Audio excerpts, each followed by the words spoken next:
Chapter 301 Life.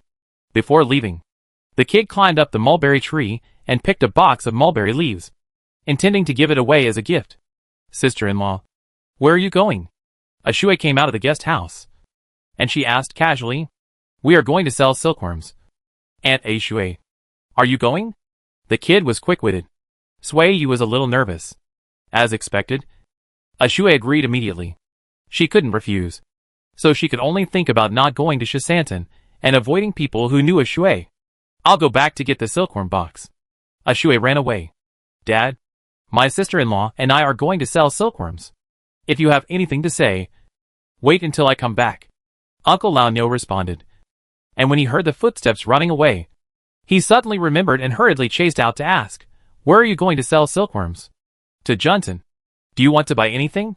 I'll bring it back for you from the city. Ashui replied. You can't go. Uncle Nyo reacted a little too much. Seeing that Ashui was unhappy, he slowed down his tone and said, you can't go. I have something for you to do here. Ashui didn't listen. She yelled angrily, why don't you let me go to the military village? I know you must be hiding something from me, but I want to go. Uncle Nyo looked at Suiyu and said, what can I, an old man, hide from you? When did I stop you from going to the military village? You are so crazy. Go. Go. I won't stop you. You can go anywhere you want. I'll find a zhuang to pick broad beans.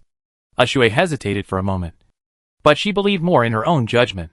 She insisted on going there in person to see what was hidden in the military village, which made the old man feel like he was facing a great enemy. Suiyu went to lead the camel and took a detour to the north to call Huanyo, who was feeding chickens, and asked her to bring the silkworm box and go to the military village with them to sell silkworms. Let's go! Suiyu shouted. Come on, little boy. Ride with me. The three camels left the inn one after another. On the way, Ashui complained to Suiyu, sister-in-law. Do you think my mother is still living in the military settlement in Dunhuang? There were several times before when I mentioned the military settlement in front of my father, and he interrupted and didn't say much. He also returned the house where I lived when I was a child to the government. I don't know when it happened, and he still refused to take me back to see it. Don't test me. You don't know, and I don't know even more. Suiyu said clearly. I only know that your mother doesn't. Maybe he is still in the military village. Your father is always worried that he will not wake up in his sleep. He is afraid that you will have no home if he dies. If your mother is still in Dunhuang, he will do everything he can to make you recognize each other. The only possibility is that he has enemies in the military village, or people with whom he has quarreled. He doesn't want to have anything to do with them anymore. And he is also worried that they will vent their hatred on you. You have to know that when people get old, their strength is not dominant, and they can't protect their children by themselves. So they become timid. Ashui believed most of it. After all, her guess was not reliable. How about I help you sell silkworms? And Ashui, you can go back. Huanyo asked. Forget it. I have never been to the military village since I was a child. I don't look like my father. Even if I meet his enemies, they won't recognize me. Ashui refused and said, sister-in-law, we won't go to the 13th village and the 17th village. Suiyu agreed. After entering the city and turning to the military settlement, Suiyu brought her 3 children to sell things along the street. She would go wherever there were children. A silkworm costs only 3 cents. They are about to make a cocoon. When the cocoon breaks, a moth will fly out. The moth can lay hundreds of seeds. When the weather gets hot next year, you can wrap the silkworm seeds in a cloth and hold it under your armpits, and the silkworms will hatch. The boy introduced it seriously. Look at the silk spitting out of the box. These silks are the raw silk for weaving silk cloth and satin. If you raise more silkworms, you can sell the cocoons to make money. I have seen this at my cousin's place. My cousin bought them from the eldest son of Li Baihu. He only has 2 silkworms. He treasures them so much that he only allows me to see them. I can't breathe heavily when I see them. A snotty boy said angrily. Wait. I will go back to ask my grandma for money. I want to buy 10 silkworms to make my cousin jealous. Once this was said, the other children believed it and ran back to get money. Wait here. Don't leave. The snotty boy instructed. And he waved his hand and said, Mao Shao. You stay here, and when I buy silkworms, I will give you one. Okay, big brother. Go back quickly. A barefoot short boy answered loudly. Sui Yu thought it was funny that a group of young boys had to be divided into big brothers and second brothers. Sister-in-law. You wait here. Huan Yo, and I will go to another alley to sell. Shui said. No. Don't get lost. Sui Yu refused. We are so old. How could we get lost? Shui refused to accept. Sui Yu did not respond. Nor did he give in. Seeing this, Huan Yo refused to make her master angry. So she naturally would not leave with Shui. Shui could only stay reluctantly. I don't know who helped to promote it. After a while, a large group of children jumped out of the alley. Sui Yu led the camel back and left the territory to 3 small merchants. 1 silkworm was sold for 5 mulberry leaves. The cub happily collected copper coins. And at the same time, he did not forget to tell them that silkworms only eat mulberry leaves. Next year, when the silkworms hatched, they would go to the Changde guest house in the north of the city to pick mulberry leaves. This was what his uncle had told him. When selling silkworms, he didn't mention that mulberry leaves had to be bought with copper coins, so as to avoid not being able to sell them. When the silkworms hatched, in order to raise them, the buyers would naturally pay for the mulberry leaves. There were too many people, so Shui and Huan Yo's business also opened up, with the little guy shouting hard in front. They didn't waste their breath to introduce themselves. They collected money with one hand and handed over the silkworms they had chosen with the other. It's right there. Let's go quickly. The children in another alley ran over when they heard the sound. And the little girl walking in front asked loudly, What are you selling? Silkworms are sold. The silk used to weave silk and satin is produced by silkworms. Shui took over. Her legs were numb from squatting. And she stood up and said, 3 cents for a silkworm. A silkworm can produce hundreds of silkworm seeds. Next year, the silkworm seeds will hatch into small silkworms.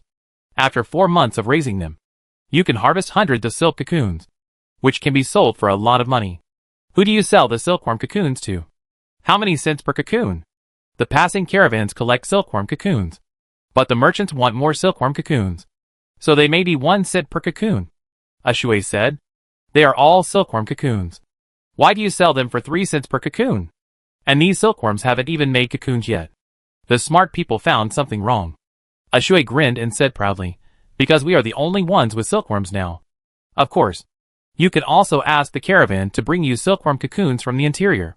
The others kept silent, because they couldn't do that. Are you still buying? Huan Yo asked. If you want to buy, pick 5 silkworms for me. I only have 16 coins. Can you give me 1 silkworm?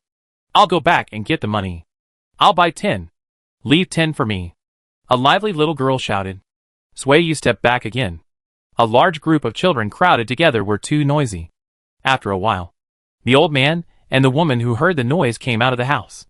They wandered around the crowded stalls, and were soon squeezed out. They came to talk to Sui Yu. Knowing that Sui Yu was the shopkeeper of Changde guest house, and that the silk spun by the silkworms could really be used to weave silk cloth and satin, they were overjoyed and generously spent money to let their children buy fat silkworms that were about to cocoon. After an hour, the stall finally became quiet. The little boy who was a little unhappy when he came here smiled happily amid the clatter of copper coins. His throat was dry, but he still laughed happily. Mom, look, I've made a lot of money. He held the heavy copper coins in his hem and said, I forgot to bring the money box.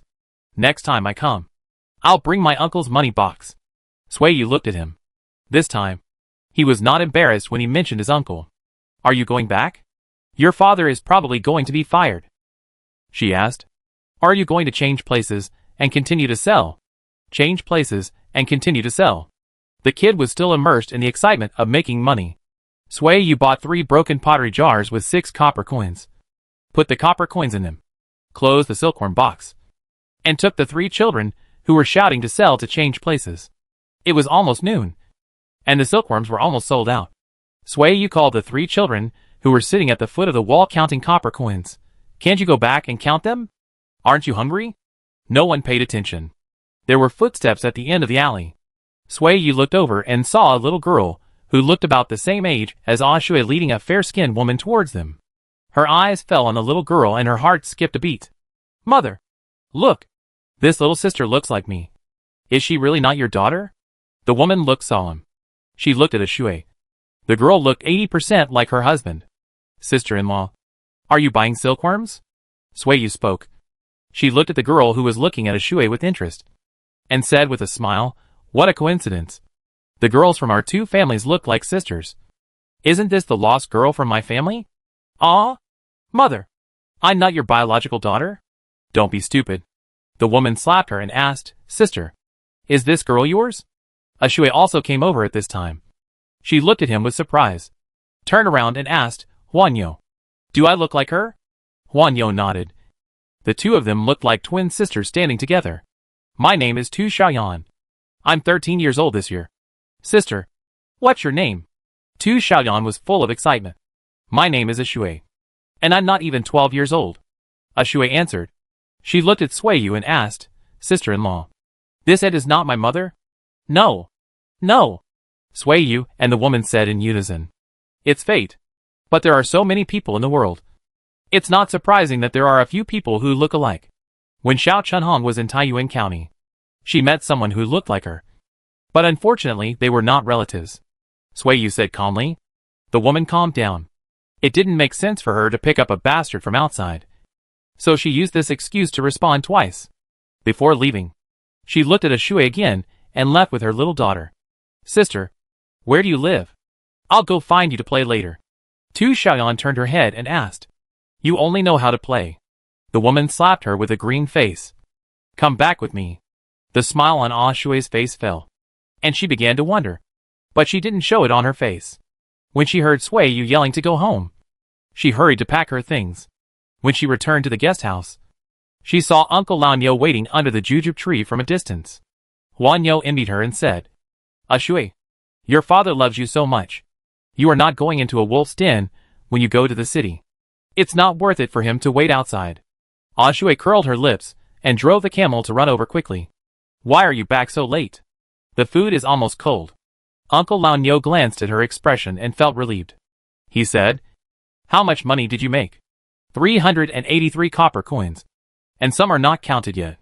Finally, two people came to interrupt. "Dad, I met a sister who looks exactly like me today. She also brought her mother to find me. Tell me the truth.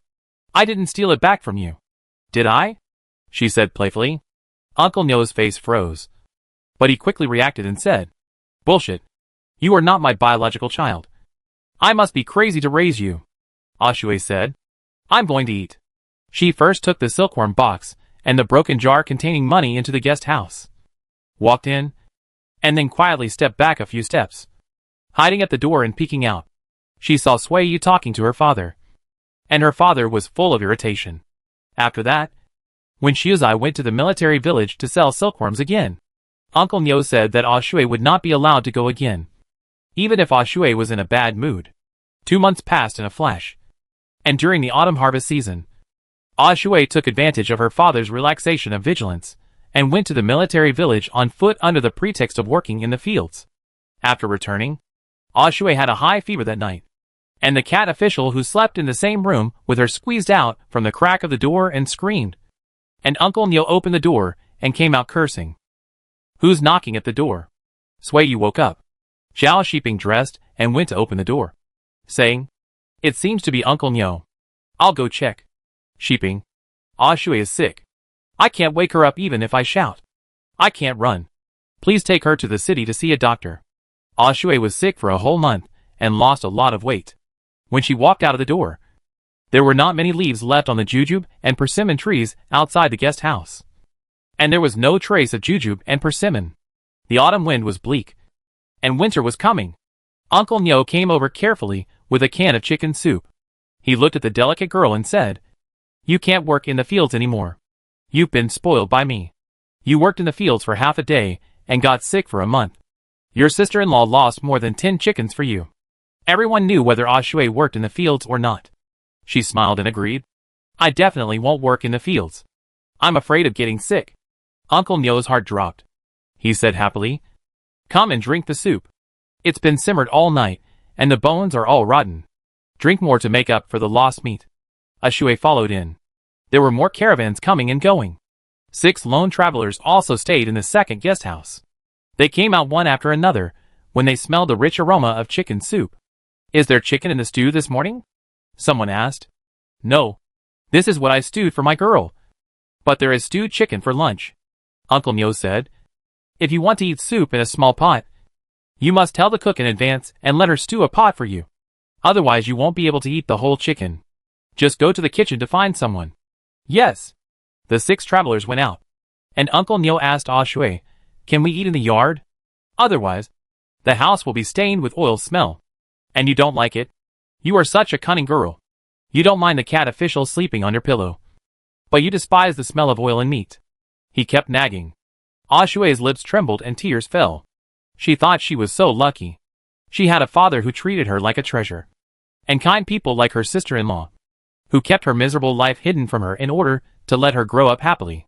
Seeing her crying, Uncle Nyo was silent. He put down the jar and hunched over to move the table. I'll move it. Ah Shui wiped her tears and ran in. Moving the table, she went to get 2 bowls and said, Dad, you also drink soup and eat meat. You take good care of yourself and live to be 100 years old, so that I can honor you well. Uncle Nyo laughed again. He gave up the idea of talking about the past. This was good. Whether it was her biological daughter or not. Ah Shui was his daughter, and he was her biological father. Alas, he finally didn't have to worry anymore.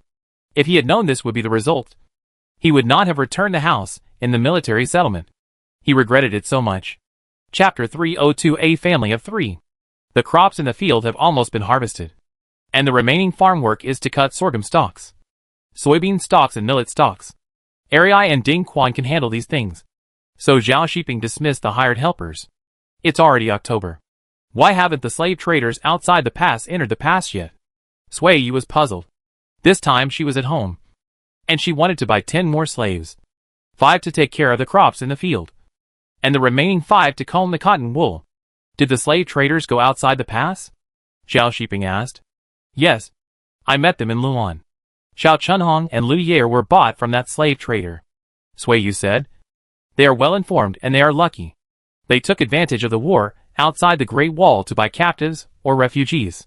Not necessarily bought. Some were robbed. Zhao Shiping patted the dust on his hands and said, Let's go back. Sui Yu responded, picked up the dung fork and knocked it on the ground. There was no dirt. So she handed the dung fork to the man who stretched out his hand.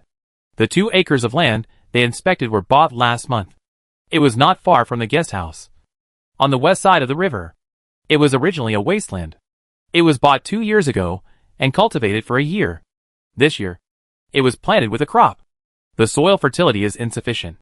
After buying the land, Sui Yu and Zhao Shiping started to apply fertilizers. Fermented pig manure, camel manure, chicken manure, chicken feathers and bones, pig bones and sheep bones. Her family has no shortage of manure, and it is hoped that the 2 acres of land can be turned into good land before the cotton is planted next year. The reclaimed wasteland is exempt from grain tax for 5 years. And most importantly, it is not controlled by agricultural officials. So you can plant whatever you want. This is the main reason why Sui Yu bought the 2 acres of land. The stream dried up, leaving only a palm-wide trickle on the river. The exposed riverbed was cracked by the wind and sun. Sui Yu stepped on it and stamped his foot, leaving a shallow footprint. The riverbed was still soft. In Dunhuang in October, the midday sun was still a little warm, and the winter chill had not yet come. At the end of the oasis, the mountains were already covered with heavy snow. Xiuzai and Dunhuang climbed up the collapsed ruins to the west of the guest house. The ruins were nearly a foot shorter under the wind and sun. The soil was weathered, and there was no grass on it. However, birds sometimes built nests on it, and occasionally a thorny hen flew up to lay eggs. The 2 drove away the 2 hens above, searched around, and found 8 more eggs in the basket in their hands. Standing on the highest raised mound, Xiuzai looked far into the south sky. Above their heads was the dazzling sun, and on the top of the snow-capped mountain, dark clouds piled up. Dunhuang held the cub firmly. He had no interest in looking at the sky. He just felt that it was windy up there, and was afraid that the wind would blow them down. Sui Yu rubbed her hands on her body. She bit her fingers, put her knuckles against her lower lip, and blew a loud whistle to greet the boy on the earthen wall. The cub led Dunhuang slowly down the ruins, and followed the 2 big black dogs to greet them. Don't jump on me. I stink, Sui Yu said in advance. I don't mind my mother's stink. That being said, the cubs slowed down as they got closer. What did you do at home today? Sui Yu asked. I wrote a few words on a board. Combed the cat official, and the 2 big black dogs with Andy Shui. And then went to pick up eggs. The cub counted on his fingers. He forgot Sui Yu's instructions, and jumped on them in excitement. A smell of feces hit him, and he immediately retreated 3 feet away. Don't you think I stink? Sui Yu smiled. The kid was speechless. He hesitated a few times, and could only fake a smile to fool people. After returning home, Sui Yu and Zhao Shiping changed their dirty clothes. It was getting late. Zhao Shiping told him to ride his camel into the city to take up his duty. Sui Yu wiped her face carefully, and also pulled the kid to wash his face and hands, and then rubbed camel oil on her hands and face. Otherwise her face and hands would be chapped with blood when she went out, and was blown by the northwest wind. The mother and son stood and squatted, and the kid stared at Sui Yu intently. He smiled shyly when he was discovered. Sui Yu was so happy that she pulled the child into her arms and asked, "What are you thinking about?" The child raised his hands to hug her neck, raised his head, and although he was a little shy, he still said honestly, "Mom, you are so gentle. I like you so much. You also know how to be gentle?" "Yes, I know." The child leaned over and said sweetly, "Mom, it's so good to have you at home. I can see you every day. I'm so happy." Sui Yu didn't say anything. This kid is so likable and eloquent that sometimes she can't handle it. "Sister-in-law?" A Shui shouted loudly before he entered the yard. "Sister-in-law, are you home? The child's uncle is here. He came to announce the good news. Sister Xiaomi has given birth." Sui Yu immediately took the child out. "According to the date, Xiaomi is going to give birth this month." "Third sister-in-law, I'm here to tell you the good news. You have a niece." Huang Lian was very happy and said, "Xiaomi went into labor after lunch. Less than 2 hours later, the child was born. It's a girl. The midwife sent her away, so I rushed over to tell you the good news. I also invite you to go and bathe the child the day after tomorrow."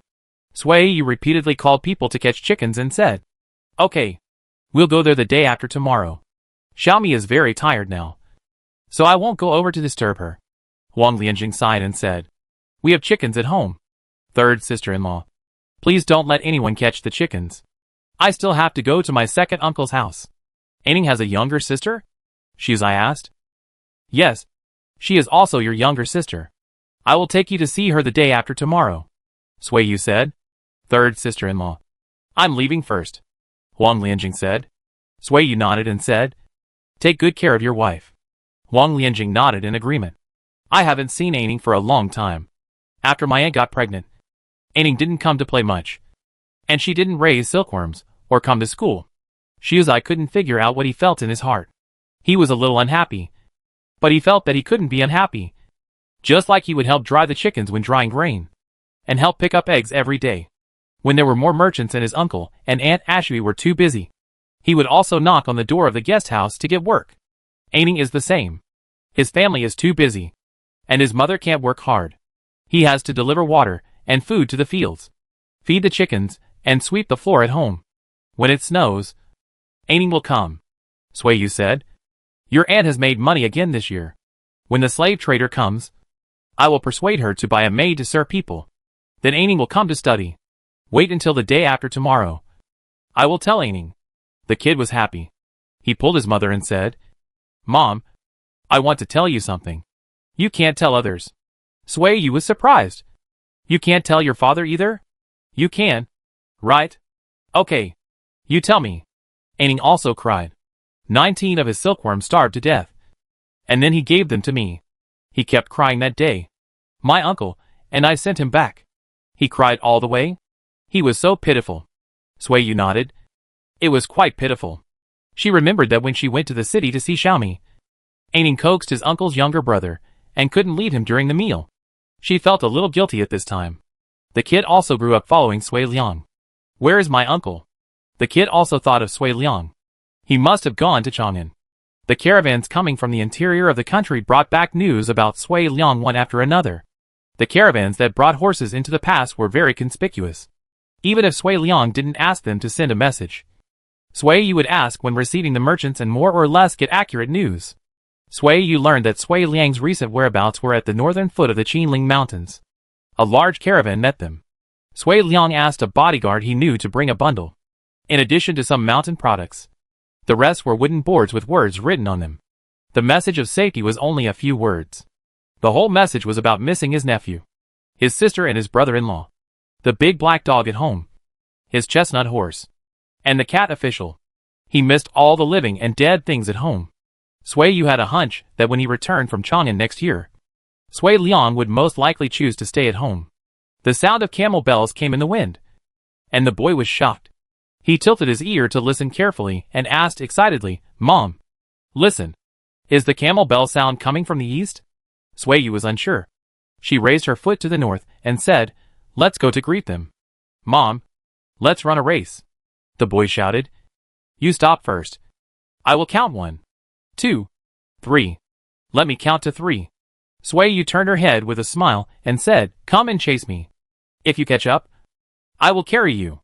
The boy's eyes lit up, and he immediately ran away, his eyes fixed on the figure in front of him. As the sun sets, the wind carries the jingling camel bells to the north. 2 figures, one in front and one behind, move fast and slow, one tall and one short, and the 2 shadows stretch out in the sunset glow. The sun sets, and the shadows on the ground disappear. Sui Yu squats down, and the kid jumps on him happily. "Let's go!" Sui Yu holds the child up and says, "I want to sell my treasure for money. You are the one who can't bear to do it." The kid laughs. "Mom, my dad carried me back on this road last year, and I pretended to sleep, so he didn't know. Your dad is so stupid." The kid laughs again. The camel caravan comes over, and a large group of camels run with yellow smoke. The kid covers his mouth and nose with one hand, and covers his mother's mouth and nose with the other. It was not a caravan that came over, but slave traders entering the pass. When they met, the slave owner did not recognize Sui Yu. She had gained weight. Her sunken cheeks had become plumper, and her expression had changed. She did not look tense as she had been outside the pass. "Sister-in-law, I want to ask you something. Is the guest house in the north of the city the same one from a few years ago?" Sui Yu nodded. The camels kept running, and the slave traders muttered something, which Sui Yu did not hear clearly. There were 300 or 400 unkempt slaves behind the camel team. When the team passed, the sky had already darkened. "Mom, aren't we going back?" The cub had already landed. "We'll wait for your dad." Ariai and Dunhuang came back from working in the fields first. Farming was more tiring than a caravan's day of traveling. They dragged their heavy legs and walked with their heads down. If the cub hadn't spoken, they would not have noticed that there were 2 people standing under the tree on the side of the road. "In a few days, I will buy 5 more male servants to help you with the farm work," Sui Yu said. Ariai and Dunhuang both breathed a sigh of relief. "You go back first." Sui Yu sent people away. The 2 male servants left, and Sui Yu and Xiaozai continued to wait under the tree. When the crescent moon appeared in the sky, the sound of hooves and camel bells appeared at the end of the road. Sui Yu led Xiaozai into the bushes. When the camel ran over, the mother and son jumped out shouting. Zhao Shiping was stunned for a moment, and then pretended to be frightened, which made Sui Yu and Xiaozai laugh. "Why are you 2 here?" Zhao Shiping jumped down. "Waiting for you to go home. Dad, my mother and I are here to pick you up. We miss you." Xiaozai's mouth is sweeter than Sui Yu's. The camel was slapped and left first, leaving the family of 3 to walk back slowly under the moonlight. "Rock, scissors, paper." Sui Yu sighed, turned her back and said, "Come on. I'll carry you." Zhao Shiping lay on her without hesitation, his 2 long legs still dragging on the ground. But suddenly he raised his legs and pressed Sui Yu's legs to make them weak. "Are you serious?" Sui Yu immediately refused to do it, turned around and was about to beat him up. "Son, come and help me beat your dad." The kid smiled foolishly, and he pretended not to hear. The next moment, Zhao Shiping picked up Sui Yu and ran away, leaving him alone. "Ah! Wait for me!" the kid screamed, and he hurried to chase. Chapter 303 Gossip Between Sisters-in-Law. On the day of Zhao Xiaomi's little girl's 3rd birthday, Sui Yu took the little girl there early in the morning, and Ah Shui was in charge of the business of the guest house. She could write and count, and was competent in collecting money and buying things. Since they left early, and were not in a hurry to travel, Sui Yu let the little girl ride a camel by herself. He sat in the middle of the camel's hump, holding a basket of eggs in his arms, and a pile of red cloth was draped over the basket of eggs. Sui Yu held 6 hens in his hands, 3 on each side, and the wings of the chickens were tied, so they could only hang their necks and coo. Aining, your aunt is here. Go and greet her on behalf of your mother, Cui Hongxia said. Aining ran out quickly and called for people. Aunt, brother, can you ride a camel by yourself? I heard from my father that you have a beautiful pony. Right? Why didn't you ride it over? He had a lot of things to say, and he asked a series of questions as soon as he met them. Cui Hongxia and Huang's mother came out of the door one after another. The mother-in-law and daughter-in-law greeted each other politely and took the hen, eggs and red cloth. Cui Hongxia was indescribably envious. Her eldest sister-in-law's family in Dunhuang only had one brother and sister-in-law. They always came home with nothing. Her family was quite a lot. The table was crowded during dinner. She only received 4 chickens and a basket of eggs during her confinement. Sister-in-law, I want to say congratulations to you. There is one more child who calls you aunt, Cui Hongxia said flatteringly. Congratulations. I have a niece, and you have a niece. Sui Yu smiled and said, Aunt, I haven't congratulated you on your granddaughter yet. With both grandsons and granddaughters, your family is prosperous. You must wake up with a smile in your dreams. Right? Huang's mother smiled and nodded. I'm busy all the time just for a house full of children and grandchildren. You are the one who has to suffer, Sui Yu said.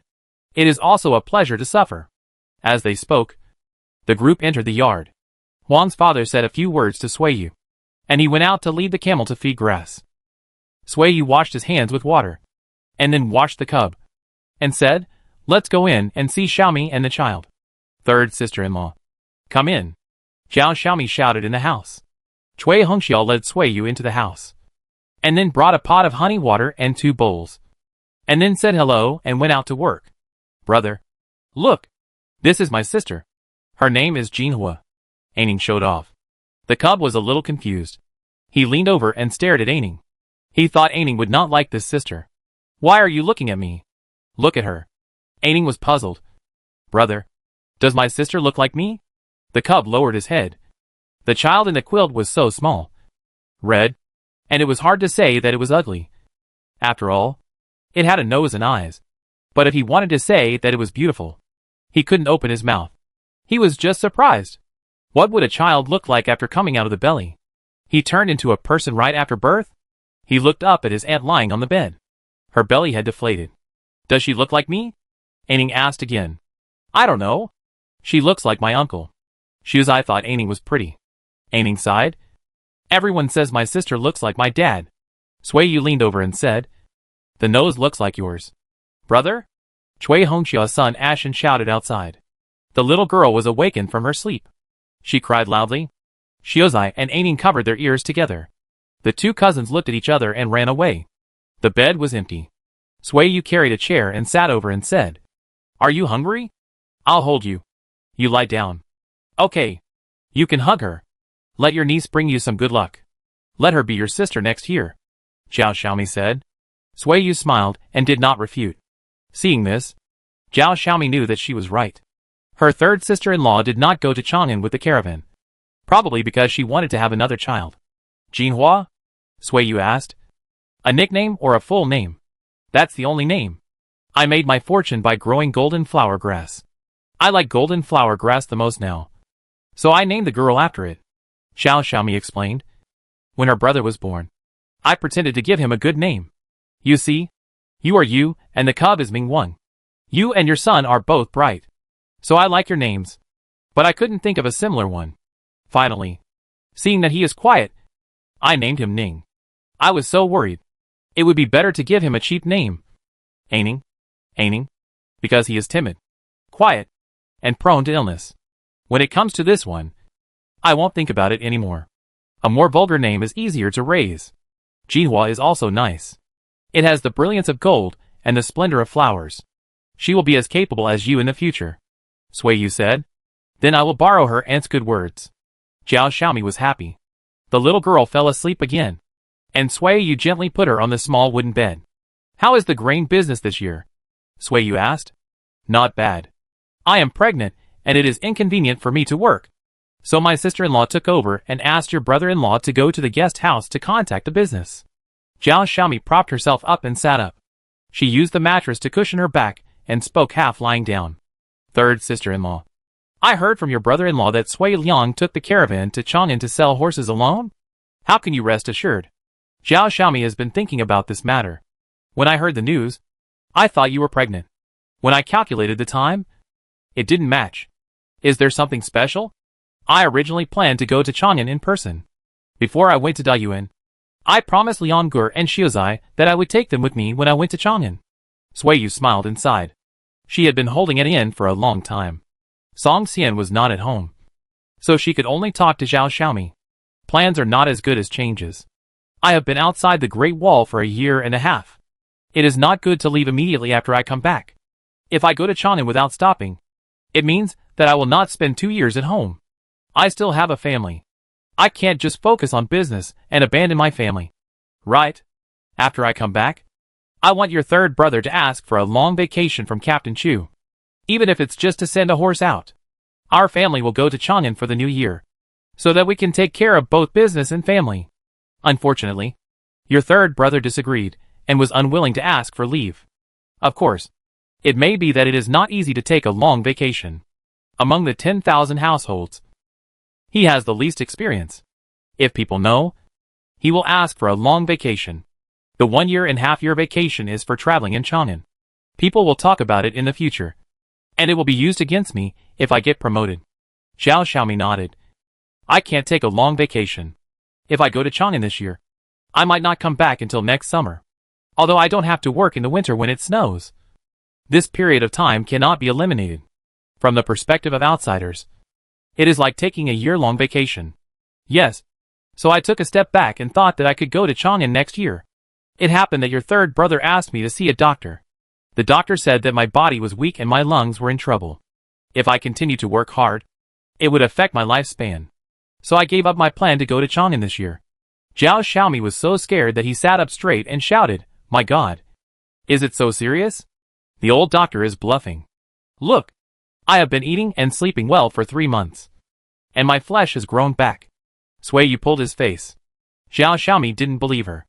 The flesh has grown back. But the blood has not. She is a person who just gave birth to a child. And the color of her mouth is brighter than her sister-in-law's. You should still listen to the doctor.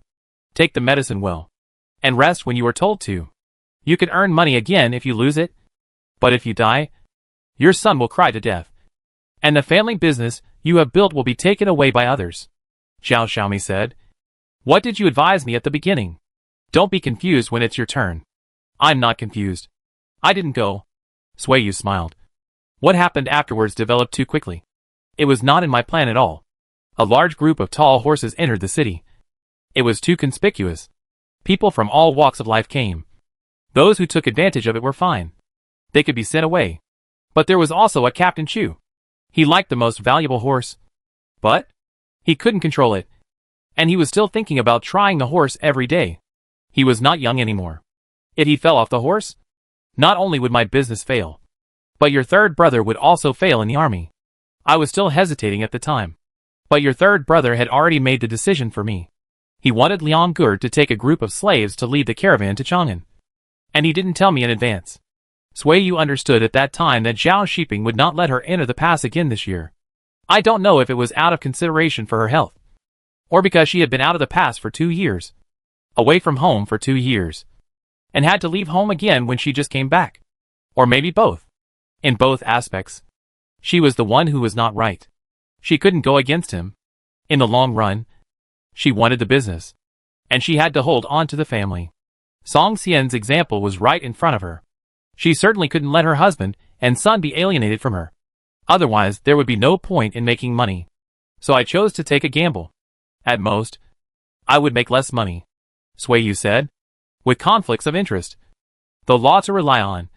Song Xian as a support. And her belief in her own judgment of people. She was 90% sure that the servants would not betray her. The only uncertainty is that the horses will get sick on the road. Or the caravan will encounter bandits. Or the servants cannot be flexible, and the horses cannot be sold at a high price. The first 2 risks are inevitable even if she follows the caravan. And the latter uncertain change can only comfort herself by making less money. And if this trip to the customs can go smoothly, she can arrange a small amount of goods for some servants to bring silk and satin with Song Xian. If this road can be taken, this part of the money is worth losing. And she can afford it. The most important thing is that she has cotton seeds, which can help her turn things around. Zhao Xiaomi's heart is also fluctuating. And everyone has their own reasons. She tried to consider from the perspective of her brother and sister-in-law. She couldn't think of a better way. Nor could she find anyone to blame. All I can say is, you can earn money again. But health is the most important thing. My third brother values you the most. If your health collapses, he won't be able to support this family. Sui Yu smiled. Yes, I am the backbone of this family. Seeing that she was not angry, Zhao Xiaomi felt relieved. She admired, you are still brave, third sister-in-law. If it were me, I would not be willing to bet my family property. I would rather bet that Captain Chu will not fall to death. Sui Yu laughed. That won't work. I am the backbone of our family. Your third brother is the foundation of our family. If the foundation collapses, the house will not be able to withstand the wind and rain. Then you and I will be in trouble. Don't think that he has no important things in the army and seems useless. He relies on Captain Chu to stand firm. So we can do business vigorously. I didn't say that my third brother is useless. Zhao Xiaomi never thought so. There was a humming sound from the small wooden bed. Sui Yu turned her head and saw that the little girl had woken up. This time she woke up because she was hungry. Sui Yu handed her to Zhao Xiaomi's arms, and she was about to go out. Don't leave. Third sister-in-law. We are all women. What can't we see? Just sit here and we'll talk. Zhao Xiaomi lifted her clothes with one hand and called people. It's rare to talk. Please talk more. The more I listen to you, the clearer my mind becomes. I'll go out and see if there's anything I can help with. Sui Yu said. Nothing for you to do. My mother-in-law is afraid of you and will never let you work. Sui Yu laughed. She's afraid of me? That's right. She said it herself. She's afraid of talking to you. Please forgive her and come and talk to me. Zhao Xiaomi laughed. Sui Yu turned aside and sat down again. She came back to her senses and said, I almost forgot. I was only talking about my own business. I want to ask you, do you want to buy another maid to serve? A slave trader came a few days ago. His slaves were all bought from outside the Great Wall and sold cheaply. An older maid who couldn't have children could be bought for 1,300 coins. I won't buy it. When I'm out of confinement, I can do laundry and cooking. And Aining will help me. Aining won't go to school? Sui Yu interrupted her. Mr. Chen has been back for half a month. And the school has been open for half a month. Don't you know? Zhao Xiaomi really didn't know. She thought about it. If it weren't for this good sister-in-law, she couldn't get her son to read even if she tried her best. She simply said, buy it. It's stupid to hold on to the money and let the whole family suffer. I earn money for this time. Then I'll help you pick one. Sui Yu said. Okay, sister-in-law. You can put them in the guest house for a while after you pick them. And let your people help me train them. The women from outside the pass probably can't speak our language. Zhao Xiaomi said. In fact, the slaves bought from outside the pass knew some Chinese. And the slave traders had taught them common words. And they had been beaten and tamed. After a beating, these slaves were bought into the pass. No matter what they thought in their hearts, they were obedient on the surface.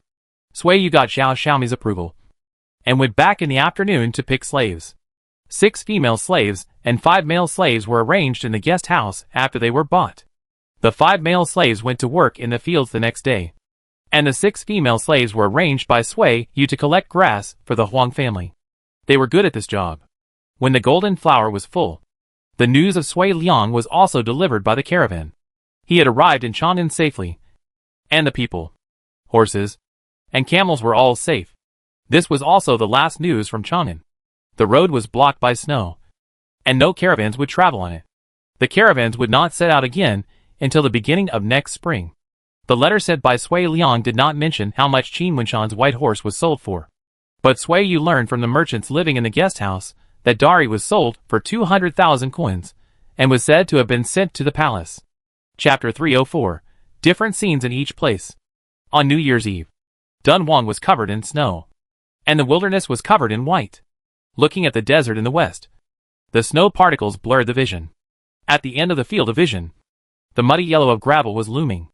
In the cold wind, the white smoke from the kitchen smelled of meat, and the big black dog barked greedily.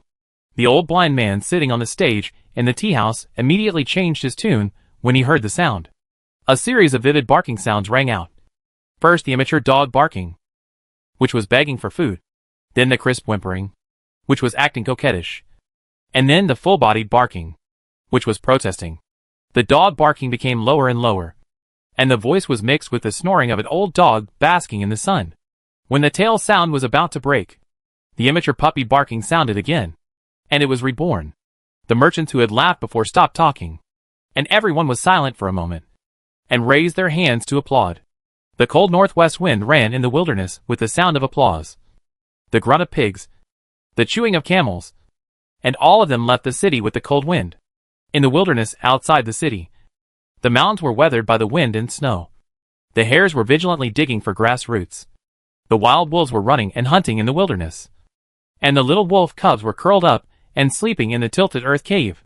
The biting cold wind swept the sounds of all things, wrapped in the cool air of snow and the fishy smell of soil, and plunged into the village with smoke from cooking. The wooden door that was not fastened tightly was pushed open by the wind with a bang, and the old woman sitting in front of the stove and warming herself by the fire was startled. She hurried out and muttered, "Could it be that the third brother's family came?" Zhao Erseo couldn't help curling her lips. She pouted at Zhao Deseo and whispered, "What are you doing? If you want to come back, you should have come back earlier. You really don't know what's going on. The third brother's family doesn't live in the big house, but comes back to squeeze into our small house." In a moment, Zhao's mother was heard cursing in the yard. "Which idiot can't even fasten the door tightly? You are a fool who only cares about your head and not your butt. The door is clamped with your tail, and you are running away quickly. Okay. It's New Year's Day. Save your energy, or people will laugh at you." Zhao's father sat on the bed and stretched his neck and shouted. Zhao's mother locked the door in the wind, and after a while, the heat in her body dissipated, and she shivered with cold. It's better to stay at the third brother's house. Their New Year's Eve dinner should be served now. Zhao's mother sighed. She stood in the yard and looked west, saying, "Did the third brother's wife not go to Chang'an this year? I should have known not to wait for her caravan. Waiting and waiting. We old couple can't leave the house.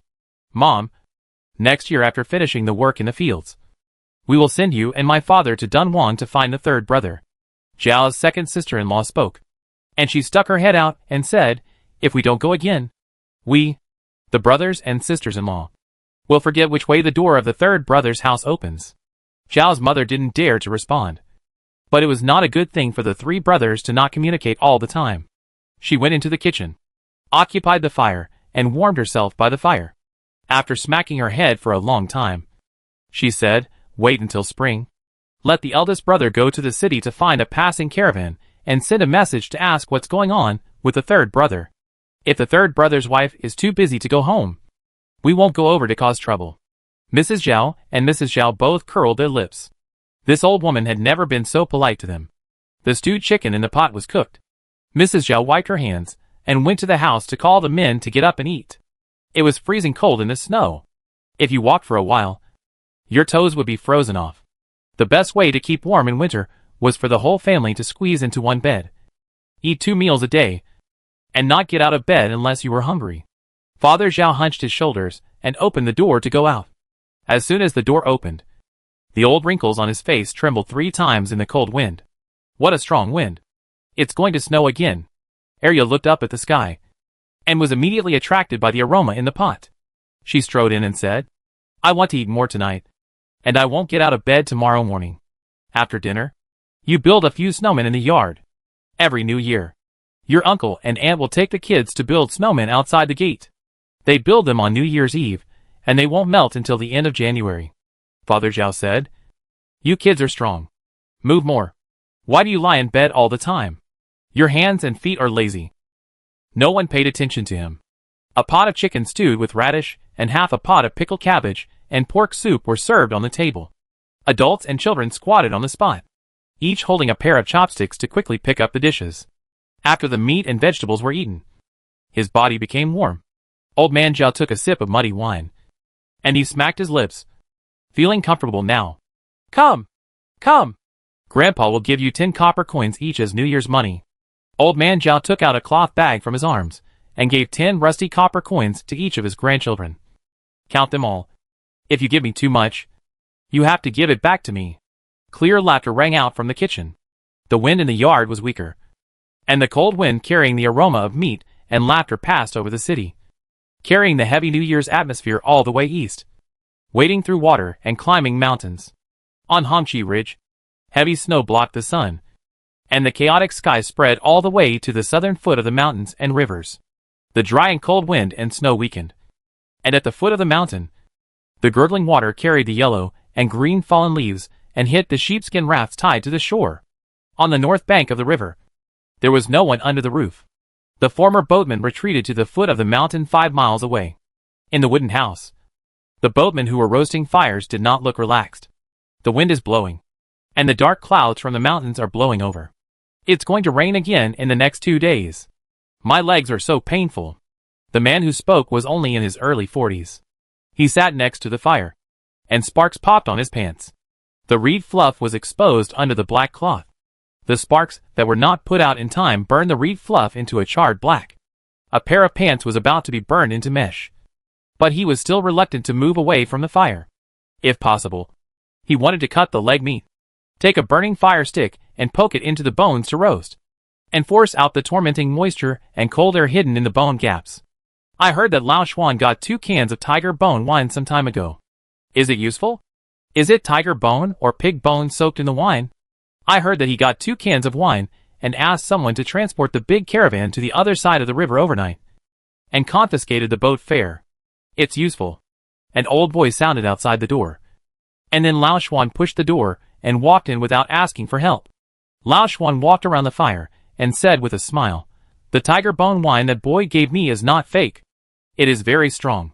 After taking a sip, my stomach was burning. My old woman's water is not hot yet, but my whole body is warm. Old man, you don't have the final say. Bring the food here for us to taste. I won't taste it for nothing. Your grandson covets my grandson's slingshot. I will send the slingshot to your house tomorrow morning.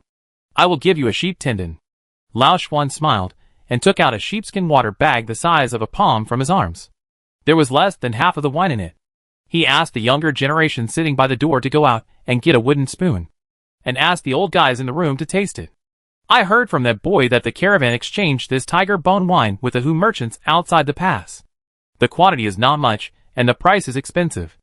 I was thinking that if there are Hu merchants crossing the river in the future, we can ask them to help us find tiger bone wine. What do you think?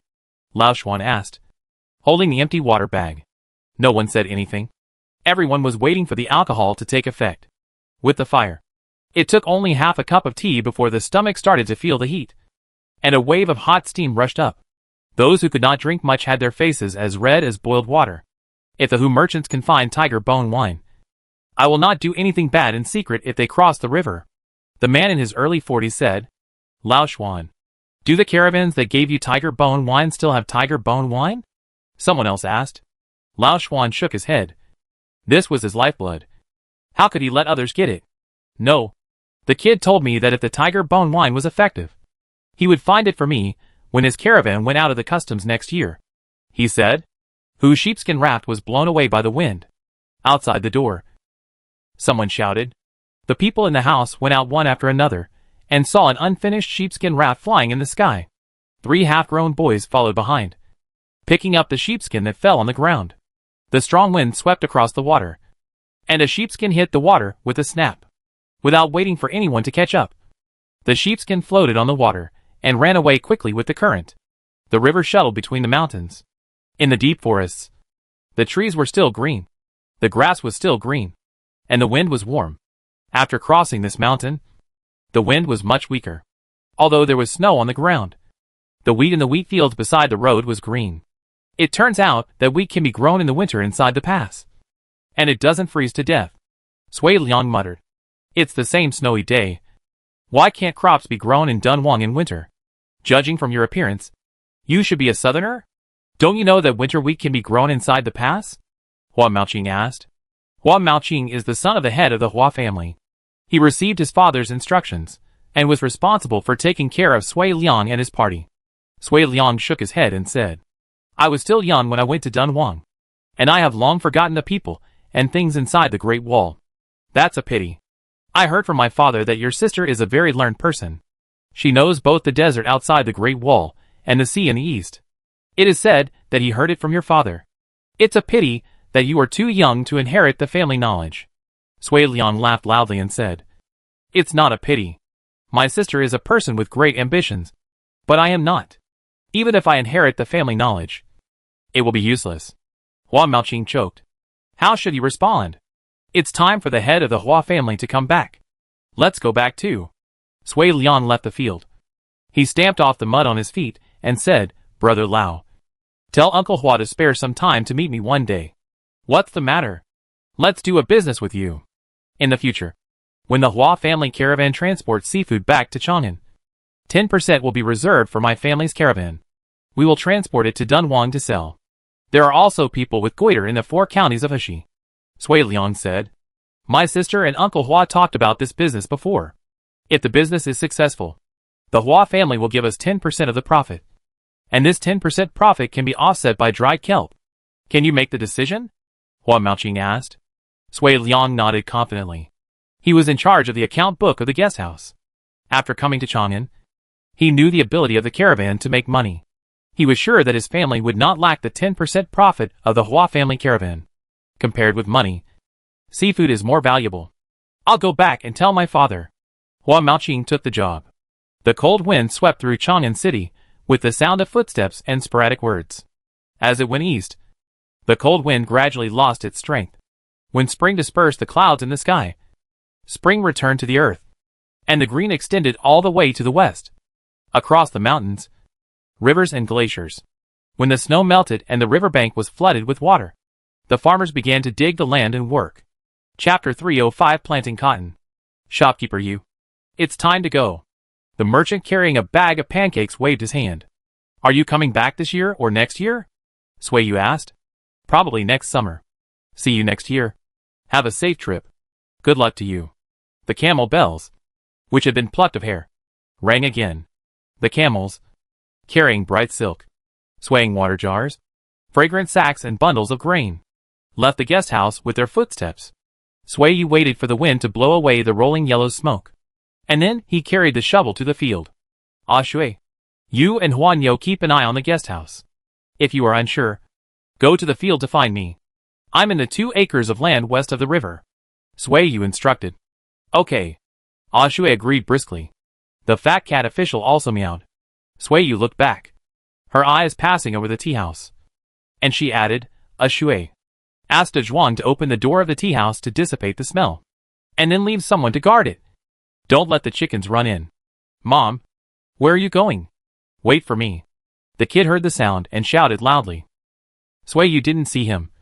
And judging from the sound, the boy was probably walking his golden wheat ears.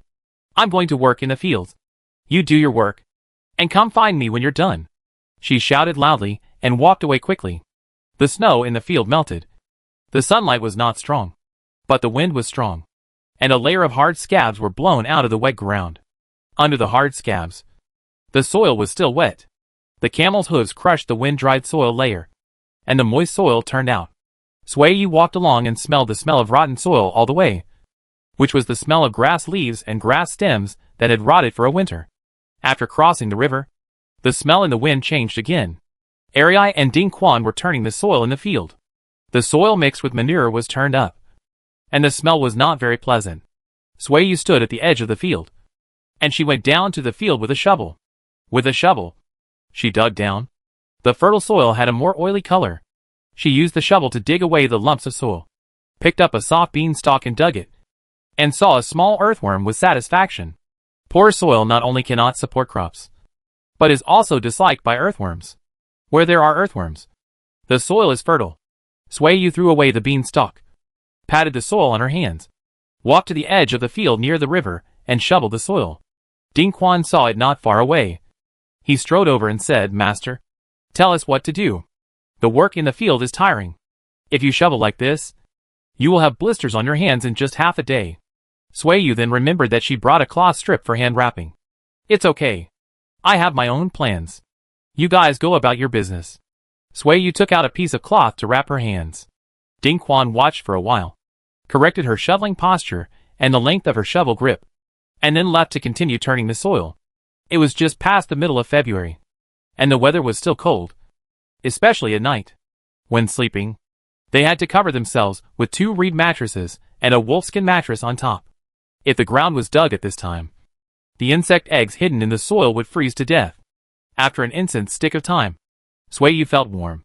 She straightened up to rest, raised her neck to look at the flying geese, bent down again, stepped on the shovel, and continued to shovel the soil. The cat official came strolling over. Sueyu dropped the shovel and sat over to stroke the cat. She unbuttoned her clothes and panted. You are still comfortable, worry-free, and eat a lot of food. You can't even catch mice, right? Sueyu held the fat cat on her lap, listening to it purring, and she suddenly thought that Malguan was an old cat. Let me think. When Ashui was born, you should have come to our house. At that time, you were already an adult cat, 1 or 2 years old. You are older than Ashui. No wonder I didn't see you sneaking into the city to kidnap female cats this year. Malguan meowed, and it shook its tail. Sueyu took off her small jacket and folded it on the ground. She put Malguan on it and said, You sleep. I still have to work. After taking off the heavy reed flower jacket, Sueyu felt much more relaxed. She picked up the shovel and became more energetic. She bent down, stepped on it, raised her hand, and threw it again. A shovel of soil was thrown out. She felt that her movements were perfect. When the cub came with a golden wheat ear, Sueyu had shoveled out a flat ground 2 feet long and 1 foot wide. She was also sweating from the heat and felt very relaxed. People still have to work to be energetic. Mom, are you going to plant wheat? The kid walked over and said, I'll do the shoveling. You go and take a rest. Sueyu didn't refuse, and really handed him the shovel. Is there no class this morning? She asked. The old teacher has a cough, and he asked Aunt Shui to assign us homework.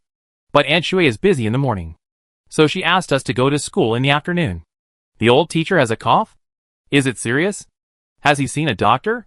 Wait for your father to come back and ask him to go to the city to invite a doctor. As he was talking, the sound of hooves was heard on the road east of the river. It was Gu Daon who came with the doctor, followed by Zhao Shiping. Zhao Shiping went back first, and came back after half an hour.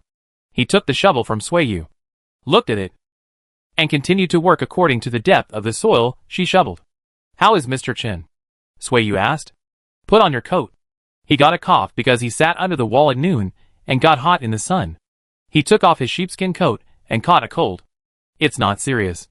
The doctor gave him a few needles and told him to walk more and move around.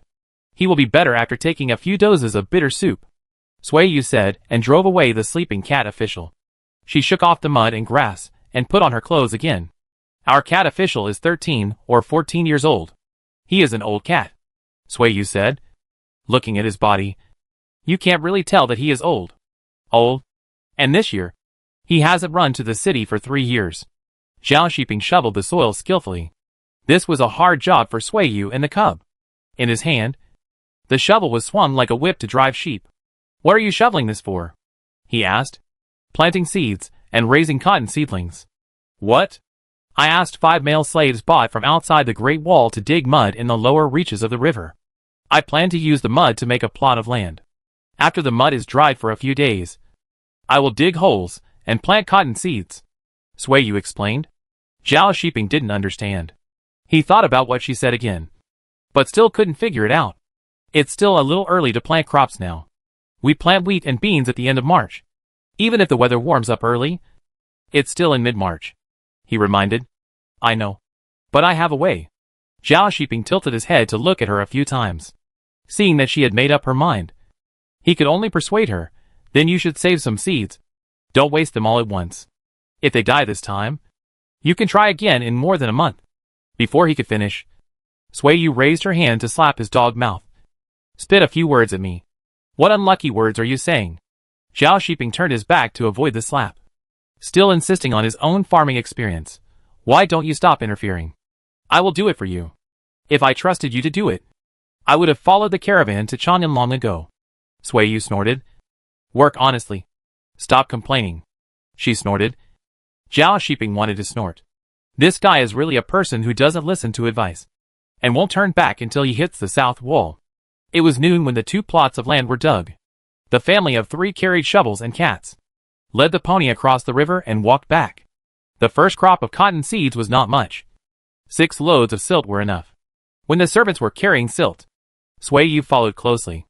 12 buckets of silt were poured into the ground, and she personally used the mud board for scraping mud to flatten the fishy silt. The thickness of the mud is about 1 finger long. When scraping the mud, pick out and throw away the grass stems, stones, and grass seeds, Sui Yu explained. After the mud blocks were made and dried for 5 or 6 days, Sui Yu would come to inspect them every day and walk around the field 6 or 7 times a day. When the mud was no longer soft and sticky, she called Zhao Shiping, and the 2 of them used hemp ropes to cut the mud blocks into countless small cubes. The cotton seeds had been taken out and placed in the warm warehouse for 3 days. Before that, Sui Yu pressed 5 seeds into the mud and sprinkled some water every day. At this time, there was a difference between digging out the seeds and comparing them with other cotton seeds. To make sure that these cotton seeds were still active, Sui Yu personally carried the cotton seeds to plant them.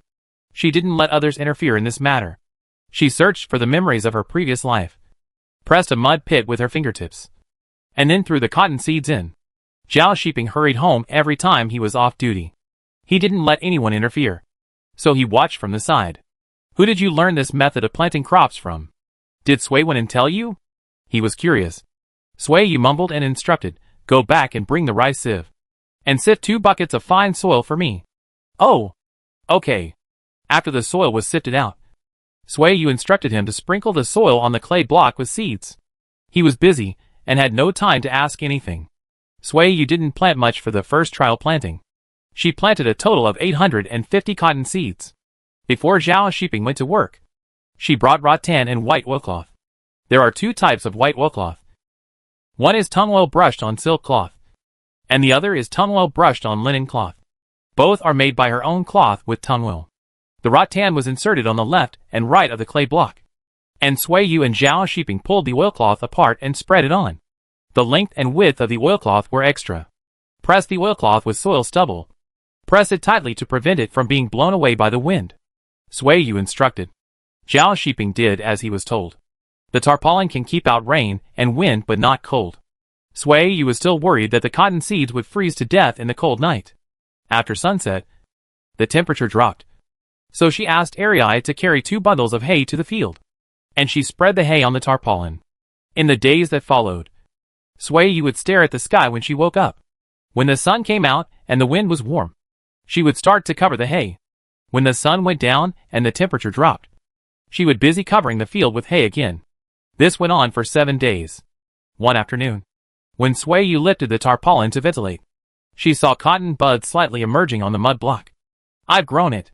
She jumped up and cheered. Chapter 306 Consultation. Sister-in-law.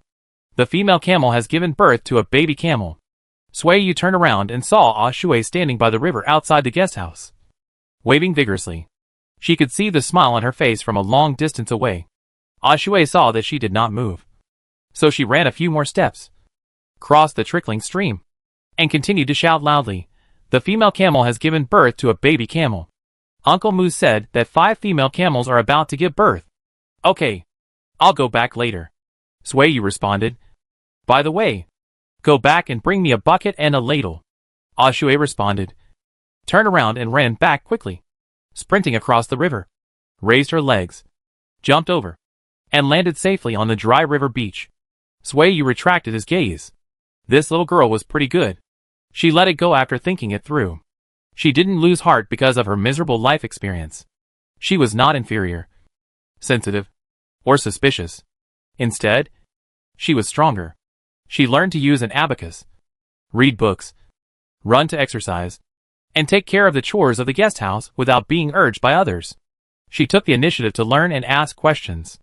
She was like a small flower that broke through the soil and grew vigorously after absorbing water and fertilizer. During the month when she was sick before, Sui Yu was still worried that this girl would not survive.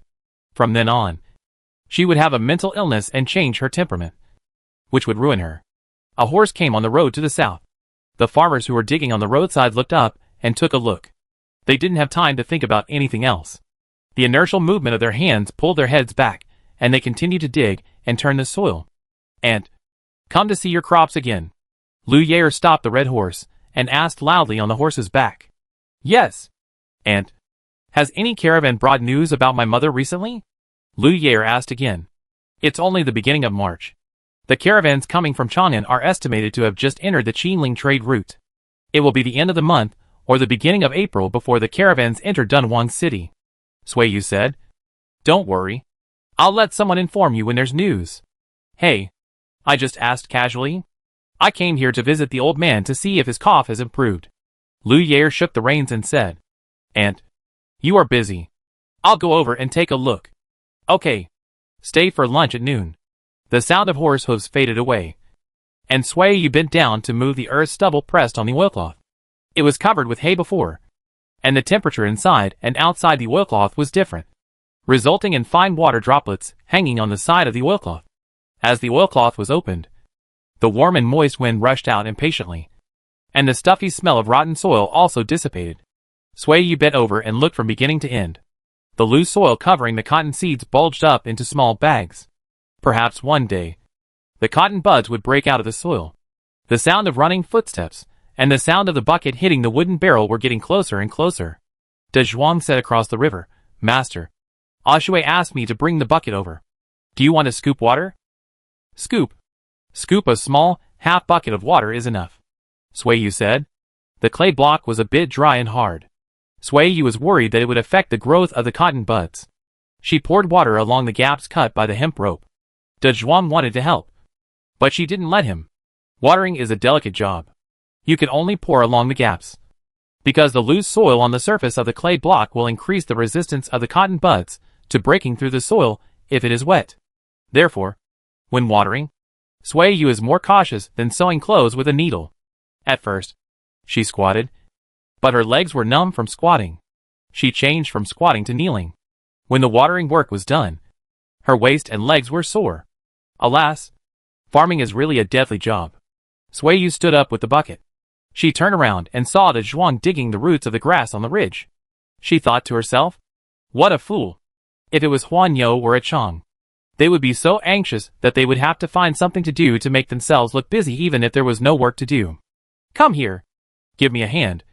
Tear open the oilcloth and cover it. Sui Yu said. Okay. Dunhuang climbed up swiftly. The oilcloth was covered on the vines, and then pressed with soil stubble. It was pressed tightly on all sides, exposed to the sun, and then the oilcloth was suffocated to produce high temperature. Are you still covering it with hay? Dunhuang asked. No. Pick up the bucket, and let's go back. Sui Yu patted the dirt on her knees. Dunhuang saw that there was still water in the bucket, so he grabbed the roots of the grass and threw them into the bucket to wash them clean.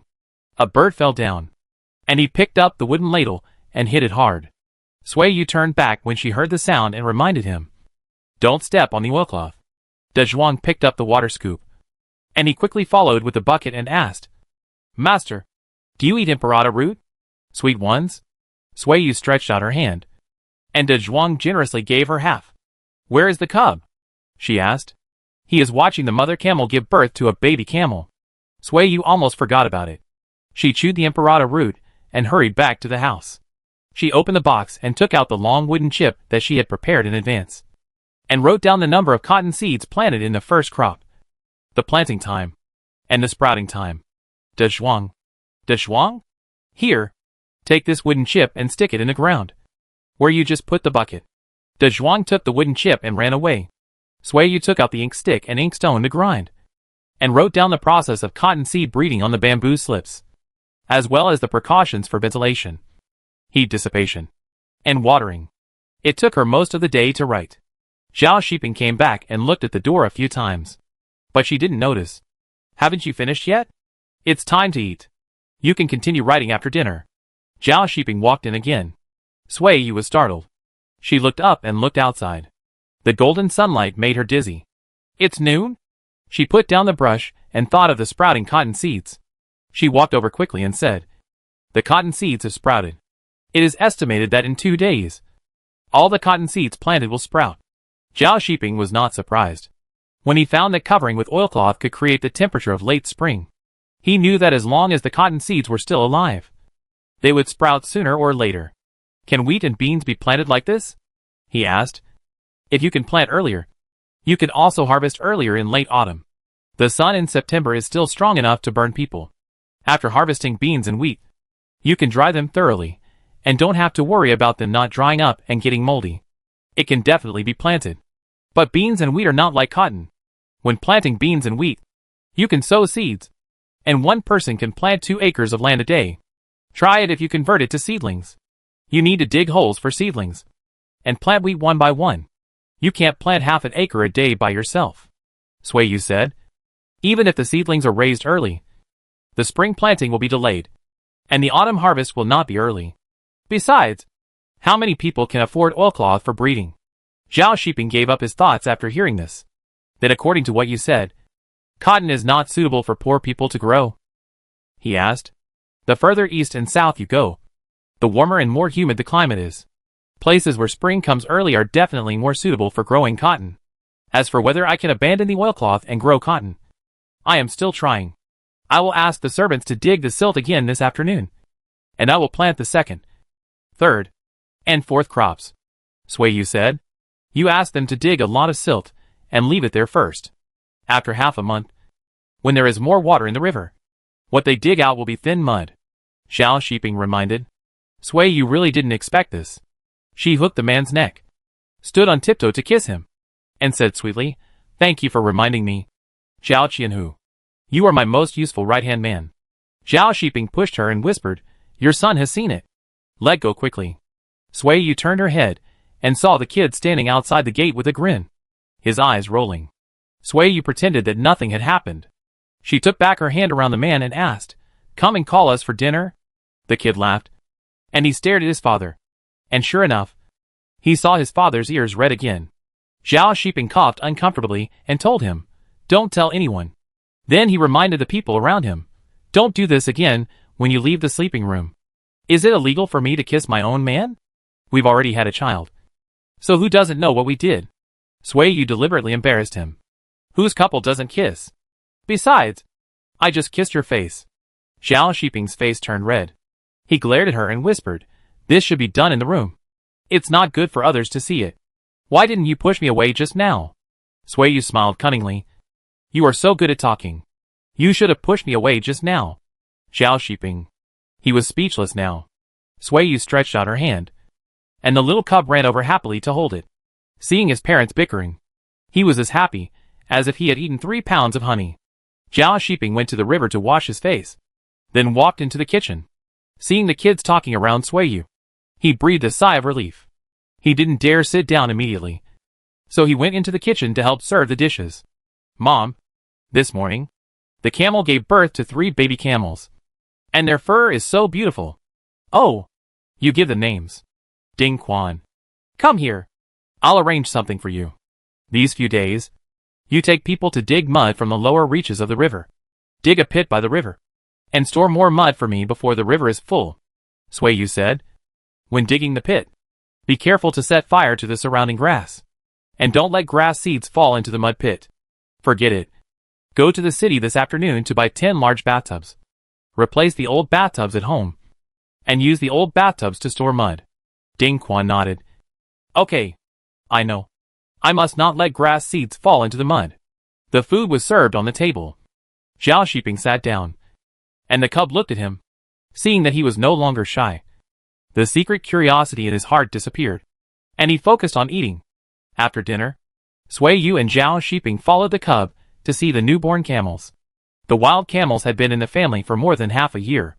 They no longer resisted getting close to people. They all had copper bells hanging around their necks. When they saw people coming, they stretched their necks to beg for food. "Today is a good day. I'll go to the city to buy a sheep in the afternoon. You should come back early to eat after your shift in the evening," Sueyu said. Zhao Shiping nodded.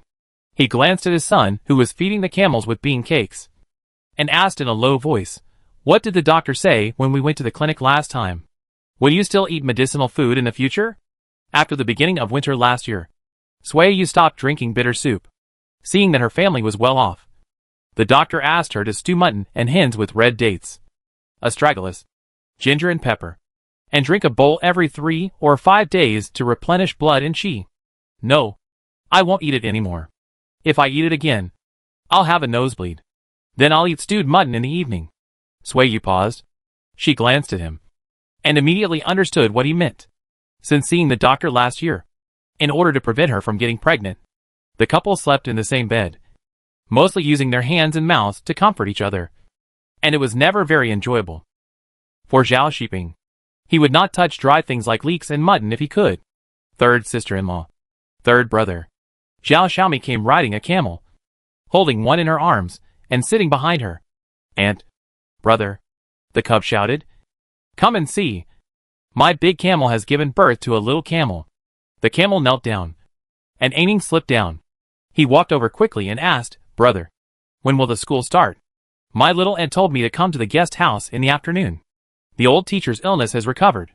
Take your things and go to the school first to review, so that you won't be unable to answer the old teacher's questions. Zhao Shiping said.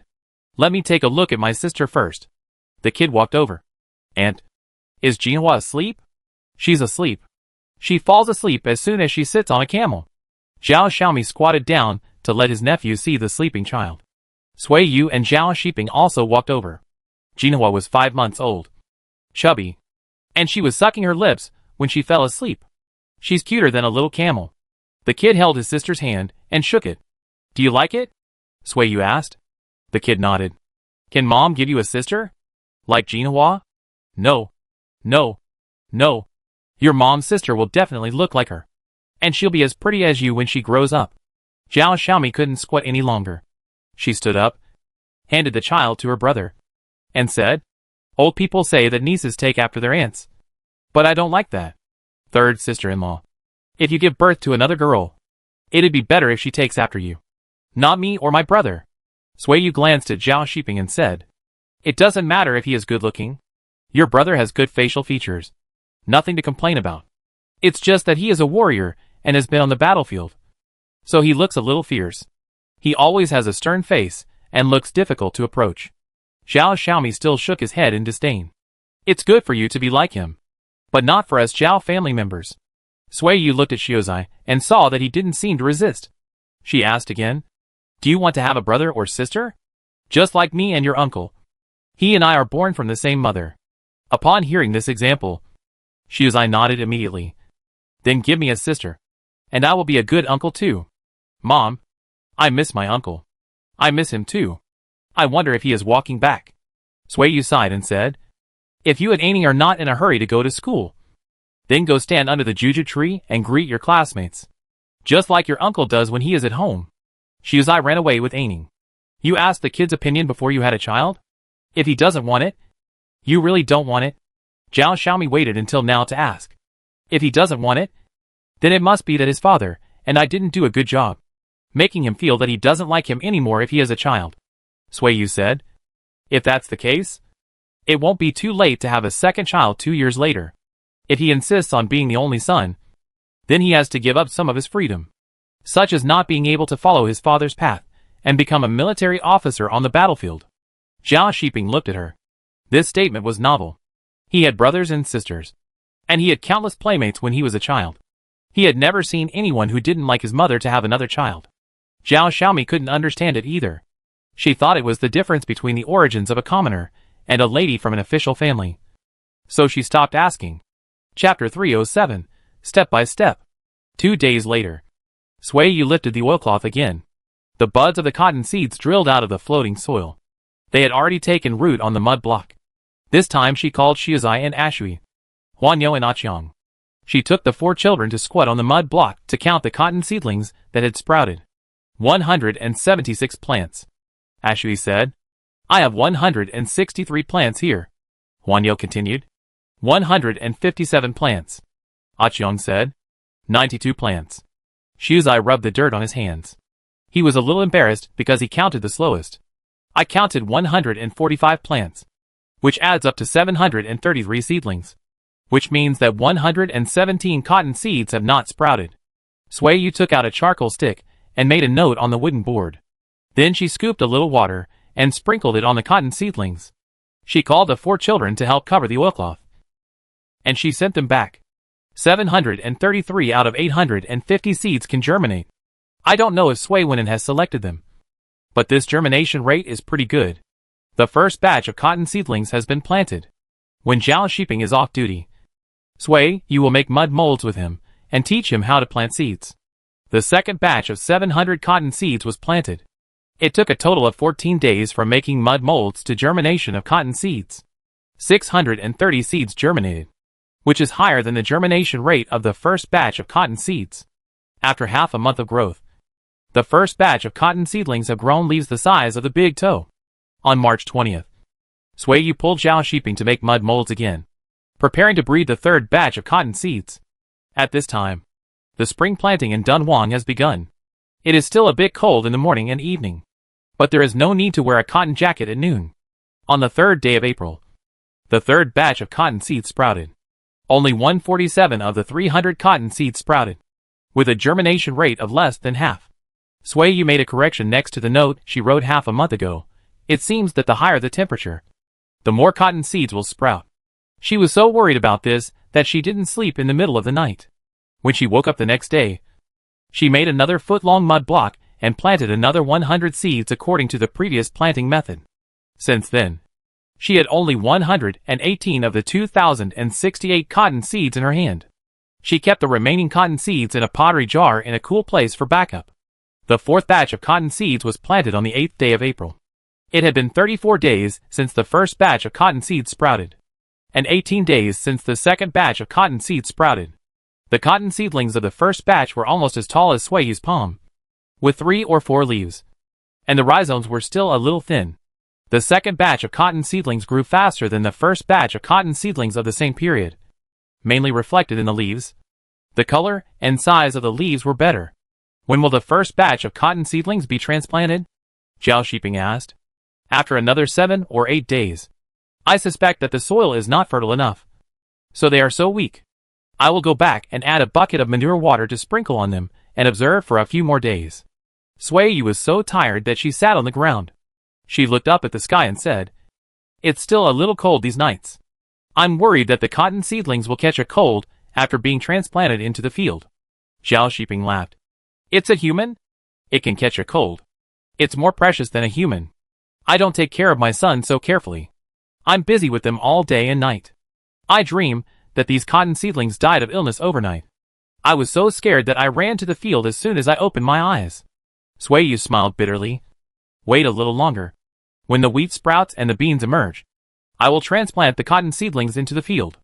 Bean and wheat seedlings can break through the soil and grow, so there is no reason why cotton seedlings, which are thicker than them, cannot withstand the wind." Zhao Shiping heard the camel bells. He stood up and looked south, and after about half a cup of tea, the camels carrying people came into view.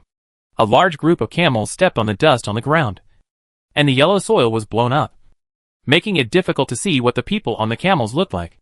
As they got closer, the merchants looked at the white things and heshed curiously. They looked at it for a long time, but couldn't recognize what it was. It just looked like cloth, but they couldn't understand what it meant to cover the ground with white cloth. Even if it was a grave for a dead person, it wouldn't be a long row. "Isn't that Captain Zhao?" The escort with good eyesight recognized the person. "Captain Zhao, what are you doing?" the escort asked loudly. "Grow crops. You go first. I'll go take a look." A merchant jumped off his camel. "I'll go take a look too." Sui and Zhao Shiping saw 3 merchants rushing towards them, even though they had expected it and explained it 3 or 5 times before. They still couldn't help but feel nervous at this moment. "What are you doing?" "This is oilcloth. I thought it was something else." The merchant waited over. He looked inside through the open hole of the oilcloth. It was green. The things inside looked like sesame seedlings and thin hemp stalks. But the color was wrong when he looked closely. "What kind of crop is this? I haven't seen it before," the merchant asked. "Cotton seedlings," Sui said. "I brought it back from Dunhuang last year." The words were accurate. Sui didn't shy away from letting people know about this thing. She just wanted to spread the news that she brought cotton seeds back from Dunhuang. She was not afraid of people knowing that she could grow it.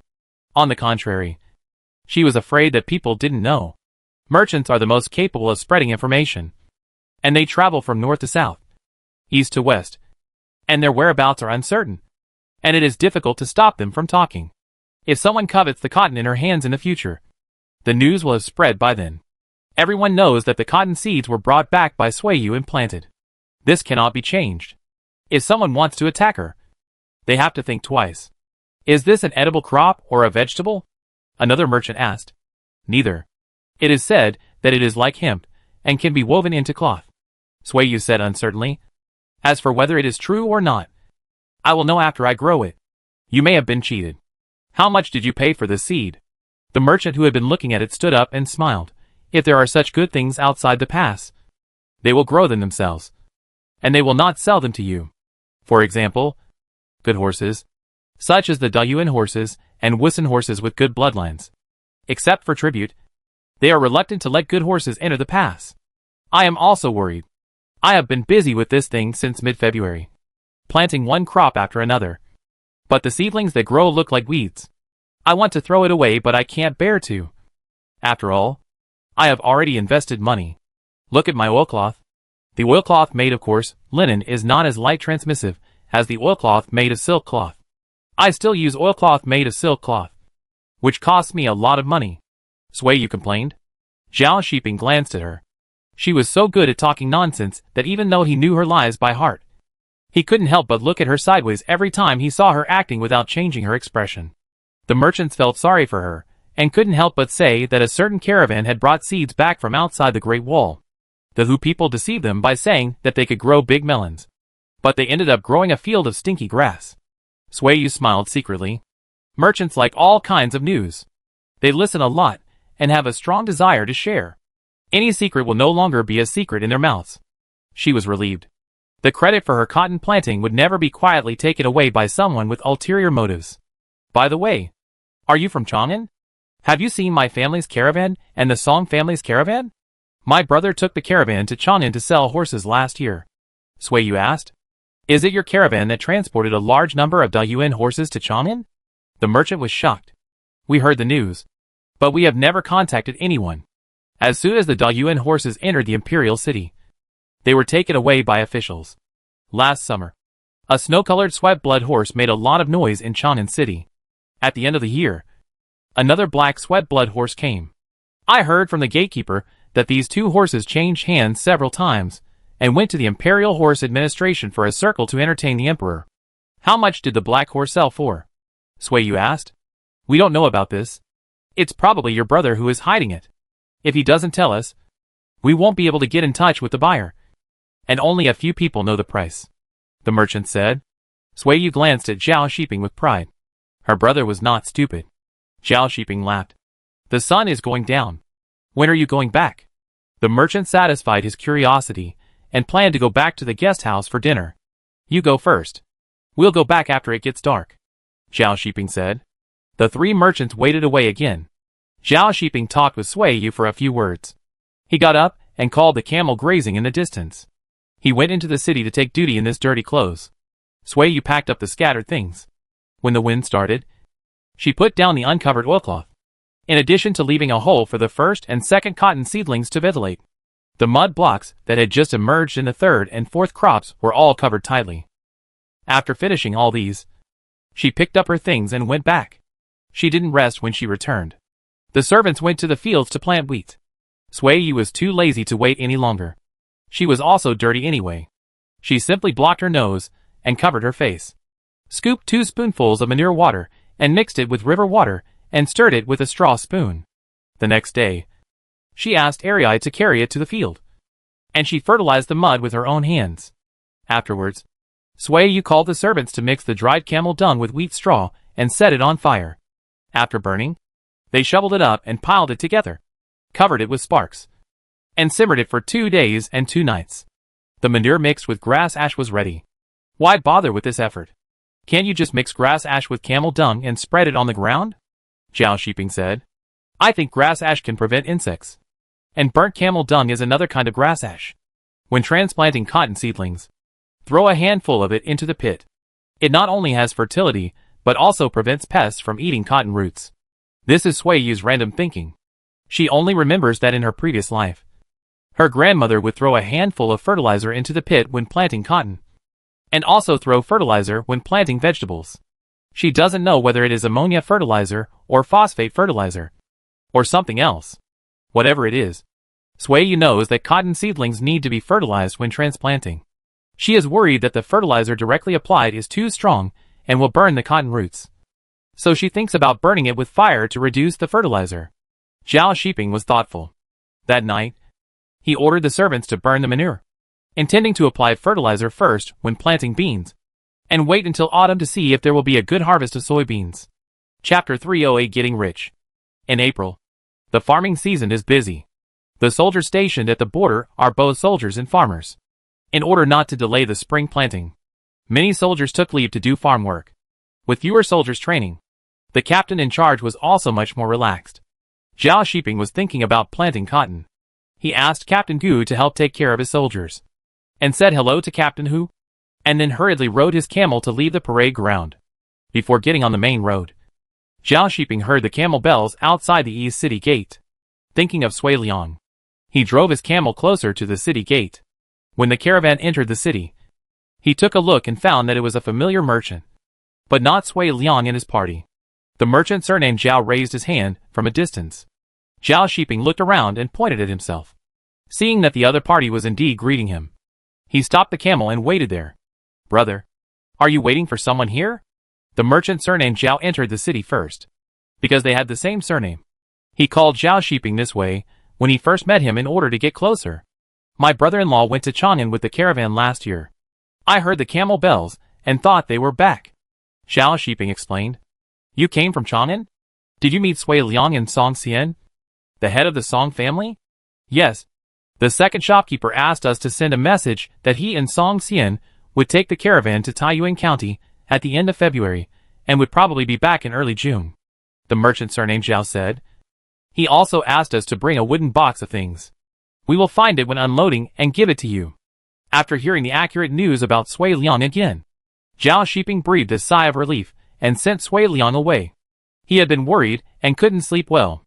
If this brother-in-law made a mistake, he and Sui would have an unbridgeable gully between them, which would be a rift that would never be eliminated until death. Thank you for your willingness to send a message for him, Zhao Shiping said sincerely. The merchant surnamed Zhao smiled. In the past, we lived in the guest house and used the second shopkeeper a lot. With his care, it is only right for us to send a message for him. Let's not talk about him. We also met your parents in Jiuquan. They asked us to ask if the shopkeeper Yu is at home this winter. If she is at home, your brother and sister-in-law and nephew plan to come and spend the new year with you. Remember to send them a message back. Zhao Shiping sighed secretly. How could he say no to this question? If he really stopped the old family from coming, the merchants would talk about his family in private. Okay. I will go to the postman to write a message later. My wife didn't come back in Taiyuan during the new year 2 years ago. I couldn't spare time to go back to pick up my parents. So I sent a message to let them spend the new year with my brother and sister-in-law in their hometown. Zhao Shiping explained. The merchant surnamed Zhao listened with a smile, nodded to show that he understood, and did not ask too much about his family affairs. The caravan passed the inspection and entered the city.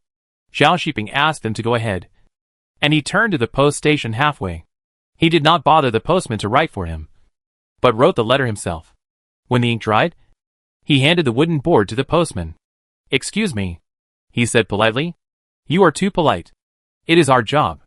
However, the last postman left Dunhuang 2 days ago. The next postman, who will deliver the letter, will probably leave at the end of the month. If Zhao Qianhu can't wait, he can ask the passing caravan to deliver the letter to Jiuquan Post Station. The postman said. It's okay. I'm not in a hurry. I'll deliver it at the end of the month. Zhao Shiping didn't want to bother the caravan for this matter. He paid a fee for running errands and led his camel out of the city and went home. Sui Yu, along with 5 maids and a group of children, were transplanting cotton seedlings.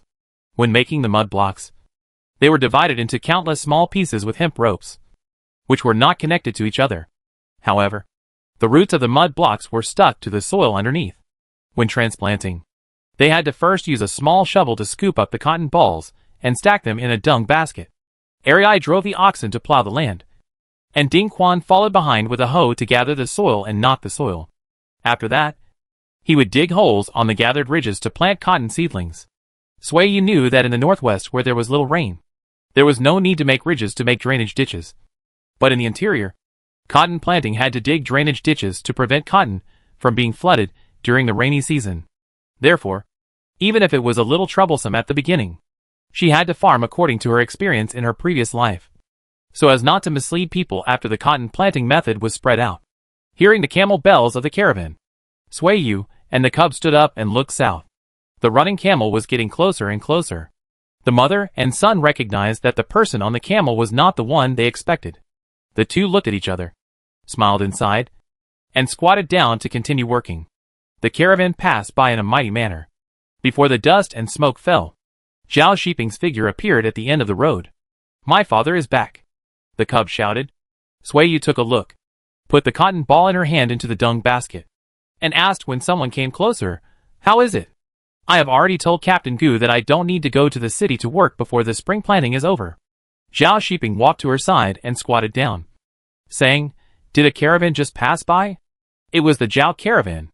They met Sui Liang in Chang'an. Sui Liang asked them to tell them that they would be back in early June.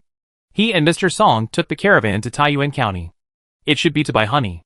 It is probably that Zhuduho wants the goods. Swayu guessed that both caravans made a lot of money from selling horses. If it was just to buy silk, Song Xian would probably buy the goods in Chang'an. It would be more expensive, but safer. Otherwise, it would be too risky to travel with 300,000 or 400,000 yuan. Zhao Shiping looked at the kid and said, "Your uncle asked the caravan to bring a box of good things. Can you go back and take a look?" The boy's eyes lit up, and he immediately stood up and ran back. "Bring me 2 braised eggs. I'm hungry," Swayu shouted. "Who of you wants to eat? Let the boy bring it. I want 2 big buns. Dunhuang has reached the age where he eats a lot and gets hungry quickly. I just want 1 braised egg," Ah Shui said. Huan Yo and Ah Chang shook their heads. They were both full in the morning. Swayu looked at Zhao Shiping. He had no appetite, and said absent-mindedly, "I'm not hungry. I don't want to eat anything." "So that's 3 braised eggs and 2 big buns?" the boy asked. "Bring 10 more braised eggs. Whoever is hungry will eat them," Swayu instructed. The boy said and ran away. Swayu looked at Zhao Shiping again. He understood what he meant and immediately said, "The Zhao caravan also brought a message.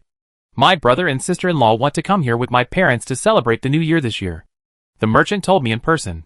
Many people in the caravan should know about it. I can't refuse. Before I came back, I went to the post station and wrote a letter, asking them to come after they finish their farm work in the fields. That's it. I don't think it's a big deal." Swayu breathed a sigh of relief. "Come if you want. There is a place to stay at home and no shortage of food. It's just right that the work at home will be done by then. Their coming here won't affect anything." Zhao Shiping was just worried that his eldest and second sisters-in-law would come and want everything they saw. And then they would make a fuss in front of Swayu. And then they would have a bad new year. "When autumn comes, I will take a few people back to the city to clean up the house of Qianhusuo. When my brother and sister-in-law and the children come, let them live there." He said it on his own initiative. Swayu had no objection. "We are all brothers from the same family. If we divide things too clearly, people will laugh at us. Our lives are better now. We can help our brothers and sisters-in-law as much as we can. But our brothers and sisters-in-law all live in their hometown. They have a lot of land at home, and farm work on the land is indispensable. We can't help them with that. This time when they come here, if the nephews and nieces can settle down and learn to read in the school, then we will let them stay here." Swayu took the initiative to mention this unavoidable problem, instead of letting the 2 sisters-in-law spend all their time trying to find out her opinion in various ways. And then they will talk a lot. She still has to keep the children. The result is the same. It is better for her to talk about it first. And she can also get a good reputation in front of Zhao Shiping. Sure enough, Zhao Shiping showed gratitude. Swayu smiled. Zhao Shiping had no grudges against his 2 brothers. His life was better now, so it was impossible for him not to have ideas about helping his 2 brothers. Another thing is that she is almost 30 years old. Even if she has another child, she will only have the energy to raise one more. When the child encounters problems, there will be a sister or brother to consult. But when it comes to hiring people, cousins who grew up together are also good choices. She is not averse to letting her husband's nephews and nieces come to live for a long time. After all, the children are grown up, and she doesn't need to worry about eating and sleeping. She never took the initiative to mention this matter before. and even blocked the two sisters-in-law from coming to Dunhuang with the caravan. That was because she considered that things that were given to her voluntarily would not be cherished, and things that were obtained too easily would not be well received. It's not easy to make money from farming, but there will be no shortage of food. If my eldest and second brothers want to leave their children here to study and learn to read, they have to pay for their own food, and they have to provide their own clothes for the 4 seasons. I am an uncle, not a father. I don't raise nephews and nieces in the situation where there is a father and a mother, Xiao Shiping said. I will tell you about this when the time comes. You will be the good guy and I will be the bad guy. He is not a bad guy. He is obviously a good guy. A Shui heard this from the side, and she interrupted. It is the child of each person that should be raised. It is not like Huan Yo and a Chang who sold themselves to you. You let us stay here. Not only can we eat as much as we want, but we can also learn poems and learn words with the old teacher. This is a great favor to us. This is taking the opportunity to express her feelings. And Sui Yu and Zhao Shiping both understood what she meant. A Shui saw Sui Yu's admiration, and she smiled shyly. No more talking. The dung basket is full. You carry it to the field. Sui Yu interrupted and said Zhao Shiping to work. Should we spread dung in the pit first? Zhao Shiping asked. Yes. Dunhuang. You go with your master. You carry a bucket of manure, and throw a handful into each pit. Sui Yu stood up and said, Come on. I'll show you how to do it. Throw a handful of burnt manure ash into the pit. Take a cotton ball and put it down properly. Then use your feet to dig the soil to shallowly bury the cotton ball. After doing a set of actions, Sui Yu looked at the people watching on both sides. I got it. Dunhuang nodded. I understand. Zhao Shiping also nodded. Sui Yu did not leave. She stood aside and watched the two of them move. When she was sure that there was really no problem, she walked to the edge of the field. Shuzai brought braised eggs and buns over. Mom, my uncle brought me a set of puppets, with horses, dogs, cats, camels, and me, Shuzai boasted loudly. How do you know it must be you? It can't be me? Sui Yu peeled a braised egg and took a bite, saying, We won't go back to eat at noon. When the meal is ready, you and Chui Saw will take the meal to the field. The kid agreed and explained, My uncle wrote in the letter that it's for me. Okay. I'll give it to you. I don't want it. After eating a braised egg, Sui Yu peeled another one. She pointed to the two people who were plowing and digging a pit not far away and said, Take the braised egg over and ask Ariai and Ding Quan if they want to eat it. Okay. Oh, Dahe is here. A Shui waved at the running big black dog. Are you Dahe or Xiaohe? No one noticed you. Where did you come from? Did you come with your master? No. It wasn't at home when I went back, the kid shouted. The big black dog jumped around excitedly, its tail shaking out after images. It rubbed the people in the field one by one, and then stuck out its tongue to lick water in the river. With food in her stomach, Sui Yu took over the work in Dunhuang's hands and let him eat the big buns. After shoveling 733 cotton seedlings, Sui Yu arranged for 5 maids to take over Ding Quan's work to dig holes. Ding Quan and Ariai went back to get buckets and shoulder poles, and the two carried water to the field. Sui Yu and Ah Shui each held a water scoop. They stood in the drainage ditch created by the plow and scooped water into the holes where the cotton seedlings were planted. Huan Yo and Ah Chang followed behind, gathering soil to cover the water marks and bury the cotton roots. After a busy day, when the sun was about to set, all 733 cotton seedlings were planted. Let's go. Call it a day and go home, Sui Yu shouted. Come back tomorrow to plant the second crop of cotton seedlings. The big black dog, who had been guarding the field, stretched and stood up. It stood at the end of the field and watched. When everyone left, it also ran away with its tail wagging. When the cotton fruit is in the future, you and Xiao He will take turns to guard the night, Sui Yu said. Big Black woofed and wagged his tail more happily. After washing up at home and going to bed, Sui Yu had time to read the letter written by Sui Liang. The black horse was sold for 158,000 coins. All the horses were sold for 623,000 coins. The saddle was sold for 30,000 coins. And the 30 boxes of silverware were sold for 80,000 coins. At the same time, Sui Liang also explained that there was too much silver, and Zhu Duho arranged 5 soldiers to escort them for a while, on the premise that they would hand over the honey business to him. Sui Liang and Song Xian agreed. So they led the team to Taiyuan County. We've made a fortune. Sui Yu smiled happily. The market for Taiyuan horses is better than I thought. And the price is really good. Next month, I will arrange 10 soldiers to go to Hanqi Ridge to welcome them. Zhao Shiping said. Is it okay? Sui Yu asked. Zhao Shiping nodded. Just like when I was there. Soldiers who are not on duty can leave Dunhuang City at will. We pay them some money to go on a business trip. I still have this power. Okay. Sui Yu was overjoyed. A month later, a team of 10 followed the caravan heading east and rode camels out of Dunhuang City. At this time, Sui Yu's cotton seedlings had all been transplanted to the field. The first 733 seedlings planted had grown to knee height and were faintly showing signs of forming flower buds. Chapter 309. Know the ways of the world, but not the ways of the world. It was summer in May, and the river under Hongqialing Mountain had entered its flood season. Sui Liang heard the sound of rushing water before he left the Qinling Mountains. The sound of water was surging, and he thought it was probably the same as the sound of waterfalls that the old man had mentioned. Master Song. Shopkeeper Sui. We won't see you off once we get out of this mountain, the clerk in black clothes said. Hearing this, Song Xian said with gratitude, Okay. Once we get out of this mountain, we will reach the river.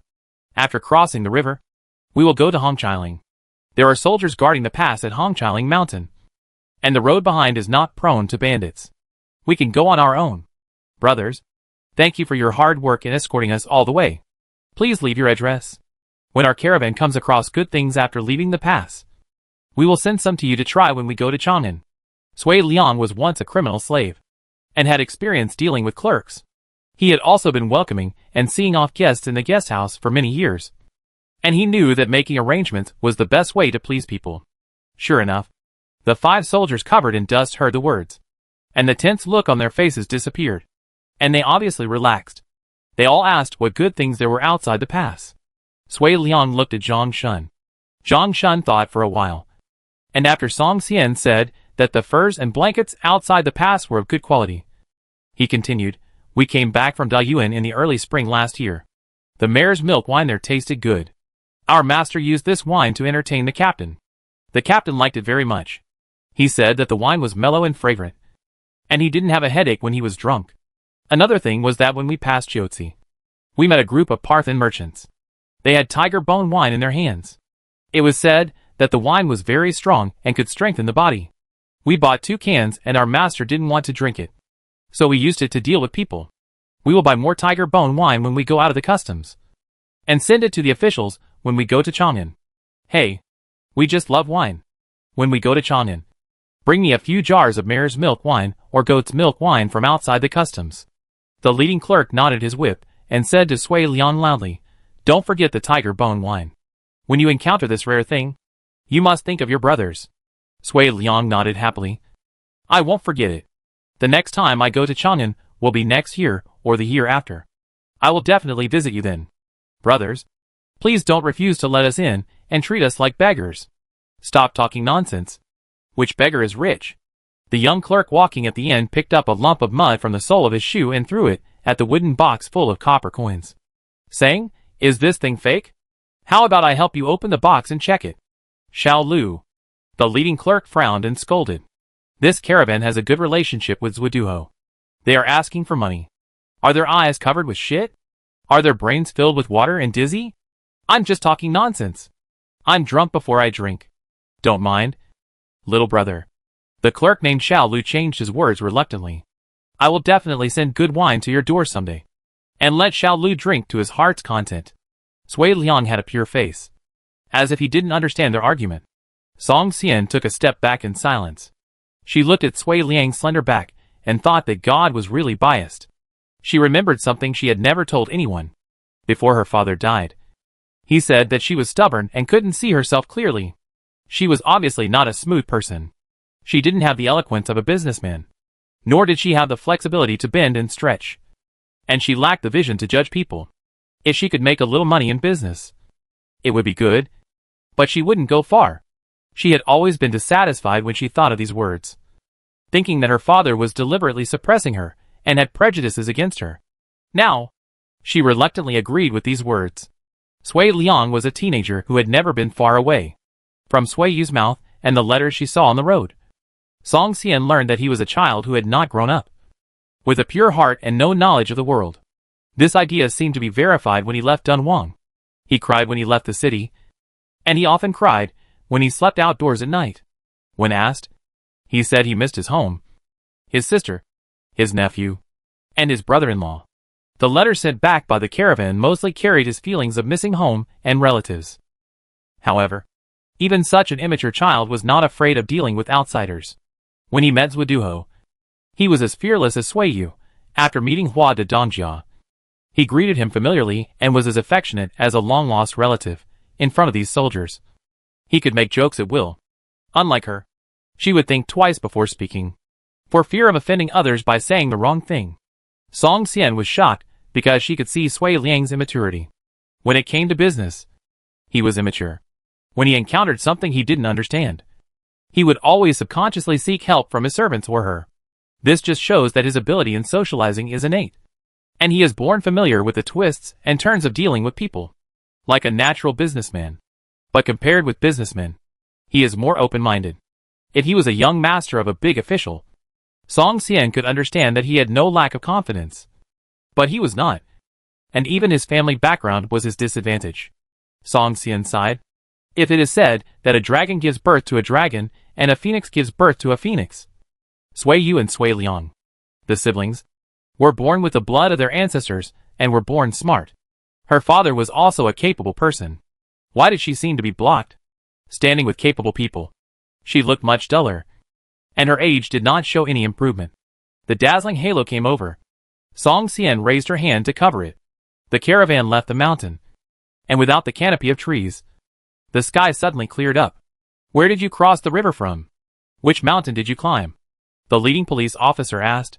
This river is called Lishui. If you walk upstream along Lishui for a day, you will reach the crossing of the river. Zhang Shun explained. He took out a wooden board and charcoal sticks from his arms, and said, Sir, which market and which alley do you live in? What is your full name? I'll write it down. While the soldiers reported the address, Song Xian drove the camel close to Sui Liang, and asked with a shy face, Brother Liang, do you want to give the money? What do you think? Sister Song? Sui Liang didn't dare to make a decision alone. After all, he didn't want his family to bear the money. Song Xian, then give it? Sui Liang was waiting for this, and immediately agreed. I'll let Xiao Chunhong get 50 strings of money. Is this number less? I'll take another 50 strings, Song Xian said. Okay. I'll have Li Wu give it to them when we leave. Brother, we'll take you a little further, and we'll return after you've crossed the river. I took a quick look around, and the forests are thick and dense here, and the camel dung on the ground is dry. It's been a while since a caravan has passed this road, and we're a little worried about letting you walk alone for a day, the bearded clerk said. If anything happens to you because of our laziness, Duho won't forgive us. Then I'll trouble you. Brothers, when you come to Dunhuang, go to Changwei guest house, and our family will slaughter pigs and sheep to entertain you, Sui Liang said politely. The clerks knew that they would never go to Dunhuang in this lifetime, but they smiled and agreed. The caravan rested for an hour at the foot of the mountain. After the people and camels had enough to eat and drink, the caravan set off again. The caravan did not travel at night, and arrived at the riverside in the evening of the next day. There were no caravans on both sides of the river, and only 3 boys were guarding the sheepskin raft under the tree on the other side. Boys, business is coming, Zhang Shun shouted loudly. Go and call your master. We want to cross the river. It's late today. Wait until tomorrow. Then wait, Song Xian said. We will spend the night by the river tonight. Ask them if they know Lao Xuan, and tell them that we hired Lao Xuan sheepskin raft. Sui Liang still remembered his sister's instructions. If the tiger bone wine is useful, Lao Xuan's family will be their connections along the river. Zhang Shun conveyed it loudly, and heard the other side asking which caravan they were from. As soon as the word Sui came out, a boy ran away. When dinner was ready, people came from the other side. In addition to Lao Xuan's family, there were a dozen boatmen. They crossed the river on sheepskin rafts and asked about tiger bone wine before they landed. With the soldiers by his side, Sui Liang insisted that he had obtained 2 small cans and promised to find them for them next year. Little shopkeeper, have a rest after dinner and cross the river at dawn tomorrow. The water flow is slower before dawn, and the sheepskin rafts are more stable. Lao Xuan finally found a chance to speak. I will go back to find some people and gather 100 sheepskin rafts tomorrow morning. It would be best if I could ferry you across in one trip. Sui Liang thanked him repeatedly and promised again, next year I will ask someone to send you tiger bone wine. No. I will ask the caravans returning to the customs this year. If they have tiger bone wine, I will buy it from them and send it to you this year through the passing caravans. Lao Xuan smiled secretly. This kid was still a little naive. He dared to give a definite answer. It was guaranteed that his family had stock. The next day, when the cocks crowed, it was still dark. At this time, the two sides of the river were already busy. The sheepskin rafts entered the water, and the splashing sound covered the birdsong in the forest. The arrangement of the caravan crossing the river was almost done. Sui Liang took Li Wu to find the police officers, who were preparing to return. He said kindly that before the mare's milk wine and tiger bone wine were delivered, he and Song Dongjiao would treat them to 2 jars of good wine. Li Wu handed over a bundle of 100 strings of copper coins. The police officers didn't take it. Not because they didn't want it. If Xiaolu hadn't said it before, they would have taken it. The problem was that he hinted that the caravan should pay money, which changed the meaning. If they reported it to Zhuduho, they would not be able to defend themselves and would not be well. We are loading the cargo. Go and watch over it. Don't let anyone take away any valuables, the bearded man said. Come to Chang'an to find us later. No more small talk. Go and get busy. Li Wu looked at Sui Liang. Sui Liang nodded. He took back the bag he handed over. Goodbye, brothers. Sui Liang bowed. Next time I go to Chang'an, my sister and I will bring my nephew to thank you. The boatmen were shouting. Sui Liang said no more and hurried over. Little shopkeeper, you come and take the sheepskin raft. I will hold the boat steady and make sure you don't fall into the water. Lao Xuan shouted. Sui Liang took Gonde and 5 boxes of money on board, while Song Xian took another sheepskin raft with his servants. Young shopkeeper, do you still have tiger bone wine at home? After leaving the shore, Lao Xuan asked in a low voice. I have finished the 2 cans of tiger bone wine you gave me last year, and my old legs have started to hurt again recently. Sui Liang saw that the sheepskin raft was getting farther and farther away from the shore, and the sound of the river was getting louder and louder. He sighed and said, Old man, you are really mean. I keep my word and I will definitely not let you fall into the water. I am not an ungrateful bastard. Sui Liang didn't believe it, so he had to give in and said, I will have someone send you a jar when I go back, or let a passing caravan bring it to you. Let's make it clear that you can't do this again in the future. Okay. Okay. Lao Xuan said nothing more and promised. In the future, when your caravan crosses the river, just come to me, and my family will guarantee your safe crossing of the river. Chapter 310. The caravan returns to the city. The sheepskin raft was pushed into the protruding bay. Lao Xuan used a pole to stabilize the sheepskin raft. Sui Liang and Gonda carried the money box to the shore. Lao Xuan's eldest son also helped to carry the box. As soon as the sheepskin raft was empty, Lao Xuan immediately paddled the sheepskin raft away. The sheepskin raft carrying silk satin followed and filled it up. Gonda went to unload the goods. Sui Liang stood aside guarding the money box. Half a mile away from him, a large sheepskin raft that could carry 2 camels also came ashore. The bay current on the shore was 2 inches wider than the sheepskin raft. The sheepskin raft got stuck in it. The boatman inserted 2 thick wood into the gap between the underwater boulders. He shouted and shouted, get up with the boat servants. The 2 kneeling camels stood up. As they moved, the sheepskin raft shook violently. The boatman who pressed the thick wood was so tired that veins popped out of his head. The camels came ashore, probably because they were seasick. So they left the shore and knelt down again. Soon, there were camels lying all over the ground, like huge brown-yellow rocks. Sui Liang and Song Xian counted their own money boxes, while the servants checked whether the cloth was soaked in water. The boatmen were also not idle. They floated on the water to check whether the sheepskin rafts were damaged. After everyone finished their work, they compared accounts and settled the boat fare. Once the boat fare was settled, the boatmen carried most of the sheepskin rafts away from the river. Xiao Chunhong took Qi Shan and Ainu and followed the Song family servants. They would not meet farmers in the next half-month journey, so they had to replenish food and grass at the foot of Hongqiling. At this time, The sun was already high in the sky, and the remaining people rested where they were. Sui Liang looked at the opposite bank and looked downstream along the direction of the water flow.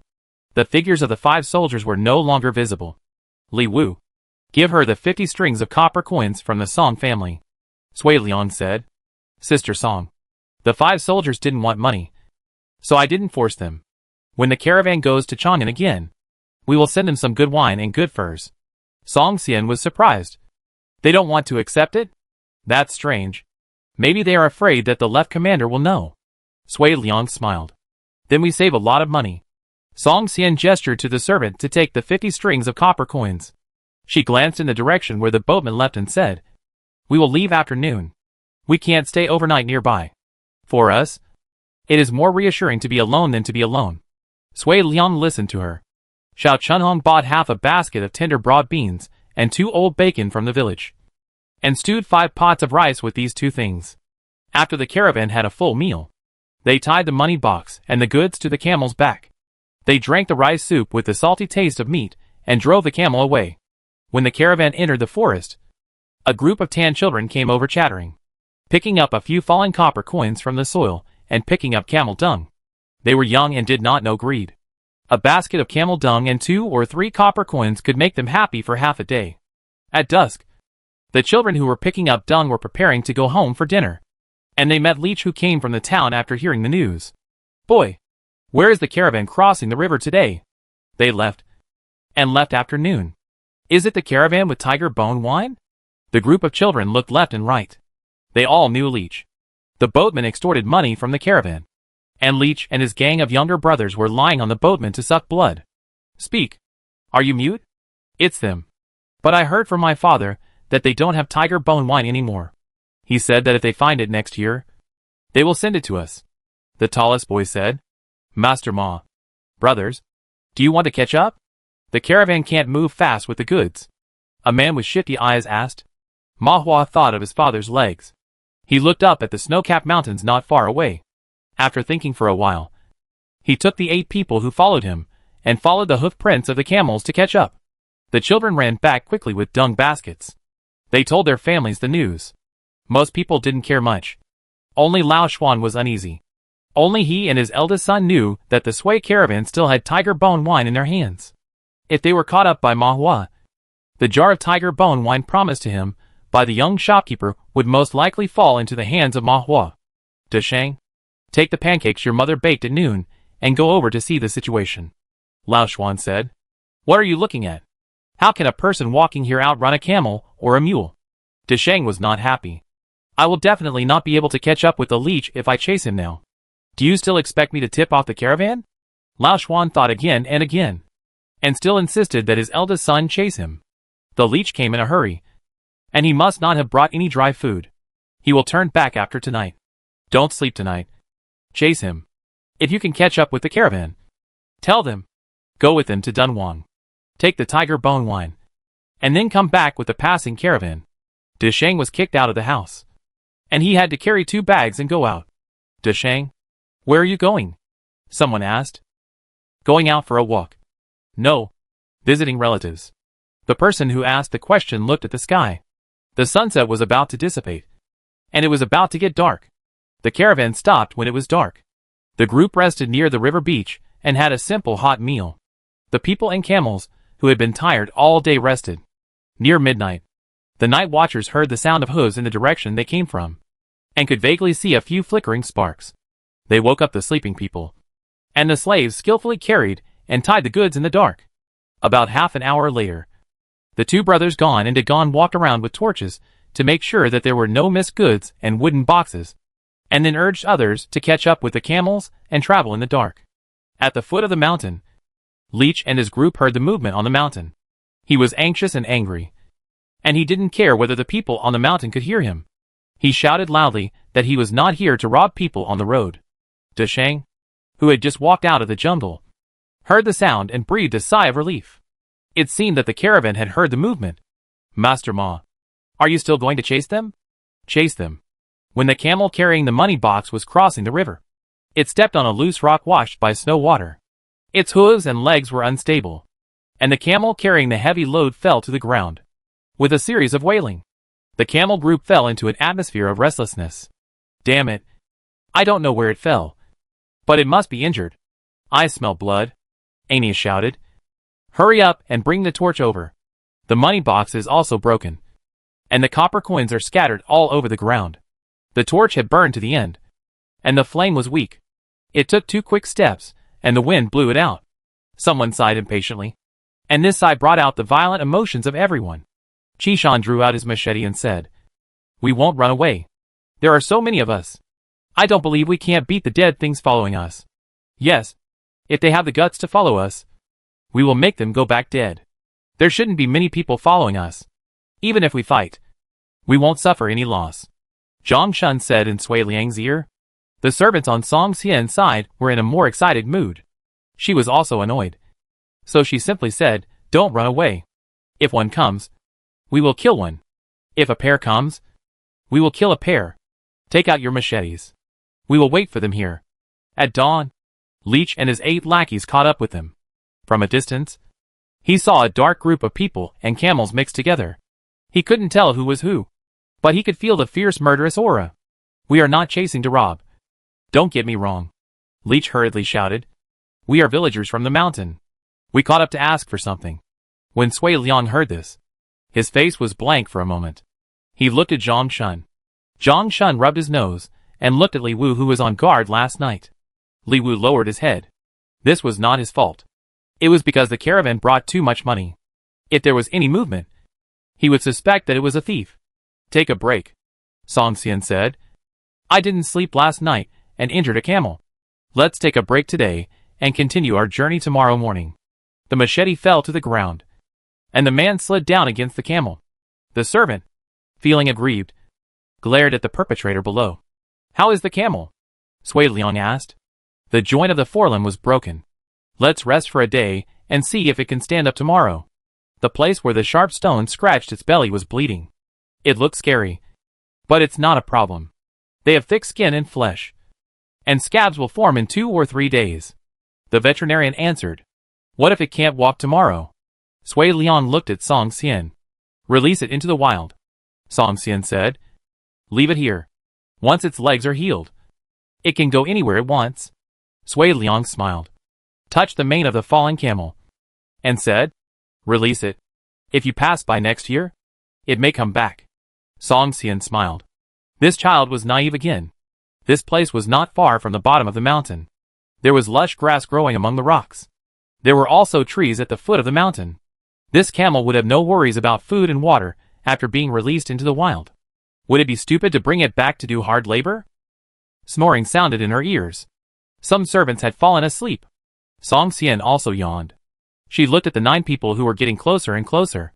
The big-bellied man who was walking in the lead had a face full of flesh and a fierce look. He was definitely not a good guy. Leech stopped 10 feet away from the caravan. He first apologized for the panic he caused to the caravan, and then explained the purpose of this trip. My name is Ma Wang, also known as Leech. I manage the boatmen who cross the river at the foot of the mountain. I don't know if you have heard of me. It doesn't matter if you haven't heard of me. Next time you pass by, ask people and tell them my name. The boatmen won't dare to do bad things to you when you cross the river. Ma Wang said honestly. I caught up with you just for the tiger bone wine in your hands. I have an old father who also rode a boat on the river when he was young. As he got older, his legs hurt so much that he couldn't walk. I heard people say that tiger bone wine can cure this disease at the beginning of this year. I asked around and found out that it was you. You gave Lao Xuan tiger bone wine. Isn't it just to avoid trouble when crossing the river? Give me the tiger bone wine. As long as I don't die, I will ensure that you will not be deceived or threatened by the boatmen when crossing the river. Song Xian's eyes moved, and she looked at Sui Liang. This is worth a try. It is more worthwhile to make friends with Leech than Lao Xuan. Okay. I do have a jar of tiger bone wine at home. When I get back, I'll ask a passing caravan to bring it to you, Sui Liang said. Only 1 jar? Including the one promised to Lao Xuan? Leech asked. Sui Liang's eyelids jumped, and he clenched his hands and said, I don't know when I will cross the river next time. How can I promise him in advance? There is only this jar, and the rest is probably only a small can. This is what is left before. We keep it for ourselves. Leech was also cheating him. He thought about it. 1 jar is enough for his father to drink for a year. And then he will think of a way. Then remember to ask the caravan to bring it over. After July, I will have someone guard the riverside. When the caravan comes, report my name and someone will go to receive the wine. Leech said. Tell me your names. I will give the order when I go back. The 2 heads of the Sui and Song caravans are Sui Yu and Song Xian respectively. Sui Liang said. Just recognize the 2 female merchants from Dunhuang. My last name is Song. I will definitely follow the caravan when it passes by in the future. Just recognize my face. Song Xian said. If you meet the Parthan merchants next time you go out of the border, I will exchange tiger bone wine with them for you. Mai Huang looked at her and said, I have heard of it a long time ago. If you said female merchants, I would know. By the way, do you have anything to eat? We have only had rice soaked in water yesterday morning. Xiao Chunhong took out a bag of fried rice and threw it over. The matter was settled. The 2 parties slept on the ground at a distance. Ma Huang and his lackeys had a hot meal in the caravan at noon. After eating, they returned to the mountain. De Chung walked all night, and his legs were about to break. After resting for 2 hours, he heard the sound of hooves. He hurried to run away. He hid behind a huge rock and heard a few lackeys flattering Ma Huang. His heart sank. After resting for a day and a night, the caravan set off again. The camel with an injured front leg could barely stand up, but it had difficulty walking, let alone climbing the mountain. Song Xian had someone take off its copper bell, and from then on it was far away from its homeland and free. The caravan went far away, and the camel behind it cried loudly, calling the tribe. It tried to keep up, but could only watch the tribe go farther and farther away. Finally, it could only lie on the ground to hear the hoof sound. The sun set and the moon rose, and the stars moved. The hoof sound disappeared. The injured camel stood up and ate the soybean meal. It stepped on the stone with its hind hooves, and the hoof sound was heard again on the mountain. Half a month later, the caravan went down Hongqiling. The 10-man team waiting in Wuwei County took out a horse whip given by Zhao Shiping. Sui Liang was overjoyed when he saw it, and there were soldiers and officials escorting him. Sui Liang was eager to go home, and the caravan rushed all the way and finally arrived in Dunhuang on the 5th day of June. Mother! When Lu Yer saw Song Xian, her eyes lit up. She got off her horse and ran out of the city, saying excitedly, I came by chance. I just came here and met you. Song Xian was very happy, and the fatigue along the way was swept away. Sui Liang looked around and asked anxiously, Are you the only one here? Where is Xiaozi? Where is my sister? I came from the guest house. The school is over. I will wait at the city gate when I return to the city. Lu Yer explained. My sister-in-law is working in the fields. I don't know what Xiaozi is doing. Sui Liang was unwilling to give up. He stopped the caravan that was about to enter the city and said, Lu Yer, go back to the guest house and let my sister and Xiaozi come to pick me up. Chapter 311 Wish You and Me. Song Xian smiled. She pushed her daughter and said, Go and run an errand for Liang Gur. I'll go back and wait for you. Lu Yer. Okay. After Lu Yer left, Song Xian asked the caravan to enter the city for inspection.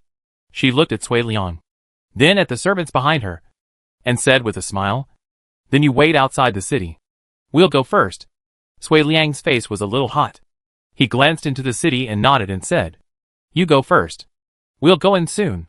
Won't you wait for your sister and the kid to come? Song Xian teased. Sui Liang blushed. He smiled and said, Okay. So they won't have to make a wasted trip. Song Xian laughed.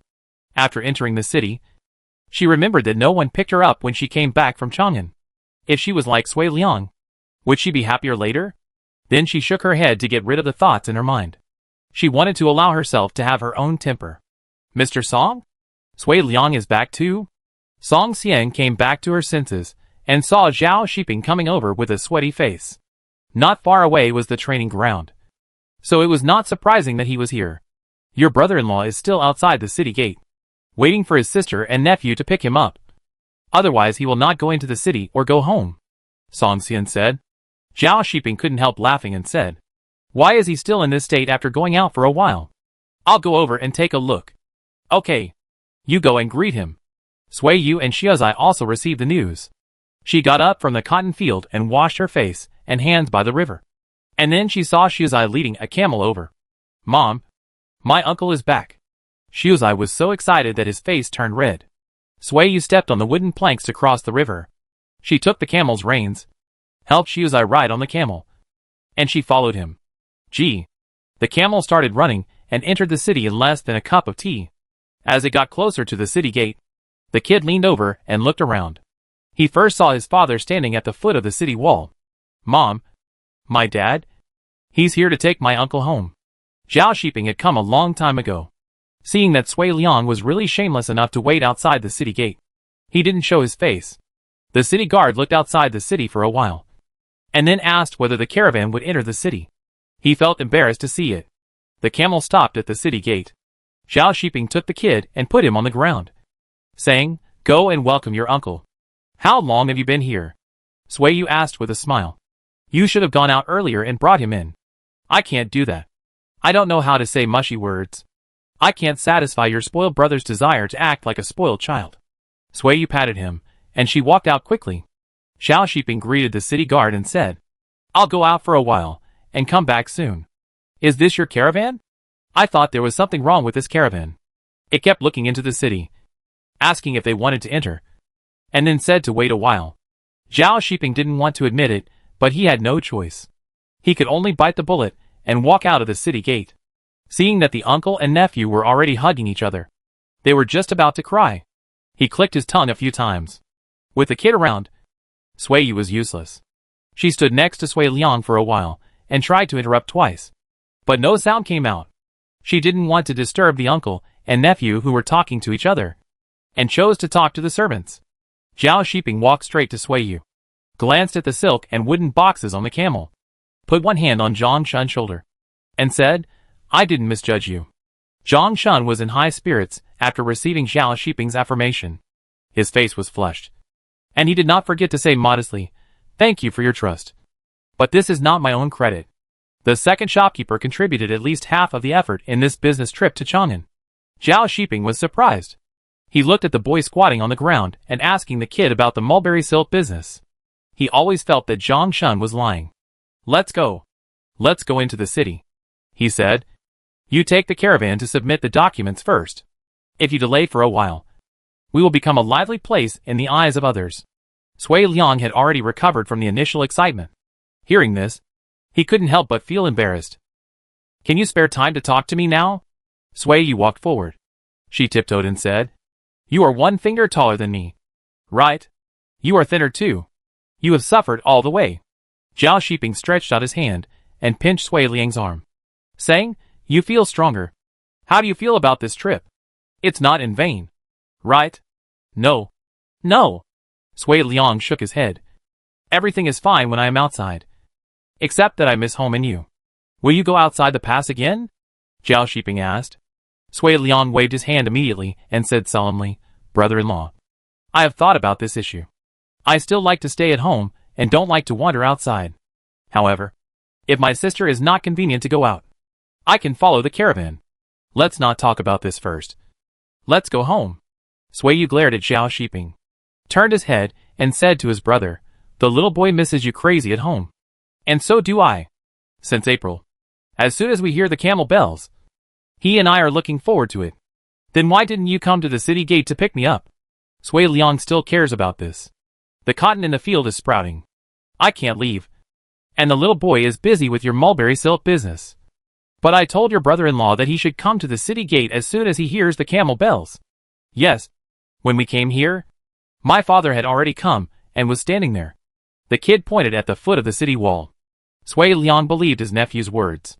He turned his head and looked in the direction of his finger, and saw 2 big footprints. "Your brother-in-law doesn't say it, but he misses you as much as we do." Suiyu helped to explain. Zhao Shiping didn't say anything and acquiesced. Sui Liang turned around and deliberately asked, "Brother-in-law, do you miss me? You are really shameless." Zhao Shiping couldn't stand it in front of Suiyu. If it were someone else, his mouth would be harder to pry open than a dead duck's mouth. It would be harder to get him to say that he misses you than to break his teeth. Sui Liang rolled his eyes. "Uncle, I'm speaking for my father." "Brother Liang, my brother-in-law misses you." The kid interrupted. This sentence shocked the 2 people. Sui Liang choked uncomfortably, and Zhao Shiping got goosebumps all over his body. Sui Yu laughed out loud, causing pedestrians on the road to look at him sideways. A caravan is coming. My God. How much silk has it bought? The carrot vendor exclaimed. It's heading north. Hey. Hey. Hey. I recognize it. I know the man in the lead. This is the caravan of shopkeeper Yu. No wonder. They bought a large group of horses last year. It's no wonder she got rich. Amid the discussions, Sui Liang walked with his little cub, with his head held high. Sui Yu took a step back and walked with Zhao Shiping. Back at the guest house, Inpa was already stewing chicken. There was no business in the guest house. The cash box and the goods were unloaded directly on the open space outside. Sui Liang handed over a bamboo slip, which recorded the price of each horse, as well as the goods bought and the price of the goods. The black horse was sold to Zhuduo. He raised money for 2 days, and could only come up with 158,000 coins. However, he introduced us to a silk shop. When we bought shoe brocade, we got a cheap price of 950 coins per horse. I decided to buy 80 pieces of shoe brocade, and the store was only willing to sell so much. I bought shoe brocade in Chang'an for 1,200 coins per piece, which is 20,000 coins cheaper. The price of the horse is nearly 180,000 coins, which is not bad. Sui Yu looked at the bamboo slips and said, the horse market is better than I thought. When you left Dunhuang, I thought that if Wuzhui could be sold for 80,000 coins, I would make a profit. Zhang Shun, I keep my word.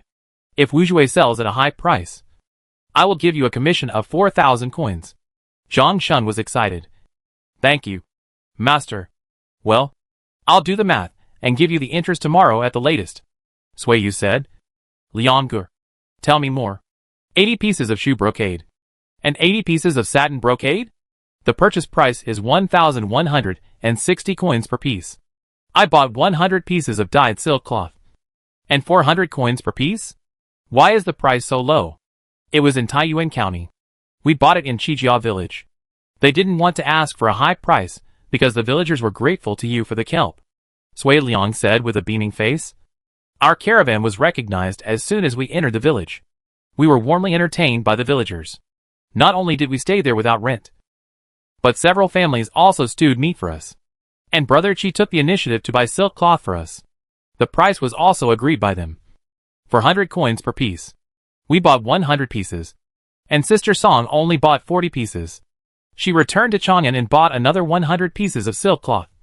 The price was 480 coins per piece. Raising silkworms and weaving cloth is not easy. Many women stare at the loom until their eyes are blinded. They shouldn't ask for this price.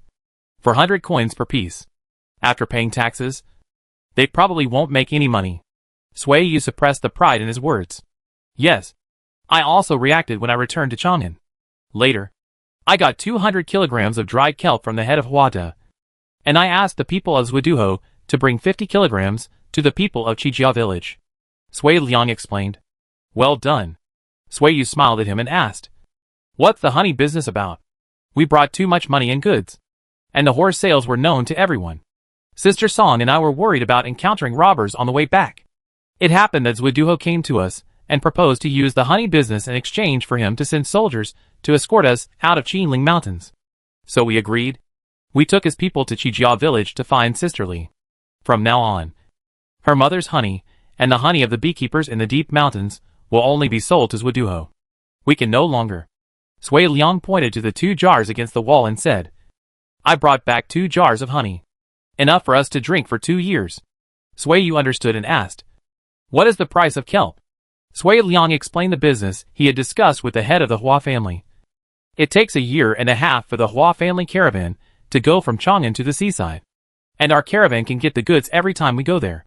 Zhao Shiping couldn't help but look sideways. He now believed Zhang Shun's words. Sui Liang was pampered, but he still had a lot of ideas in his mind. Sui Yu gave a thumbs up. Foresight. Sui Liang was very happy. After reading the bamboo slips, it cost 200,000 and 8,800 coins to purchase the goods, and the customs clearance fee on the way was more than 17,000 coins. The main reason was that the tax on horses entering the customs was high. Before, Sui Yu led the caravan back and forth, and it was probably just over 12,000 coins. Sui Yu squatted down, picked up a stone and wrote and drew on the ground. After deducting the money spent on purchasing goods, customs clearance and food and fodder, she made a total of 556,600 coins. A 20% profit was 111,320 coins. She took a deep breath. It was really painful. This price was higher than the price of buying a slave. I figured it out. The 20% interest is 111,320 coins. Plus the 13,400 coins you should have received 3 years ago. But this has to be deducted from Ding Quan's 610 coins. I calculated that except Ding Quan, everyone else got 6,000 coins each. Plus the time when we encountered the ghost fire. I promised that except Ding Quan, everyone would get 200 coins. So it's 6,200 coins. Sui Yu sighed. She forced a smile and said, if you don't live up to my trust, I will make your pockets fatter. Whoever is capable will get money. Zhang Shun finally got 1,200 coins. Everyone applauded. The applause was warmer than his heartbeat. And Zhang Shun straightened his back. At this moment, the sense of accomplishment in his heart overwhelmed all the unbearable and unfair things he had suffered in the past. As if he had been reborn. Next. Applaud yourselves. After 5 years of ups and downs, the shocks and responsibilities, the blood and sweat, the worn-out soles, the smelly clothes, the calluses on the thighs, the cracked and bleeding lips, the sunburned skin, the frostbitten toes, everything is worth it. Sui Yu said this to the servants, and also to herself.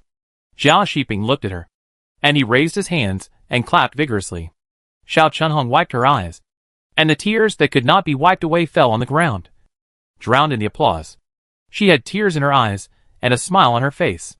She spent 5 years to earn money that her brother and sister-in-law could not earn in their lifetime. These two short-lived people sold her to give her a chance of wealth. They were black-hearted and blind, and they deserved to be poor for the rest of their lives. The applause lasted for a long time. Ah Shui, Huan Yo, Ah Chang and Dunhuang watched from the side. Their eyes were shining, as if they saw themselves in the crowd. Whether it was money or praise at this time, it touched their hearts. How much money is in one box? Sui Yu tilted his head to ask Sui Liang. It's exactly 6,000 coins. Sui Liang tightly grasped his sister's arm, and he gritted his teeth and asked, are you really giving it to me? I will, and I will keep my word. Sui Yu covered his chest. One box is 6,000 coins, and you can each carry one box away. Sui Yu gritted his teeth and said generously, Zhang Shun carries 2 boxes, and the extra money can be distributed to others. Those who don't get it can come to me. After that, Sui Yu glanced at Zhao Shiping, and he came to help open the money box. Ding Quan stepped forward and said attentively, Master, you see my injury is healed, and I can go with the caravan next time it goes out. No. We have enough people. Ding Quan, you can just farm at home. Anyo jumped out to stop him. If there were more people to share the money, he would get several hundred coins less. Yes, we are short of people for farm work. You are not suitable for business anymore. You are too timid. Zhang Shun was referring to the ghost fire. He was too stupid to run away even when his hair was burned. He was unwilling to take such a person with him. Ding Quan looked at Sui Yu, who said vaguely, don't stop practicing martial arts. If the caravan is short of manpower one day, you can fill in. It was a hope anyway. Ding Quan nodded heavily. I will definitely practice martial arts well. The difference between 600 coins and 6,000 coins is greater than the difference between a man and a dog. It was too exciting, and he couldn't stand it. The money was distributed, and the chicken was stewed. Zhao Shiping opened a can of mulberry wine brought back by the caravan to celebrate for them. Brother Liang, when you go back to your room tonight, you should also take a box of money away. Sui Yu raised his glass and clinked it with his brother, saying happily, I wish you and me a good life, a successful career, and you growing up. And me. The kid came over with a bowl of rice soup. I want to clink glasses too. With 2 ding sounds. The red and white drinks went down his throat. Chapter 312 Buying a Camel. Sui Liang was drinking and remembering that the mulberry saplings he bought had not been planted yet. However, considering that they were transplanted in wooden boxes, it would not make any difference if they were planted a day earlier or later. He drank another sip of mulberry wine in a daze. The kid knelt on the chair, holding his chin and looking at his uncle with a blush on his face, his eyes occasionally falling on the bright red wine in the bowl. Master, I toast you. Xiao Chunhong brought the bowl over. And she said a little embarrassedly, to be honest. We discussed it privately when we were in Chang'an, wondering whether you would share this large sum of money with us. We are mean-spirited. And I apologize to you. While his parents' attention was on Xiao Chunhong, the boy quickly leaned forward and asked eagerly, Uncle, is the wine delicious? It's a bit spicy. Haven't you drunk it before? I haven't drunk it before. Really? Did I remember it wrong? Sui Liang was a little drunk. He handed the bowl over and said, try it. The boy took the bowl and drank it greedily. When the wine entered his throat, he choked and wanted to vomit. But seeing that everyone was drinking happily, he thought that he might taste it after swallowing it. After a big mouthful of wine, he hurriedly scooped a spoonful of chicken soup to drink. When the chicken soup entered his stomach, he smacked his lips, as if he could taste the beauty of the wine. Dad, I want to drink some wine. Zhao Shiping looked at him, thinking of the Tusu wine that Sui Liang had tasted when he was 6 or 7 years old. He tilted the wine bowl over and said, You are still young. Drink a little and taste it. Don't get drunk. The kid nodded repeatedly. He first drank a mouthful of the fragrant chicken soup, then took a sip of the wine with bated breath. The rich mulberry fragrance grew in his mouth like grass, and the greasiness of the chicken soup quickly dissipated.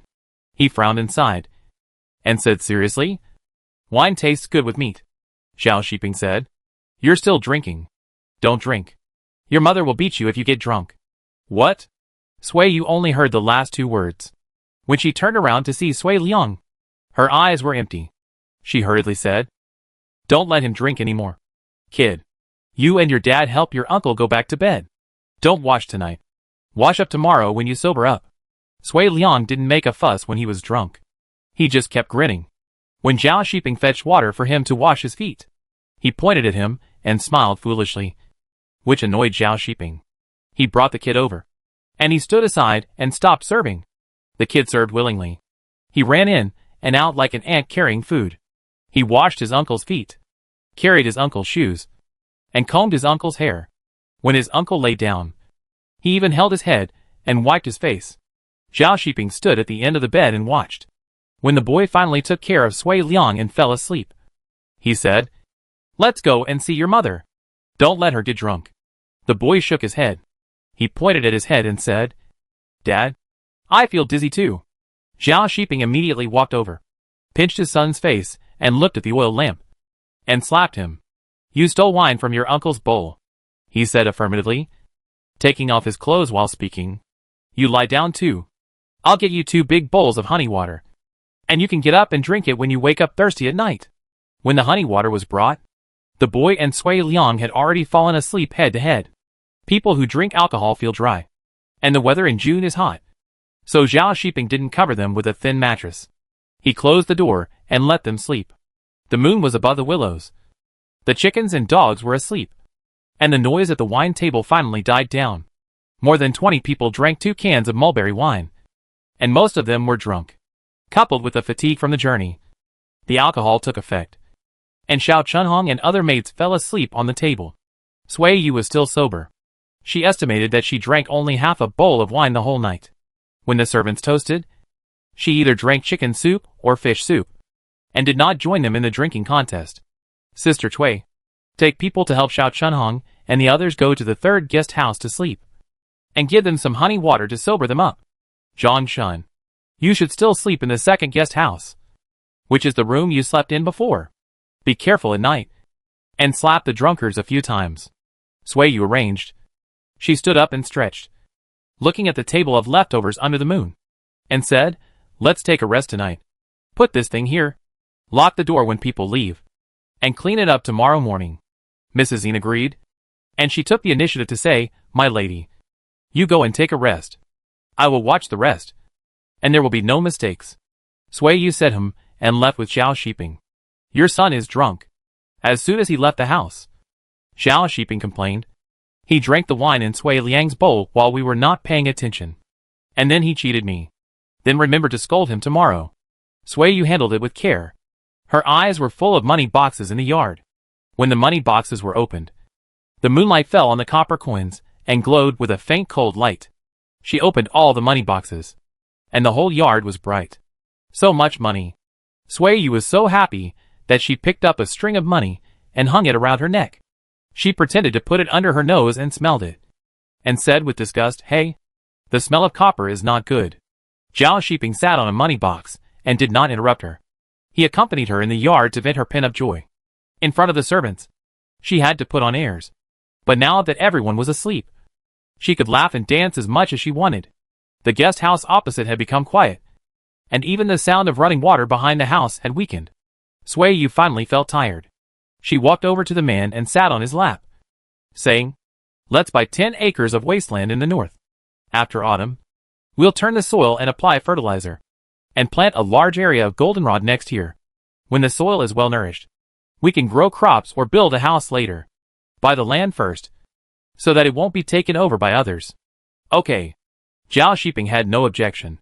"We rented 80 camels. Let's buy all of them. I'll go talk to Sister Song in a few days." "Okay. You want to buy land to grow golden grass. We don't need to buy fodder for the winter. It's more cost-effective to buy camels than to rent them." Zhao Shiping agreed. "After the autumn harvest, we'll go to Zhangye and buy 3 or 5 acres of land. We'll build a guest house next year."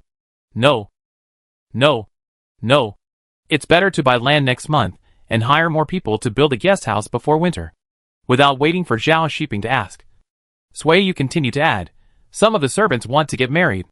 I'll just pick 2 people to stay in Zhangye to keep an eye on the house building. I have to keep an eye on the cotton business, so I can't leave for a long time. But it's okay to go to Zhangye once or twice a month." And Sui Liang, "I think you can leave the purchase of land and the construction of the guest house to him," Zhao Shiping suggested. "I heard my name." Sui Liang came out with honey water, looked at the sky and asked, "What time is it? Are you still awake? How long have I slept? Am I drunk?" "It's midnight. You slept for more than an hour." Sui Yu looked at the direction of the moon's deviation, estimated the approximate time, and said, "Are you sober? Go back to sleep.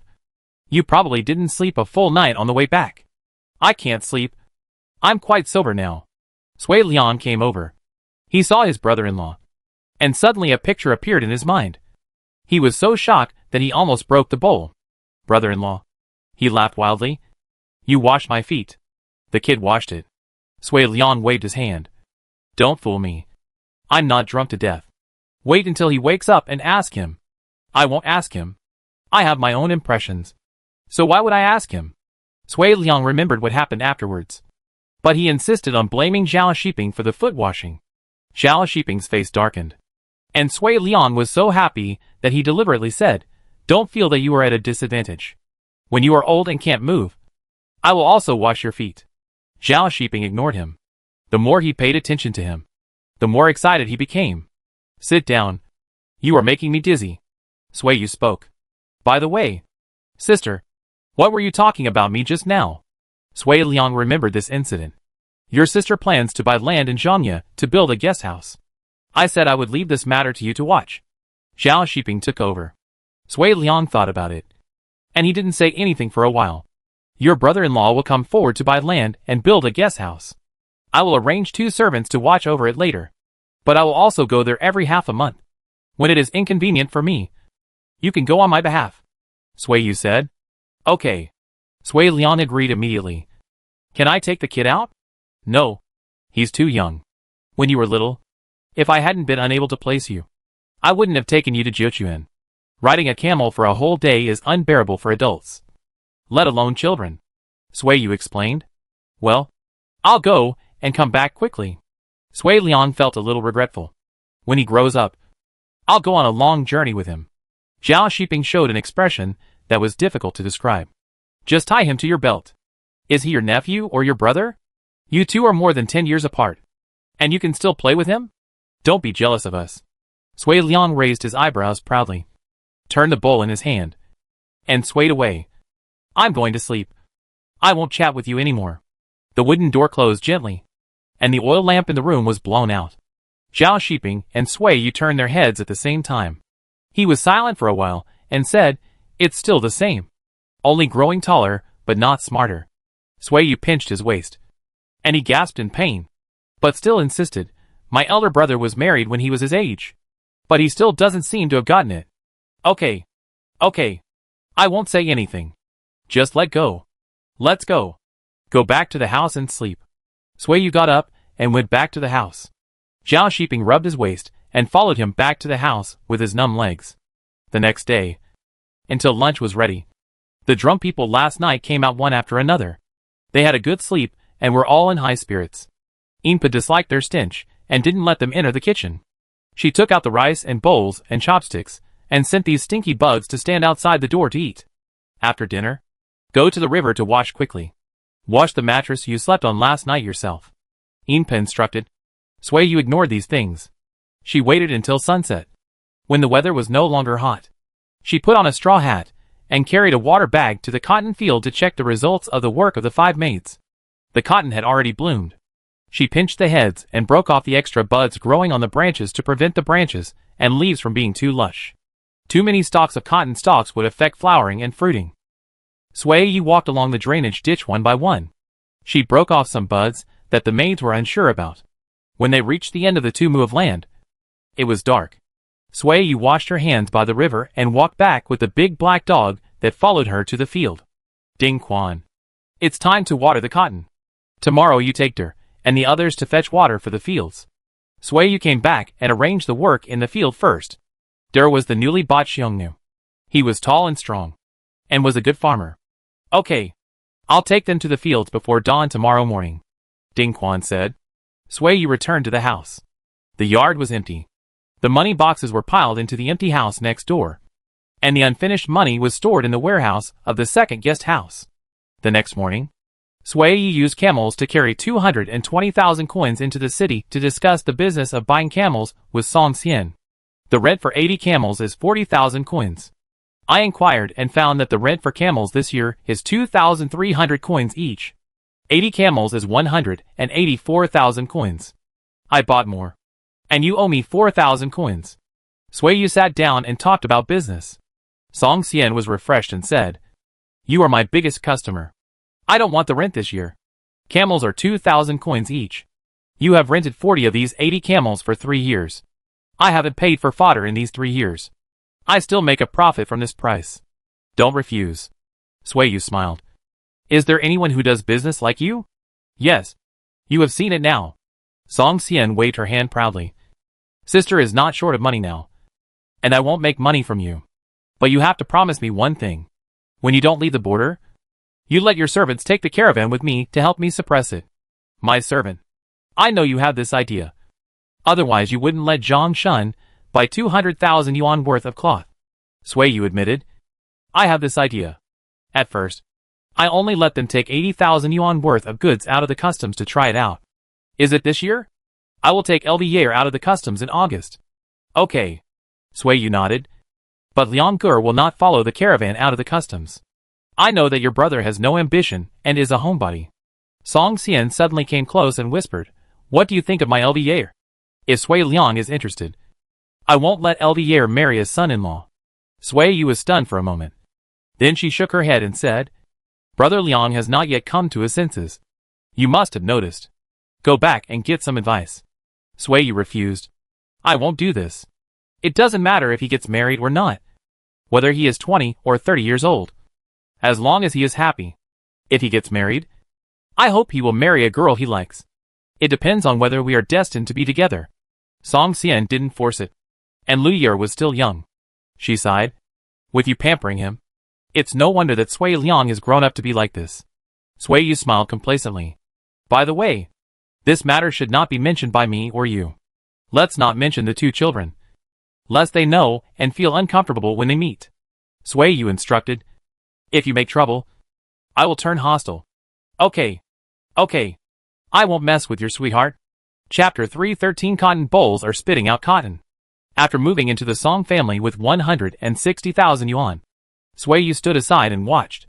She saw a shadow flashing through the moon-shaped doorway in the second courtyard. She tilted her head and looked over. There was no one there, but a few flowers beside the doorway were swaying.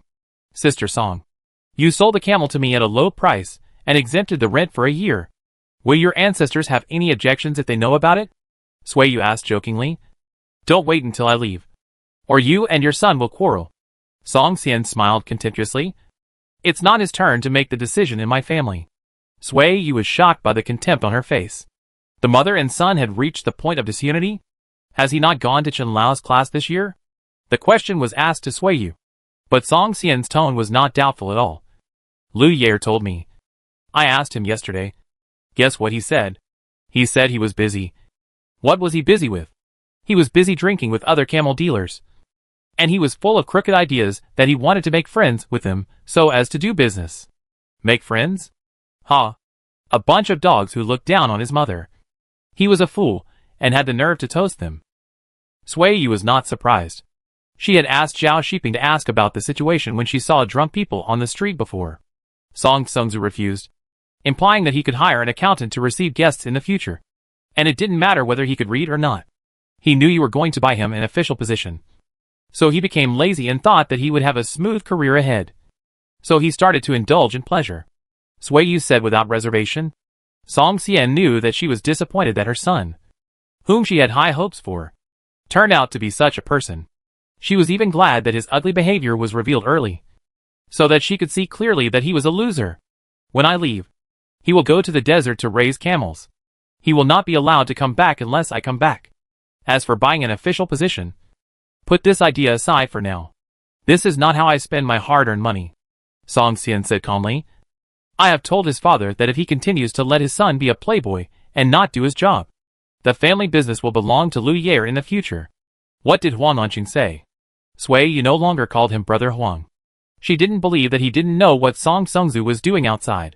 I still remember that Huang Anqing helped her set up a stall at the West City Gate 13 years ago. Considering that her family was short of money, he kept declining the banquet to thank her. She always remembered this kindness, even though he was worried that her appearance would cause trouble. He suggested that Zhao Shiping should not let her go out to do business. She never complained, but felt that he was conservative and too cautious. He looked like a good person, and he looked good when he stood at the city gate. However, such a person was willing to worry about other people's affairs. But he was a fool in his own family affairs. I don't care what he says. If they don't change and satisfy me, I can only make sure they don't have to worry about food and drink in the future. Speaking of this, Song Xian nudged Sui Yu with her elbow and said, Let me tell you first. If Sui Liang and Elvier get together, they must have a child with my surname Song. He is smart. And my Elvier is not stupid either. The child born will definitely be smart. He is also a good parent. So the child will definitely be well raised. Sui Yu couldn't listen anymore. Song Xian's eyes were shining at this moment, as if she was holding a child in her arms, which was really scary. She quickly interrupted and said, It seems that I've been worrying in vain. I see that you are very open-minded. You don't worry about your own affairs, but you worry about things that don't exist. Song Xian sighed with regret. Sui Yu was not interested. After all, her family business was not small. I have figured it out now. People's brains are different. Some are stupid. Some are smart. Everyone has their own destiny. Let's see if he can open his mind. I said too much, and he was still annoyed. He might not listen to me. Forget it. She knew clearly what was wrong with her temper. But she couldn't change it. How could she change other people's tempers? And this is not a new hope for her. She hopes that Sui Liang and Lu Yair can be together. This is another way out for her. What does Sui Liang like? Song Xian asked. Sui Yu slapped her and turned away. Song Xian laughed. Wait a minute. I will talk to you in 2 days. It was a month later when Song Xian went to Changge guest house again. She heard Lu Yair say that Sui Yu's cotton had bloomed. It was snow white, soft and fluffy. She remembered that Sui Yu got what was suspected to be cotton seeds in Dunhuang 5 days ago. The first cotton boll bloomed in the cotton field. Sui Yu, who patrolled every day, was the first to discover that the green cotton boll spit out white cotton wool, which was whiter than snow and particularly conspicuous among the green branches and leaves. Song Xian crossed the river and walked around the ridges. She found that some cotton trees had already borne fruit, some of which were as big as eggs. Some were as small as bird eggs. And even cotton trees on a small half-acre of land were still blooming. In the cotton field, 5 maids were holding jars and pinching insects on the leaves. They didn't know Song Xian, and they all told her to leave with a stern face. In the open space to the west of the cotton field, a shed with ventilation on all sides was built with manuscripts and rough wood. A wooden bed was placed under the shed. Since the cotton fruited, Dunhuang and his big black dog have been guarding here day and night. Dunhuang sat up from the bed when he heard the sound and said, Mrs. Song, you are late. Our master has already picked cotton and gone back. He turned around and explained to the maid, This is Mrs. Song. Our camel was bought from her family. She has a good relationship with our master. Song Xian saw a little white. She bent down to take a closer look. A cotton bowl was cracked open, and there was white fluff inside. I'll go find Suiyu. You guys are busy. Song Xian said hello and strode away. This place is not far from the guest house. Song Xian did not ride the camel again, so as not to step on the chickens digging the soil on the road. She led the camel to the north, and smelled the stench of manure before she got close. Going further, she saw a few people driving camels to plow the land on the north side of the guest house. There were also many people scattered on the open space, squatting on the ground, and no one knew what they were doing. Shiazai and Aining were sitting in the shade at the foot of the wall. Both of them were staring blankly. A fat girl sitting on the bamboo mat at their feet was having fun, pulling some white cotton in her hands. She turned her back slyly and was about to put the cotton in her mouth. But Aining came over quickly like a ghost, pulled the cotton out of her hand, scolded her twice, hit her twice, and then he returned to his state of meditation, staring blankly at his noisy sister. Ah, Shiazai sighed. Why is she still not asleep? What are you two doing? Whose baby is this fat girl? Aunt? Aining stood up with a start and said, This is my sister, born in October last year, when you were not at home. I don't even know. What's the little girl's name? Song Xian didn't know that Zhao Xiaomi was pregnant, and only then did she realize that time was passing so quickly. Jinhua. Ning pulled the cotton wool out of her sister's mouth and said, My mother was busy cutting and drying grass, and Jinhua was making a fuss at home, so the maid brought her here. Alas, Wangpa was too lazy to coax her, so she left her to me and went to pick up stones in the field. Song Xian found it funny. A 9-month-old baby was a lump of flesh. It was hot and tiring to hold her at this time. It was indeed better to work in the field. Where is your mother? She asked the kid. Go to the field to check the mung beans. The boy seemed to know what she was going to ask next, pointing to the bamboo mat piled on the bench and saying, This is the cotton that was just picked this morning. My job is to guard it and prevent the chickens from flying up and shitting. Song Xian sat on the bamboo mat and said, I'll guard it for you. Jinhua. I'll watch it. You two can go play. The boy and Aining were overjoyed. The two brothers got up and ran. Jinhua pointed at them and yelled. The more she yelled, the faster they ran. Song Xian took out a handkerchief to wipe her saliva and said, If your brothers don't play with you, your aunt will. Jinhua didn't know her, but she was not shy. She was happy when someone talked to her, and she didn't care who held her. Your temper probably comes from your mother. The men in your Huang family can't even fart loudly when they get together. They are shy and not generous at all. Song Xian muttered a few words. Jinhua was still grinning. Song Xian nodded her head and smiled to herself. You think it's right, right? When Suiyu came back from the field, she saw Song Xian holding the sleeping child and chasing chickens for her. Why are you here? Suiyu took off her straw hat to fan herself, put the basket on the ground, sat under the wall to enjoy the cool, and asked, Where is my child? Little cub? Longur? I just picked some mulberry leaves and went into the house. Before he finished speaking, the kid jumped out. He saw Suiyu and ran to the riverside quickly. In a few breaths, he brought a water bag full of water. Mother, I'll give you honey water. I'll hang the water bag on a stone and let it hang in the water. It's so cool. Suiyu pulled out the stopper of the bag and drank half of the water in one breath. Only then did he have the strength to speak. Thank you, son. The kid smiled and said, You're welcome. Go give me a bowl. I'll peel a bowl of mung beans and boil mung bean water to drink in the afternoon. Suiyu pushed the kid and said, Let Chui Sa cook 2 good dishes. Your Aunt Song will have lunch at our house at noon. My uncle has already ordered that the meat has been bought back. The kid said in a raised voice. Song Xian glared at Suiyu, and Suiyu blocked it. It was useless to look at her. Anyway, she would not be a matchmaker. Why are you here? By the way, do you want some water? By the time you remembered, I'd have died of thirst. Song Xian said unhappily. I did. I drank a bowl of rice soup when Jinhua drank it. The kid brought the bowl over. Sui Yu dragged the basket over and grabbed a handful of bean pods and put them on his legs, saying, "I'll peel them. I don't need your help. Just keep doing what you were doing before. Someone will come to buy mulberry leaves later, and we'll count them," the kid said. "Selling mulberry leaves? How much?" Song Xian asked. "1 copper coin for 10 mulberry leaves." "Swindler," Song Xian said. The kid's pretty face turned red, and he explained, "There are only 4 big mulberry trees, and there are too few mulberry leaves. When the 53 mulberry seedlings my uncle brought back grow up, 1 copper coin can buy 30 mulberry leaves. Still a greedy businessman," Song Xian said deliberately. "All businessmen are dishonest." He cursed her in a roundabout way. Song Xian smiled and looked at Sui Yu. The boy immediately reacted. He snorted angrily and ran away.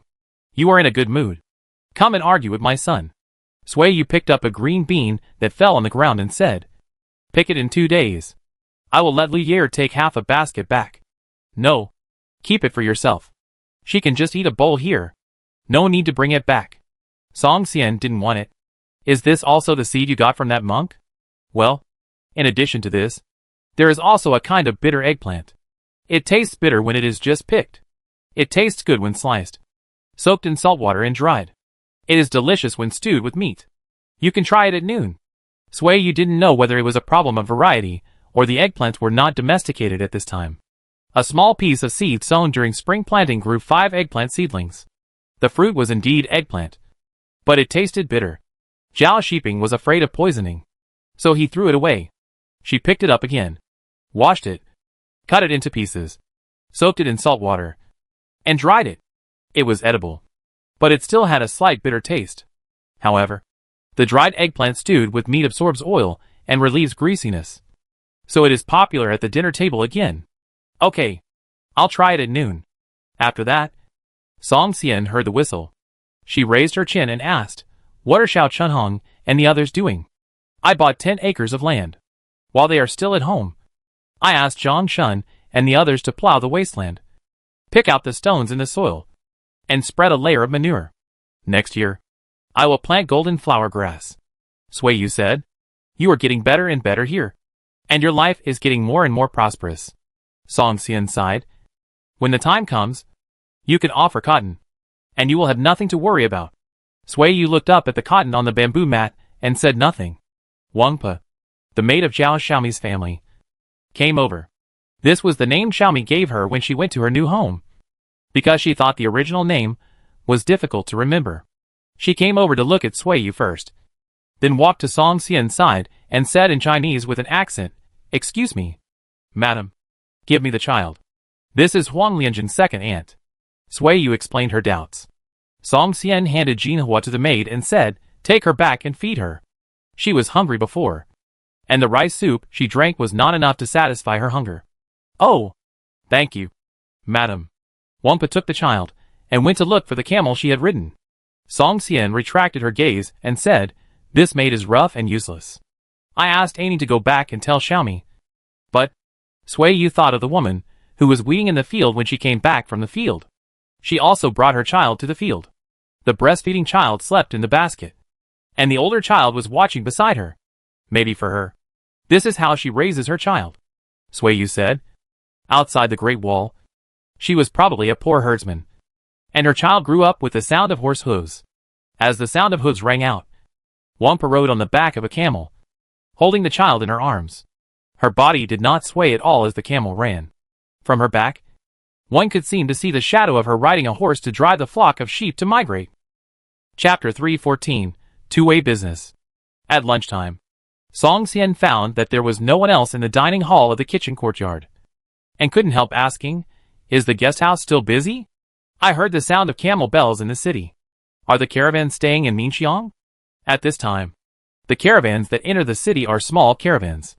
They stay in the city temporarily to sell goods, so they naturally choose to live in Minxiang, near the street market, Sui Yu said. In another month, there will be more caravans entering the city, and I will have business here. The closer it is to winter, the more caravans will come to stay, Song Xian said. And said, "I forgot, and I remembered it when you mentioned it. By the way, the day for me to leave the customs has been set. I asked the fortune teller to tell me that I will leave the city on August 16th. Xiao Chunhong came in with the dishes and heard this. She looked at Sui Yu and went out to discuss with Zhang Shun immediately. Sui Yu glanced at the hurried back outside the door. She smiled at Song Xian, and the two talked about other things. Sister, I have something to tell you. Sui Liang interrupted. When we were coming back, we passed by the river and met a local thug nicknamed Lek. He asked me for a can of tiger bone wine and promised to protect our caravan from threats from boatmen when crossing the river. I agreed and promised to ask the caravan to bring the tiger bone wine to him after returning. Lek? Sui Yu felt familiar with the name. And Song Xian reminded her that she had taken advantage of this man when she first went to Chang'an to cross the river. After dinner, go into the city and walk around Minxiang to see if there are any caravans you know. And ask the caravans you know to bring the tiger bone wine to you. Sui Yu said. Sui Liang nodded. He stood up and picked up a piece of food for Sui Yu with chopsticks. And when he got closer, he smiled flatteringly and said, and Lao Xuan. I promised him to give him another can of tiger bone wine when we crossed the river. And the leech incident happened only after I promised him. I think it is more worthwhile to make friends with Leech than with the old boatman. But there is no need to offend the boatman. Give Leech a can of tiger bone wine, and give Lao Xuan a small jar. What do you think? I think you are right. The king of hell is easy to see. But the little ghosts are hard to deal with. Since you have promised them, there is no need to break your promise and offend them, lest they secretly trip us up when we cross the river. Sui Yu agreed with Sui Liang's approach. She said, let the caravan take the tiger bone wine for Leech first. After more than half a month, let another caravan take the tiger bone wine to Lao Xuan. You promised this. You are responsible. I will not interfere or ask. Okay. Sui Liang agreed immediately. Song Xian took a sip of water from the bowl, lowered her eyes, and pondered secretly. After dinner, Sui Liang took his chestnut horse into the city. Sui Yu originally thought that Song Xian would go with him, but she sat there without moving, and it seemed that she planned to stay with her for another half a day. She secretly breathed a sigh of relief. Song Xian had a plan in mind, and she just needed to not do anything rash. Have the mung beans been soaked in water? Sui Yu asked. It has been soaked a long time ago, Mother Yin said. In the next 2 hours, you wash the mung beans and put them on the stove to cook. Turn off the fire when the mung beans are cracked. After dinner, everyone will drink a bowl of it to reduce internal heat. Sui Yu instructed, and she went out in the hot sun to shake cotton. Where is your Captain Zhao? Isn't he coming back for lunch? Song Xian asked. He took a leave to go to Zhengye. I plan to buy a piece of land in Zhengye to build a guest house. He went to invite people to dinner first to open up connections for me. Sui Yu did not hide it. We will buy the land this year and build it before winter. Next year, our caravan will be able to move in when it passes through Zhengye. Song Xian was not surprised. She had heard Sui Yu talk about this plan before. Now that they have money, they can start buying land. It will cost money, right? She asked. Sui Yu nodded. I plan to buy land in Jiawu County. Invite the local county magistrate to dinner, and give him some silk and 2 wool blankets, just to say hello and communicate. I don't ask him to do anything, but I hope that if there are ruffians who come to make trouble in the future, he can enforce the law fairly. It's feasible, Song Xian said. She glanced at the guest house in front of her and said, Are you planning to build such a big guest house in Zhengye County? No. Building a 4-story guest house will only grab some of the business. After all, we are not local people. We can't just go there and show off to grab all the business. That would cause trouble for ourselves. The cotton was turned over and continued to dry. Sui Yu walked to the wall and sat down again, saying, I know most of the passing caravans. I know that building a guest house in Zhengye is to do business with acquaintances. When the time comes, I can make 2 profits from a caravan. On the other hand, it is also convenient for us. When the caravan passes through Zhengye in the future, there will be a place to stay and a good rest. The goose houses converted from local houses don't even have a good bed. The conditions are too poor. I squeezed over and forced them to improve it like the folk lanes in Dunhuang. Then I will wait for you to build goose houses in other places, preferably in uninhabited places between counties, with no village in front and no store behind. And you may encounter wolves and snakes. If there are solid houses and ready-made hot water and hot meals, I will definitely be willing to spend money to stay in a guest house compared to sleeping in the wild, Song Xian said. Wait for another 2 years. Sui Yu has other plans. If you don't have money, I will lend it to you. Okay. I'll ask if I need it. Song Xian saw Zhang Shun sticking his head under the jujube tree. She walked into the guest house and said, "Are the doors open? I'm going to take a nap. The doors are not locked. You can sleep in the room with bamboo mats," Sui Yu said. As soon as Song Xian left, Zhang Shun came over. He didn't say anything and asked, "Master, what are you going to do with the cloth you bought last month? Ask the caravan of Mr. Song to help sell it?" "No. Sell it in Dunhuang and Yumen Pass. Although the price is not as good as outside the pass. You can still make some money. If you can't sell it all, you can exchange it with a passing caravan for some good things," Sui Yu said. "Or do you have any ideas? If the master is willing to trust me again, I am willing to take the cloth and the caravan out of the pass with the caravan of Mr. Song. Sell the cloth and buy things outside the pass. And then transport them to Chang'an next year." Zhang Shun was a little nervous. He clenched his hands and continued. "Many of us have this intention. If the master is worried, we can put the money we got last month in your hands." The latter sentence was his own decision. But he was sure he could convince others. Sui Yu lowered her eyes and pretended to think. She didn't say anything. And Zhang Shun became more nervous, fearing that she would not agree. "Okay. I'll bet again," Sui Yu said. "Then you get ready. On the 16th of next month, you will take 80,000 yuan worth of cloth and go out with Mr. Song. As for the money in your hands, move it to the side room of the main courtyard when you leave. It is safer than keeping it in the warehouse."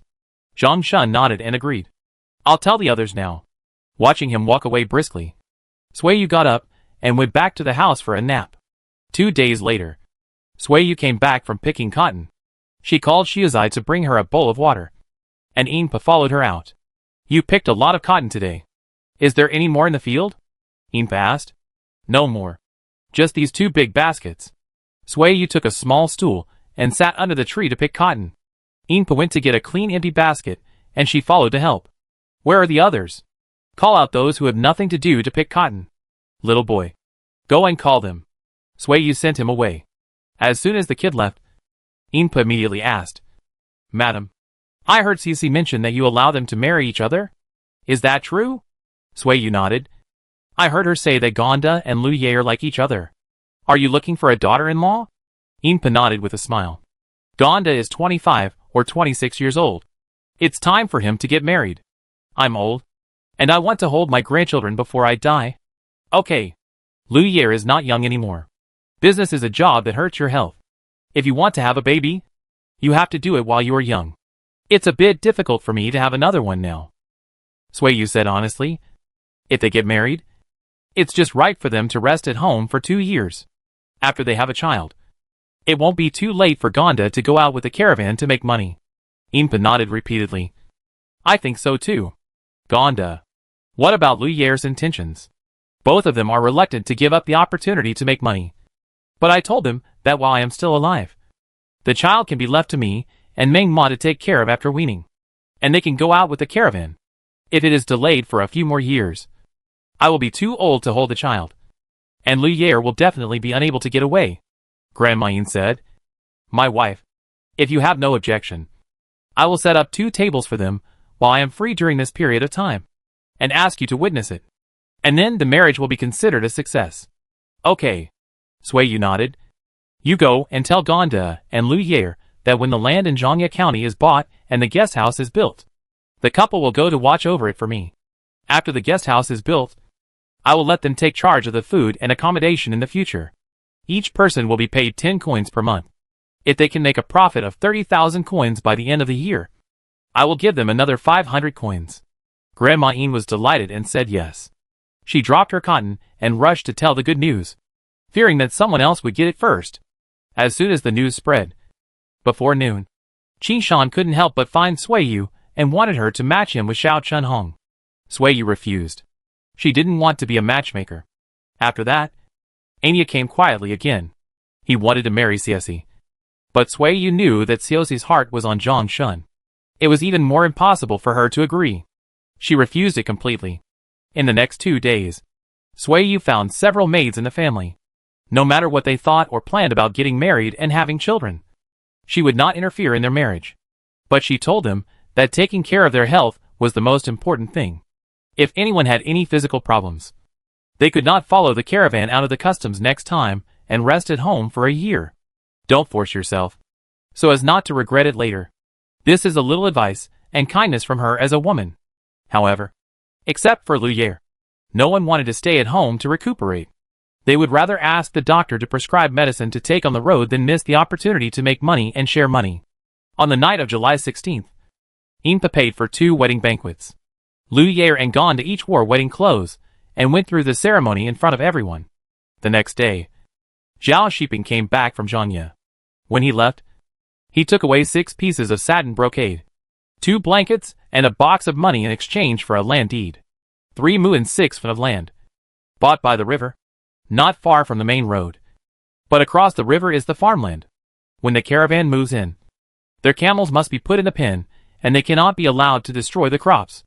Zhao Shiping handed the land deed to Sui Yu and said, "This land is higher than other places, and it cannot retain water, so there is no crop planted. The land price is 260 coins per mu, which is more expensive than the land price in Dunhuang. Our land is barren, and the grass we planted doesn't grow high. It can't be compared with the land in Zhangye." Sui Yu locked the land deed into the box and said, "Gonda and Lu Ye got married yesterday. In a few days, I will ask them to pack up and go to Zhangye with Liang Ge, and take the 5 newly bought servants with them. I want to let Uncle Niu go with me as a supervisor. What do you think? What does Uncle Niu say? He cherishes his life and doesn't want to be tired. I'm afraid he doesn't want to go far again?" Zhao Shiping asked. "Why don't I let my father and my eldest and second brothers go? Let them hire workers. Wait until the autumn harvest." Sui Yu thought about it, and it was okay, since she decided to accept the children of her husband's family to come to her place to study and learn to read. It was reasonable to ask her husband's family to help her in advance. "Then you can send them a message," Sui Yu said.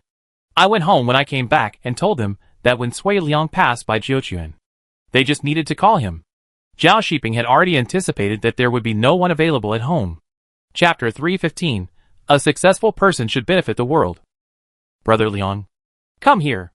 Sui Yu waved. Sui Liang came out of the school and asked, "Sister, do you need me for something? The old teacher assigned a lot of homework today. Haven't you finished school yet?" Sui Yu looked inside and she said, "After school, keep the 2 brothers of the Yang family. I have something to tell them." Sui Liang said yes. He almost subconsciously thought of the purpose of Sui Yu's move. After less than an instant's stick of time, Sui Liang led Yang Erlang and Yang Sanlang to find Sui Yu. "Sister, I brought the people. Aunt, what do you want to talk to us about?" Yang Erlang asked. "It's about Wang Zhu. How is her illness? Do you have any news about her?" Sui Yu asked. Yang Erlang didn't remember who Wang Zhu was for a moment, but Yang Sanlang still remembered it. After all, he was the one who found the big-neck girl. "No, there has been no news since she was taken back by her mother, and she has never returned to the old house. I went to her house twice, but I only saw her mother go out to buy vegetables, and I never saw her go out." Yang San was a little excited. He jumped to Sui Yu's side and said, "Aunt, do you want to go see her? I'll take you there." "Okay." Liang Ge brought back 150 kilograms of kelp from Chang'an. "I'll give her a few kilograms." Before, she had been busy with family affairs. Now that the construction of a new guest house has been decided and the cotton harvest is also in full swing, Sui Yu has the energy to organize the kelp business. And the little girl who helped but never met. And I don't know how she is doing. 3 years have passed, and Wang Zhu's parents have never visited them, not to mention visiting to thank them. Sui Yu doesn't need a word or 2 of thanks from them. She just wonders. Kelp has a miraculous effect on goiter? Drinking kelp tofu soup for half a month. Goiter is cured? Sister, I'll go too. Sui Liang was also very curious. Okay. Go to the kitchen to get the kelp, which is the sack under the eaves. I weighed it, and it's more than 6 pounds. Enough for her to eat for a year. Sui Yu said. Dry kelp doesn't weigh much, and more than 6 pounds sounds small. But it filled up more than half of the sack. Sui Liang picked up the sack and put it on his shoulder, pretending to be carrying dozens of pounds, which made Yang Sanlang boo him. Mom, where are you going? The kid noticed something was wrong and ran out of the school, followed by Lu Ye, who was about to go home. We're going into the city. Are you going with us? Suiyu asked. The answer was yes. And the kid immediately ran over with a smile on his face. On the way, Lu Ye learned Suiyu's purpose. After entering the city, she didn't go home, but drove the horse to follow Suiyu. She felt that it was rude to come to the door with a bunch of tails. So she changed her mind halfway and asked Yang Sanling to lead the way back to his house. She had asked Mrs. Yang to contact the Wang family at first, so it would be better to ask her to invite the Wang family to meet at the Yang family today. The Wang family definitely didn't want the neighbors to know that Wang Zhu had goitre.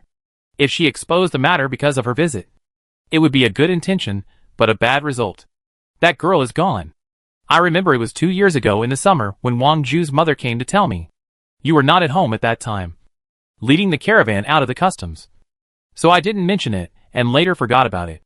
Mrs. Yang sighed and said, I asked the maid to go out and ask around. The neighbors in the alley, where the Wang family lived, didn't know there was a person named Wang Zhu. In the eyes of outsiders, the Wang family only had 2 sons. Neighbors didn't know about the Wang family, and I couldn't find out how the girl died. I only heard from her mother that she was sick again. Her neck was so swollen that she couldn't breathe, and she didn't want to go out or talk to people. They didn't know what was going on. It was only when she found out that the food she had sent was untouched that she discovered that the girl was lying on the bed and had died. Is she sick again? Suiyu looked at Sui Liang and asked, Did we have kelp at that time? Yes. Sui Liang nodded. After we had eaten the kelp we gave them. Why didn't their family come to ask for it? They can throw their own flesh and blood in an abandoned house for several years, without seeing people or light. What kind of feelings do you expect them to have for her? Mrs. Yang looked annoyed and snorted. I guess the Wang family wanted Wang Zhu to die early. It's not certain whether they gave her the kelp you sent. When her mother came to report the death, she didn't even get red in the eyes when she talked about the girl's death. Suiyu sighed pitifully. Alas, the whole family is not a good thing. The girl was miserable when she was alive. She will not suffer when she died. She will be born into a good family and enjoy happiness in the next life. Mrs. Yang said, You are kind-hearted and still think about her. She has gained some kindness after this trip. Yang Sanlang suddenly stood up and ran out. Mrs. Yang's face changed drastically. She immediately stood up and shouted, Stop him for me. Where are you going? Yang Sanlang was stopped by the maid outside the door. He was so angry that his eyes were wide open, and he shouted, I will go to Wang's house to beat the villain to death. They are really beasts. The old man said that even a tiger will not eat its own cubs. Their family can't tolerate a poor girl. Yang Erlang and Sui Liang went to pull him back. Mrs. Yang smiled apologetically at Suiyu and said, My third son is a reckless person. I made my sister laugh at me, being straightforward and righteous in heart. Young men should be like this to be energetic. Suiyu said with admiration. I'll talk to Mr. Chen when I get back, and ask him to teach the children to restrain their arrogance and behave properly. If you can really correct his temper, his father, and I will come to the old man's house every New Year and festival to give him gifts. Mrs. Yang was overjoyed. Lu Ye didn't want to hear them talk about this. She was still immersed in Wang Zhu's tragic life, and couldn't help asking. So let it go. What else? Can we report to the authorities, and sue the Wang couple for killing their daughter? Her parents said she died of illness, and we said she died of murder? Where is the evidence? Suiyu asked. I know you are angry. And I am angry too. But we can't do anything about them except spitting at the Wang family. Lu Ye lowered her eyes and stopped asking. She left the kelp she brought to Mrs. Yang. And Suiyu left the Yang family with a bunch of tails. She still planned to go to the Wang family, but she didn't plan to bring a bunch of children with her. She sent them away, let the Yang family's maid lead the way, and entered the Wang family alone. Wang Zhu's mother was a short and fat woman with a dark complexion and a loud voice. She looked like a straightforward person. But when she learned that Suiyu came to her house to ask her to come forward and explain the symptoms of goitre to the doctor in the clinic, she immediately changed her face and begged her not to mention Wang Zhu again. If the news got out, it would affect her son's marriage. The girl has a bad fate. She couldn't even look at her own appearance after getting a strange disease. She thought she was ugly. She lived alone in the old house before and couldn't see outsiders. She could still eat and sleep. After you intervened, we had to take her back. When she came back, she couldn't stand seeing normal people. She couldn't stand seeing people or hearing people's voices. She died in less than a year. The woman's words also meant to blame Sui Yu and Mrs. Yang. Sui Yu would never take the blame on herself. She smiled and asked, "Didn't you tell Mrs. Yang that Wang Zhu died of an attack? She drank the kelp and tofu soup we sent her. And her neck had become much thinner. Why did she have an attack again after you took her back? Did the kelp she was given not enter her mouth?" The short and fat woman's face suddenly changed. She did not admit it. Feeling guilty, she pushed Sui Yu and drove her out. Sui Yu patted the dust on her sleeves, looked back at the closed wooden door, and walked away. Sui Yu went back once. She packed 30 kilograms of kelp and went out. After entering the city, she went to the clinic where she often saw a doctor. She found the old doctor and mentioned goiter to him. Fortunately, he had met 2 people with goiter and had some knowledge of goiter. He learned that kelp could cure goiter and prevent it. He took the initiative to accept the 10 kilograms of kelp given by Sui Yu and promised to help her spread the word to the patients. Afterwards, Sui Yu went to the last 2 clinics. She didn't know any of the doctors in these 2 clinics. She had to persuade them to accept the kelp. As for whether they were willing to use it as a medicine, Sui Yu had no idea. After returning, Sui Yu found Chen Lao and told him about Yang Sanlang's behavior today. She suggested that he teach the children something about thinking twice before acting and things related to the law. When she went out, she suddenly thought that it would be a long way to go to popularize the prevention and treatment of goiter by relying on the doctors in the clinic. It would be more effective for doctors to go to the village to promote it. However, she couldn't command the doctors, but she could use the name of Chen Lao to command a group of children. The fathers and uncles of these kids had more or less some authority. For the villagers who couldn't read a single word, it was probably more useful for them to promote eating kelp to prevent and treat goiter than for the boss to get Chen Lao's endorsement. Sui Yu immediately went back to discuss with Chen Lao, who had no objection. He had eaten kelp before, and no matter whether it was a medicine or not, it was true that it was edible, delicious and filling. As long as it did not cause harm, he would not worry about it. As long as it did not cause any harm and would not implicate him, he would not object. Thinking about it carefully, if kelp could really prevent and treat goiter, Sui Yu's move was a good deed and worthy of support. The villagers are not well off, so kelp cannot be sold at a high price. If you want to do good deeds, you cannot expect to make money, Chen Lao reminded. Sui Yu understood. 5 coins for 1 tael. 1 pound is only 50 coins. People with illness can afford it. And people who want to prevent and treat it can also buy 1 or 2 pounds to try. It can't be any cheaper. I don't have much stock on hand. If I sell it cheap, people will rush to buy it. And people who really need it may not be able to buy it. Old Chen nodded. I will assign this task tomorrow morning. You prepare the kelp, and I will arrange the next things. Last year, I traveled to every corner of Dunhuang city. Wherever there is a village, there are people. I know it better than you. Sui Yu bowed and thanked her. It would be great if someone could help her take care of the trivial matters. The next day, Lu Ye and the Yang brothers heard the news and looked at each other. They were secretly happy. It was like a pillow for someone who was sleepy. Come with me. The old teacher knocked on the table of Sui Liang. The Yang brothers and Lu Ye with a teaching stick. Sui Liang led the way out. And as soon as he stood still, Yang Sanlang was hit with a whip. Ask your father to borrow the Han laws from the government, and the 4 of you will be responsible for copying them. After a month, you will be responsible for teaching the other students in the school to recite the laws. Learn how to judge the acts of beating and killing people, and judge your own cases first. Sui Liang glared at Yang San. He was the one who had caused all this trouble. Oh, no. He will be leaving in 5 days. Master, I will leave Dunhuang for Zhangya on July 24th. My sister will build another guest house in Zhangya. I have to go and look after it. The date of my return is uncertain. He will stay in Zhangya for a full month before coming back. Lu Ye was overjoyed when she heard this and hurriedly said, Master, I will also go out of the customs with my mother and the caravan next month and will not be back until next year. Yang Erlang clenched his fists. His mind raced. But even though his forehead was sweating, he could not think of a way to get out. He was so angry that he wanted to pour dung water on his brother. Then you 2 brothers will be responsible for copying, and the deadline will be changed to 2 months. Old Chen glanced at the 2 people who were secretly happy. He pretended not to see it and said, I heard about Wang Zhu's matter. Don't spread it. If the Wang family suffers because of you, the 3 families of Sui, Yang and Song will have more enemies. You three families are powerful. And you may think that people from small families can't move you. But it is easy to dodge an open spear. But it is difficult to guard against an arrow from the dark. You must remember that no matter how small a wasp is, its tail sting is poisonous. Whoever is stung by a wasp will suffer. Sui Liang responded seriously. And the two brothers of the Yang family and Luya also nodded. But they lowered their heads. And old Chen didn't see their rolling eyes.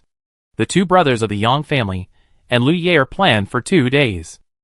The three of them took the opportunity to go to the countryside and villages. And when they returned to the city, they took a long way to find a night incense collector to buy 2 buckets of manure water. The manure was placed in the abandoned house where Wang Zhu once lived.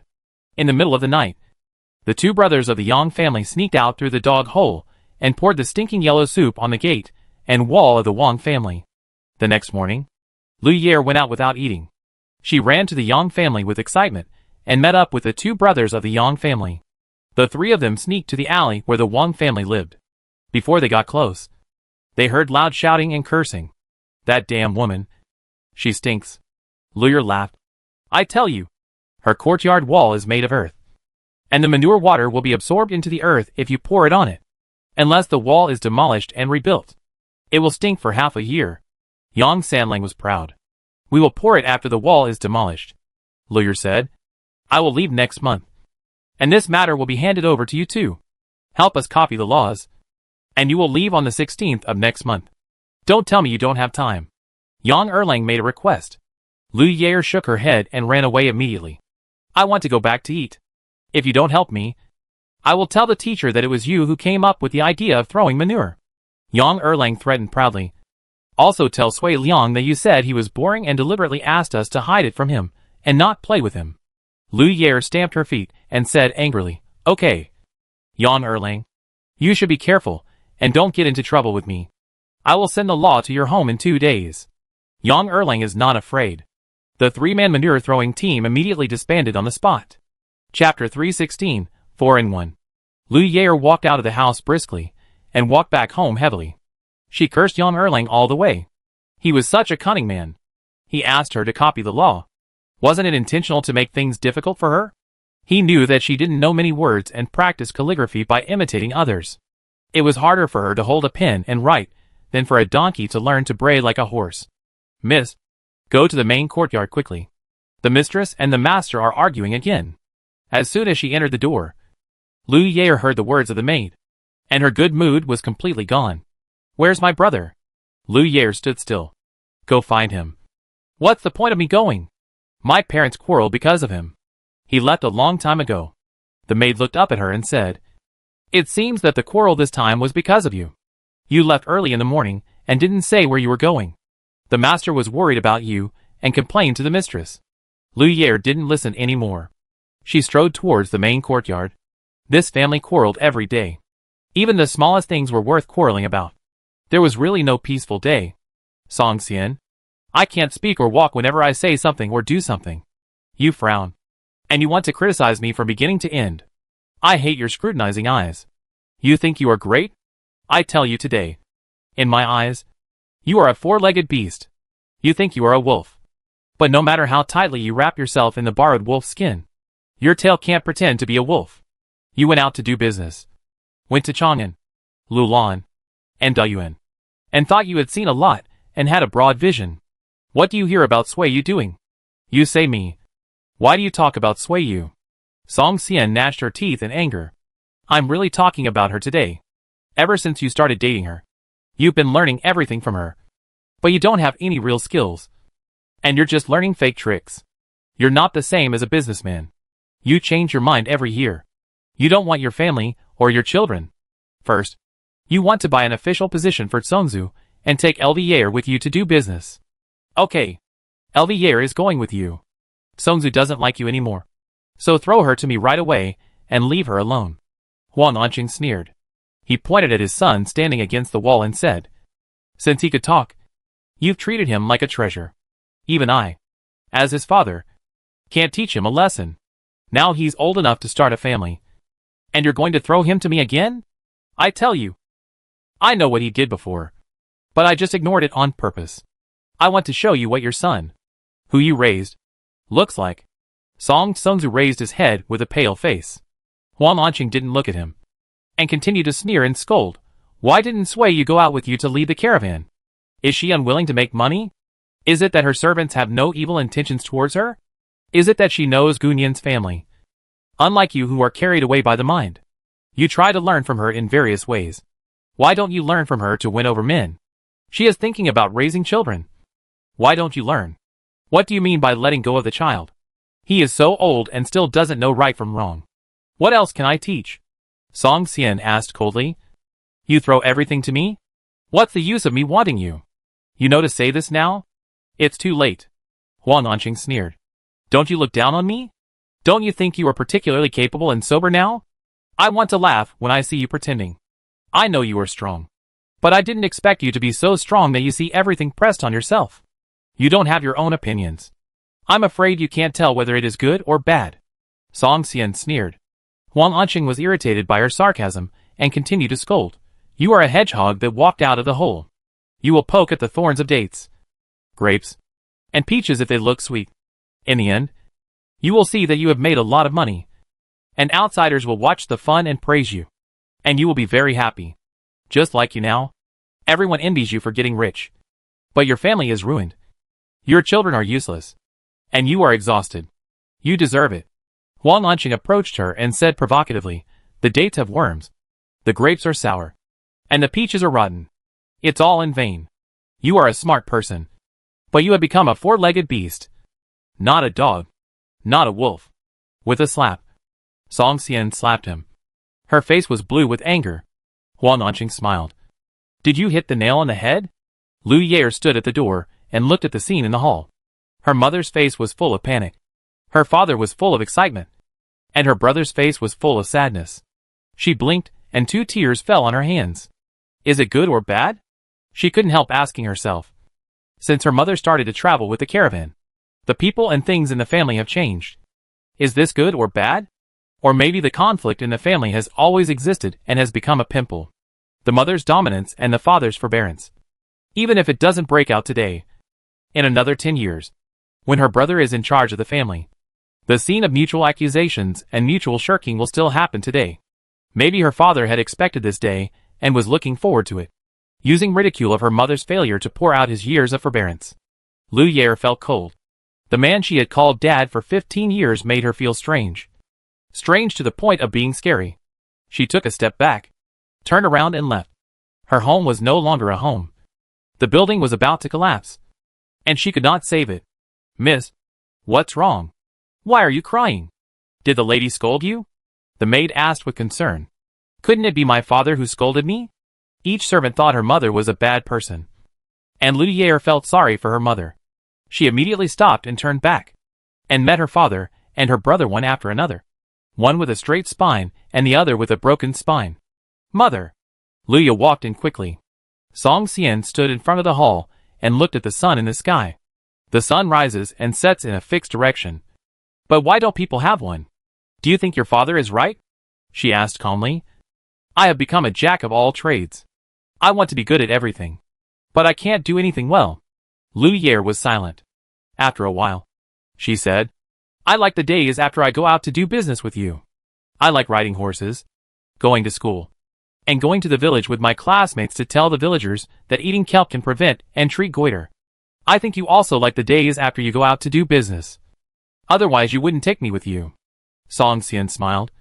Your father is wrong about one thing. My child is not ruined. The breakfast on the table is cold. Remember to heat it up before you eat. I'll go back to the room and lie down for a while. Don't tell your Aunt Yu about what happened today. Don't even mention it. Okay.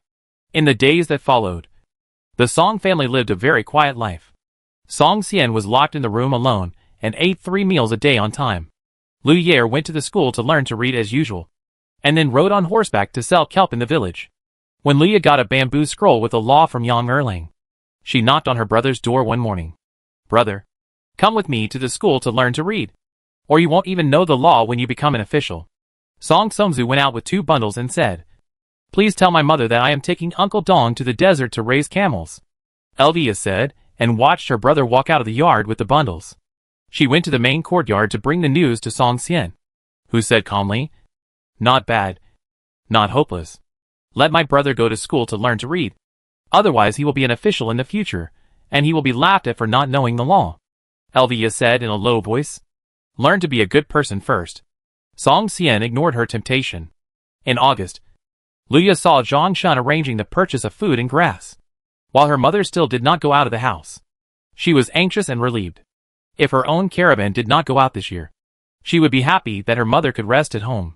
However, if she did not go out, she had to inform the Sui family's caravan. On August 12th, Lu Yer couldn't hold back any longer. She went to ask her master, Mom, are you going to leave the border this year? Zhang Shun has already received the food and grass he bought, and they are washing and drying the clothes, shoes, and bedding for winter. I have already given instructions when you were not at home. On the 15th, Song Quan will bring camels into the city to transport goods.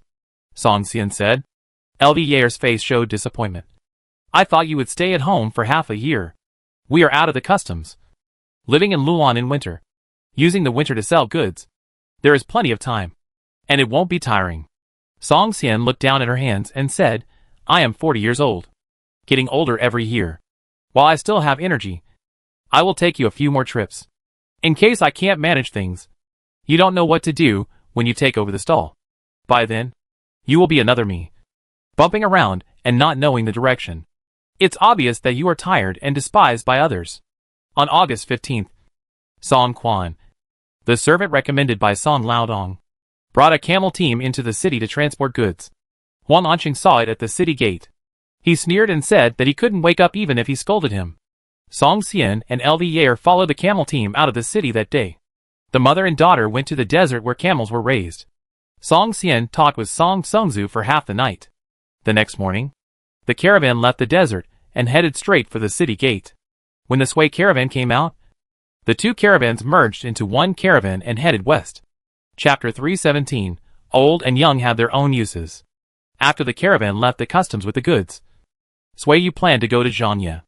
It would take 11 or 12 days to go back and forth, and it would be almost September when she returned. By then, she would have time to arrange the work of twisting cotton thread, weaving cotton cloth, and fluffing cotton quilts. Tomorrow, a caravan will leave Dunhuang and go east, and Sui Yu plans to leave with them. The business of the guest house will be supervised by Uncle Niu and Shui. The work in the cotton field will be supervised by Ding Quan, and Zhao Shiping will be in charge of the overall situation. When he is not at home, the little guy will watch over it. So Sui Yu has nothing to worry about. Before leaving, she also went to Chen Lao and asked him to help keep an eye on the cotton. If the agricultural officials came to her house when she was not at home, it would be best for Chen Lao to entertain them, because he was proficient in writing and knew the laws of the Han dynasty, and could stop the agricultural officials from collecting cotton and make it the official property. What are you planning? Tell me the truth, Chen asked. You have discovered a new crop, so the agricultural officials must report it to the court. This is because you live in a remote area, and it is not the autumn harvest season yet, so the agricultural officials have not come to inspect the crops yet. This will happen sooner or later. I know that cotton planting is a big deal. It is definitely impossible to plant it secretly without telling the court, let alone go against the court. Sui Yu leaned over and said, I planted cotton in Dunhuang. Cotton can be spun, woven, and made into quilts. This is a great achievement for the local agricultural officials. If they want to get promoted, they have to discuss it with me. I want to present the quilts, cotton cloth, and cotton seeds to the emperor, so that he knows that I am the one who can plant cotton. Chen understood. This is not difficult. Your contribution will definitely not be erased. What if I want the emperor to summon me to see him? Isn't it possible to present the method of growing cotton to the emperor through others? Sui Yu asked. Is it possible? Tell me how you planned it. To whet the appetite, send cotton seeds, quilts, cotton cloth, and cotton clothes to the emperor before the end of the year, and plant all the cotton seeds harvested this year before the imperial envoys enter Dunhuang next year. By then, there will only be two places with cotton seeds, namely Chang'an and Dunhuang. If the cotton in Chang'an dies, and the cotton harvest in Dunhuang is good, I will take the opportunity to let the caravan transport a batch of quilts and cotton cloth to Beijing to sell. Is this situation enough for the emperor to summon me? Sui Yu asked. Old Chen thought for a moment and said, You can give it a try. But what do you want to say to the emperor? I want to go to the inner city of Chang'an and see what the palace looks like. If Zhao Shiping and I can go to the palace with my son and Liang Gur, I will have no regrets in my life. Sui Yu was fascinated. She said proudly, when the time comes, I will write a personal biography for myself and pass it on to future generations. My descendants can show off to future generations. Cotton was grown by my great-grandmother. My great-grandmother also went to the palace and was received by the emperor. What an honor. Old Chen stroked his beard. With his shallow understanding of Sui Yu, he felt that honor was only one aspect of her. She must have other purposes for going through such a long way to see the emperor. Manager, you will be very successful in the future. When I was young, I worked for the Grand Marshal. Now that I am old, I can witness your family's rise. I am lucky. Old Chen sighed. If you were a man, you could have been granted a title of nobility for your contribution to the introduction and planting of cotton. It's a pity that you are a woman and you were not born in the right dynasty. When Emperor Gozu was in power, Empress Lu gave a female title of nobility. Sui Yu's eyes lit up. There is such a thing? Why was she made a marquis? She inherited the title from her husband and son. And another reason was that she made her own sister a marquis. This was incredible. Sui Yu was surprised. She was ignorant. She didn't even know there were female marquises in history. She asked another question. What is the current style? Old Chen stroked his beard again. This question was a bit bold. But this place was far away from Chang'an. He was not afraid of people knowing his comments. Cautious. Wise. Old Chen said in a low voice with his eyebrows shaking. Another meaning of cautious is conservative. And wise also means steady and rational. Sui Yu roughly understood that she had no hope of being made a marquis as a girl. I've strayed from the topic. I'm telling you this because I want you and Captain Zhao to consider leading Zhao Mingguang to the position of agricultural official. I've discovered that Zhao Mingguang knows a lot about farming in mulberry. You can lead him to grow cotton. And when he grows up, let him take the path of an agricultural official. The official in charge of agricultural affairs in the court is called the Minister of Agriculture. Let's see if he has the luck to get promoted. Old Chen glanced at Sui Yu and said, you have a high level of understanding in farming. And Zhao Mingguang probably inherited your skills in this regard. You have also introduced cotton planting, which is very beneficial to him in terms of reputation and achievements. Sui Yu felt a little guilty. The kid's expertise in farming and mulberry was probably due to Zhao Shiping. In Sui Liang's opinion, the bloodline of the Sui family really had no talent in farming. Thank you for your advice, old master. It's my honor that you are willing to come to Dunhuang with us. It's also my honor that Zhao Mingguang can have you to help him. Sui Yu said sincerely. She smiled apologetically and apologized.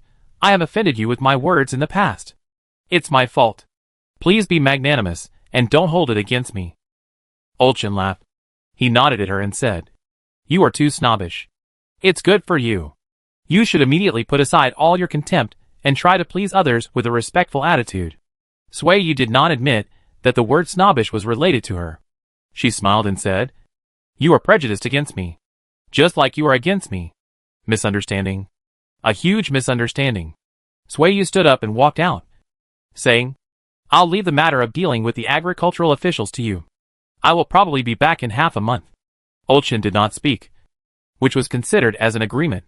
Sui Yu stood outside the guest house and looked at the fiery clouds in the sky. She looked down and saw the maid sitting under the tree by the river, grinding cotton seeds. Ah Shui, Huan Yo and Ah Chong were sitting around them. They were grinding cotton seeds with the maids and learning to speak Xiongnu language from them. These three girls had learned a lot of Quechua language from Kulban and Anil without her knowing. And now they took the opportunity to learn Xiongnu language. Sister-in-law, Shiazai has taken Dunhuang to the field to check on the cotton. It seems that the cotton needs watering again. Ah Shui shouted. Okay. I'll go to the field to check too. Sui Yu went back to get her straw hat and put it on. She went out and walked south. She didn't see anyone after crossing the river. She walked west along the ridge and saw a black dog lying on the bed sleeping like a person. Before she could say anything, it immediately jumped off the bed in disgrace. Fearing being beaten, it walked guiltily to the river to lick water. Where are the people? Sui Yu shouted. She glanced at the dog who was eavesdropping with his ears erect and complained, Ding Quan. The dog has slipped into bed to sleep again. Da Hei. You're itchy again. Ding Quan was furious. He stood up from the cotton field with a shiny bald head. His newly grown hair was shaved off, because the dog had lice. Mom, are you here to see me? The kid asked, standing in the field. Well, what are you busy with? Sui walked over and scolded Dahe. You are not allowed to sleep on the bed again. The cotton stalks were tall, and most of the kid's body was blocked when he stood in the field. There was no wind in the field, and he was sweating all over. When he walked out of the cotton field, the hot wind blew, and he felt comfortable. It's time to water the fields. Cotton is not drought tolerant, the kid said. It's easier to grow wheat and millet. Dunhuang has little rain, faces the desert to the west, and has strong winds. The soil dries quickly, so it may not be suitable for growing cotton. Sui led him back and pointed to the towering snow-capped mountains on the south side when crossing the river. He said, Next year, you will go to Chang'an with me. After crossing this mountain, the climate will be much more humid. In comparison, the interior of the country may be more suitable for growing cotton. However, in places with heavy rain, cotton bolls are prone to mold and rot, which also affects the harvest. So if we water frequently, the harvest of cotton in Dunhuang will be better? The kid asked. The yield may be more stable. Oh, I'm going to Zhangye tomorrow and will be back in half a month. The cotton in the field will be handed over to you. Ah? The boy made a bitter face. You won't take me with you? I miss my uncle, who will take care of the cotton in the field when we all leave. Your father is not at home early in the morning and late at night. You are the person I trust the most. You are serious and responsible, careful and capable. I can only leave it to you. Sui flattered him. Zhao Shiping couldn't resist Sui's sweet words. His son was still young and couldn't resist the flattery. As soon as Sui said this, Zhao Shuzai immediately puffed out his chest and promised, Mom, you can go out without worry. I will take care of the things at home and in the field. Sui couldn't help laughing, and said, My son is really capable. The kid jumped and he laughed. If there is no trouble in Zhangye, I will bring your uncle back when I come back. Sui said. The kid answered loudly. After arriving home, Sui took him to tell the maid about the work. After the seeds in the cotton were squeezed out, they could start to twist the cotton thread. Do you have any ideas about twisting cotton thread with cotton? Do you know how to do it? Sui asked. She didn't know anything about weaving, and only knew a little about fluffing quilts. I know. It's not difficult. Cotton is like wool. Pull the fluff loose, then pile it together and beat it to make it twisted together. The maid couldn't explain it clearly. She grabbed a handful of cotton balls with the seeds removed in her hand, pulled and twisted them, and the cotton became fluffy like a marshmallow, and then flattened and twisted it into a long strip. Then she broke off a mulberry branch and plucked off the leaves, pulling out the cotton fluff and wrapping it around the mulberry branch. And a loose cotton thread came out. Then we have to use the spinning wheel to twist the cotton thread tightly. Right? Sui understood. The maid nodded. The thread is wrapped around the spindle. Shake it with your hands and step on it with your feet, and the cotton thread will be tight when you take it down. She handed over a bunch of cotton thread and said, This is not good enough. It's not strong, and it will break if you pull it. Sui handed the cotton thread to the boy, and he pulled it a little harder, and the cotton fluff was torn apart. He rubbed it in his hands, and it was not easy to break when he pulled it again. Mother, can we cut the wool in camel hair and twist it with cotton to make thread? The boy suddenly had an idea. Sui looked at him with appreciation and said, Yes, but camel hair is thick, and twisting it with cotton will make the spun cloth uneven. Wool is delicate. Will the cotton cloth with wool shrink when washed? The kid thought of his cashmere pants, and he puffed up his cheeks. I guessed all this. I don't know the specific situation. You can try it later. Sui encouraged him. What are you talking about? Ashui passed by with a basket of eggs, and she leaned over to ask. I won't tell you. The kid jumped up. TSK. I don't care to know. Ashui knocked him and urged him. Don't be lazy. You come with me to pick up eggs, and you have to climb up to pick up the eggs on the low hills on the other side of the river. I won't go. You have to go even if you don't want to. The bickering faded away, and the cuckoo sound of calling chickens rang out. The scattered chickens rushed back, and the large and small camels wandering in the wilderness walked back in the sunset. It was dark. Sui packed her bag and put it at the end of the bed. The man covered in sweat came back, and she heard the sound and walked out. Give me some clothes. I'm going to take a bath in the river, Zhao Shiping said. Okay. The steps of varying weights dispersed, and soon gathered together again, walking down the river together. The man was bathing in the river, and Sui Yu stood on the shore and told him about the conversation with Chen Lao today. The crisp words rolled down, accompanied by the clear sound of water, suppressing the chirping of insects on both sides of the river. Zhao Shiping came up from the river. He wiped the water drops on his body randomly, put on his clothes, and when Sui Yu was not paying attention, he picked her up and carried her back. Watch the road. I can't see the road, he said. Where should I look? I can only see the road behind you. Turn your head and look. Don't look. If you fall, remember to turn around and cushion me. The man left, and the insects in the grass began to chirp again. From dusk to dawn, when the chickens foraging for food and the camels drinking water appeared by the river, the chirping of insects disappeared.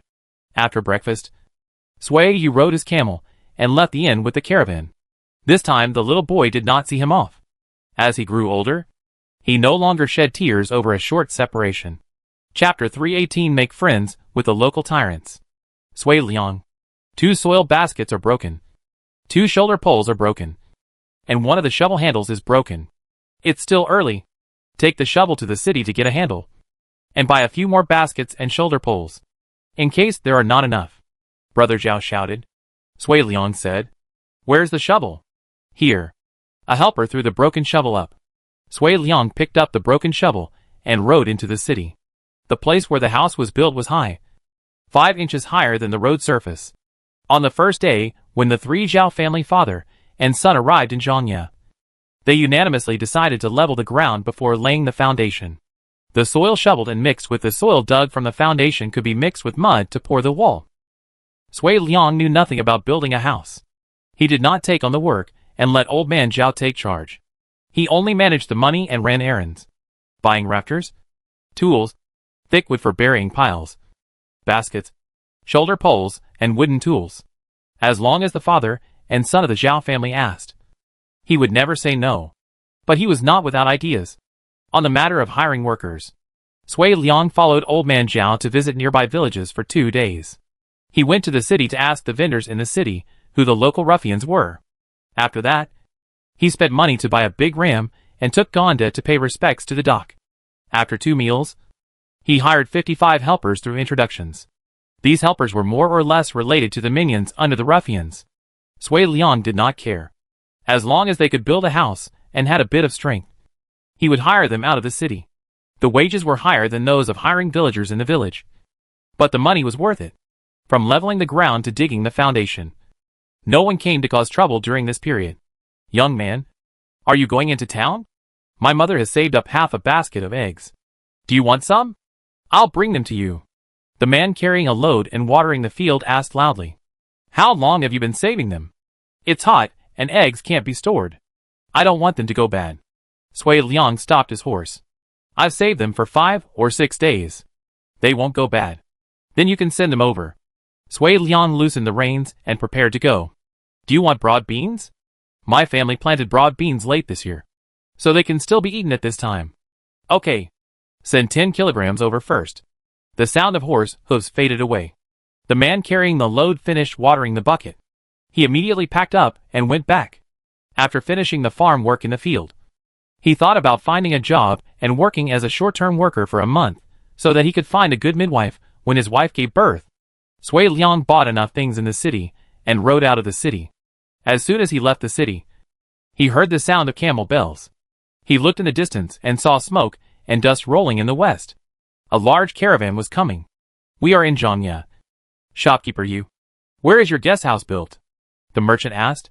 Sui Yu shook his head. To be honest, I don't know. It should be outside the city, near the river. You should be able to see it if you walk a little further.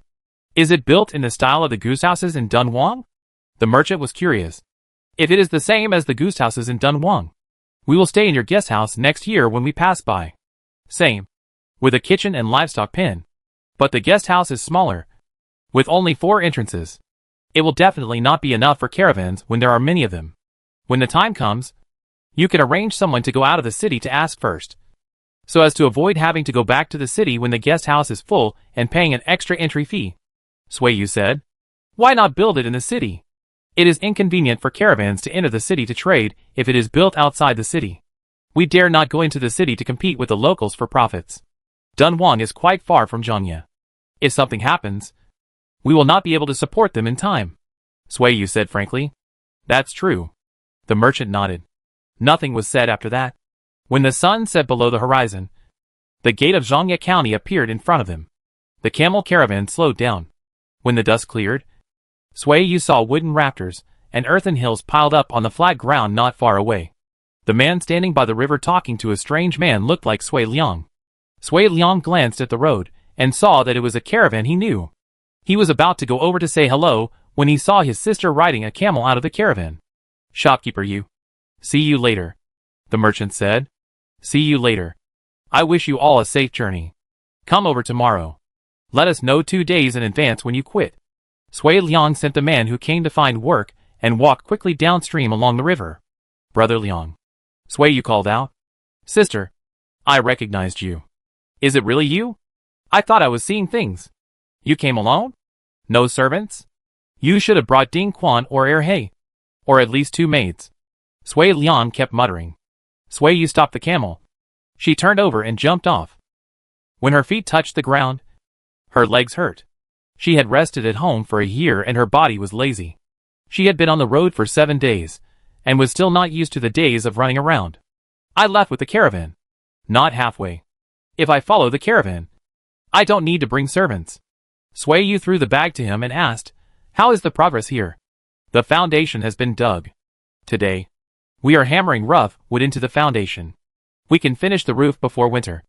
After it is built, let it dry for a winter, and we can open it next spring. Sui Liang explained. Is anyone causing trouble? Suiyu has been worried about this. No. Sui Liang smiled secretly. And he took his sister's arm and said proudly, The helpers I hired are all related to the ruffians in the city. I have dealt with leeches before. And I think spending more money to build good relationships with local snakes is sometimes more useful than having people in the government. Sure enough, I hired uncles and aunts of the ruffians in various villages and alleys in and outside the city. Since then, no one has come to cause trouble. And no thieves have come to steal things. Suiyu said, Yo. I underestimated you. Liang brother. You have a smart brain. I have never thought of this idea. What I worry about most at home is that the little hooligans come to cause trouble and greedily extort protection fees. Didn't expect that I could solve it with one move? Sui Liang made a gesture of sweeping a large area. He patted his chest and said, Do you admire me very much now? Yes. I admire you very much.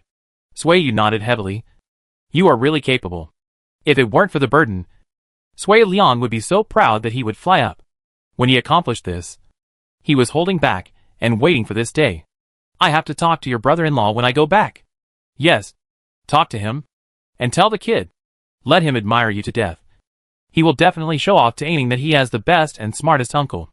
Sui Liang couldn't suppress the corners of his mouth anymore. He wanted to laugh out loud. Master? Lu Yair called out. And she said happily, Really?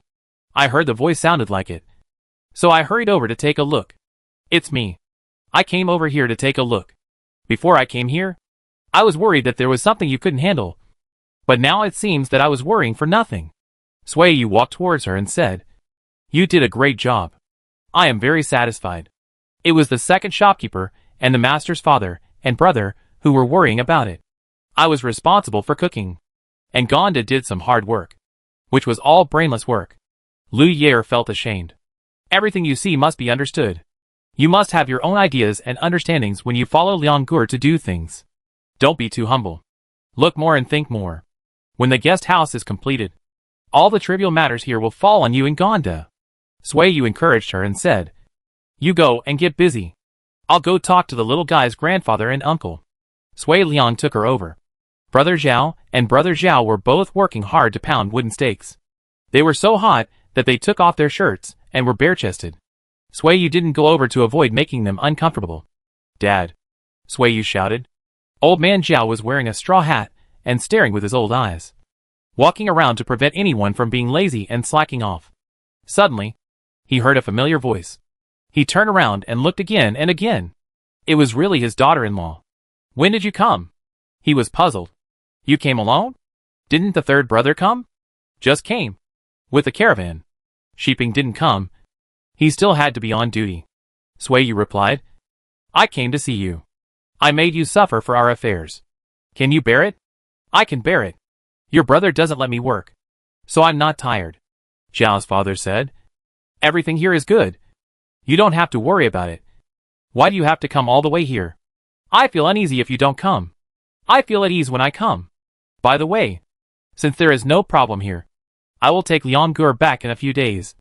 And let Dad worry about the things here. Sui said. Zhao's father choked. Sui Liang was young. But he had a lot of tricks. He was quite useful here. If Sui Liang left, to be honest, he was still a little worried. Who will take care of the money if you leave? We don't know how to keep accounts. Zhao's father said to Sui Liang. Lu Yer can keep accounts. She will be responsible for paying wages, buying vegetables, grains, baskets, etc. She has been with me for a long time. Sui Liang said. I will bring people to inspect in October in a month. Gonda and Lu Yer will stay with 5 strong servants to guard the guest house. When I go back, I will pass by Jiuquan and go home. My uncle and my eldest and second brothers will take their families to Dunhuang with me to celebrate the new year.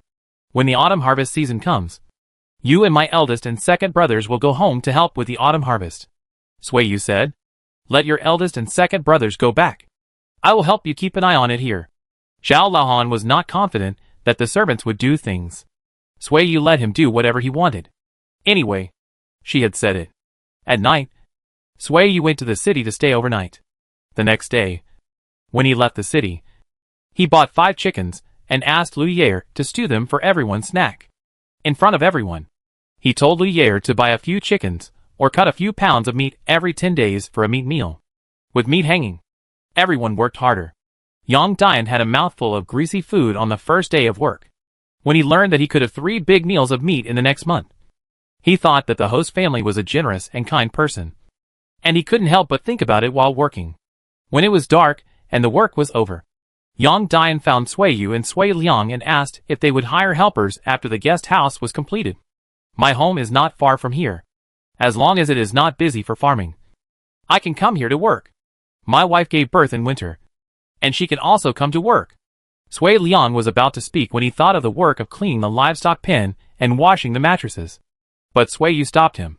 She pointed at the young couple who were counting bamboo baskets and stone hammers and said, there will definitely be work after the guest house is completed, such as tailoring bedding, helping in the kitchen, cleaning the livestock pen, etc. Helpers must be hired, and these things will be the responsibility of the couple. You found the wrong person, Yang Dian said twice, and he immediately went to find Gonda and Lu Yer. Lu Yer looked at the 2 masters leaving. Direction? Asked, the master asked you to come to us? Yes. They said you are responsible for hiring workers. Then you pay more attention to the news. I will hire people after the guest house is completed, and I will release the news at that time. Lu Yer understood the master's intention. Hiring workers can help her integrate into the lives of the locals. If she has a good eye, she can also win over a few helpers, such as Lamei's sister-in-law and Dongzi's parents in the Dunhuang military settlement. They can provide clean rice, vegetables, and eggs for the guest house stably. The next morning, Sui and Sui Liang came out of the city. The 2 said hello to the father and son of the Zhao family. One rode a camel, and the other rode a horse. The brother and sister left Zhangye together. Chapter 319, The Quilt is Made. Master! Master! The kid ran back in a hurry. He pushed open the door of the guest house and shouted, Master! Are you there? An official came to the cotton field. He asked questions, and I couldn't argue with him. He came to the guest house. Come out and meet him. Mr. Chen. What enemy? Shut up and stop yelling. The kid strode over to support him and said, My mother said you are amazing. You know everything about astronomy and geography. And you can debate with scholars. Old master, you have to protect the cotton for us. Mr. Chen. The mother and daughter are the same. When they meet people, they will try their best to make them crazy. The old man and the child walked out of the guest house. The agricultural official, who had no one to receive him, saw people striding towards them. Uncle, my parents are not at home. And you don't want to listen to me because I'm too young. I'll invite my teacher to entertain you. The kid said loudly. My teacher worked in the residence of the Grand Marshal in Shannon, before coming to Dunhuang. He is not an ordinary old man. Don't underestimate him. Old Chen coughed dryly and said with his eyes downcast, "Go play in the mud. Don't disturb us." "Do you want water?" the kid asked while pushing the door open and said, "Uncle, please come in." Old Chen made a gesture, and the skinny agricultural official stepped in. The kid looked up at the old teacher and asked quietly, "Should I go find my father and bring him back? He is as useless as you, and he will only be a hindrance if he comes back." Old Chen waved his hand. "Don't come in and disturb us." Zhao Shizai didn't argue with the old man. He snorted and closed the door. He went to the kitchen and then sat outside the guest house to guard. A big orange cat appeared on the wall, holding a big mouse in its mouth. The man and the cat were both startled when they looked at each other. "Meow," the cub called. The big cat seemed not to hear it. It jumped off the wall and walked away. The newly captured wild cats were not afraid of people, but not close to people. The 5 wild cats wandered in the corners where people lived. In addition to catching mice, they also went to the wilderness in the north to catch voles and sparrows. They didn't eat much food given by people, so naturally they didn't care about people. The cat went to an unmanned corner to tease the living mouse, and when it had enough fun, it bit it to death and ate it in a big mouthful.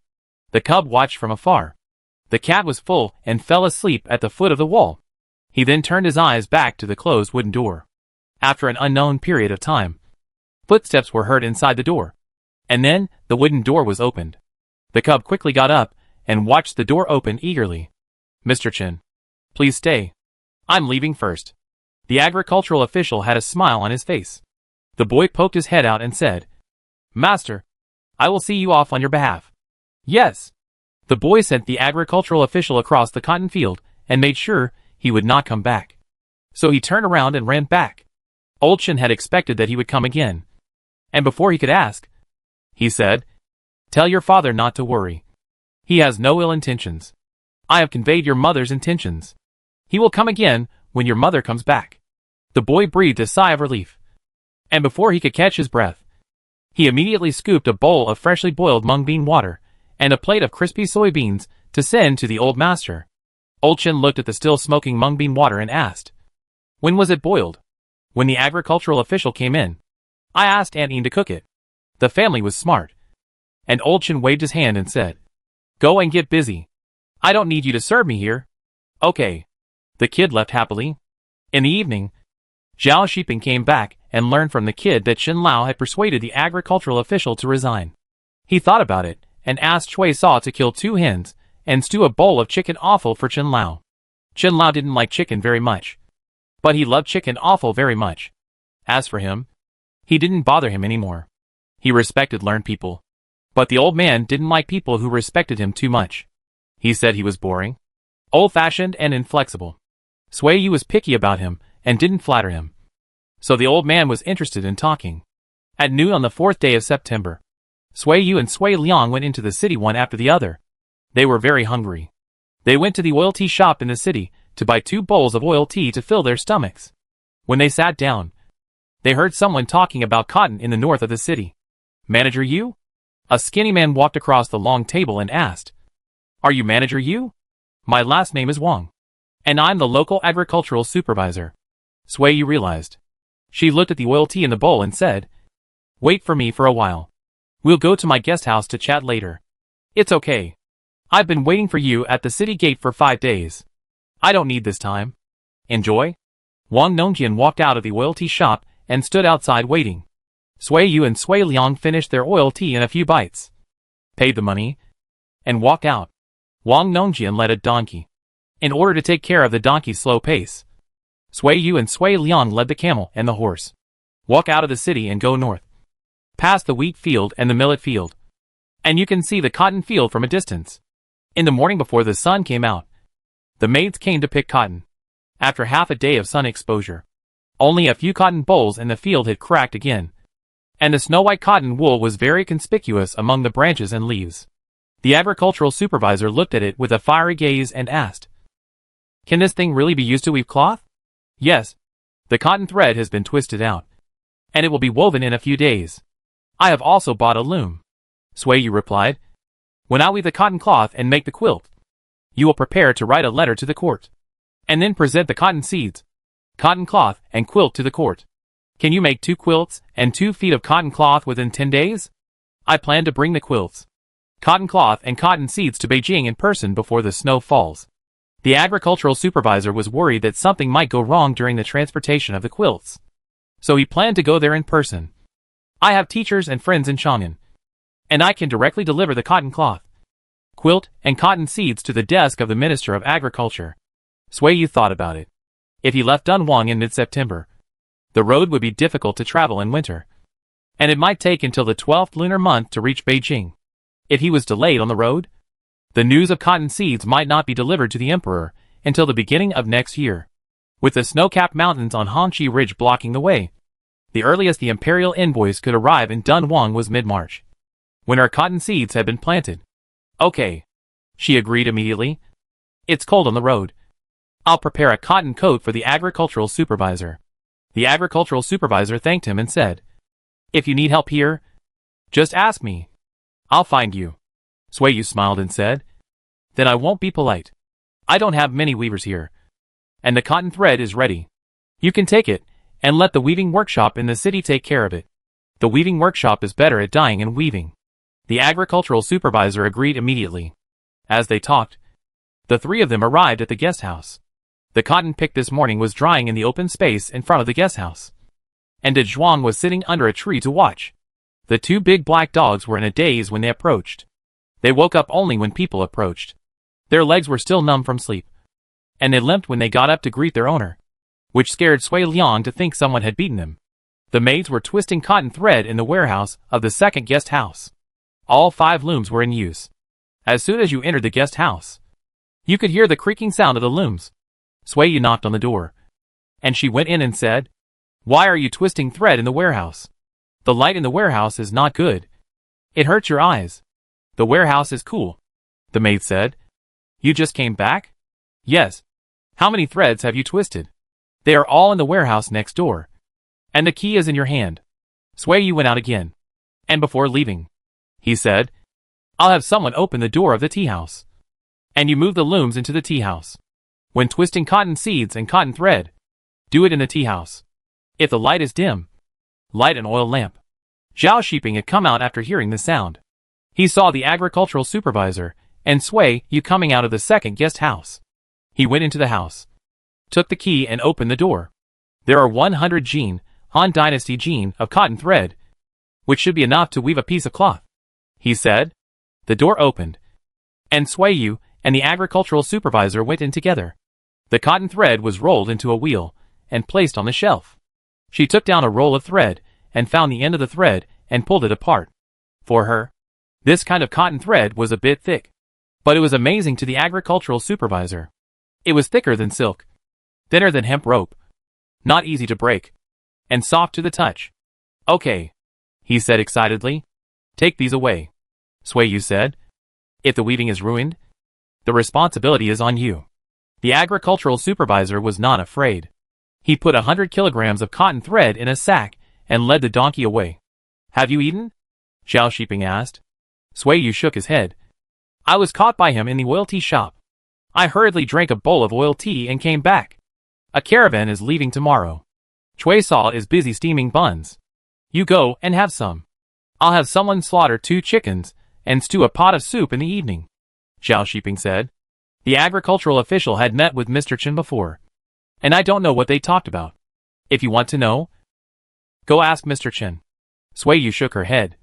Since there is already a result, I am not curious about the process. Sister, come and eat the pickled cabbage and egg buns that have just come out of the pot. Sui Liang has already eaten. After eating and drinking, Sui Yu took a bath and washed her hair, changed her clothes, and fell asleep on the bed. She slept until dark. After resting up enough, Sui Yu was busy again the next morning. She invited a carpenter to make a wooden frame of 6 feet wide and 7 feet long with a polished wooden board, and then drilled holes according to the scale, and stuffed the holes with smooth wooden strips. When it was finally formed, it looked like 4 wooden rakes embedded together. Making this thing is not complicated, but the process is troublesome, especially the precision she requires. It took 2 days to make the wooden frame. During this period, the 5 maids twisted out 10 pounds of cotton thread. Sui Yu took the cotton thread and began to make a cotton thread net around the wooden plug inserted in the wooden frame. In her previous life, when she was in junior high school, her grandmother's health was about to fail. Before she died, the old lady thought about preparing 8 new quilts for her as a dowry. During the summer vacation of the second year of junior high school, she followed the old lady to the market to fluff cotton, with cotton on her back. It was only at that time that she roughly understood how quilts were made. The cotton thread was wound into a warp net, first arranged horizontally, and then vertically, and finally wound diagonally. 1 pound of cotton thread was used, and the woven cloth would not fall off when used to sift soil. 12 pounds of cotton, with cotton seeds removed, were spread on the net bed. Sui Yu took it to find a big bough made by a carpenter, and asked Ari to carry it to fluff the cotton.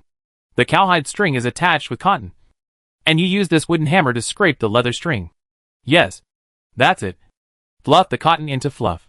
Sui Yu was satisfied. The maids, who had watched for many days, began to weave the cotton net with another wooden frame. The cotton net was woven, and Ari also finished fluffing the cotton. Sui Yu took the cotton thread and continued to wrap the warp net on the fluffy cotton. Then she pressed the cotton again and again with a smooth wooden cake. When it was turned upside down from the wooden frame, a quilt of 13.6 jean was made. Another quilt was made to be 14 jean, because it was a quilt to be presented to a noble. Sui Yu used satin brocade to make the quilt cover. When she handed it to the agricultural supervisor, she asked him to use cotton or linen for the quilt cover, which was the most comfortable to cover on the body. The agricultural supervisor took out a piece of goose yellow cotton cloth and said, "You can use this to cut a quilt cover, and you can compare it when you present it." Sui Yu did as he said. After sending the agricultural supervisor away, she started to make quilts and cotton clothes for her family. After working hard for a year, it was her turn to enjoy. "Shopkeeper Yu, are you selling your quilts? You name the price. We'll buy it no matter how much it is." The merchants who had noticed this movement came to the door. "If you don't want to sell quilts, you can sell me 200 kilograms of cotton." Another merchant said, "Just sell me 100 kilograms. I'm not greedy." The others stared at him. Why didn't this damn caravan collapse? Is there a way to do business like this? Chapter 320 Winter Solstice. I can't sell it to you this year. I don't have much cotton left. Sui Yu was very sorry. The cotton yield was much less than she expected. From the first bloom of cotton bolls to now, in 2 months, only more than 340 jean, Han Dynasty jean, of cotton was harvested from 2 acres of cotton. The cotton planted in the first crop in the field has reached the end of the season, and there are only a few cotton bolls hanging on the poles.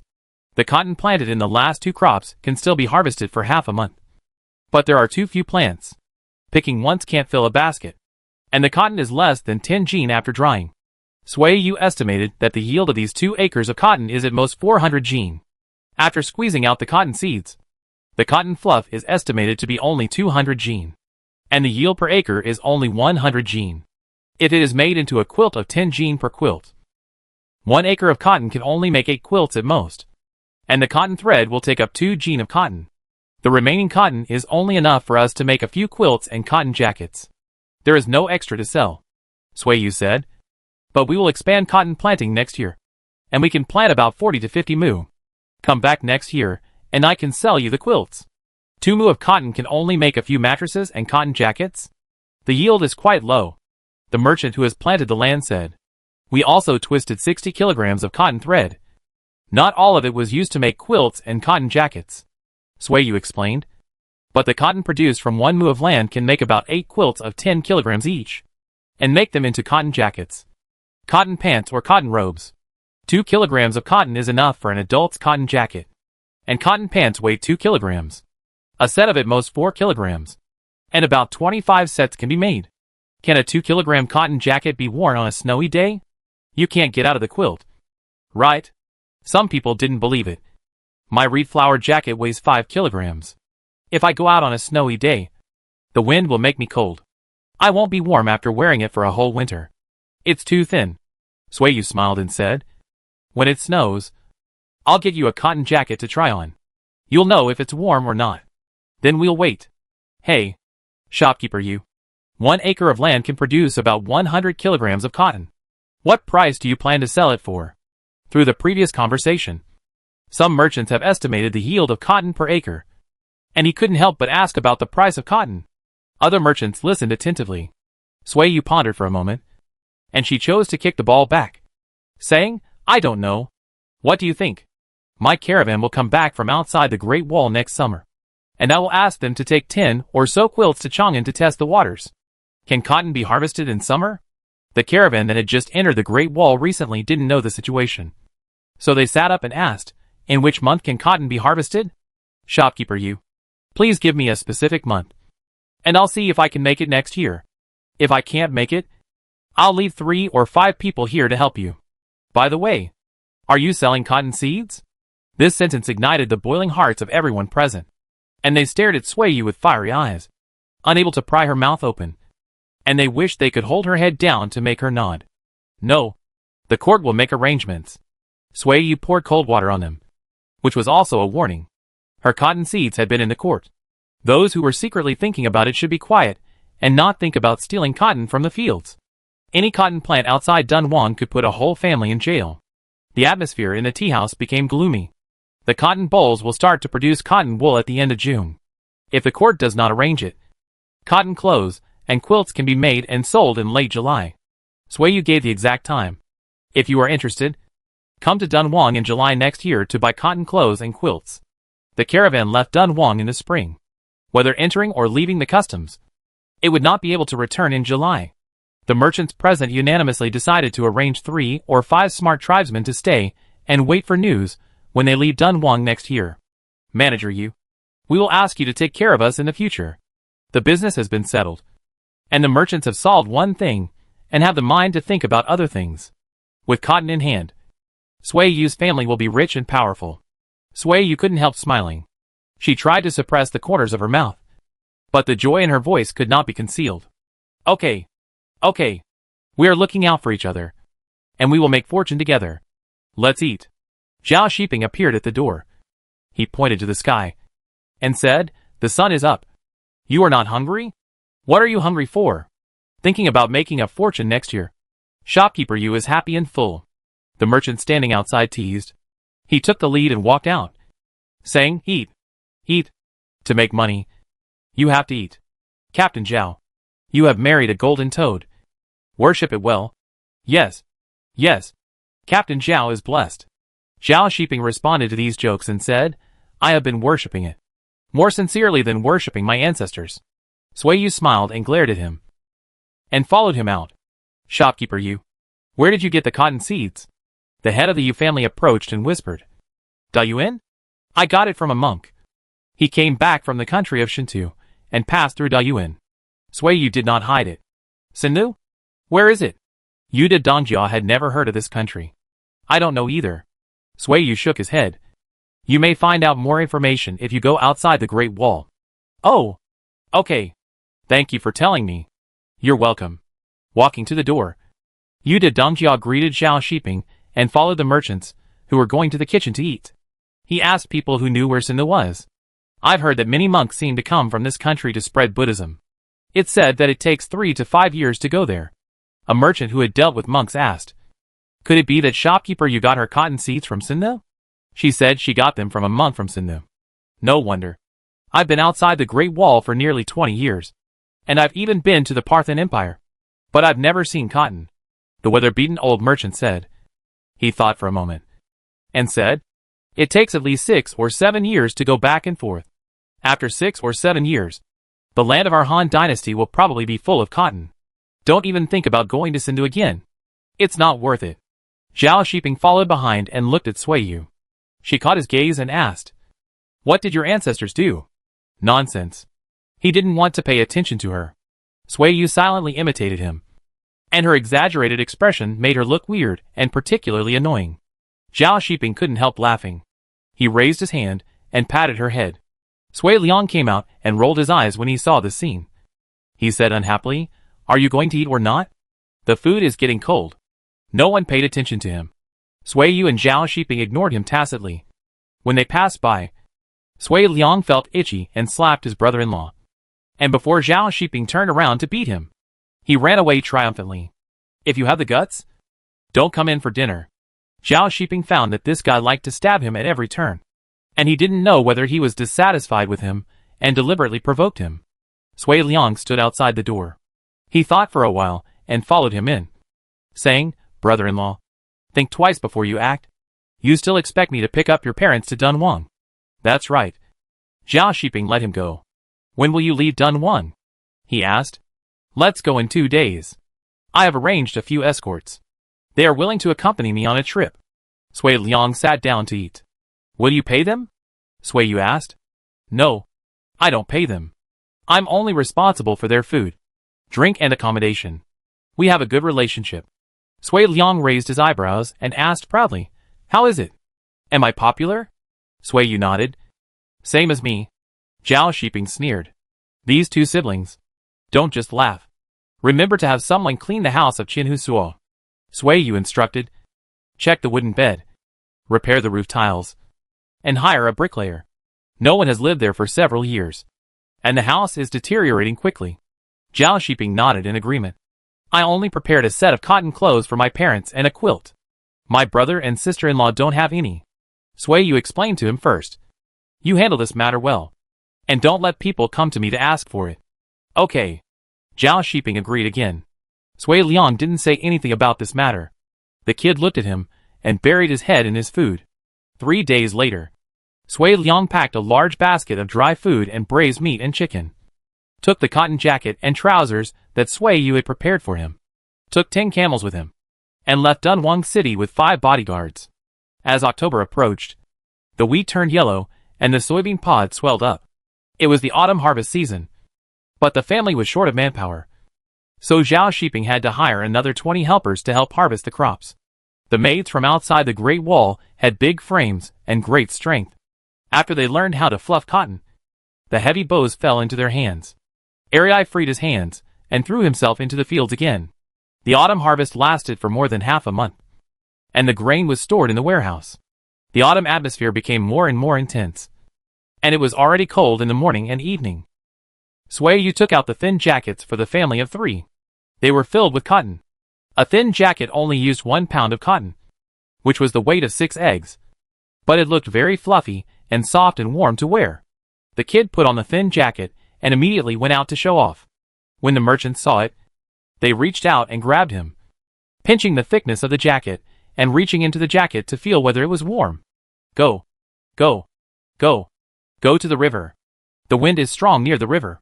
The cotton-padded jacket is windproof, so the child is wearing a single layer inside, and he is as warm as a stove. My mother also made me a thick jacket, red, with satin and brocade. It is very beautiful." The boy showed off with great joy. 500 coins. "Sell it to me." The head of the family, Yuda, teased him. The boy hesitated for a moment and refused. 500 coins for a jacket. "Why don't you sell it? What price do you want?" a merchant asked. "How much does your mother tell you a jacket is worth?"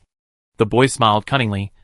He broke free from the person holding him and said, "Don't try to get information from me. I am young, not stupid." After returning, he told Sui Yu what he said. Sui Yu thought about it and said, "If someone asked you again, you should agree. The remaining cotton bolls in the field can still harvest 3 or 5 kilograms of cotton, and I can make another thick jacket." There was only the last crop of cotton left in the cotton field. The cotton leaves had already fallen off, and the remaining cotton bolls were unlikely to bloom at this time of year. Sui Yu waited for another 10 days. At the end of October, when the cold wind from the northwest arrived, she arranged for servants to pull back the cotton plants, pick all the cotton bolls, and pile the cottonwood in the corner of the tea house to burn when they were warming up after the snow. Before the heavy snow fell, Sui Liang brought the Zhao family over. Zhao Shiping personally sent them to the house of Qin Husuo. Along the way, he explained that his nephews and nieces could stay in Dunhuang to learn to read and write, and that the family could grow cotton. He told his family in advance what they could and could not do, so that his parents, brothers and sisters-in-law would have a clear idea. "Sui Yu and I will give you what we can give you and help you with. If you can't give it to me, you don't need to ask for it. We won't give it to you even if you ask for it. If something unhappy happens, Daong and his friends will stop coming to our place to learn to read and write with the teacher." Zhao Shiping looked at his 2 brothers and said, "Brother, don't think I'm threatening you every few words. Sui Yu and I don't want to do anything tricky at home. If we get along well, We will often visit each other in the future. If we don't get along well, I will just invite my parents to live here for a while. At this point, Zhao Deseo and Zhao Urseo gave up. They didn't have any skills at all. They could only rely on their own strength to farm. They had food and drink, and they didn't have to worry about anything else. They just hoped that their children would be better than them. We have no other thoughts. Brother Zhao said. You are the most capable among the 3 brothers in the family. You can make a name for yourself. We didn't do anything for you. If you can help your nephew when you become successful, I will thank you. Xiao Urge also nodded. We have nothing to do here. If you have something to do, call us. Your 2 sisters-in-law are good at cooking. They can go to the kitchen to help. Zhao Shiping was not polite to them and said, before the snow falls, the fields need to be fertilized. Brothers, come with me to the fields. Sisters-in-law and sisters-in-law don't have to do anything. You take good care of the children and eat 3 meals a day in the guest house. During this period, let Dunhuang and Arya go to the school to listen to classes. Those who can sit down patiently can stay with me next year. Okay. Okay. Sister-in-law Zhao agreed. Zhao's father and mother didn't say a word from beginning to end. The 2 elders had already seen clearly that they could not intervene in the affairs of the 3rd son's family, let alone make decisions. They only hope to live longer now. As long as they are still alive, the 4 children will not be broken off. The eldest and the 2nd son can always drink a mouthful or 2 of meat soup with the 3rd son. Winter has arrived. Heavy snow has fallen. The world has become quiet, and both people and the earth have entered a state of rest and recuperation. Chapter 321 Awakening. A cold wind carrying snow grains blew open the half-open wooden door. The broken snow met the warm wind with smoke, and turned into fine raindrops and fell silently. The cold wind rushed into the tea house, and the sleepy merchants woke up a little. A burst of wood ash flew, and the cotton shells burning in the fire pit revealed scarlet sparks. Xiao Urseo yawned and got up. She picked up a basket of cotton shells and poured them into the fire pit. She picked up the big copper pot and poured half a bowl of red date water into her stomach. She looked out the door. The sky was gloomy, and it looked like it was going to snow again. On the stage, the girl singing the folk song of Chiotzi slowly retreated. Kerbin and Anil carried waste drums to the stage. The drum sounded, and the sluggish and lazy atmosphere in the tea house quickly disappeared, and it flowed out of the door like water. Small flames flew up in the fire pit, and bubbles gurgled in the hanging copper pot. The sweet aroma of red dates and the spicy smell of ginger mixed together, diluting the smell of wood smoke. Zhao Urseo sat down again, swinging her legs, clapping her hands, and looking at the foreign man on the stage twisting his waist and shoulders, and beating the waist drum. She thought to herself that this was really a life like a god. No wonder the 2 old guys in the family thought about coming to Dunhuang every year after the autumn harvest. Huan Yo and Dunhuang appeared at the door with buckets. When a Chong saw them, she walked quickly along the wall. Braised eggs are on sale. Do you want to buy some? Huan Yo asked. The villagers sitting on the periphery waved their hands. We are locals. Go ask the merchants sitting in front. Huan Yo smiled and agreed. She knew that most of the people sitting by the door were locals, and most of them would not pay for food and drinks. But every time she went into the tea house to sell, she would ask, to avoid people finding fault and thinking that the maids in the tea house looked down on people, and went straight to the customers to sell braised eggs without asking them. 2 graceful girls landed lightly in the gap between the tables and chairs. They asked the merchants in clear voices whether they wanted to buy braised eggs.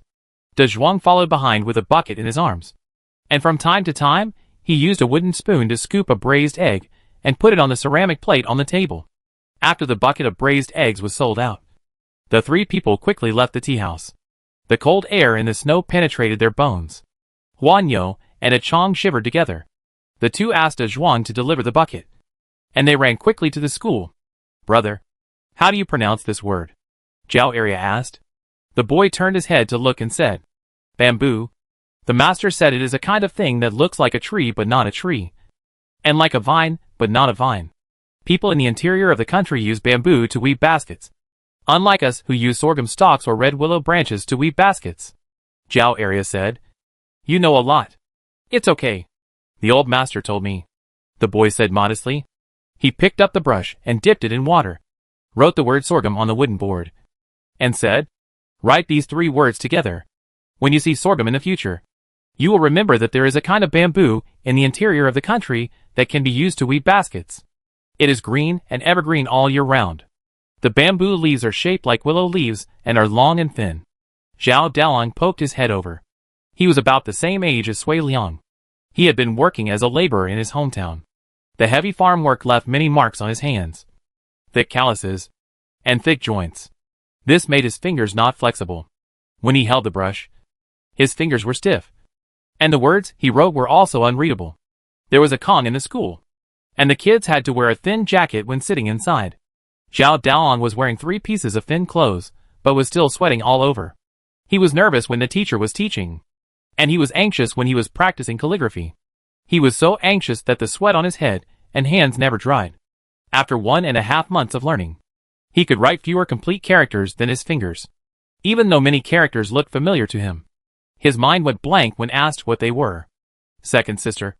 Wait a minute. Zhao Dalang stopped Zhao area. His eyes fell on the wooden board. And said, let me take a closer look. I think I'm almost memorizing it. You let the kid write it for you again. I want to think about it carefully, while the watermarks are not dry. Zhao area felt that she was almost memorizing these 3 characters. Zhao Dalang scratched his head. The boy saw his embarrassment and took the initiative to say, brother, sit with me. If you don't understand, ask me. If I don't understand, ask my mother. It was Aunt San who taught you. Zhao Dalang sat down and said, I have farmed and am familiar with crops. You teach me how to write wheat, millet, soybeans, broad beans, sorghum and rice first. The boy agreed immediately and said excitedly, my mother and my uncle taught me. They taught me to recognize words from the things around them, such as chickens, ducks, fish, pigs, sheep, horses, donkeys, camels and mules, tables, chairs and benches.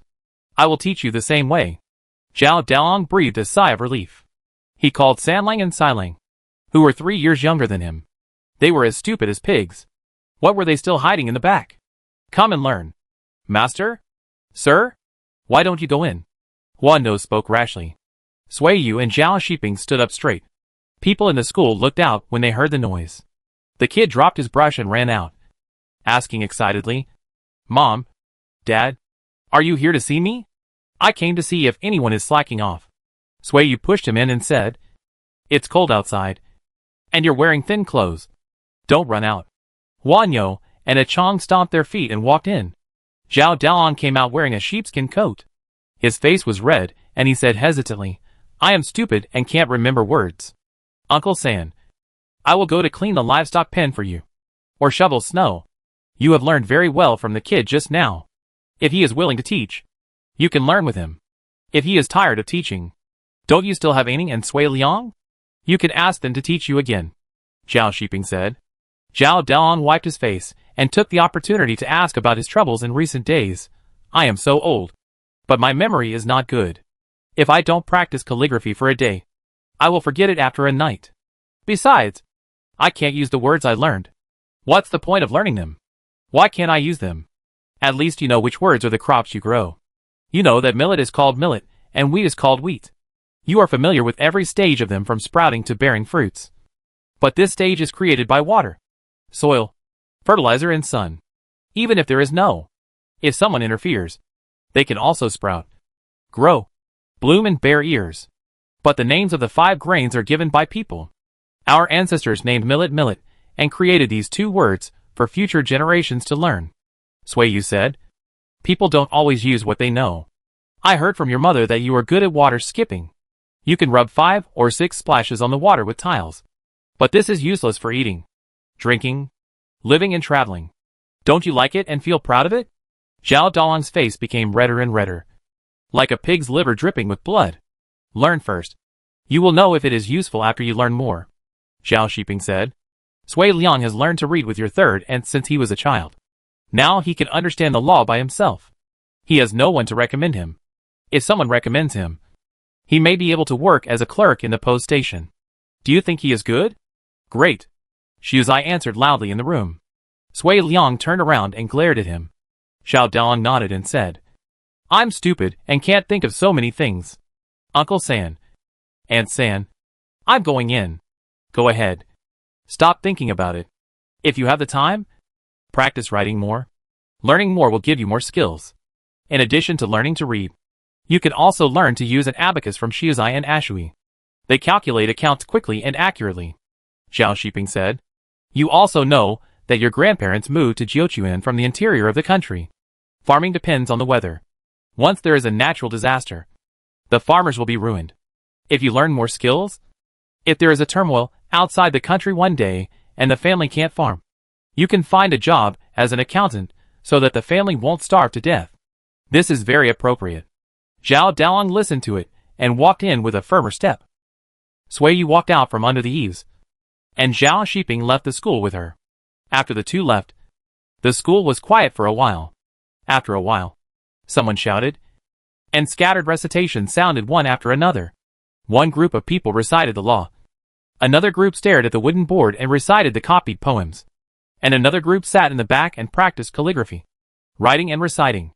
The clear and powerful recitations poured into the cold wind. Sui Yu looked back and took the man's arm and said, The men in your Zhao family are all too proud.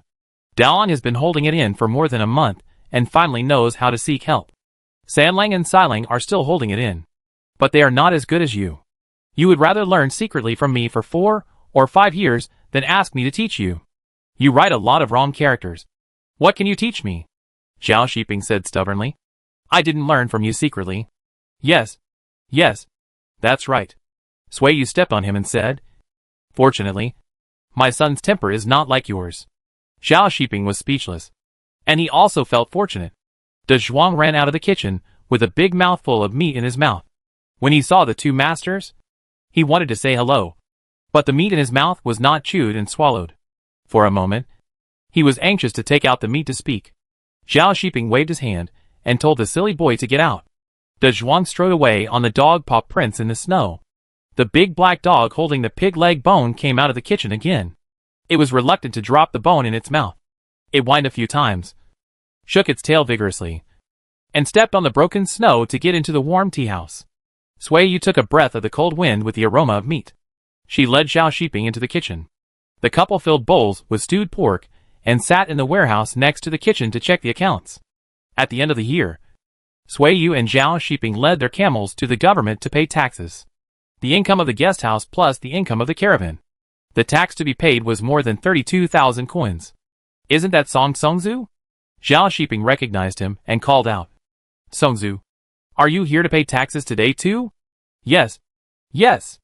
Song Songzu nodded and waved to his servants to help move the money box. How much tax did your family pay this year? Sui Yu asked. Song Songzu raised his palm and said, 47,900 coins. Auntie, your family's money is not small.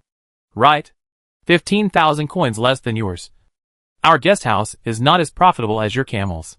Sui Yu said. Our two families are the big taxpayers in Dunhuang. Song Songzu joked. As soon as he finished speaking, the soldiers in the government came out with a smile, and they diligently helped to move the money box. Am I right? Auntie, you can have a pot of fresh tea when you come in now, Song Songzu said. Sui Yu glanced at him.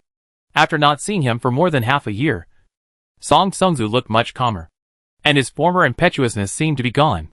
Song Songzu could not fail to notice her scrutiny. He smiled with shame and asked frankly, Auntie, are you surprised that I have changed so much? Your mother will definitely be happy if she knows. Sui Yu said. I was ignorant before, and made her angry and disappointed. Song Songzu said. Last year I was arrogant and stupid, which made people laugh. Now thinking back, I am really too embarrassed to see anyone. After my mother left, I have been raising camels with the old servant in the desert. I didn't go to the city until the new year, so I never went to apologize to my uncle Zhao. Last year, he came to my house with good intentions to persuade me, but I didn't know what was good for me and treated him lightly. It's nothing. Young people are so impetuous. We have been through your age and can understand, Sui Yu said. Song Songzu shook his head and said, Are you at home on the first day of the Lunar New Year? I'll come to you to wish you a happy new year. Okay. Come over. We'll wait for you at home. Sui Yu followed his wishes. She remembered the endless recitation in the school and asked, Are you going to the desert to raise camels after the Lunar New Year? Are you coming to learn to read with Master Chen? Your Uncle Zhao's nephews and nieces came here last month. They are also learning to read with Master Chen. If you come, you can start learning from holding a brush with them. I'll go. When will the class start after the Lunar New Year? I'll go on time. Song Sungzu said excitedly. He had regretted it a long time ago, but he was too embarrassed to mention it. He was also worried that coming rashly would affect the progress of the teacher's teaching. The 6th day of the Lunar New Year. Suiyu said. Before that, you can come to my house when you are free and let Liang Ger give you some special lessons, so that you won't be unable to keep up with the pace when the class starts. Song Sungzu readily agreed. He stood outside with Suiyu and waited for Zhao Shiping to come out with his servants before he drove the camel team away. Suiyu told Zhao Shiping the news that Song Sungzu had come to his senses. He said, "It's good that he has come to his senses. People of this age are restless. It's good to be busy. Liang Ger is not like that. I have never seen him being restless."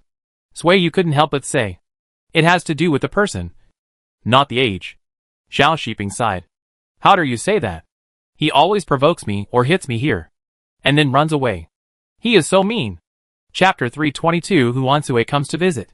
Song Sungzu took his servants to buy 20 sets of ready-made clothes and shoes and socks in the city, and went to the East Market to buy 6 live sheep. After leaving the East Market, he bought 4 jars of sorghum wine on the way. He asked his servants to take these things out of the city as a New Year gift to his servants. Watching the camel and the servants walk out of the city gate, Song Sungzu's eyes met Huang Anqing. In front of everyone, he walked over and called him uncle, and greeted the city guards. "This year your mother and sister are not at home, so it's boring for you and your son to spend the New Year alone. Why don't you go to my house for New Year's Eve dinner?" A city guard with a slightly gray beard spoke up. He looked at Huang Anqing and asked with a smile, "Your son's marriage hasn't been decided yet, right? Find him a wife as soon as possible. In 2 years, there will be a baby at home, and the house will be lively, brotherly. I remember you have a daughter? Is she about the same age as Songzu?" Another city guard responded. "Songzu, you are 20 years old this year, right?" Qing Wanli asked. Song Sungzu understood that he wanted to marry his daughter to him. "Yes, 20. Huang Anqing continued. "Then my daughter is 3 years younger than my grandma." Li Qingwan looked at Song Sungzu and said to Huang Anqing, "Come to my house during the New Year, and our 2 families will have a good time." Huang Anqing did not respond. He could not make the decision, and he did not intend to cause trouble. He looked at Song Sungzu and let him make the decision. "I dare not hide it from Uncle Li. I have to leave the city in 2 days. This trip back to the city is to pay the money, and to pay New Year's greetings to Yuzhongui in the north of the city in advance. I will spend the New Year with the servants who raise camels." Song Sungzu changed his mind temporarily. "So urgent? Why haven't I heard your father mention it?"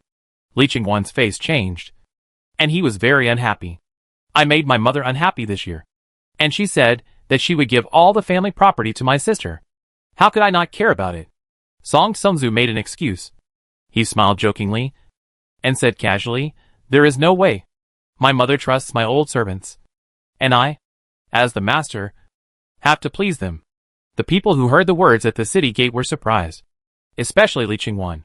He suspected that the boy was lying, but no matter whether it was true or not, the other party rejected the marriage. So he stopped and didn't say anything. Song Sungzu left calmly. He didn't go home directly, but went to the market to buy some wine and meat to prepare New Year gifts for the next New Year's greetings. In the evening, the father and son sat together for dinner, and they didn't say anything. The next day, Song Sungzu took the wine and meat to pay New Year's greetings to his uncle first.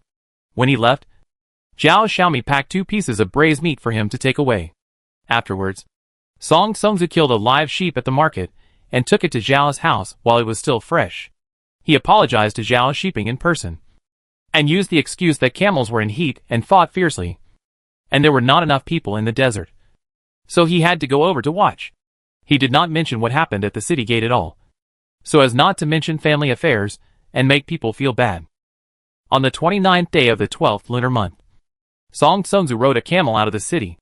As for Huang Anqing, he had dinner at his eldest brother's house on New Year's Eve, and then followed his family to the guest house in the north of the city to watch the bodyguards compete, and ate barbecue with the merchants, living a carefree life. "Master, there is a boy outside the door, claiming to be your nephew." And he is here to see you. Dunhuang found the person who was eating grilled fish in the lively crowd. My nephew? Sui threw away the fishbone in her hand. She subconsciously thought of Aning. But Dunhuang could not have not known Aning. She followed Dunhuang out, and was surprised to see someone standing in the snow. Aunt, please don't be offended that my nephew came uninvited. Sui knelt down and said, I wish you a happy new year. Sui was startled. And she quickly pulled him up and said, You kid. You want to ask me for New Year's money. You saw through me. That's what I meant. I've never come to pay New Year's greetings before. It's really a sin.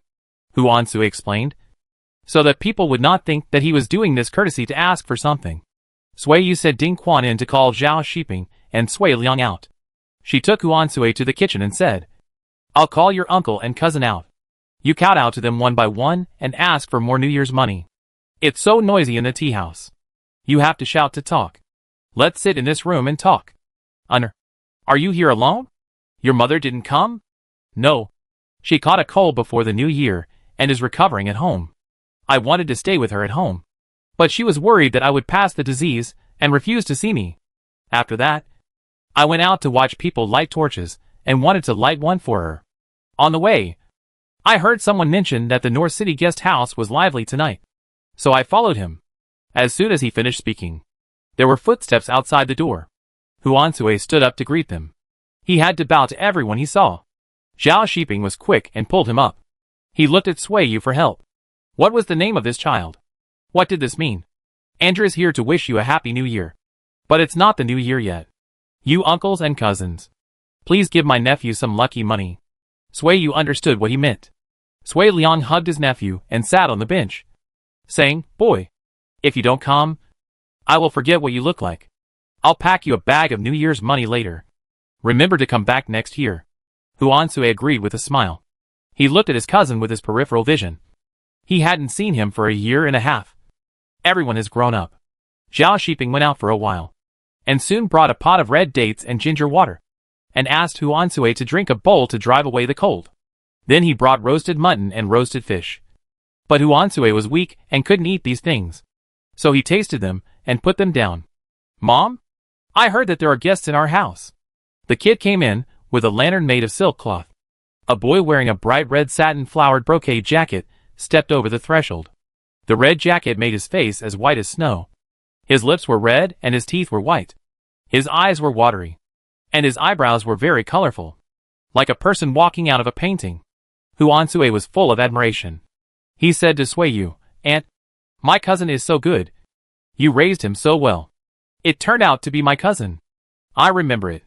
The kid had a memory. Did you forget me? Didn't your mother mention me to you? Sui asked in a disappointed tone. No. But you've grown handsome, and I didn't recognize your face. The kid was neither hurried nor in a hurry. He explained, I remember you and know where your home is.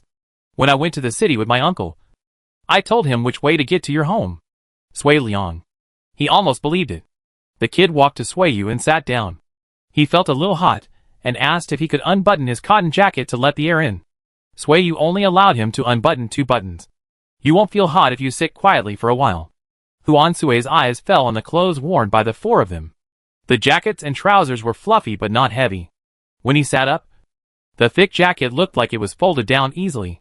When he let go of his hands, it bounced back quickly. Sui noticed his gaze and took the initiative to say, This is a cotton jacket. You have also heard about my cotton planting. Right? The seeds came from your uncle, and I have planted most of them. Don't worry, Aunt. I am not here for this matter. My uncle gave you the cotton seeds, so they are yours. I am not here to take credit or ask for benefits. Sui explained. I heard about cotton from my father, and I am a little curious, but I have never found a chance to come and learn more. Sui glanced at Zhao Shiping, and he went out. After a few words, he brought a cotton jacket from next door, which was for the merchants to try on. Sui took it and found that compared with the reed flower jacket and sheepskin jacket, this jacket was too light. Originally, I should have made a set of cotton clothes for you and your mother, and sent 2 quilts to you. But this year we only planted 2 acres of cotton, and the yield is not high. So there is no extra to send to your father and your mother. If I leave them aside and send cotton clothes and quilts to you and your mother alone. It is hard to say whether the cotton clothes and quilts will be in your hands, and it will cause trouble for you. Swayu explained. Next year, when there is more cotton, I will send 50 to 60 kilograms of cotton to your family, and then you and your mother can wear cotton clothes. While talking, Huansui could feel that his legs covered with cotton jackets were warming up. This is indeed a good thing. He thought about it and asked embarrassedly if he could disassemble the cotton jacket into cotton pants and send them to him. In winter, he was cold, and he could wear a sheepskin coat on his upper body, but his legs and feet would still be cold no matter how thick he wore. Swayu called Chui Saw and asked her to get the cloth and make a pair of cotton pants tonight. Don't worry about it now. In 2 days, at noon on the 3rd day of the 1st lunar month, I will wait for you at the back door of my house. Okay? Huansui asked. Swayu had no objection. I'll ask your cousin to bring it to you when the time comes. The water in the bowl was cold. Zhao Shiping took it out and poured it out, and then brewed a bowl of hot water again. Huansui thanked him, took the bowl and drank the water, and realized that his arrival disturbed their family's joy, and said a few more words, and then he said goodbye. I'll take you back, Zhao Shiping said. It's late. Don't walk at night. As he said that, he took out 3 cloth bags from his arms, which were full of copper coins. Zhao Shiping handed them over and said, New Year's money. Take it, and grow taller next year. Huansui was not polite. He took the 3 bags of money and said, Thank you, aunt, uncle and cousin. I will come to pay you New Year's greetings next year. Okay. It doesn't have to be New Year's Day. I can come on ordinary days. Swayu saw him out. She handed him the cotton jacket and said, Take it to keep warm, and ask your uncle to bring it back when you get home. You can't use needlework before the 5th day of the 1st lunar month. On the 6th day of the 1st lunar month, I will ask someone to make you a set of close-fitting cotton pants, which will be delivered to you at noon on the 7th day. You are thin, and no one can tell if you wear it inside.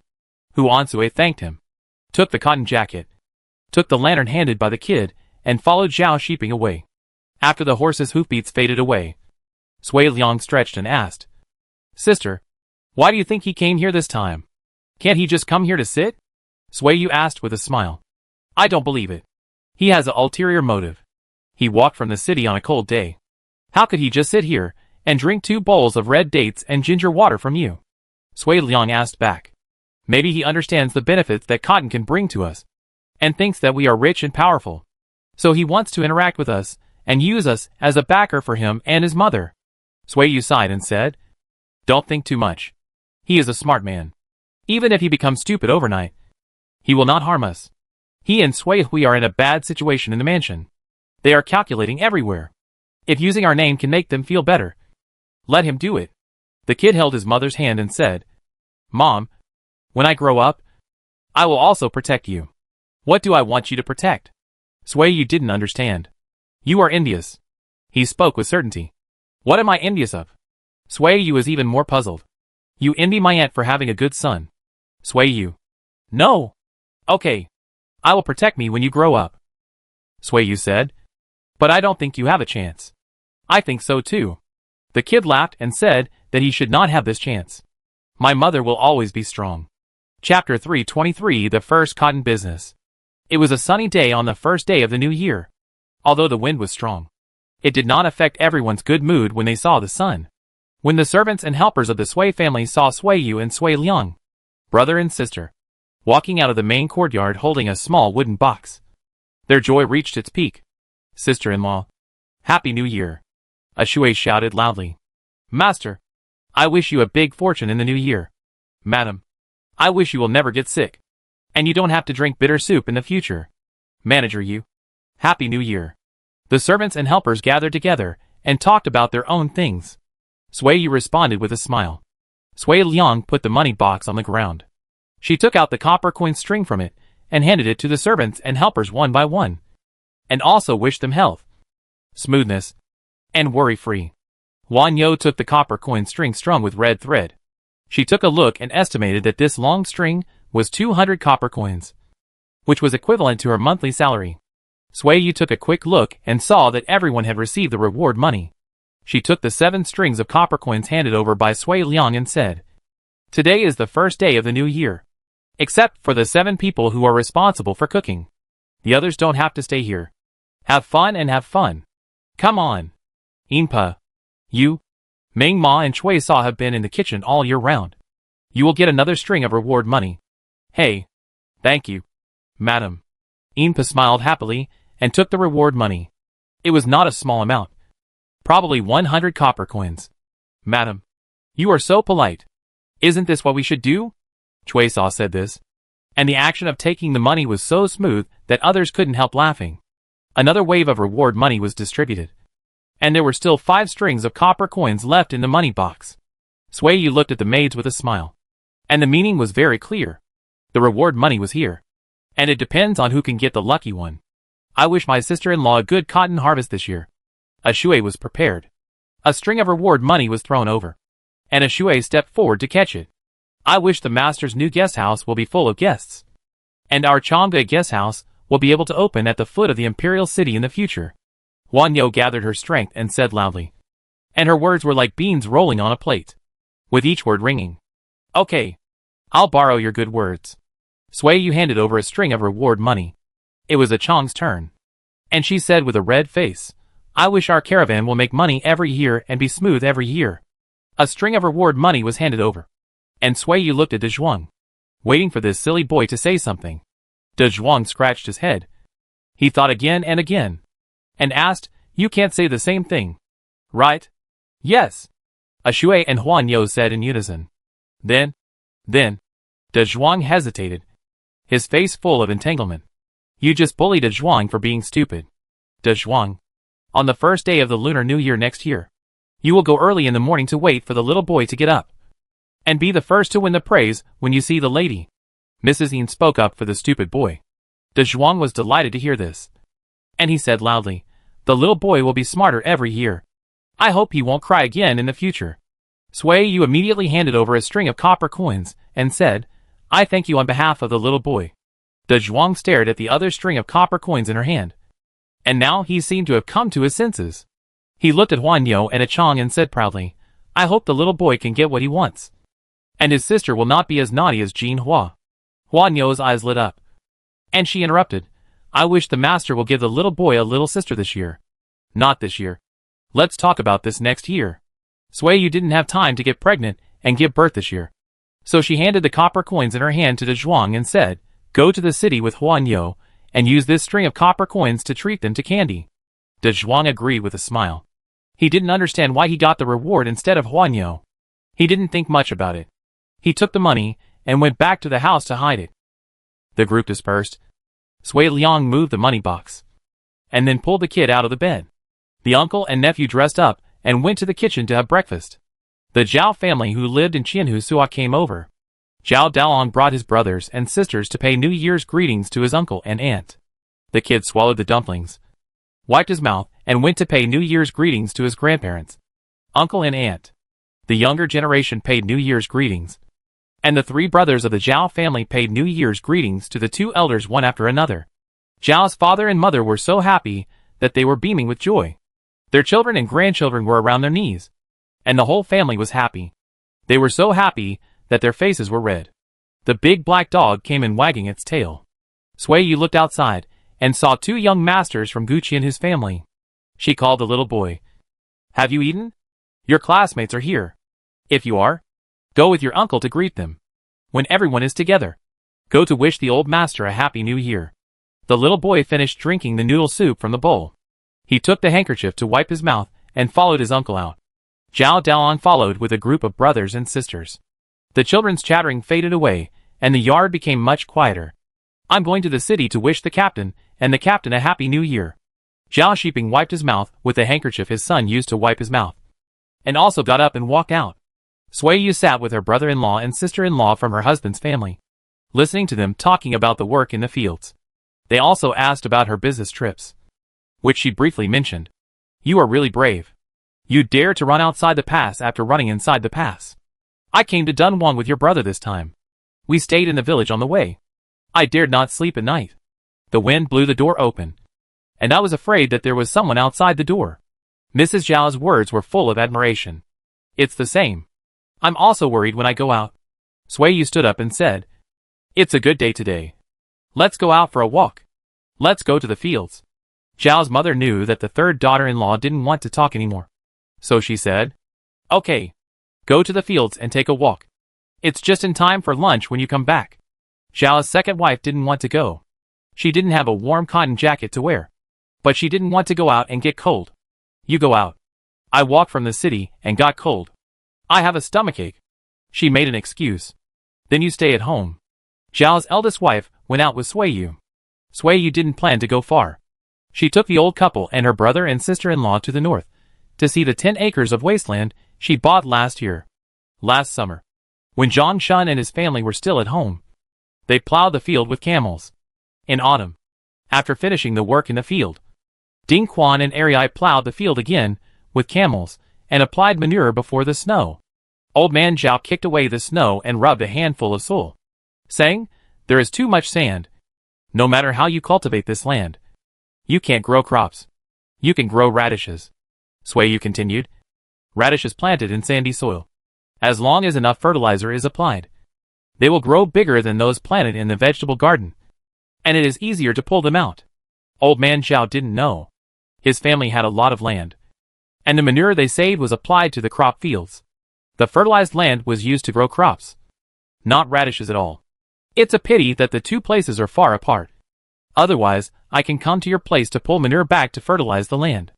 The manure saved at home is not enough every year." Big brother Zhao didn't envy the third brother's family for making money. Nor did he envy their big houses. He envied the big manure pit behind the livestock pen. He couldn't walk when he saw it. "Jiuquan is closer to Zhangye. If you want manure, I'll ask Gonda to keep it. And you can go and get it in the summer," Suiyu said. "Why didn't you build a guest house in Jiuquan?" Sister Zhao asked what she had always wanted to ask. "If the guest house is built in Jiuquan, we can help you keep an eye on it." The caravan went from Dunhuang to Jiuquan, or from Zhangye to Jiuquan. The two counties were separated by 6 or 7 days of journey. They still had some food and grass left when they passed through Jiuquan. And the people were not at their most tired. Many caravans stayed in the city for an hour or two, replenished some things and left the city. They would not stay in the city overnight. Suiyu explained. "I chose where to build the guest house according to the habits and conditions of the caravans when they were on the road." Sister Zhao's face was hot. She was a mean person. She thought Suiyu was deliberately guarding against her husband's family. There are many things to pay attention to when doing business. No wonder you can make money. She was completely convinced. Sister-in-law Suiyu. Second wife Zhao shouted loudly from behind the leeward wall of the guest house. Seeing Suiyu finally heard the voice and looked over. She waved her hand to signal her to come back. "You have a guest. You keep walking around. I'll go back and take a look." Suiyu walked back. As soon as she left, the others followed her back. If it wasn't for her wishes, the others would not have gone out at all. The wind from the west was mixed with yellow sand, and it felt like needles pricking their faces. Old man Zhao looked at a pile of loess on the west side of the river and said, "If you want to grow crops on this land, buy that pile of loess and have someone dig it up and spread it on the land. It's not easy to buy. It belongs to our enemy." Suiyu shook his head. "Others can buy the loess cheaply, but we have to pay a high price and talk good words to them. If I don't buy it, I don't plan to grow crops on this 10 acres of land." Mrs. Zhao was still hiding behind the wall. When she saw someone approaching, she came around and said, "Someone came to wish you a happy new year and brought a lot of things." Sui Liang didn't seem to recognize him, so he asked me to call you. Suiyu quickened her pace and walked over to the little boy standing outside the kitchen yard waving. "It's someone from the Jinxiu weaving workshop in the city." The little boy let her know first. "My sister is back." Sui Liang stood up when he heard the voice and went over to introduce them. "Sister, these two people are surnamed Du. They are the second uncle and nephew of the owner of the Jinxiu weaving workshop. The cotton cloth that Wang Nongjian brought was woven in their weaving workshop." "Shopkeeper Yu. It's better to meet you in person than to hear your name. I have heard of you for a long time." Du Jibai greeted them first. "I should be the one to say this," Suiyu said with a smile. "Sorry for the long wait." No. It's rude of us to come here without permission." Du Jibai sat down and said, "I'm sure shopkeeper Yu will be confused when he sees us. I won't beat around the bush. I came here to wish you a happy new year at the request of my nephew, Du Yanqing, the owner of the weaving workshop." He will come to discuss business with you when you are free. Sui Yu understood immediately and asked directly. About cotton? Hey. Du Jibai smiled, nodding. Thanks to Wang Nongjin, the world's first cotton cloth was born in our weaving workshop. Since then, we have never forgotten it. To be honest with shopkeeper Yu, cotton cloth is not only softer than linen cloth, but also has strong water absorption, which means it is easy to color and easy to fix the color. Take a look. The young man waiting on the side untied the bundle on the table and took out the brown reed flower jacket, the moon-white silk single dress, the crabapple-colored silk skirt, and the dark blue and light persimmon-colored handkerchiefs, and placed them on the table. Sui Yu approached and looked at it. Du Jibai introduced the weaving methods of the cloth to her one by one, such as plain weave, twill, satin, and various colors. We met you once before the new year at the gate of the West City. We made you a winter coat based on your figure. Du Jibai saw that Sui Yu had no interest in weaving, so he immediately changed his mind and said, whether the deal is successful or not, these dresses are given to you as a thank you for showing us another kind of fabric in the world.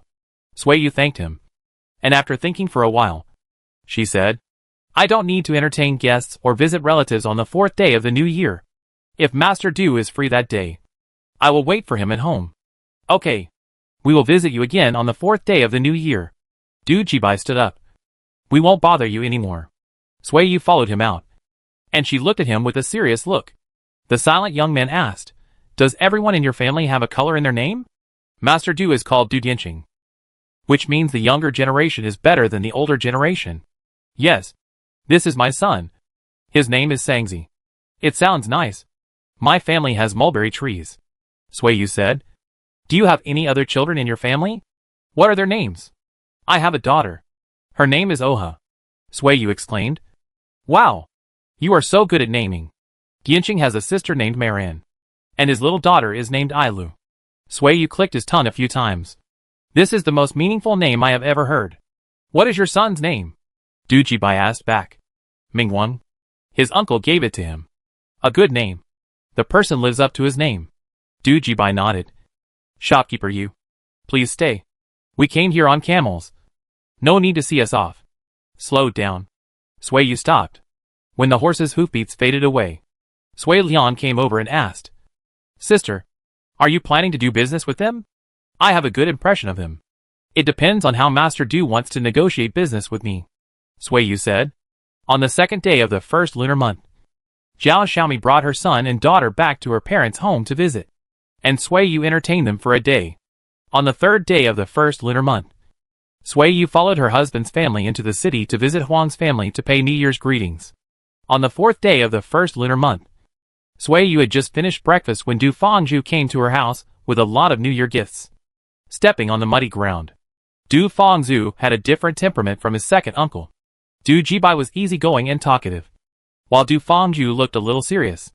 As soon as he approached, Sui Yu smelled the dye on him, and then saw the color on his hands that could not be washed off. She understood that he was a doer. Seeing this, she didn't say much.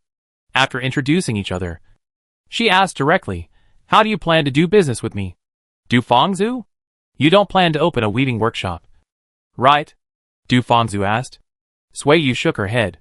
She didn't have the ability to do so, and she didn't interfere in a business she didn't understand. Then you sell the cotton to me, so that you don't have to transport the cotton to the interior to sell, Master Du said directly. Cotton appeared in Dunhuang. There is no need to benefit the weaving workshops in the interior. The weaving and dyeing methods of our Jinxiu weaving workshop are not much worse than those in the interior. My second uncle should have introduced it to you. You sell the cotton to me. Cotton cloth comes from Dunhuang County. In the future, more caravans will come to Dunhuang, and your guesthouse business will be more prosperous. Sui Yu nodded. Our family lives in Dunhuang, and I also hope that Dunhuang County will be more prosperous in the future. But I am a businessman. I value profit. You want me to sell cotton to you. What benefits can you bring to me that others can't give? After the cotton cloth is woven, your caravan buys cotton cloth from me at a 20% lower price. If the selling price is 800 coins per piece, it will be 640 coins per piece for you. Not only cotton cloth, but also linen, silk, and ready-made clothes can be sold to you at a 20% lower price, Master Du said. Also, Most of the silk and satin in our weaving workshop is bought from the interior of the country. We rarely buy silk and weave it ourselves. If the business is successful, we will buy silk and satin from your caravan in the future. We will also buy dyes from the interior of the country. And these businesses can also be handed over to you. Sui Yu saw his sincerity and his enthusiasm for cotton cloth. This is probably the same as people who love flowers and stones. When they encounter new and rare flowers and stones, they will go bankrupt to buy them. Okay. But we have to sign a contract, Sui Yu said. I won't bully you. I estimate that within 30 years, the territory of the Han Dynasty will be full of cotton. And cotton will be as common as rainy. The term is 30 years.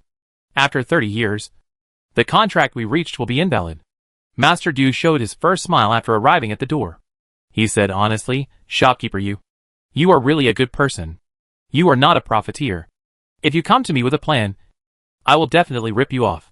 Sui Yu took out the bamboo slips and wrote down all the details they had agreed on. Take a look. If there is no problem, we will deposit the deed when the government officials come on duty. No problem. Du Fangzhu returned the bamboo slips to her and said, after the government signs the deed, I plan to dig a canal to divert water from the lower reaches of the river, buy land to build a dyeing and weaving workshop, and move the weavers to the north of the city, which is quiet. In the future, 90% of the caravans will stay here. What he said before was not to deceive Sui Yu. I have a feeling that the north of the city will become a prosperous north city in a few years, Sui Yu said. That's great. Du Fangzhu smiled. It's getting late. I should go back. Stay for lunch? Du Fangzhu waved his hand. Don't bother me. There are guests waiting at home. Sui Yu saw him off, watched the man riding the camel away, and turned to look north. After the 15th day of the first lunar month, Master Du could not wait to invite Sui Yu to the government to sign the contract. As soon as the contract was signed, he started to arrange to buy land and build a house. Chapter 324, Busy Spring Planting. The land that Master Du bought was 20 miles away from the guest house. Sui Yu rode a camel to get there at the fastest. The last time she went there was when she marked out the land and bought it. Half a month later, she heard that Master Du had hired people to dig canals to divert water, thinking that she needed river mud to make mud for growing cotton. She went there again. The person in charge was Du Sangzi. He heard the hoofbeats and recognized that the person riding the camel was Sui Yu. He dropped his shovel and walked over, asking, Manager Yu, are you strolling around for nothing? I came to see. Which day of the excavation is this? Sui Yu asked. The third day. Dyeing and washing cloth requires a lot of water, and the canal cannot be too narrow or too shallow. This is a time-consuming task. So the construction started before the end of the first month, Du Sangzi explained. Sui Yu jumped off the camel neatly and walked over to see that the soil here was poorer than the soil near the guest house. It was a mixture of sand and stone, and the soil was hard. The shovel could only go 2 knuckles deep into the soil before it could move. The shovel head dug into the stone, and the harsh sound made my scalp numb and the bones in my cheeks sore. It will probably take 2 or 3 months to dig, Sui Yu said. Yes. I just want to finish it before the river's flood season arrives. Du Sangzi took over. Sui Yu pointed to the river channel connected to the canal and said, Do we have to dig here too? No. The river channel will not be dug deep, and the river channel will not be allowed to store water. In the future, we will divert water into the canal and discharge it from the other end when it is dirty, and the waste water will not enter the river. My father heard from the caravans returning from outside the pass that the water of this river flows through the desert. He said that this is the life-saving water for wild animals and passing caravans in the desert. If it is mixed with waste water from washing cloth, it will be life-threatening. Your father has a conscience, Sui Yu said. Our weaving workshop has been passed down from generation to generation, and it will be passed down in the future. We can't do anything that will damage our reputation. Du Sangzi was very proud. Sui Yu stood up and stopped delaying his work. He said, The river channel has been dug deeper. If there is silt below, tell me, and I will ask the slaves to pick it up.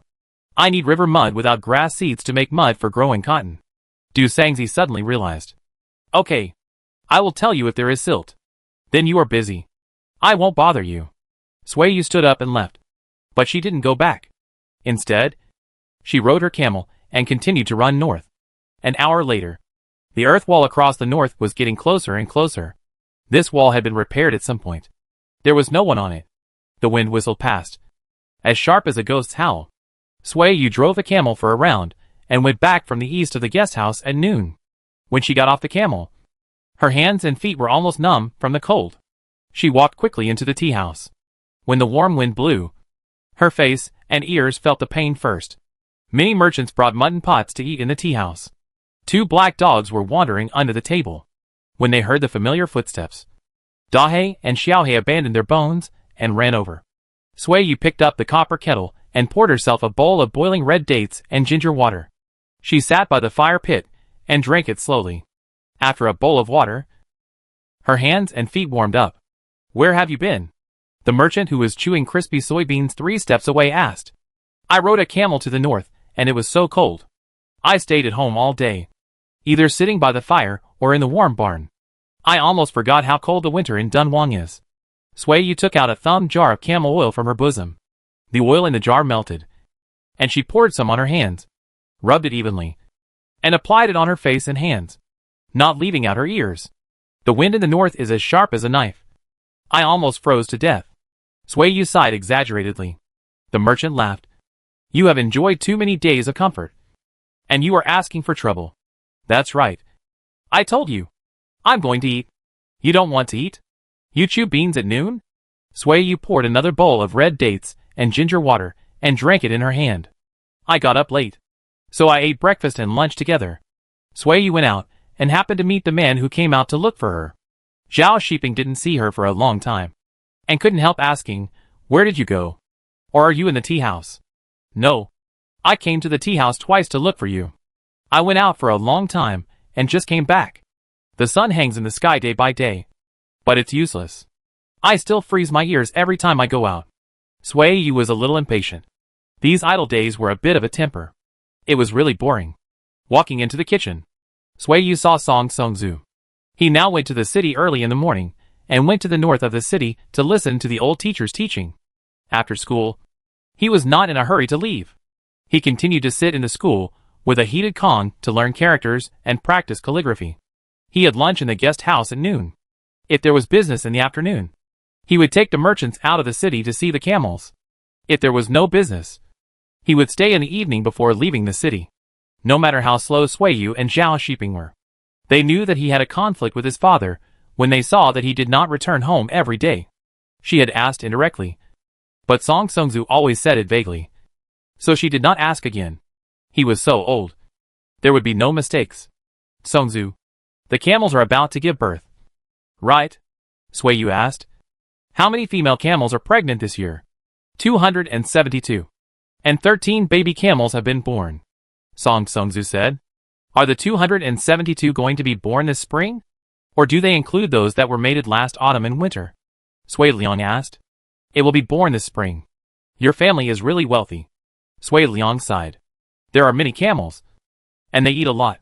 Unfortunately, there is little land in Dunhuang that can be reclaimed for grass. We can't grow it ourselves, so we can only buy grass. We buy more every year." Song Songzu was worried. He took a bite of rice and said, "Aunt, don't raise too many camels in your family. Hundreds are enough. You will be worried if you raise too many." "Well, I don't plan to buy more at the moment." Sui Yu took the rice handed over by Zhao Shiping and said, "There are so many camels that I am worried. Ask your mother to drive some out of the border to sell, and use the camels to exchange for horses in Dayuan. Let's talk about it later. I'm thinking about going to Jiuquan or Zhangye to buy land to grow grass. It's not easy to raise camels, and I can't bear to sell them casually." "Do you rent land?" Zhao Er, my brother suddenly said. "I have land in Jiuquan. I will rent you 20 mu. The children will stay in Dunhuang this year, and the family land cannot be taken care of by the 2 of us and my eldest brother and his wife." Old man Zhao smacked his lips and said in a rough voice, "If we don't rent it, once the land is planted with grass, the grass can't be rooted out in the future. What crops can we grow?" Song Songzu didn't even raise his head and said, "Agricultural land is controlled by the government and can't be planted at will. What I want to buy is reclaimed wasteland." Sui Yu didn't say anything. She thought that when there were few people in the 4 counties of Heshi, if you gave birth to a child and raised him to the age of 3, you would have 20 mu of land. The more you had, the more land you got. A family of 10 could have 100 to 200 mu of land. Everyone was happy at that time. But now the first group of people who got the land are old. And the children haven't grown up yet. The whole family is too tired to handle it like an old ox. A lot of land is left there. And people who lack land can't buy it. I don't know what will change in the future. After dinner, Sui Yu walked around the guest house twice, digested the food, went back to the room, and lay down to sleep. Although this kind of eating and sleeping and eating life is boring. The days and nights seem to be very long. But after a nap, half a day is gone. And after another sleep, a new day comes. Open your eyes to spend a day. Close your eyes to spend a night. Wait for the winter to pass. Under the wall outside the tea house, the wild grass that absorbs the warmth of the house sprouts new buds. Sui Yu suddenly feels that the days are passing too fast. Eating and drinking, and doing nothing. 2 months have passed. In the beginning of spring, the merchants are busy buying food and grass, preparing to leave. Sui Yu also arranged for Ding Quan and Ariai to take the maid to dig river mud. She took out the silk cloth from the warehouse, cut the lock edge and stuffed it into the Dunhuang barrel, then took it out and hung it on the rack to dry, repeating 3 times before it can be used. The days after that seemed to speed up. Plowing, leveling, making mud blocks, drying manure, burning manure. They were busy until mid-March. Sui Yu had planted all the 180 kilograms of cotton seeds in her hand. The 2 acres of land where cotton was planted last year were all covered with oilcloth mud blocks, white and conspicuous. Sister, the work in the field has come to an end for the time being. I'll go to Zhanya to see the situation, Sui Liang said. Zhao Dalong's heart moved when he heard it. He looked at his brothers and sisters and said, Uncle San, Aunt San, the family will be busy with spring planting at the end of the month. I want to go back to help and come back after the spring planting is done. I'll go back too. There are too many fields at home. My father and my uncle, even if my grandfather is added, can't handle it, Zhao Sanlang said. I'll go back too. I'll go back for a month and come back at the end of April, Zhao Sailang said. Zhao Arya rubbed her hands and said, Then my 5th sister and I will stay and help Aunt San plant cotton. Sui Yu waved her hand. The cotton will not be transplanted until mid-April. By then, my caravan will probably be back. There will be enough manpower, and we won't need you. Then I'll go back, Zhao Wuya said. Dalong, Sailang and Wuya are from the eldest family. Arya, Sanlang and Lulang, who is less than 5 years old, are from the 2nd family. Sui Yu has long noticed that the children of the eldest family are more honest. And she also prefers children with simple temperaments. You all follow Sui Liang, and he will pick you up when he comes back from Zhanya, Sui Yu said. Zhao Arya pouted, a little unhappy. The next day, Sui Liang rode a horse with Zhao Dalong and others on camels to leave Dunhuang city. And Sui Yu felt a lot quieter. The caravan that left the customs in mid-February has walked out of the Gobi Desert after a month. And the melodious camel bells sounded in the desert that had been quiet for a winter. The caravans in the east go west, and the caravans in the west return east. We can probably enter Yumen Pass by the end of May. Xiao Chunhong looked at the Chiotzi city behind her and asked, Master Song, are you going to Chang'an this year? Or will you go next year? Song Xian looked at Lu Yair and said, It depends on what your master is planning. If she goes to Chang'an, I will let Lu Yair go with her, and I will stay in Dunhuang for a year. Maybe I can try to lead the team myself, Lu Yair said. Song Xian smiled and did not respond. In early April, the caravans traveling east and west met in Lulan. The caravan from Dunhuang brought news from the interior. Zhang Shun and Xiao Chunhong learned that their master was going to make a fortune again. They were so excited. If the master made a fortune, they could also make a small fortune. Have you seen my son in the guest house? Song Xian couldn't help asking. Song Zia Dangjia. Right. He went to Chongdui guest house every day after the new year. He seemed to be learning to read. He also did not miss any business. He took merchants to the desert to see camels from time to time. Song Xian sighed and smiled with relief. The only thing that made her worried was gone. Chapter 325. The agricultural official has arrived. Sir, it's just ahead, where there are houses. The man riding on the camel straightened his back and looked up. Going down the river, where the houses stood, there were people everywhere, and many camels were wandering around leisurely, with chickens crowing and dogs barking. It was very lively. It's the season when the caravans enter and leave the customs.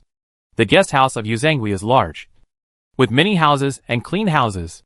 At least 70% of the merchants passing through Dunhuang will choose to stay here for a few nights and rest for a few days, Wang Nongjian said. Geng Zhongqing stroked his beard and said, this Yuzhangui is a capable person. Yes, she is a very capable woman. The attendant, who was 2 steps behind, looked at the crops on both sides of the road. The winter wheat in the customs was fragrant at this time, and the spring wheat in Dunhuang had just sprouted. In the earthy yellow fields, the tender green buds were slender, and the leaves had not even grown out. After walking another half-mile, the green carpet-like wheat field came to an end. Geng Zhongqing and the 4 attendants noticed the plants with fat leaves in the field. There was a plant every other step, with dark green stems and leaves, and the roots floating in the spring breeze were already a palm high. Obviously, this must have been planted before the beans and wheat.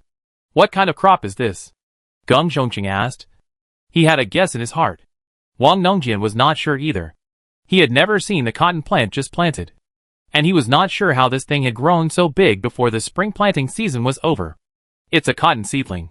He took a gamble that the leaves were similar to the leaves of the cotton plant when it was spitting cotton. Hearing this, Geng Zhongqing stopped the camel, and the attendant behind him landed first and stepped forward to help him get off the camel. Hey, who are you? Thieves of cotton? A merchant brushing a camel by the river noticed someone walking down the cotton field and immediately stopped him with a loud voice. Get out of the field quickly. I'm calling the master. Ding Quan. Someone is stealing cotton. Go catch them. The dog took action before the man. A big black dog with shiny black fur and fat body ran over barking. If Zhao Shiping hadn't come and scolded him in time, the big black dog would have tasted human blood. Wang Nongjian was so scared that his heart trembled. He looked at the big dog with a ferocious face and said, Captain Zhao, there are people coming and going here. Why don't you tie up the dog? I don't expect it to patrol and catch thieves. To be honest, our cotton seedlings have been planted for less than half a month, and 3 waves of thieves have come, Zhao Shiping explained. He looked to the side, glanced at the people who were still looking at the cotton seedlings, and looked at Wang Nongjian again. This is Geng Zhongqing, an official under the Grand Minister of Agriculture. The emperor learned about the cotton issue and sent Geng Zhongqing to inspect. Wang Nongjian introduced. The other 4 are Geng Zhongqing's attendants. Zhao Shiping did not understand the official positions in the court, let alone the ranks. Seeing Wang Nongjian's attitude, he bowed and said, Me Geng Zhongqing. You have come all the way from Chang'an and have worked hard. Why don't you come home with me to rest first? Geng Zhongqing nodded. This is Zhao Qianhu. Each place has a different appearance. The mountains and rivers inside and outside the pass are different, and the people raised are also completely different. Zhao Qianhu is tall and strong, and has the majesty of a Northwest military general. Zhao Shiping was speechless. How should he praise him back? The cotton seedlings have been planted for more than half a month? Geng Zhongqing saw his embarrassment. He smiled slightly, turned around and asked about the cotton seedlings. Yes. On April 17th, my wife arranged for the maids to transplant the cotton seedlings, and with the help of the merchants who stayed in the city, we planted 41 acres of land in 10 days. Geng Zhongqing counted the days, and found that it was only 20 days since the cotton was planted. He looked back at the wheat field and saw that it had been planted for about a month. The stems and leaves of the plants were much worse than those of cotton. Does cotton grow much faster than wheat after it is planted? Geng Zhongqing asked again. Can it grow this big in 20 days? No. We started breeding in mid to late February, and the breeding lasted for a month. After the seedlings emerged, they grew in the tarpaulin shed for another month. The cotton planted in the acres of land you see was the first to be bred. It has been 50 days since the seedlings emerged, Zhao Shiping explained. Geng Zhongqing became more and more confused. He saw the big black dog walking in front of him wagging its tail, and suddenly turning to run west from the cotton field. He looked over and saw a few white shadows appearing in a field in the west of the river in front of him. He almost instantly concluded that the bulge that looked like it was covered with tarpaulin should be the tarpaulin shed that Zhao Qianhu mentioned. Those seeds were planted in mid-March, and sprouted at the end of March. They were moved out of the tarpaulin shed in the past 2 days, and are being prepared to be transplanted to the field. Before he finished speaking, Zhao Shiping saw Geng Zhongqing turn around and follow Dahe, followed closely by Wang Nongjian. And he followed him. The maids saw that the visitor did not get up, so they called Sir, and lowered their heads to continue their work. Zhao Shiping sent Ding Quan to the city to find Sui Yu, and then asked him to go to the parade ground to ask for leave. Geng Zhongqing and Wang Nongjian both squatted down to look at the cotton seedlings. They stretched out their hands to check the temperature in the tarpaulin shed, and then looked at the vigorously growing cotton seedlings. They both asked the reason for raising seedlings in this way. This is the idea of my wife. Her name is Sui Yu. She heard that the climate in Sinda is hot, and the summer in Dunhuang comes late. In order to make the cotton sprout and grow as quickly as possible, she built this tarpaulin shed. The sun shines during the day, which not only blocks the cold wind, but also makes the temperature in February and March as high as that in April and May. Zhao Shiping stated that all this was due to Sui Yu, and he only explained it here. She didn't know you were coming today, so she went to my sister's house in the city after lunch. I sent someone to find her, and she will be back in half an hour. When she comes back, you can ask her anything you want to ask. Geng Zhongqing nodded, and he saw the maid pry up the cotton with a shovel and put it in the dung basket. The dung basket was full, and someone came to take it away for transplanting. He followed and watched the maid transplant the cotton seedlings. The sunset fell. The sunset appeared, and there was a sound of hooves on the road east of the river. Zhao Shiping heard the sound and looked over and said, "It's Sui Yu who is back." Sui Yu jumped off the camel neatly. She strode over on the wooden plank across the river. Before she even stepped onto the ground, her full-bodied voice was carried into people's ears by the wind. "Wang Nongwan, you are finally back. I haven't heard from you for a long time. I was worried that you had an accident on the way to Chang'an last winter. I asked the caravan going east to inquire about your news a few days ago. Thank you for your concern. The journey was smooth, but the road was difficult in winter. It was the end of the year when we arrived in Chang'an. We didn't present the cotton to the emperor until the beginning of the new year." Wang Nongjian explained with a smile. "Shopkeeper Yu, the emperor attaches great importance to the cotton issue. He arranged for Geng Zhongqing to come and inspect it. We hurried all the way and set off at the end of February. We didn't enter Dunhuang until today, but we still didn't catch up with cotton breeding and seedling raising. Please explain it to us. Geng Zhongqing and I are very curious." Geng Zhongqing also came over. He looked at Sui Yu. The other party had clear eyes and a bright gaze. At first glance, he was a very determined person. "Shopkeeper Yu, I've heard a lot about you," he greeted warmly. "How are you, Lord Zhongqing?" Sui Yu greeted him. "Thank you for the hard work along the way. It was worth the trip. The Heshi trade route is prosperous, and there are many talented people. If I hadn't made this trip, I would never have known that there is a way to use oilcloth to breed seeds and seedlings. Shopkeeper Yu is a female hero. Brave and smart." Zhongqing Geng pointed back, retracted his hand, and looked at Sui Yu again, saying, "I have the honor of seeing quilts and cotton cloth made of cotton, as well as the cotton quilt worn by Wang Nongjian. Cotton padded clothes. I want to thank the shopkeeper Yu on behalf of the people of the Han Dynasty.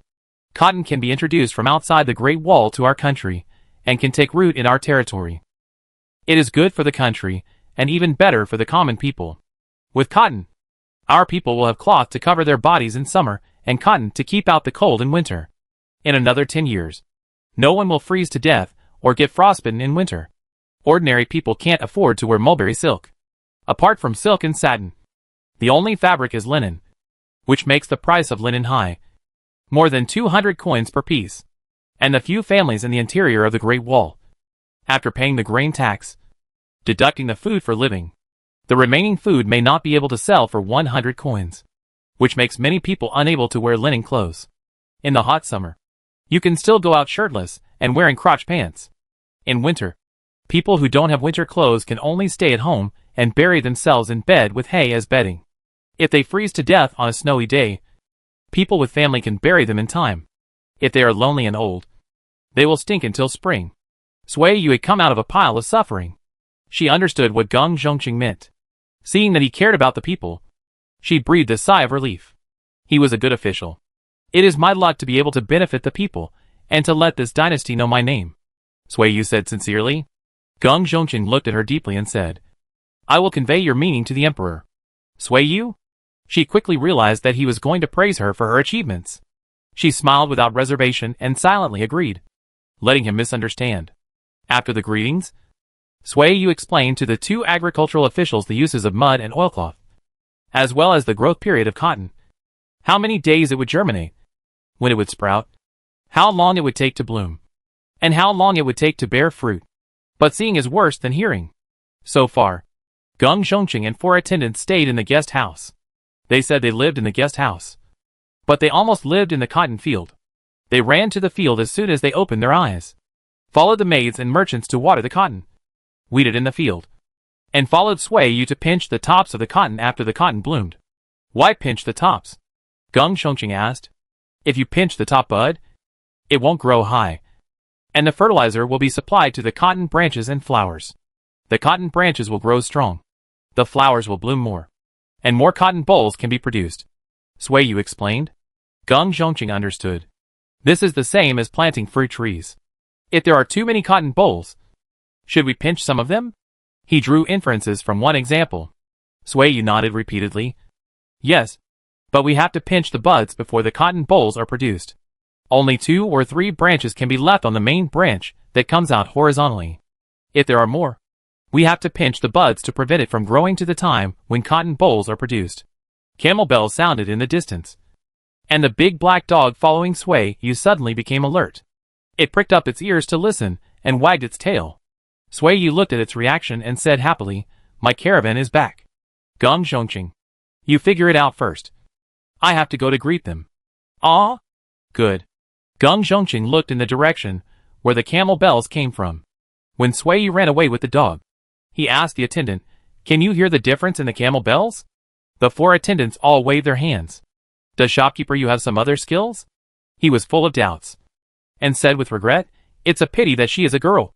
Otherwise with this skill, she can also make great contributions as a scout on the battlefield." Sui Yu led Dahe out of a mile, and met the caravan led by Zhang Shun. She stopped, and the big black dog was still running, fearing that it would be stepped on by the camel. It jumped into the wheat field and ran along the edge. Sui Yu glanced at it in confusion, and she didn't have time to think about it. She hurriedly took out the most enthusiastic attitude to welcome the returning caravan, talking to the servants one by one, and greeting everyone. "Sister, our caravan is back?" Sui Liang rode a red horse to catch up, and behind him were the 5 children of the Zhao family. Sui Yu suddenly realized that Dahe came to welcome Sui Liang. Chapter 326 Difficulty. When the group returned to the guest house, Sui Yu hurriedly called Quizeo to catch chickens and slaughter them, and asked Sui Liang to go to the city again to buy meat, including pork and mutton. Mutton is stewed with red dates and astragalus, which is warm and nourishing. You can eat less at one meal, and stew a pot every 2 days, so you won't get angry, Sui Yu said. Sui Liang took the money and led the horse away again. Zhao Daoang and others went to help Quizeo chase the chickens. Xiaozai and Ashui carried a kettle and a basket of bowls respectively. Dunhuang and Huanyo followed behind to carry tables and chairs, and Aqiang brought bath beans from the guest house. A group of people arranged for the servants, who returned home to wash their hands and faces and sit down to drink water. The enthusiastic attitude and earnest care made the servants, who had been away from home for nearly a year, feel happy, and their tired bodies and tired hearts had a place to rest. After we followed Mr. Song out of the customs, we arrived at Lulan in mid-September. There were many merchants entering Lulan with us, but we were guests and they were the hosts. After we settled down, we didn't rush to do business. Instead, we took advantage of the time when the herdsmen were cutting grass and storing grass, and lent our manpower and camel power to help the local herdsmen cut grass and transport grass, and used the money we earned to buy hay for the camels for a winter. After that, winter came. After winter, the caravans in Lulan did not stop trading. We joined them to find out the situation, and spent a winter to exchange medicinal materials, high-quality blankets, and furs from the Hu merchants. Zhang Shun said, "Master, guess what good medicinal materials we got? Ginseng. It's the thing that Mr. Song gave Song Laodong to eat before, which can save his life." Xiao Chunhong said excitedly, "A whole box. We bought a whole box of ginseng." Sui Yu's eyes lit up. "Really?" Qi Shan drank up the water in the bowl. Then he stood up and brought a small wooden box tied with a wool rope. He put the box on the table and opened it. A strong smell of ginseng came out, and people who smelled it were shocked. "Good stuff." Sui Yu clapped her hands. Her eyes sparkled. She picked up a ginseng and sniffed it deeply, and asked, "Where did this caravan get so many ginsengs?" In Dunhuang and Kanju. The specific place is not clear. They got a lot of good medicinal materials. But they were only willing to sell us this box. And Song Dongjia only bought one box. This team of merchants wanted to transport the medicinal materials to the interior of the country and sell them at a high price. Xingshan continued. Sui Yu pulled a root of ginseng and chewed it. She said to Xiao Chunhong and Xiao Shi. Rest at home for 2 days. Then go to the city to see a doctor. Bring 2 ginsengs with you. Let the doctor prescribe some medicinal ginseng for you to nourish your body. I will pay for this. And it will not be counted as your dividend. Thank you, Master. Xiao Chunhong was overjoyed. I can actually eat ginseng. If someone told me this 10 years ago, I would laugh my teeth off. Sui Yu thought that she never dared to think that she could eat wild ginseng. The box of ginseng was closed. And Zhang Shun continued to talk about what happened later, after the beginning of spring. We took the goods that had not been sold, and went to Yuli and Chiotzi again. When we were in Yuli, we met a group of Parthian merchants. We didn't buy tiger bone wine, but we bought a string of glass bracelets and 8 glass cups. The remaining goods were shipped to Chiotzi, and exchanged for a box of flutes and 4 horsehead fiddles, and 8 jars of wine. This is all the gains from this trip out of the customs. Xiao Chunhong carefully brought out the glass bracelet and glass cup. The beads on the glass bracelet were round, and came in red and green. The sunlight reflected on them looked very beautiful. And the clear sound was also very pleasant to the ears. Sui Yu had to admit that the glass she had seen in her previous life was all rotten on the street. But she was still amazed to see the glass beads in her hands that showed the craftsmanship of the craftsman. There were obvious impurities in the beads, and the shape could not be perfectly round. But these imperfections made them perfect in this era. The kid played with the glass cup. He poured some water into it and exclaimed, Mom, this is transparent. You can see the water inside from the outside of the cup. This must be beautiful for holding mulberry wine. Leave 2 cups. You and your uncle can take it to drink water. Seeing that he liked it, Sui Yu left 2 for them first. The kid was very happy. He picked out the 2 best glass cups like treasures. And did not forget to ask, Mom, don't you want it from my father? Your father is a rough man. And he only needs to use a pottery bowl. He is not used to this thing. And it will break if he drops it. I don't need it either. I will buy a set of porcelain bowls and cups from the official kiln in Chang'an tomorrow. Sui Yu didn't care about the glass cup, and would rather exchange it for money. After counting the items one by one, the servants also rested, and they carried the goods into the warehouse. Sui Yu opened the door of the warehouse in the main courtyard and asked them to move the cash box stored with her. Check everything. I will not be responsible if the money is missing after leaving this door. Sui Yu teased. Xiao Chunhong said. Don't embarrass us. You are not the kind of person who needs this little money. Yes, we have heard outside the pass that the cotton you grow is very popular. Zhang Shun continued. Yes, in the future, cotton cloth will come from our Dunhuang. You can take our cotton cloth to Chang'an to exchange for silk and satin. We don't have to beg others anymore. Let them beg us instead. Sui Yu smiled. No more talking. Go wash up. Eat meat and drink soup after washing. Take a nap in the afternoon. If you don't want to eat dinner, sleep until tomorrow morning. Li Wudu walked out the door, then turned back and said, Master, Song Dongjia has caught 3 thieves who betrayed the master. Originally, we could have returned at the end of May, but we got the news of Song Jio when we went to Lulan. And we followed Song Dongjia back to Yuli and found Song Jio and the other 2, which delayed us for half a month. Where did you get the news? Sui Yu asked. The people were caught? A chivalrous man. The news that the knight caught up with us. But he was not sure whether it was the real one. So he asked Song Dongjia to go and identify him. If the person was not caught, he was killed on the spot, and the body was thrown in the desert. Li Wu replied. After the person was killed, Song Dongjia paid the reward on the spot, and gave the knight a strong camel. Sui Yu said, and was shocked by the word kill in Li Wu's mouth. Killing chickens and ducks. Killing people. The next day, Song Songzu came to the city to listen to the old teacher's class. He saw Zhang Shun and Xiao Chunhong and others. And then he knew that his mother was back. Sui Yu thought he would be in a hurry to go back. But after class, he finished practicing a board of characters. As usual, he led the camel away at noon. Brother, Lu Yair saw someone shouting.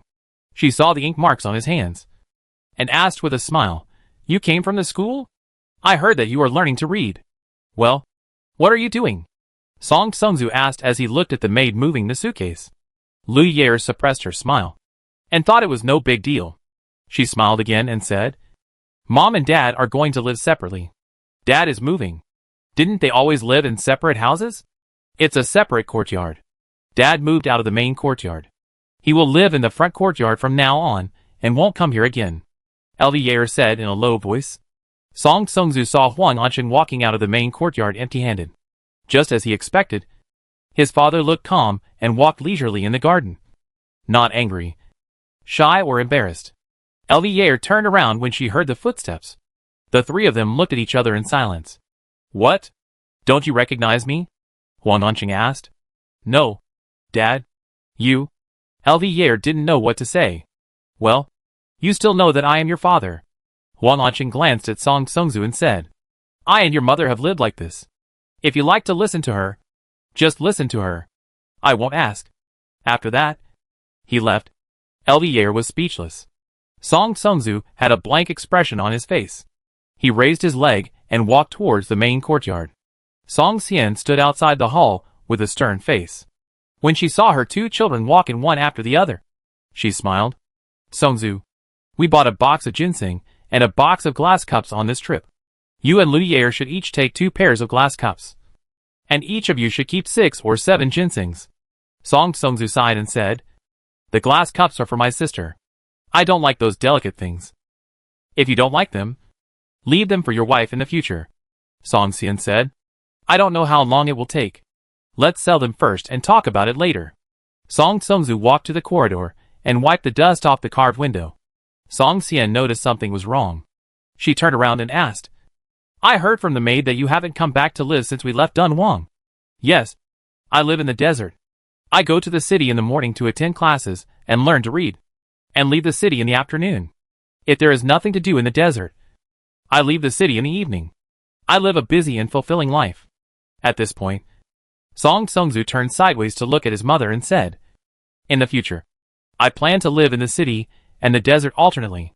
Mother, if you need to find me, please send someone to Aunt Sui's guest house to tell me. I will come back when I get the letter. Song Xian frowned. Lu Ye looked around and quieted down. Are you really going to eat and sleep with camels? Song Xian wanted to liven up the atmosphere. She said with a smile, You are the master, not the servant. Song Sungzu lowered his head and said, Raising camels is not a simple matter. I want to train camels to see if I can make them as human as dogs. In addition, I am also studying with veterinarians to treat camels. I want to know a little bit of everything, instead of relying on slaves and being a person who can only give orders. If something happens one day and I lose my servants, I can rely on myself to make a fortune again. Not buying an official position? Lu Yair interrupted. Song Sungzu shook his head and said hesitantly, I'm not that kind of person. Song Xian was silent. She knew her son's temper. Seeing this, she asked directly, Are you angry?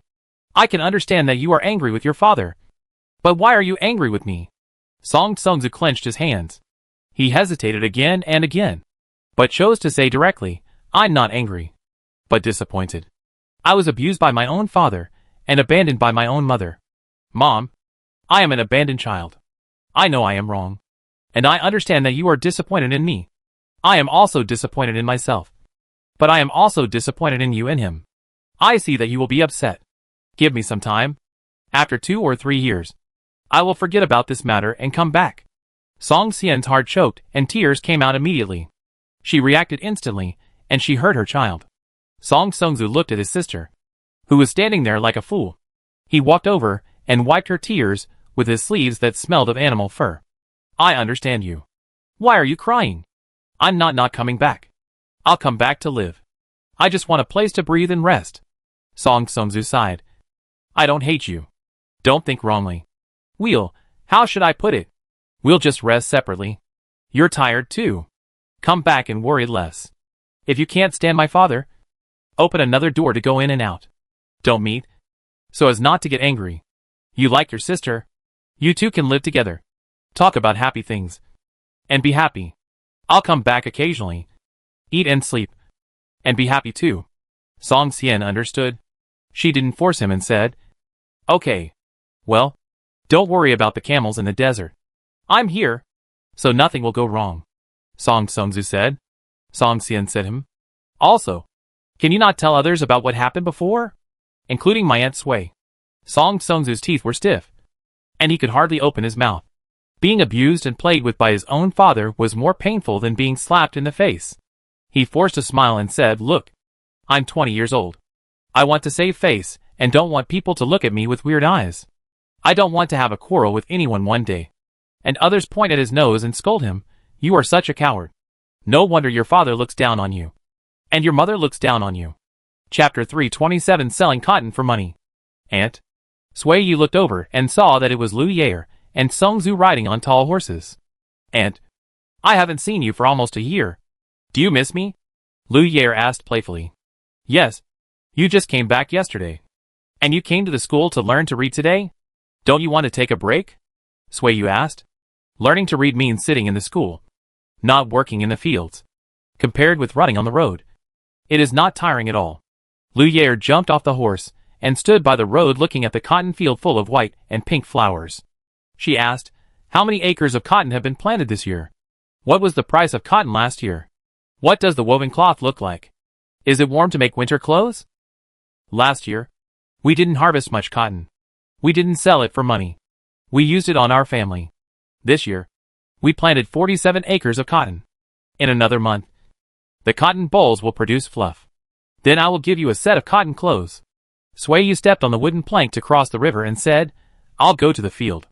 You two can go to the school. Have you had breakfast? There is still rice in the kitchen. Chui Saw made a pot of chicken soup last night. This morning, she used the chicken soup to cook a bowl of rice.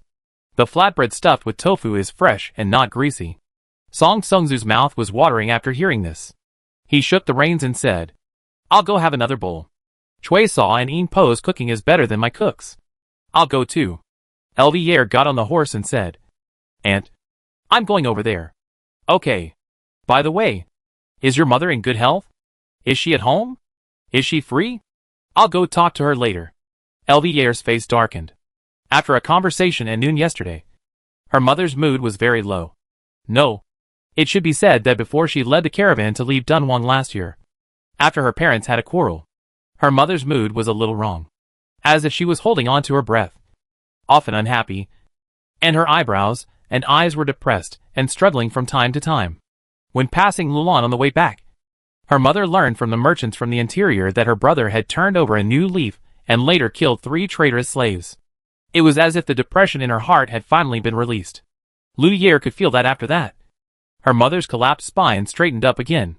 However, after returning, she took the initiative and was forced to accept the breakup with her husband and son. She felt that the depression that had spread from her mother was back. Lu Yair could sense Song Xian's emotions, but she couldn't share her worries. She was like a fledgling chick in front of her mother. She could only cluck and cuckoo to make some noise, say some caring words to warm people's hearts. But she couldn't touch the real deep problems. It was like a wound festering. All she could do was wipe off the pus. But she couldn't dig out the rotten meat. "Yes, she's at home."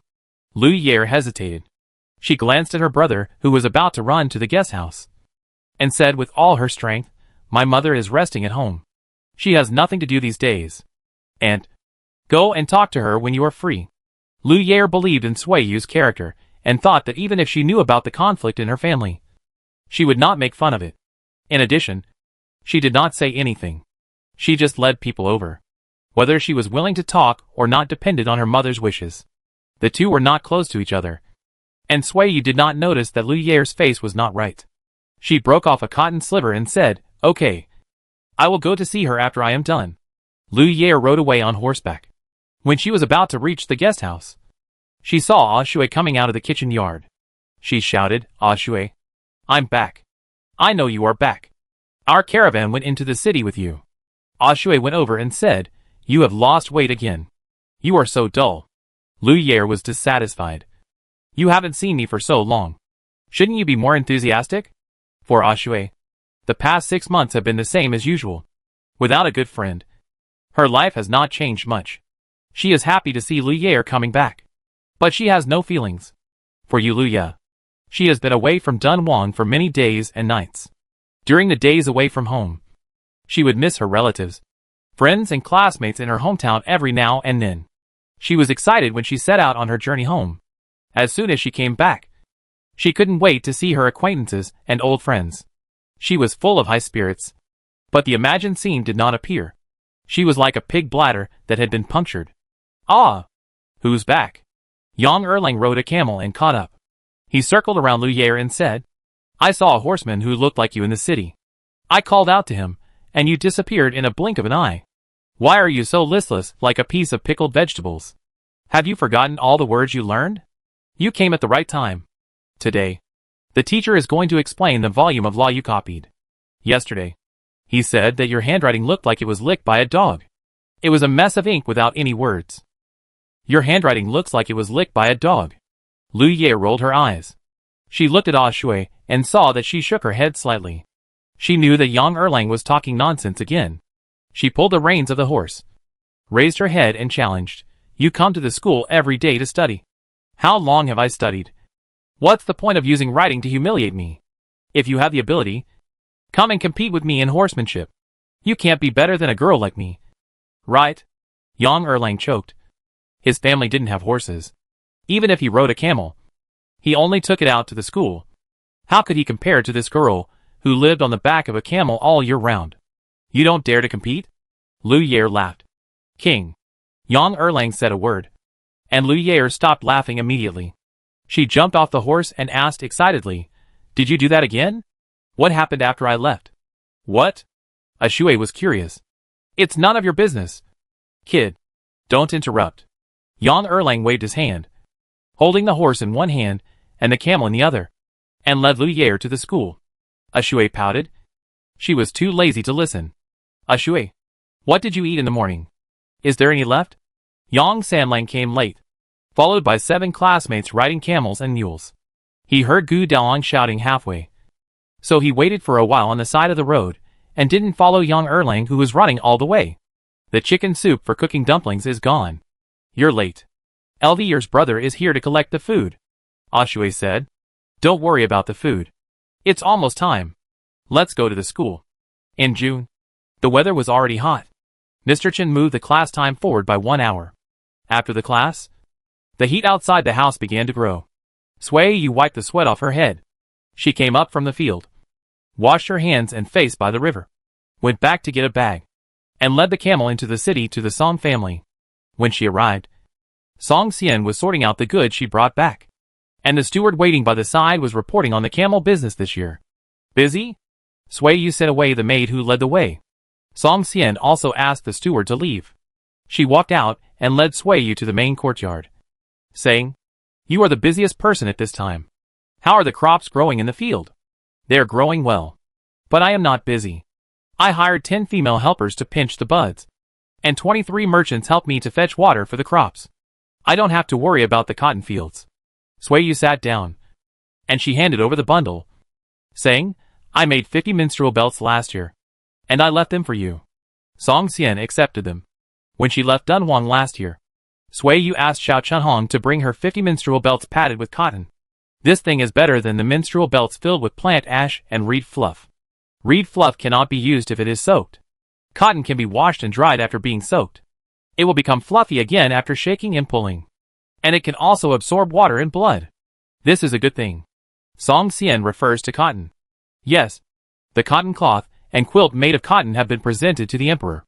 Last month, the official sent by the court has arrived. Now he spends all day in the cotton field pulling weeds and pinching buds like an old farmer. Sui Yu said with a smile. When the cotton bolls start to bloom, the imperial court's reward will also come. Right?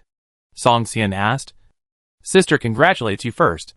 Sui Yu had already passed the excitement, and just smiled when she heard it, saying, Let's not talk about it now. We'll talk about it later. I came here to tell you that your son has never come back since you left Dunhuang. You know? That's right. The housekeeper should have told you. He has a conflict with his father? It's nothing serious. Right? He didn't say anything when I asked him. Song Xian nodded. They are separated. But it's not a big deal. Sui Yu saw that she didn't want to talk, so she didn't ask. Huh? Sui Yu sat up straight. She leaned over to look. It wasn't her eyes. Song Xian had white hair. Song Xian reached out and touched her hair, smiled tiredly, and asked, "White hair is showing. You should take a rest," Sui Yu said. 41 years old. Old? It's normal to have white hair. Having said that, Song Xian felt that her gray hair had nothing to do with business. Nor did she feel old at this age. She was just too worried. She understood the root cause of her unhappiness, and could only wait until she could think it over. "Are you pregnant yet?" "No. I don't plan to have one this year. I may have to go to Chang'an," Sui Yu said. "It's just right. Since you are going to Chang'an, I will let Lu Yair lead the caravan to go with you. And I will rest at home for a year." Song Xian felt relaxed. Sui Yu nodded. "Okay. You take a rest. I feel that you are very tired. If you are not happy living at home, you can move to my place, or choose a place you like to live for a year. Anyway, you have Lu Yair and Songzu to support you, and there will be no trouble in your family business if you leave." Song Xian listened to it, and she lowered her eyes and thought, "You make so much money just to make yourself and your children live a good life. Make yourself happy first. Buy whatever you want to eat. If you can't buy it, spend money to let others figure it out.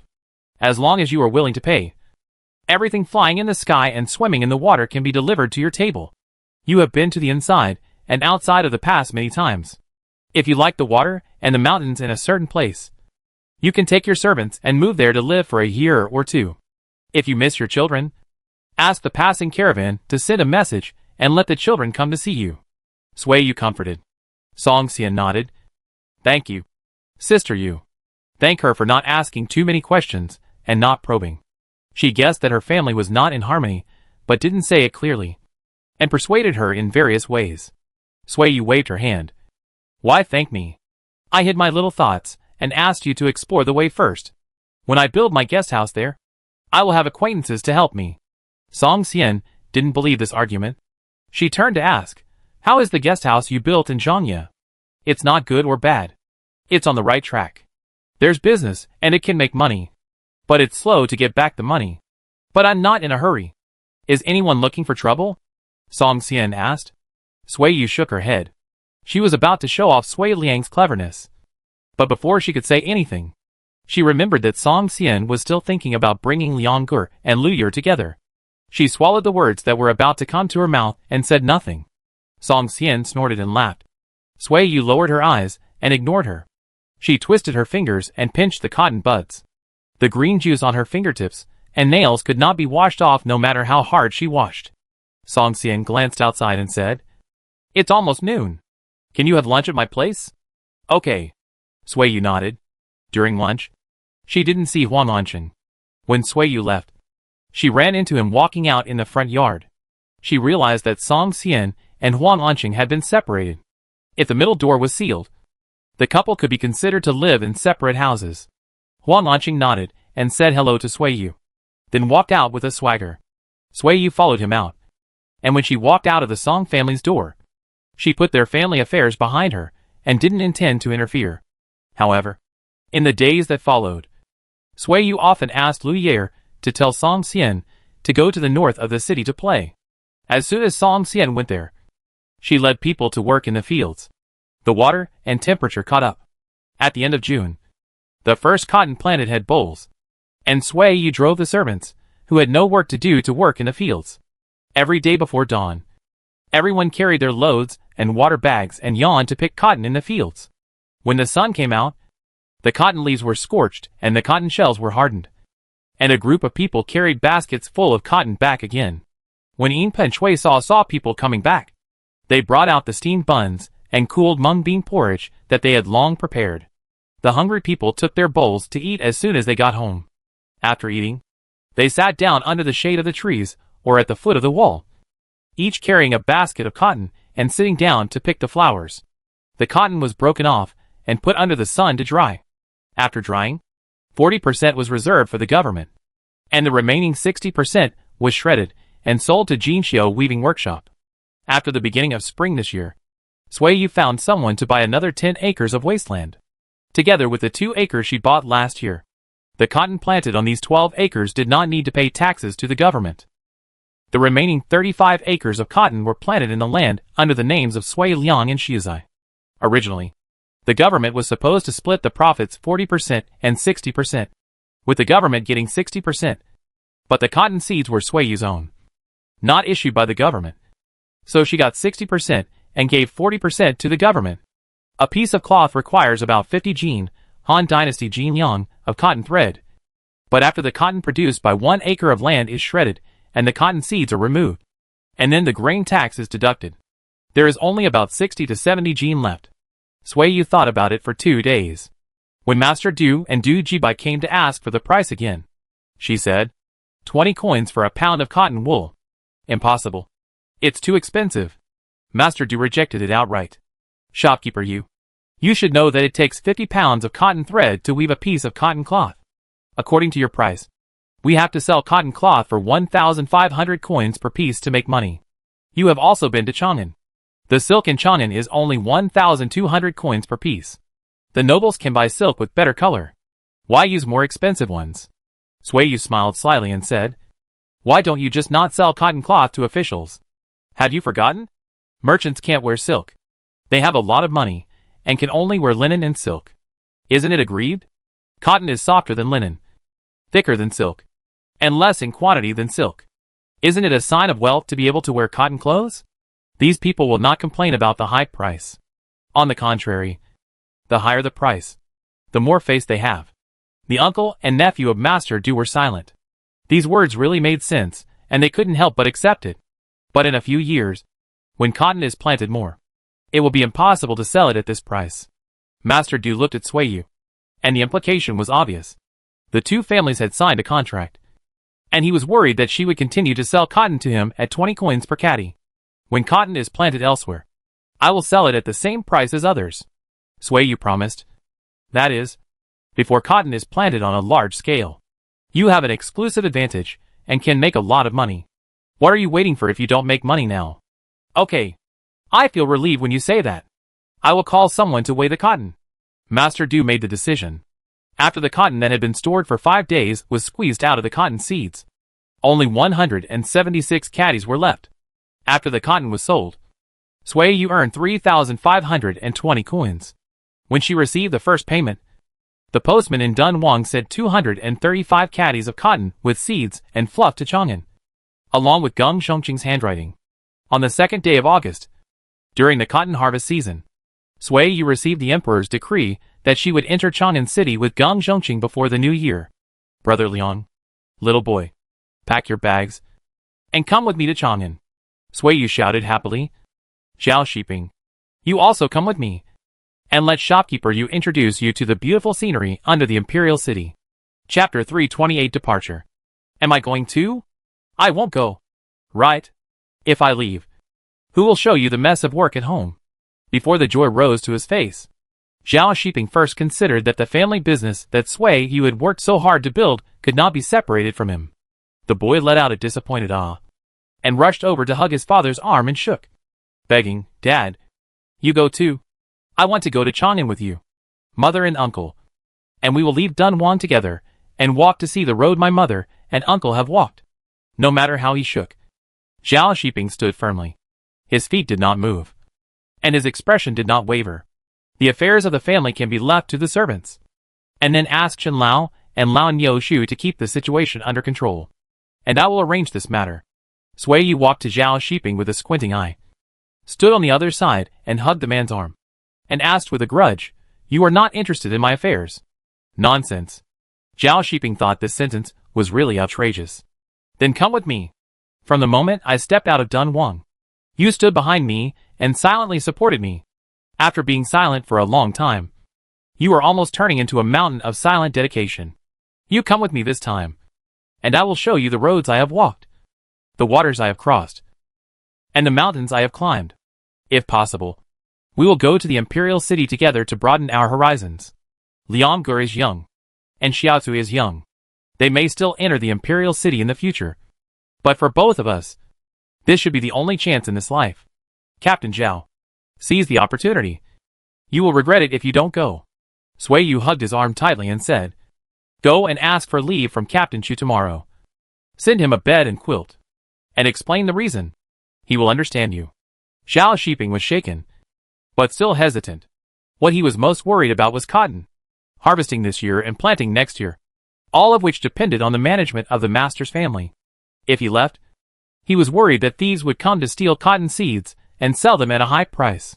He told Sui Yu about his concerns. Sui Yu also had the same concerns, but she felt that these things could be solved. Master, the postman who delivered the imperial edict left. I gave him money, but he refused. When he passed by the cotton field, he mentioned the quilt. I took the initiative to promise to give him a quilt. He was happy and agreed. Ding Quan was a little nervous. He sent the postman away and hurried to report the situation. Sui Yu suddenly had an idea. She let go of the man's arm, waved Ding Quan in, and said, "This is a small matter. Just make the decision. One quilt is one quilt.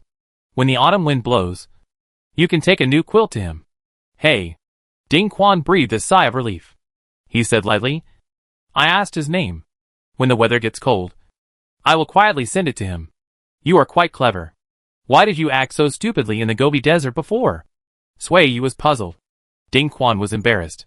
He touched the hair on his head that was less than a finger long. From the back of his head down, there was no grass on the hideous scar. "I was scared. I was a little stupid before that. I learned my lesson after that incident," he explained. Sui Yu nodded. "You can remember and reflect on yourself, which means you have a good brain. You are expected to join the caravan again, but I think you can't get involved in the caravan's affairs. Zhang Shun, Li Wu, Xiao Chunhong, Qi Shan are all smart people. Even Susi, Anu and Sanchao are smart. They can solve the troubles encountered during the business trip, and they will not let a useless person join in to share their profits. If you force your way in, you will not be able to stay here as long as you have no achievements. Not to mention your mistakes. The best case scenario is that you will voluntarily withdraw from the caravan and stay at home to take care of the farm work. The worst case scenario is that you will not be able to save your life." Ding Quan's expression changed. He believed this. Qishan murdered the slave because he blocked his way. Sui Yu saw that he was struggling, and she waited quietly. It's not bad to farm at home. In the future, the master will build a guest house somewhere else. Can I go there to be the shopkeeper? Ding Quan thought of a way out. Sui Yu looked at him for a few times and said, "It's not up to me whether it can be done or not. It depends on your ability. In the next 6 months, I will take the caravan to Chang'an. Shizai's father and his uncle will go with me. I will leave the business of the guest house to Ashui, Huanyo and Lan Yoshu. I am considering handing over the cotton in the field to you and Ariai, and the 5 new maids who came last year. I will ask Chen Lao to keep an eye on them. If any of you 7 are capable, I will promote him to be the manager, with a salary of 40 coins per month, and a bonus at the end of the year based on his performance." Ding Quan was shocked. This salary was higher than Gonda and Lu Ye's salary for managing the guest house. Not counting the bonus, it was 2,400 coins for 5 years. It was not as much as the profit of the caravan, but he didn't have to go out to run around. "I go and call Ariai and Xia Hapu over." Sui Yu interrupted him. Ding Quan immediately realized that he had to compete with 6 other people for the position of manager. He didn't care about the 5 foreign maids, but Ariai made him feel very pressured. He was on guard before the words were spoken. Sure enough, Ariai immediately became energetic when he heard Sui Yu's words, and his expression was so excited that he looked like he wanted to eat someone. He was the only servant in the family who had made a big mistake. Ariai knew that this was his only chance to turn things around. If he missed this opportunity, he would continue to be a workhorse, watching others' pockets getting fatter day by day, while he would not get a penny. Sui Yu was satisfied and relieved. She sent the 7 people away and said, "Tomorrow I will sort out and arrange the farm work for the next half year. You can also think about it. By the way, go and call Ah Shui and Huanyo, and also Ah Chang and Zhuang. I'll go and ask Uncle Lanyo," Xiao Shiping said. "Okay." Sui Yu smiled at him. As soon as Xiao Shiping left, the kid jumped up excitedly. He hugged Sui Yu and asked happily, "Mom, my dad is going to Chang'an with us, right?" "Yes. Your mom just said that she wants your dad to accompany you. If he doesn't go, she will be disappointed. How can he sit still?" Sui Liang interrupted. He crossed his legs and shook them, and said with a smug and disdainful look, "Your dad is just a dried sheep dung egg. He is smelly and hard in front of us, but he can't stand your mom's grinding. Your mom said a few nice words, And the sheep dung egg softened in water. Sui Yu raised her hand to hit him. Why are the words so disgusting when they come to your mouth? No wonder your brother-in-law thinks you are not a nose and eyes are not eyes. Sui Liang made a tisk sound, and saw his brother-in-law striding in from the corner of his eye. He quickly swallowed his words, and closed his mouth. Zhao Shiping stared at him, and asked subconsciously, What are you talking about me again? The kid looked around and saw that his uncle was scared like a quail. So he laughed happily. Sister-in-law. I'm here. A Shui ran in, followed by Uncle Lanyo. When everyone was there, Sui Yu told them that their family was going to Chang'an. The business of the guest house is in your hands. Everything will be done as we did at home. There will be more caravans this year, but they are all looking for cotton and cotton seeds. The cotton will be sold to Jinxiu Weaving Workshop, and the cotton seeds will be kept at home and will not be sold to anyone else. There are too many people here, and the cotton seeds are stored at home. I'm worried that we can't take good care of them. Uncle Nyo said. I will arrange soldiers to patrol. Zhao Shiping said. That's fine. Uncle Nyo had no objection. Sister-in-law. Don't forget the merchants who stayed in the guest house to help us this year. What did you promise them? A Shui asked. I will solve this matter before I leave Dunhuang. Don't worry about it. I will take you to meet Master Du tomorrow. After that, you will be in charge of selling cotton. Sui Yu made arrangements. She looked at Zhao Shiping and said, Do you think we can pay to hire a team of soldiers to stay here? After you and I leave, patrols must be strengthened. Zhao Shiping took the matter on himself and said, I'll arrange it. After these things were handed over, Sui Yu felt much more at ease. In the next 2 days, Sui Yu and Zhao Shiping were busy, and they handled the chores at home and in the fields one by one. The 23 merchants who got the news came to the door.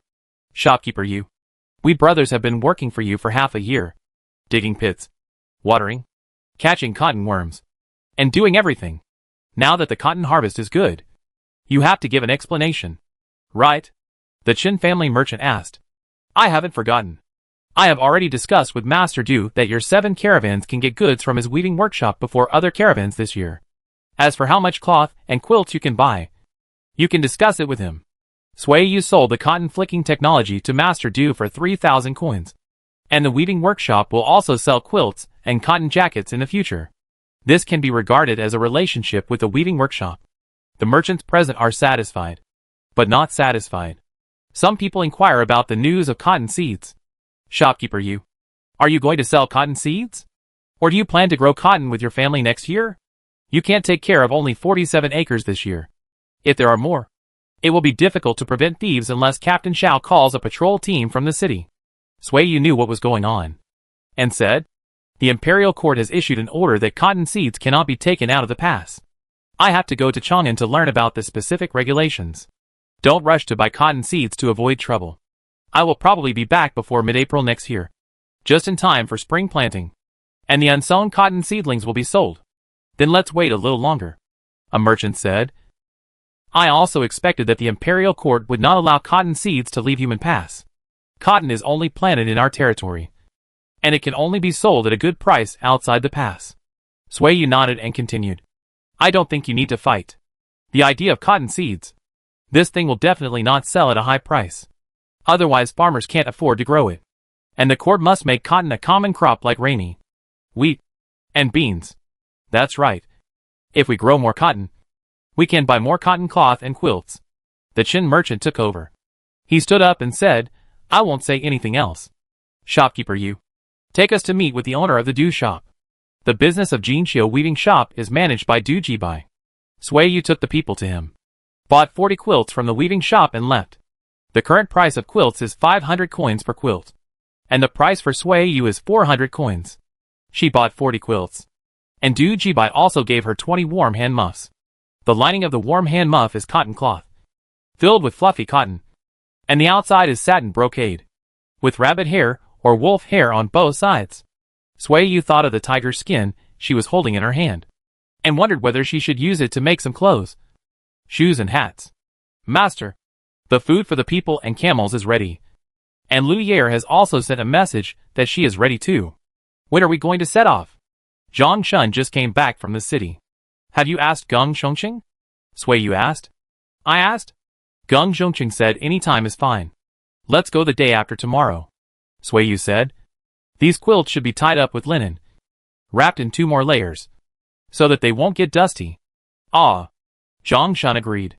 On August 24th, Sui Yu's family of 4, Geng Shengqing and his attendant followed the caravan out of the guest house. As soon as they left the city gate, the patrol team of 20 people arranged by Captain Chu headed north of the city.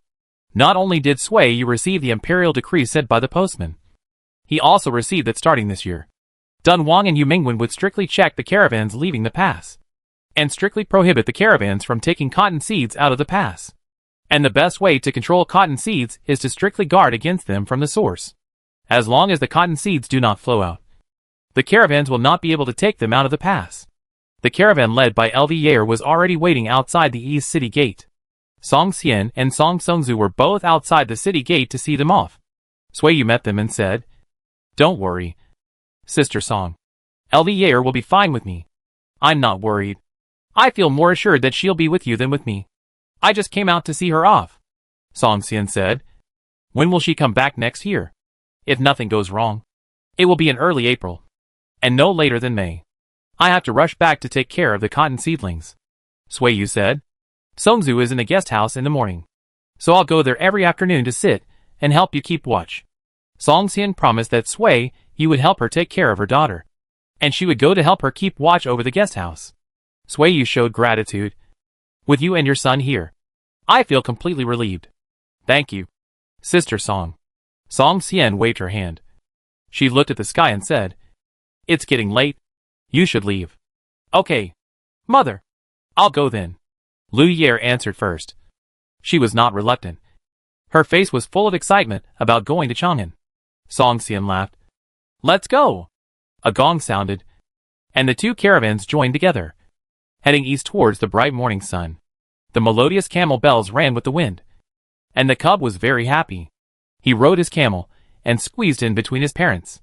This time, he finally didn't have to catch the tail of the camel bells. The crisp camel bells would accompany him into his dreams and wake him up from his dreams. Chapter 329 Posthouses and Inns. Camels carrying people and goods could not travel fast. After noon, the caravan passed a small official post house. But the caravan did not stop. When it was getting dark, the caravan passed another official post house. Zhang Shun received the order. He rang the gong, and the caravan stopped outside the official post house. "Geng Shengqing, we will rest here tonight," Sui Yu said. Geng Shengqing nodded. He got off the camel with the help of the attendant, and handed over the official disc when the postman came to ask. Sui Yu waved to Lu Yair, took the household registration and walked into the official post house with Geng Shengqing. The post houses outside the 4 counties of Heshi were simple and small, like a temporary supply point, with only 2 postmen, 2 horses, and 2 camels on duty. 14 or 15 years later, this post house became more and more dilapidated. But Sui Yu did not despise it at all. She walked from the dirty and smelly stable to the clean house, and every step was not easy. When she sat on the couch, a mixture of emotions in her heart was about to overwhelm her. "Mom, why don't you say anything?" The boy came in holding 2 oil lamps, which were brought by their caravan. "Come here. Let me hug you." Sui Yu stretched out her hand. The boy felt strange, but still put down the oil lamp and walked over. He leaned on Sui Yu's arms and muttered, "Mom, I am taller than you when you sit down," Sui Yu said. She wanted to say something, but she didn't say it. It seemed unnecessary to mention the past. Sui Liang walked in from outside. He stood at the door and looked out, saying, "This post station is so small. It's only 50 steps from here to the stable." In his dream, the post station was very large, and the stable was very solid. He could never walk out or escape. Sui Yu let go of the little boy, and he sat beside her and asked, "Mom, are you happier now?" "Much happier." The little boy didn't understand why, but he was also happy. He guessed, "Is it because you missed me and cried when you passed by here before? So you feel sad when you pass by here again today?" Sui Yu laughed. "Yes. That's why I want to hug you." The little boy was so proud. Zhao Shiping brought in the food and said, "The caravan has been arranged. They will stay outside tonight. The postman has sent the fire, and Xiao Chunhong has already cooked the meal. This is the hot soup pancake sent by the postman. You and the little boy can eat first, and Sui Liang and I will wait." Sui Yu let the little boy eat first. He has never been hungry since he was born. When he was at home, he ate 3 meals at regular times and places. Pig even cooked for him in various ways. It was rare for him to eat cold pancakes and cold braised eggs at noon today. The kid was indeed hungry. His stomach growled at the smell of the soup noodles. With the permission of his parents and uncle, he held a bowl of hot soup noodles and swallowed it in big mouthfuls. There are not many houses here. Elvier will sleep with me tonight, and the 3 of you will sleep together. The same arrangement will be made for staying overnight at the post station later, Sui Yu said. Sui Liang and the kid ate and slept together, so he had no objection to this. Zhao Shiping had some objections, but could understand them, so he followed her arrangement. When the bowl of hot soup noodles was finished, Xiao Chunhong and Xiao Shi brought in the meal. The noodles were cooked dry noodles, and the noodle bowls were covered with braised meat and braised eggs, as well as wilted vegetable leaves, all of which were brought from home. The kid picked up another bowl of fragrant soup noodles, but he was already half full, and he was full after barely eating the braised meat and braised eggs. Dad, you eat the rest. Okay, put it on the table. I'm going out to play. The kid was a little excited. Don't run around in the post station. Just walk around in the caravan. Don't run to places where there are no people, Sui Yu instructed. The kid said okay, and rushed out of the door immediately. He was like a little camel that had been in the pen since birth. It was the first time he left the pen, and he was excited and curious about everything he saw. This was also the first time Zhao Shiping went out with the caravan. After eating his son's leftovers, he used the excuse of going out to find his son. He also walked out of the post station to watch the servants feeding camels and cooking in the wasteland. Sui Yu asked the postman for 2 buckets of hot water. She and Ludier closed the door and poured a basin of water to wash a few times, and then called the maids in the caravan to come in to wash and change clothes. Master, can you all live in the post station on the way? Then can we all come in to wash our butts? Xiao Chunhong asked. Well, we can stay at the post station on this trip to Chang'an. That's great. It would be great if we could stay at the post station in the future. We wouldn't have to carry water to a long place to wash ourselves. Lu Yair nodded in agreement. It was much more comfortable to live in a house than to sleep in the wilderness or in a tent and listen to the men snoring. That's impossible. It's possible to build our guest house along the way. Sui Yu smiled. Wait for your good news, Xiao Chunhong said playfully. Seeing that everyone had put on their pants, she opened the door and took water out. The people were tired and the camels rested. The servants outside the post station had eaten and drunk enough and had fallen asleep on the ground covered with hay. The maids went out, and Zhao Shiping came in with the kid. The father and son stood at the door and said a few words to Sui Yu, and then went to lie down in the next room. After a good night's sleep, the next day, when the sky was getting light, the camel bells scattered in the cool morning breeze, leaving from an inn early in the morning, traveling 60 miles a day, and resting at the next inn at night. This journey was considered easy for the caravan that was used to fast travel.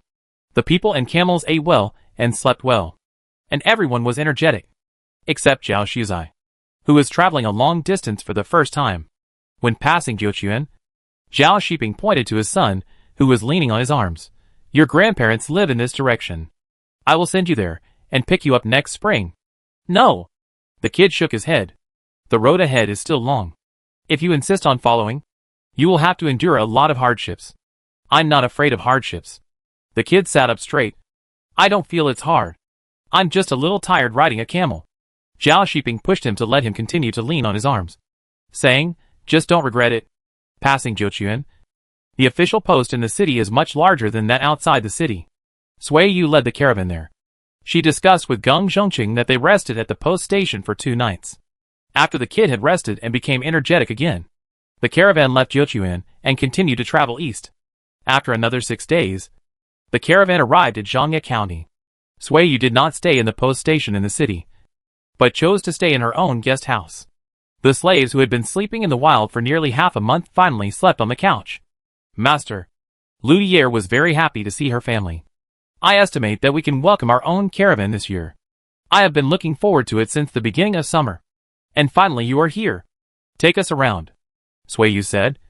Have you encountered any difficulties here? Yes, but they have all been solved. Ludier first took people to the kitchen and said, the cook only hired 2 permanent workers, There are more caravans coming and going in spring and autumn. I will hire 4 more temporary workers. Now there are 6 people busy with meals, which is just enough to handle it. After that, she introduced to the cook who was cooking and selecting vegetables. This is our host. Today, we are passing by with a caravan. You should prepare some delicious food. Okay. Manager Gon has come to tell us. Lu Ye's face was hot, and she explained hesitantly. When the second manager came in the spring, he asked them to call us managers. Sui Yu nodded and said, "It's okay. That's what we should call you." Lu Ye fanned herself with her hands and said, "It's too hot in the kitchen. Let's go and have a look somewhere else." Pigs were also raised in the livestock pen. Chickens were not raised because they were afraid that chickens would run out and eat crops. However, since no one lived in the lower reaches of this river, there was no need to worry about polluting the drinking water. Lu Ye also raised a group of water ducks. Manager Yu? A group of merchants, who had just woken up, came out of the guest house. When they saw Sui Yu, they quickened their pace and asked, "I heard that you planted cotton. We are going to Dunhuang to find you. Why are you here?" "I am going to Chang'an. Cotton is planted in Dunhuang. Just go there," Sui Yu said. "The cotton has been sold to the weaving workshop. Cotton cloth, quilts, cotton clothes, and hand warmers have all been made. You should hurry up and buy them. The weaving workshop is just north of Chang'an guest house. You can see it when you go there. It's really fast." Someone was amazed. "There must be a lot of caravans going there after hearing the news?" Someone else asked. Sui Yu nodded. "After all, it's September. Caravans going in and out of the customs almost all gather in Dunhuang at this time." "Can we still buy quilts there?" Someone asked the most concerned question. "There is less cotton this year, and more cotton will be planted next year. If you can't buy it this year, there is still next year." Sui Yu was vague. "How much cotton can be planted next year?" "About 600 acres. Sui Yu said. "That's okay." The merchants were satisfied. They heard the news in Chang'an that cotton seeds would not be shipped out of the country. For them, shipping cotton quilts and cotton jackets out of the country in the next few years would make a lot of money. But the one who made the most money was Sui Yu. She could make countless cotton cloth and cotton quilts with cotton seeds. And she could also make a fortune. "Is the weaving workshop yours?" someone asked. "No.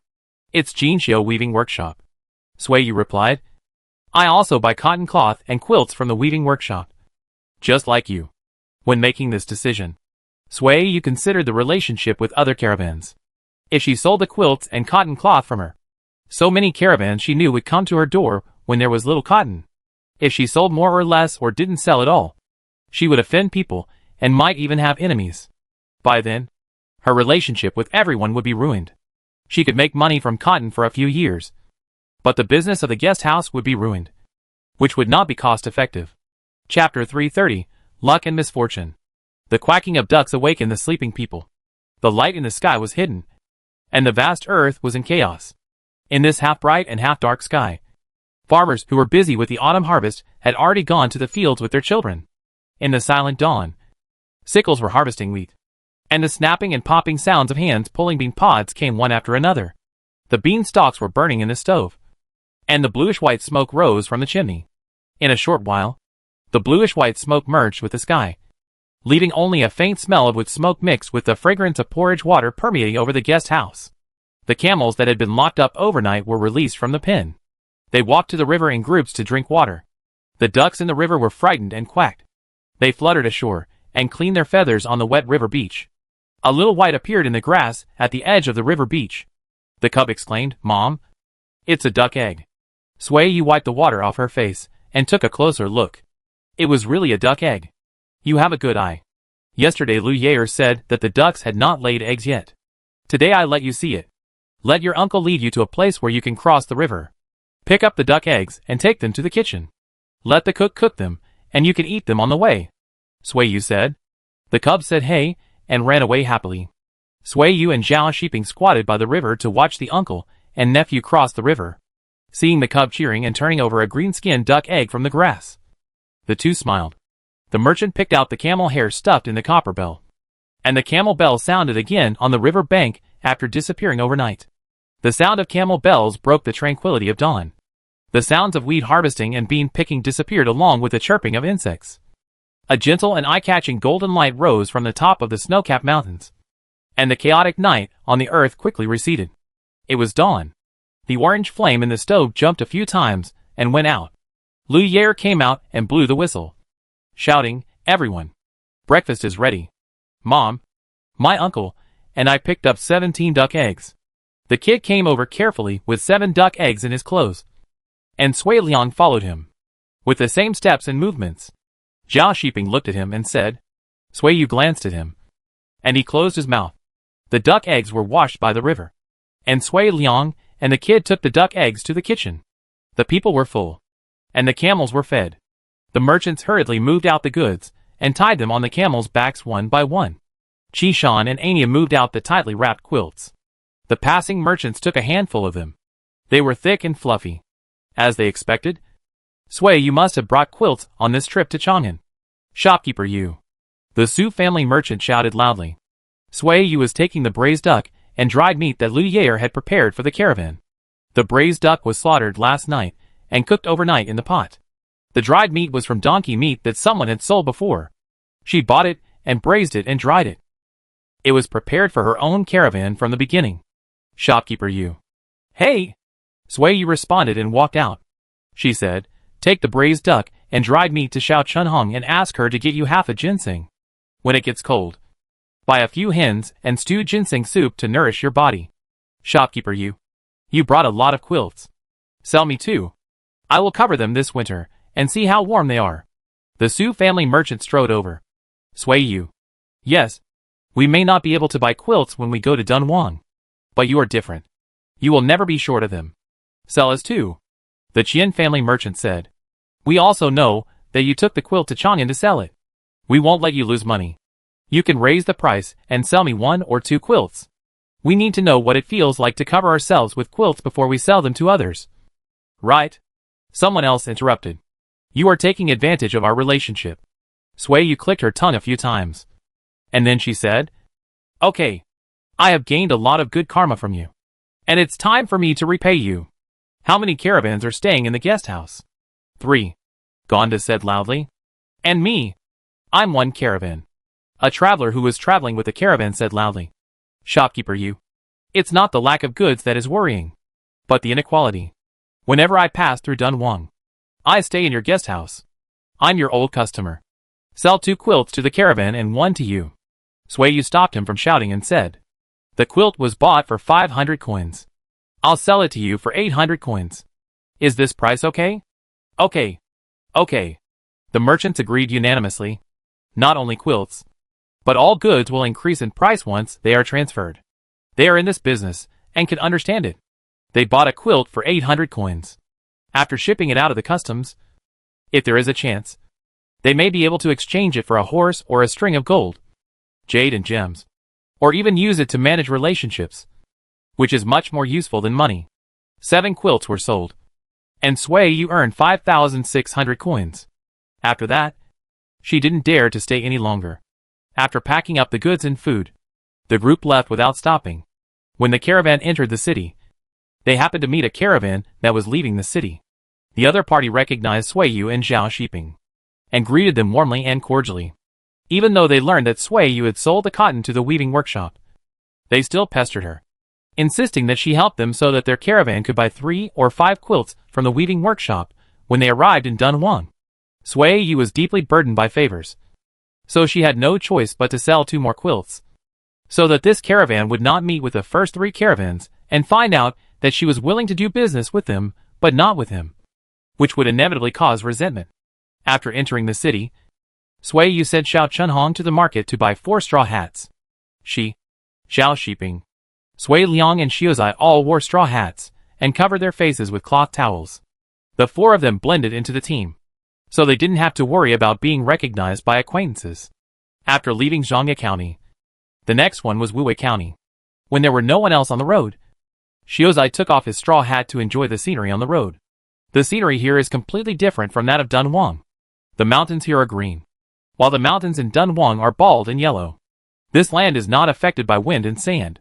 It is fertile, and the herds of cattle and sheep are fatter than their cattle and sheep in Dunhuang. The closer we got to Wuwei County, The closer the towering snow-capped mountains were to the caravan. And the color of the mountains changed from green to yellow and then to white. It was early in the morning when we left Wuwei County. The sun was hanging on the top of the mountains, reflecting half of the mountains like a prairie fire. And the glaciers on the top of the mountains were all red. The boy couldn't bear to blink. And when the golden red glow moved westward, he let out a long breath and said to himself, "No wonder so many caravans tirelessly travel east and west, going back and forth on this road year after year. That's for money." Sui Liang thought it was funny. The boy disagreed. It must be for the scenery on the road. Sui Yu was surprised that this child was quite romantic. "Sister, what do you think?" Sui Liang asked someone to referee. Sui Yu did not get involved in their quarrel. She pointed upwards and said, "The camels are going up the mountain. Be alert. Don't look around. Hold the reins tight. And be careful not to fall off the camels' backs." After walking through the flat area and going up, the grass heads turned yellow. There were more and more rocks on the river beach. And there was no grass on the huge rocks and hills on both sides, which were as desolate as a pile of graves. When they reached the steep valley, people got off the camel and walked. Zhao Shiping held the boy's hand and looked for the next place for him step by step. "Are you tired? I'll carry you." The boy's face was red with tiredness, but he still shook his head and said, "Dad, I'm not tired. I don't want you to carry me."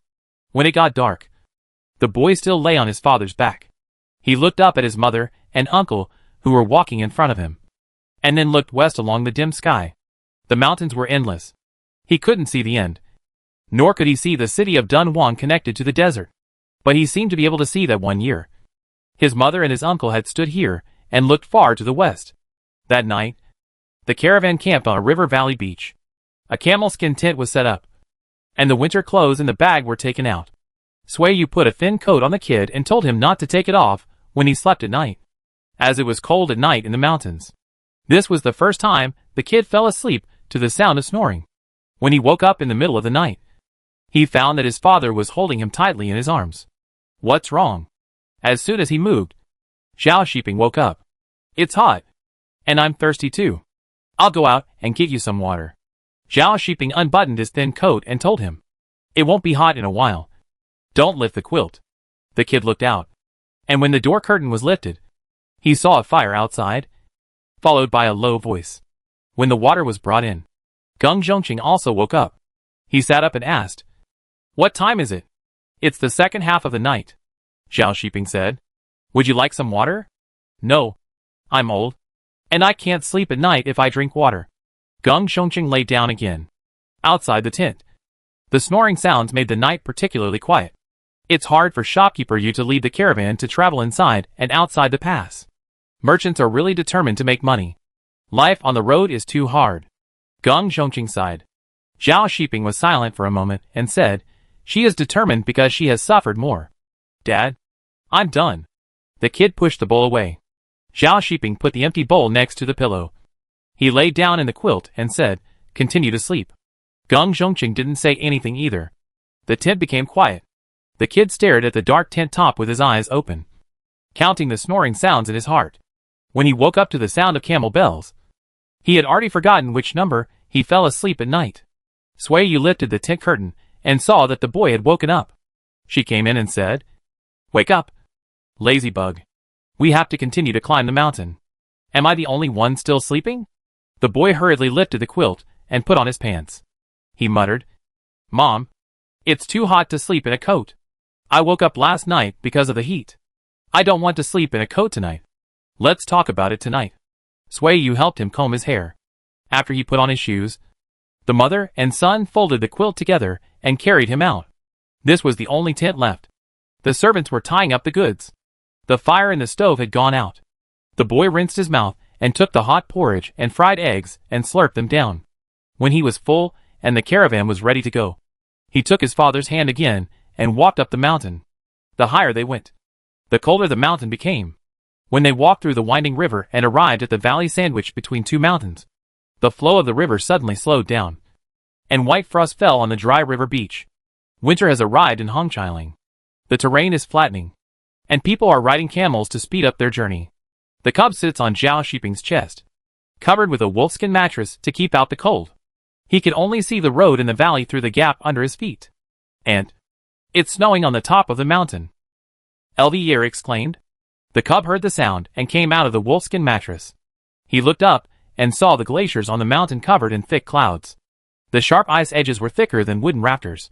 Looking up again, the top of the mountain seemed to be frozen in the ice. The vast snow and the clear glaciers melted together. He was stunned. Dad, this place is completely different from Dunhuang, he shouted excitedly. Zhao Shiping looked at Sui Liang and Sui Yu. Sui Yu looked calm, while Sui Liang was pale. He looked down at the child with amazing eyes. And he finally understood why Sui Yu was so pitiful to Sui Liang. He wanted his child to always have light in his eyes. She hoped the light in her brother's eyes would never go out. Chapter 331 Picking Up Bones. After passing the pass, we went forward for dozens of miles to the post station. Geng Zhongqing's attendant took the official disc to negotiate with the postman. In the end, the postman agreed to let the slaves and camels of the caravan live in the stable. Brother Liang. Sui Yu walked over quickly. The kid is looking for you. You don't need to take care of the caravan. Go to the front yard. Sui Liang turned around and said, I want to go in and take a look. What's so good about it? It's not like you haven't seen it before.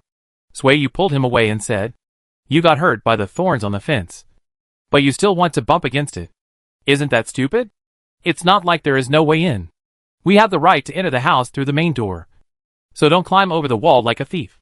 Zhao Shiping and the kid have already made the bed. After a while, Geng Zhongqing took off his shoes and sat on the couch to soak his feet. Sui Yu pushed Sui Liang in and said, Don't run around. You've been tired and cold these days. Rest early and have a good sleep. Zhao Shiping walked out and asked, What's wrong with him? It's cold, and people tend to be depressed. I think he's a little stuck. Sui Yu sighed. Go down the mountain. My father is still buried on the grassland of Qinling Mountains. He probably forgot what my father looked like. And he might be looking for memories. Zhao Shiping was silent. It's okay. He's just a little confused. Just watch him and don't walk around. There's no need to comfort him. Sui Yu explained. Don't think this is a big deal. The less we care, the more embarrassed he will be to immerse himself in this emotion. He will comfort himself. Zhao Shiping looked into the room. The kid was excited and whispered something to his uncle. Sui Liang listened carefully, and his face was also bright. Okay, he agreed. The postman brought dinner. After eating, Sui Yu and Lu Ye washed their faces with hot water. After soaking their feet, they went to sleep in the cotton quilt. The two covered the cotton coats and fox furs on the quilt. After a while, the quilt became warm. The body was warm, and the tired man fell into a deep sleep. In the middle of the night, Zhao Shiping woke up. He got up and saw that the uncle and nephew who were sleeping together were sleeping soundly. They didn't look worried at all. He laid down again, thinking that Sui Yu understood Sui Liang and defeated the enemy with one move. At dawn, the caravan continued to travel. After leaving this valley, they went down along the river. The surface of the river has frozen, and there is still water flowing under the ice.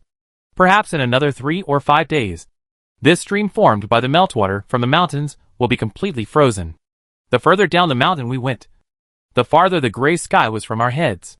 As the sky became brighter, Sui Liang's mood improved visibly. When the caravan stopped to cook, he took his cub to dig wild radishes.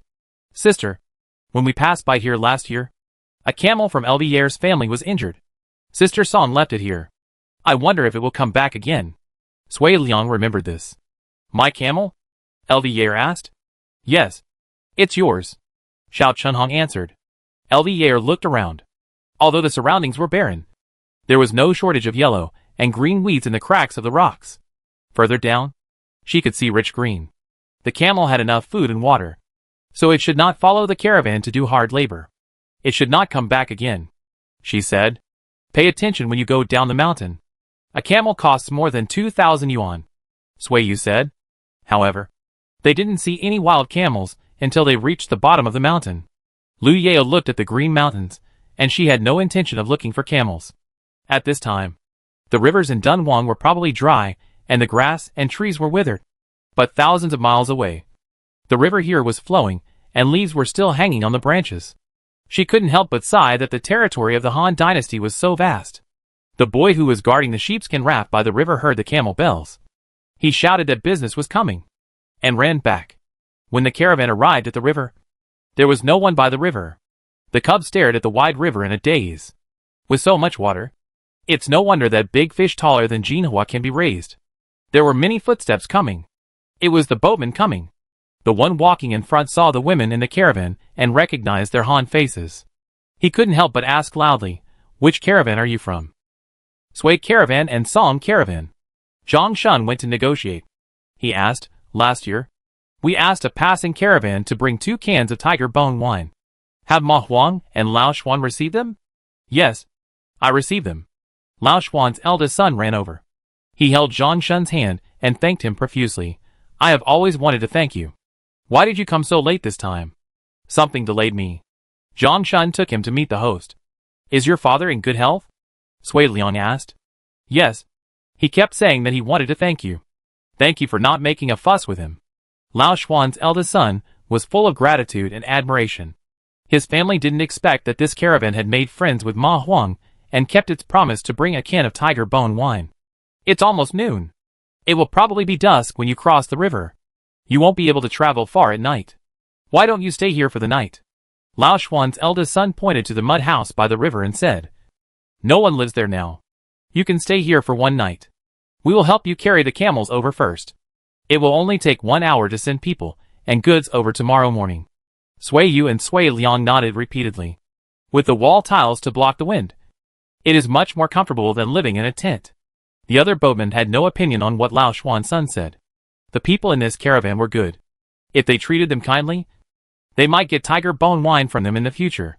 The sheepskin raft entered the water, and the servants unloaded the goods on the camels' backs and drove the camels onto the sheepskin raft.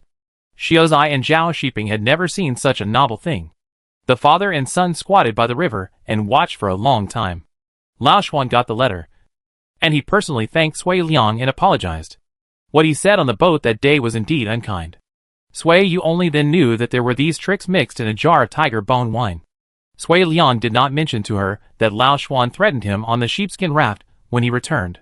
"There are many fish in the river. When my son comes, I will ask him to cast 2 nets to catch a few big carps. You can stew a few pots of hot fish soup tonight." Lao Xuan said politely. "Then I won't be polite. My nephew and my brother-in-law have never tasted the taste of fresh big carps." Sui Liang was very happy. Lao Xuan looked at the father and son standing by the river and eating the cold wind, thinking that the water in the west of the river is shallow and the land is thin. It can't raise big fish, but it can raise tall men. All the camels crossed the river, and the sky was slightly dark. After the caravan paid the boatman, most people left, leaving only 3 or 5 people to watch the night. When Lao Xuan's son cast 2 nets of fish, it was already dark, so he didn't go back, and slept with the male servants at night. The scales of the big carp were scraped off, and the fish was marinated with wild leek juice and ginger slices to remove the fishy smell. The pepper and leek roots were fried with lard and then taken out. The fish meat was chopped into pieces, fried on both sides, and poured into a pottery pot to stew. In order to prevent cold and remove the fishy smell, pepper and ginger slices were added to the fish soup. That night, Xiaozai and Zhao Shiping drank fresh fish soup. The fish soup was thick and white, fresh and not fishy. The fish belly meat was thick, and the bones were still big. For the father and son, who always eat small fish, there was no need to worry about the fish bones getting stuck in their throats. After eating 2 meals of fish in 1 night and 1 morning, the caravan left the river with a fishy smell. In the evening, the caravan entered the mountains, and a thick fog rose in the forest. The caravan set up tents on the spot to rest. "This is fog." Xiaozai learned something new. He was Zhao Shiping's mouthpiece. Zhao Shiping was over 30 years old and had never seen such a thick fog.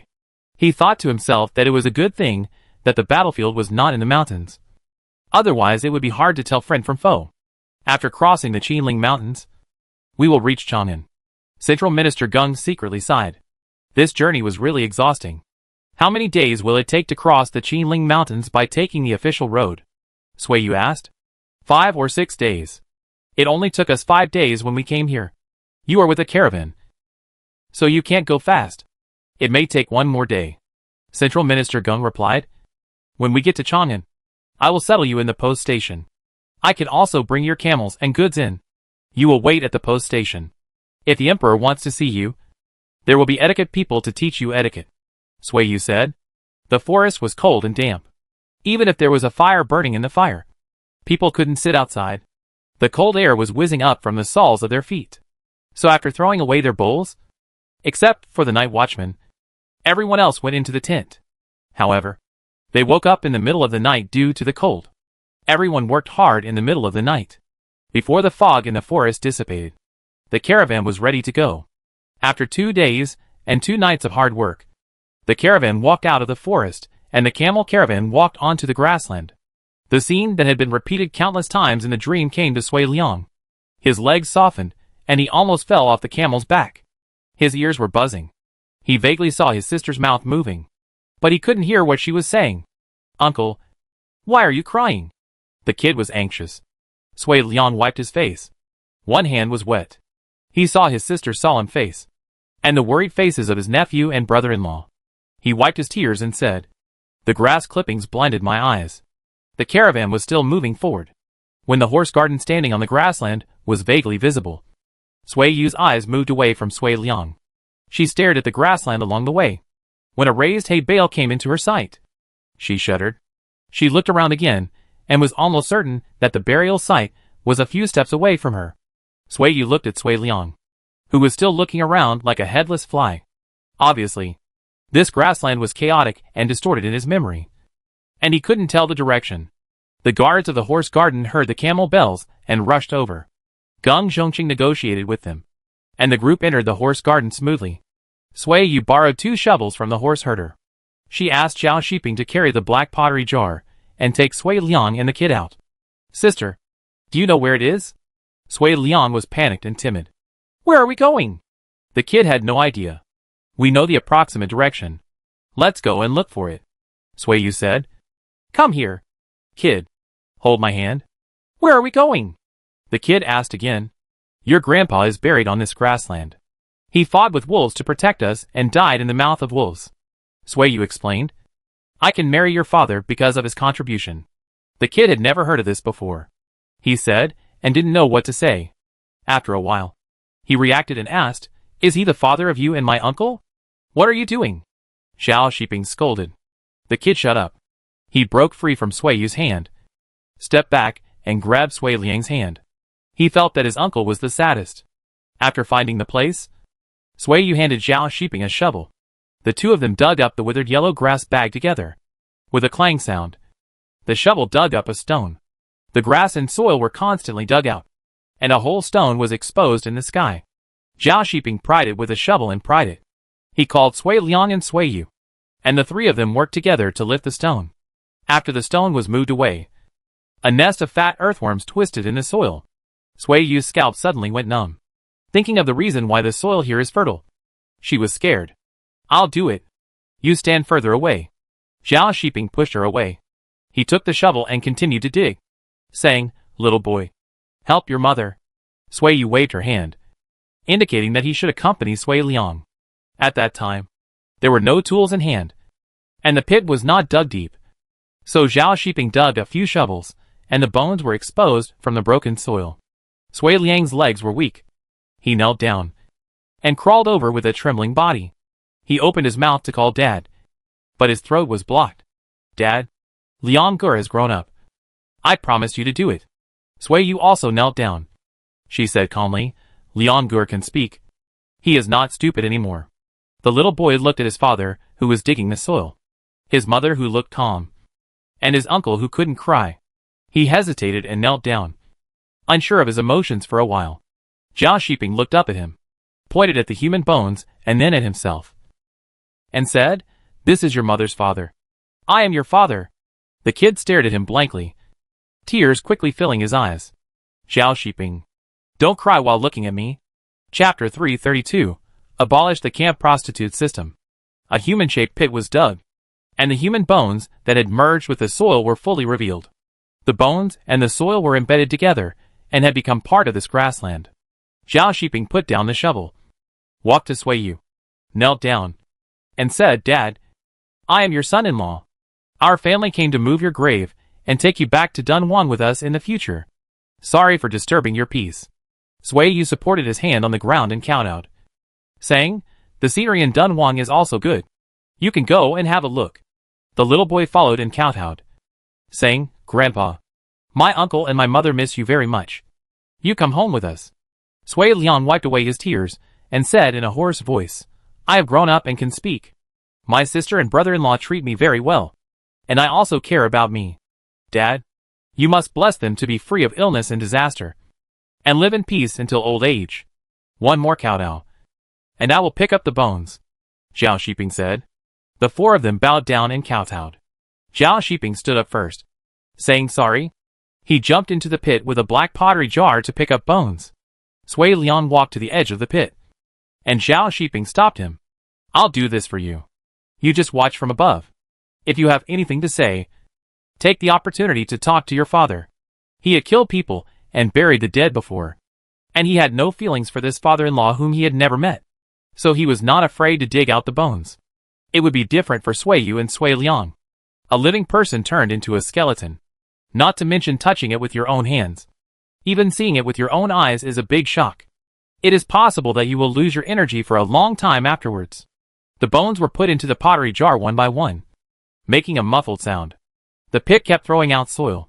From dawn to nightfall, all the bones in the pit were finally dug out. Under the cover of the night, Zhao Shiping picked up the skull and put it into the jar. He closed the lid and lifted the jar out of the grave. Sui Yu and Sui Liang took the jar together.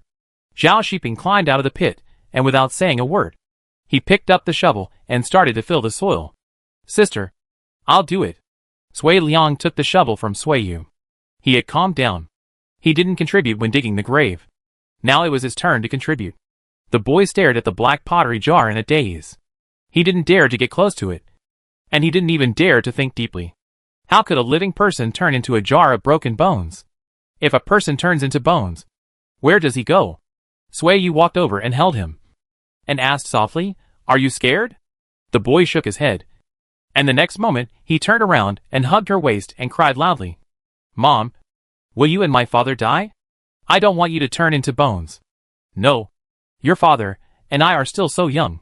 Look, your grandfather Nyo is so old and still alive." Sui Yu comforted him. "Your father and I can accompany you until you grow old. You won't die even if you grow old." The boy emphasized. Okay. Live like an immortal." Sui Yu wiped his tears. "Don't cry. Look, your uncle doesn't cry anymore. Don't provoke him." The boy wiped his tears himself, squatted down, scooped up a handful of soil, and threw it into the pit to help fill it. The excavated soil was buried again, and the huge stone with the smell of soil was not buried again. Zhao Shiping patted the soil off his body, picked up the pottery jar, and said, "Let's go back." The kid held his uncle's hand with one hand and his mother's hand with the other. They were so pitiful. They lost their father before their hair turned white. He didn't dare to think about it. If he lost his father, he would cry to death and would not live anymore. Back in Mayuan, Zhao Shiping moved the pottery jar into the room where he slept. Geng Zhongqing lived next door with his attendant, so he didn't worry that moving the pottery jar containing human bones into the house would bring bad luck to others. Sui Yu bought 2 buckets of hot water for Zhao Shiping to wash, and then changed into clean clothes, and then washed the shovel and sent it to the groom. During the meal, Geng Zhongqing and Lu Yao looked at the tired family in front of them and didn't ask anything. They dug holes and buried things in the pasture this afternoon. What they did could not be hidden from the grooms and guards in the horse garden, and naturally others knew it. After dinner, Sui Yu glanced at Sui Liang and told him, "Have a good sleep and don't think too much." Okay. Sui Liang had recovered a long time ago. After all, he had lost his father for 13 or 14 years, and he had long accepted this fact. Today he was just too excited, and Luochen's past was pried up, so he burst into tears. When she returned to the house, Lu Yer had already brought hot water. Seeing Sui Yu, she twisted her hands helplessly and said, "Aunt, please accept my condolences." Sui Yu waved her hands. "It happened more than 10 years ago. I don't have much sentimental emotions. Just go to bed." Raising Sui Liang and moving Sui Yu's grave, she has made some achievements in this dynasty. Before going to bed, Sui Yu thought that she had done her best for others and herself in these 13 years of busyness. It was a dreamless night. When she woke up, Sui Yu felt the sound of breathing beside her ear. She opened her eyes and looked over. The little boy was lying on the pillow and looking at her with a smile. Sui Yu couldn't help but smile. This child belonged to her completely. He was her continuation in this dynasty. "Mom!" the little boy shouted. "I've been here for a while. You slept so deeply." Sui Yu raised her hand and rubbed his hair. And ordered, "Bring me a pair of clean socks." "Okay. Mom, I'll give you a cotton jacket. Put it on quickly. It's colder today than yesterday." Uncle Gung said, "We should continue walking after breakfast, and we can't rest any longer." He was worried that the weather would change. Snow was fine. But he was afraid of rain. The kid kept chattering. Sui Yu got dressed and got out of bed. When she went out, she saw Zhao Shiping and Sui Liang coming one after the other. Sui Liang lagged behind and smiled at her. He was in good spirits. "Is the meal ready?" "After the meal, we will pack up and continue on our way," Sui Yu said briskly. The mood of mother and uncle recovered. The child who had been paying close attention to the observation let go of the last trace of worry. And the remaining sadness about life and death in his heart instantly disappeared. When the sky brightened, the caravan left Mayuan and moved northeast along the grassland. 4 days later, the caravan walked out of Qinling Mountains and stepped onto the flat and wide official road. 2 days later, the caravan entered Chang'an City. Central Minister Gung led Sui Yu and his party to the post station. He washed up at the post station and didn't have time to go home. She hurried to the palace to report the gains of this trip. Sui Yu rested in the post station for 2 days. On the 3rd day, she met a maid. She followed the maid to learn how to bow and kneel, and taught Zhao Shiping, Sui Liang and Shizai privately. When the eunuch came to summon, Sui Yu asked if she could bring her family.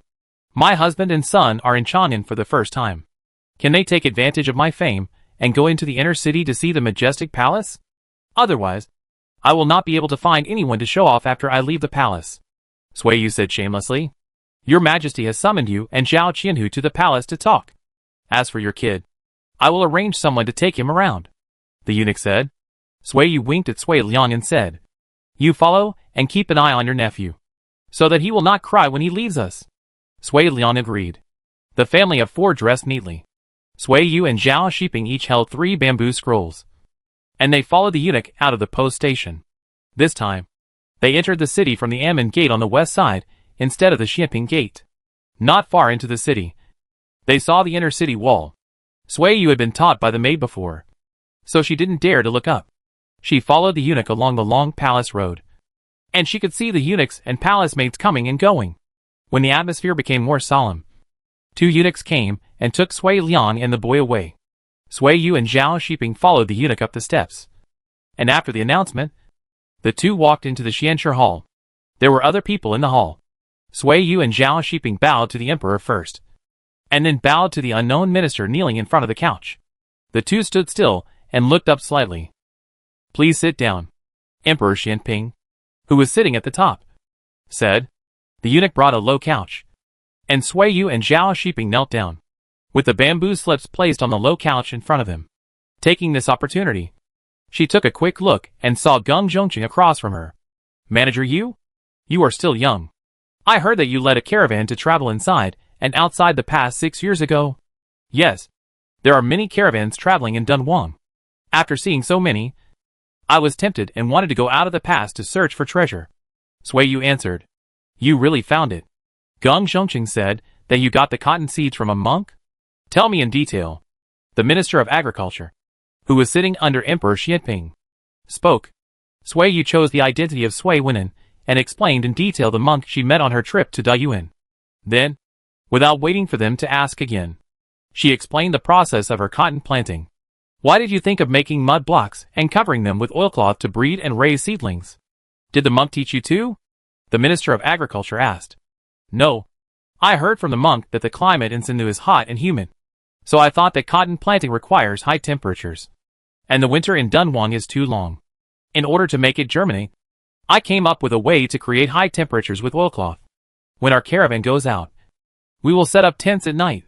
The tents are made of camel skin, which can block the wind. After sleeping for a night, the tent is much warmer than the outside. So I thought of oilcloth," Sui Yu explained. She handed out the bamboo slips on the low couch. and said, "It records all my thoughts and concerns about trying to grow cotton from the beginning, including the trial planting of cotton seeds in batches. One crop in February, one crop in March, and one crop in April. The number of days for cotton seeds to germinate at different temperatures, and the time of flowering and fruiting." The eunuch took the bamboo slips and presented them to Emperor Xianping. He took a look and handed them to the Minister of Agriculture. The records on it were very detailed, and even he was not good at growing crops, he could understand it. "Do you think cotton can be planted in a wider area? Can it be planted in Dunhuang County? Can it be planted in Wei County? Are the soil and water in Longxi County and Chang'an also suitable for growing cotton?" Emperor Xianping asked. Sui Yu nodded. "From Dunhuang to Taiyuan County, I have led a caravan twice. I know the climate inside the pass. The soil and water are more fertile than outside the pass, which is suitable for growing cotton, except for extremely cold places with heavy rain all year round, and saline-alkali land. There should not be much problem in other places." Central Minister Gum also asked me about these questions, and later I wrote my thoughts on bamboo slips. Zhao Shiping handed the 3 bamboo slips on the low couch in front of him to the eunuch, and the eunuch bent down to offer them. The hall was quiet for a long time, and the sound of bamboo slips opening and closing could be heard from time to time in the hall. Sui Yu secretly sighed, but she was still worried. She had time to look at the layout of the hall, but she just looked at it and didn't pay attention to it. She nervously paid attention to the expressions of the other people present. The Minister of Agriculture looked at Sui Yu, and his expression was inexplicable. He turned and handed the bamboo slips in his hand to Emperor Xianping. Emperor Xianping frowned, put down the bamboo slips and thought, raised his eyes and asked, "Let the camp prostitutes go back to the fields to grow cotton? Do you think my dynasty still lacks people to grow cotton?" "Your Majesty, there is another bamboo slip that is my expectation of cotton planting. Last year, I only had 2,068 cotton seeds, and planted 2 acres of cotton. The seeds harvested from the 2 acres of cotton were planted into 47 acres of cotton this year. This year, I have experience in growing cotton, and the yield per mu is higher than last year. Next year, I can plant 600 acres of cotton, and this does not include the part of my grain tax." Sui Yu explained calmly, seeing Emperor Xianping, as if thinking about something. She continued to analyze. 600 mu of cotton can produce at least 70,000 gene of cotton seeds, not counting the tax. 70,000 gene of cotton seeds can grow 14,000 mu of cotton. That is to say, in the spring of the year after next, 14,000 mu of cotton can be planted on the territory of our Han dynasty. By the year after next, there will be 280,000 mu of cotton, which cannot be finished even if all the land in the 4 counties of Heshi is planted with cotton. The Minister of Agriculture handed over a bamboo slip, and he asked the eunuch to bring the abacus. The abacus beads clattered, and he nodded happily to Emperor Xianping. Within 5 years, if there is no natural disaster, cotton can be seen everywhere on the territory of our Han dynasty. Sui Yu clenched her hands. She suppressed her pounding heartbeat, and said carefully, "Cotton is profitable. After the cotton seeds are distributed, farmers will definitely be more willing to plant more cotton. By then, cotton will not only take away grain land, but also manpower. Growing cotton is a laborious and thoughtful job. It requires manual labor from the beginning of seedling cultivation. After transplanting, we need to weed and water the plants over and over again, pinch the buds and top the plants. After the cotton bolls have opened their cotton balls, we need to go to the fields to pick cotton every day." Central Minister Gung spoke up at this time. "Growing 1 acre of cotton is more labor-intensive than growing 10 acres of wheat." Emperor Xianping said and motioned Sui Yu to continue. "In Dunhuang County, almost all the land that can be used to grow crops is distributed to the people. A family with many people can own more than 200 mu of land. The old and the young cannot plant all the crops on these 200 mu of land in the spring planting season. In addition, the farmers have little fertilizer accumulation. Many lands become wastelands in the autumn harvest because of poor soil, and no one to take care of them." Sui Yu's palms were sweating when she said this, but she still said with a stiff face, "I have been to Taiyuan County. The agriculture and sericulture there are mainly family-based, with men farming and women weaving. And the agriculture and sericulture industry has developed well. Cotton is similar to raising silkworms and weaving. Planting cotton requires the efforts of men, but more importantly, women. Not only is pinching buds and topping cotton a delicate job, but also collecting cotton to twist cotton seeds, weaving cloth with cotton wool, or fluffing quilts. These jobs cannot be done without women. Geng Zhongqing nodded repeatedly on the side. So I'm thinking about letting the prostitutes in the camp get married, and renting land that farmers can't afford to cultivate. In this way, the problem of wasteland is solved.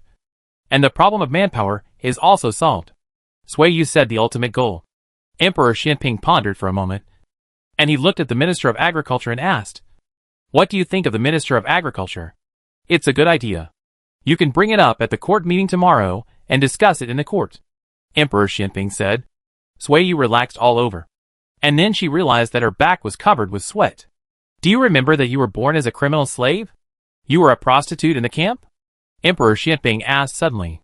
Sui Yu immediately tensed up. And she nodded. "Are you speaking up for the prostitutes in the camp?" Emperor Xianping asked in a deep voice.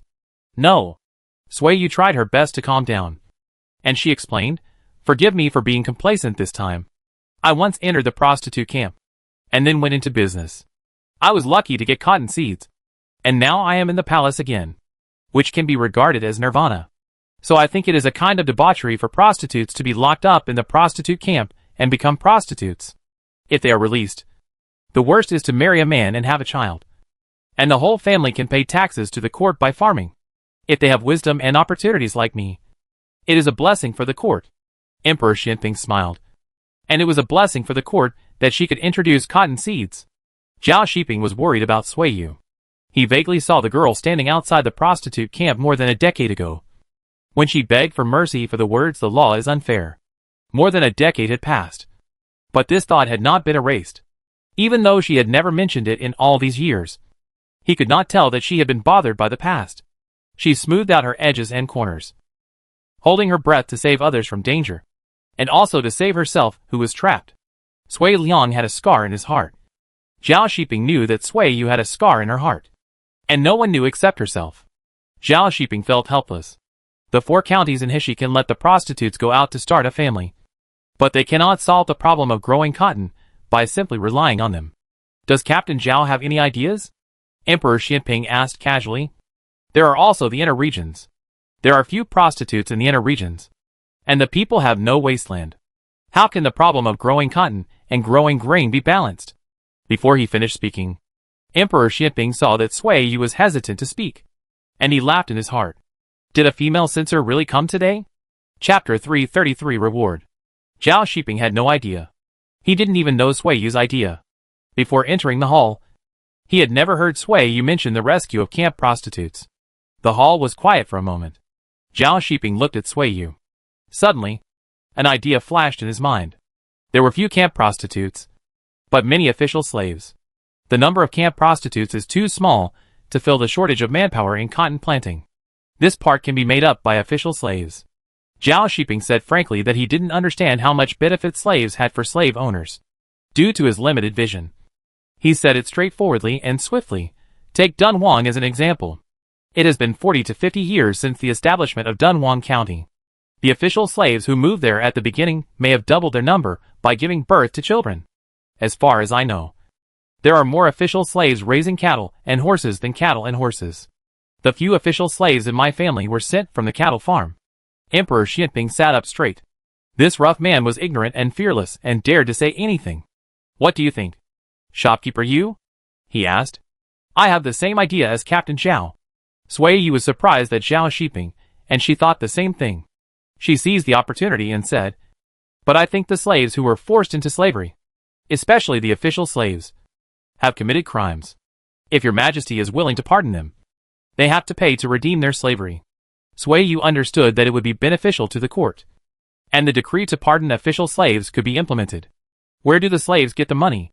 the Minister of Agriculture asked. "They can be bought on credit. Most of the slaves who want to become good people have ideas and abilities.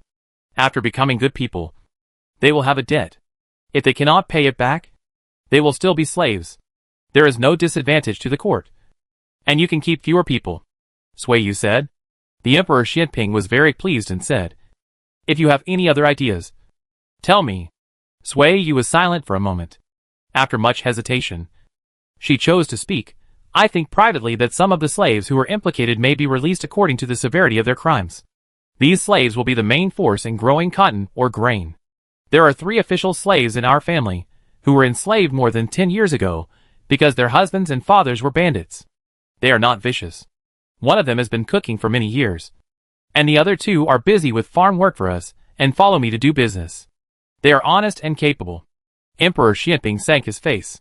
He was sure that Sui Yu was indeed speaking up for the slaves, and even had many dissatisfactions with the law. The atmosphere in the palace swept away the peace and quickly became solemn.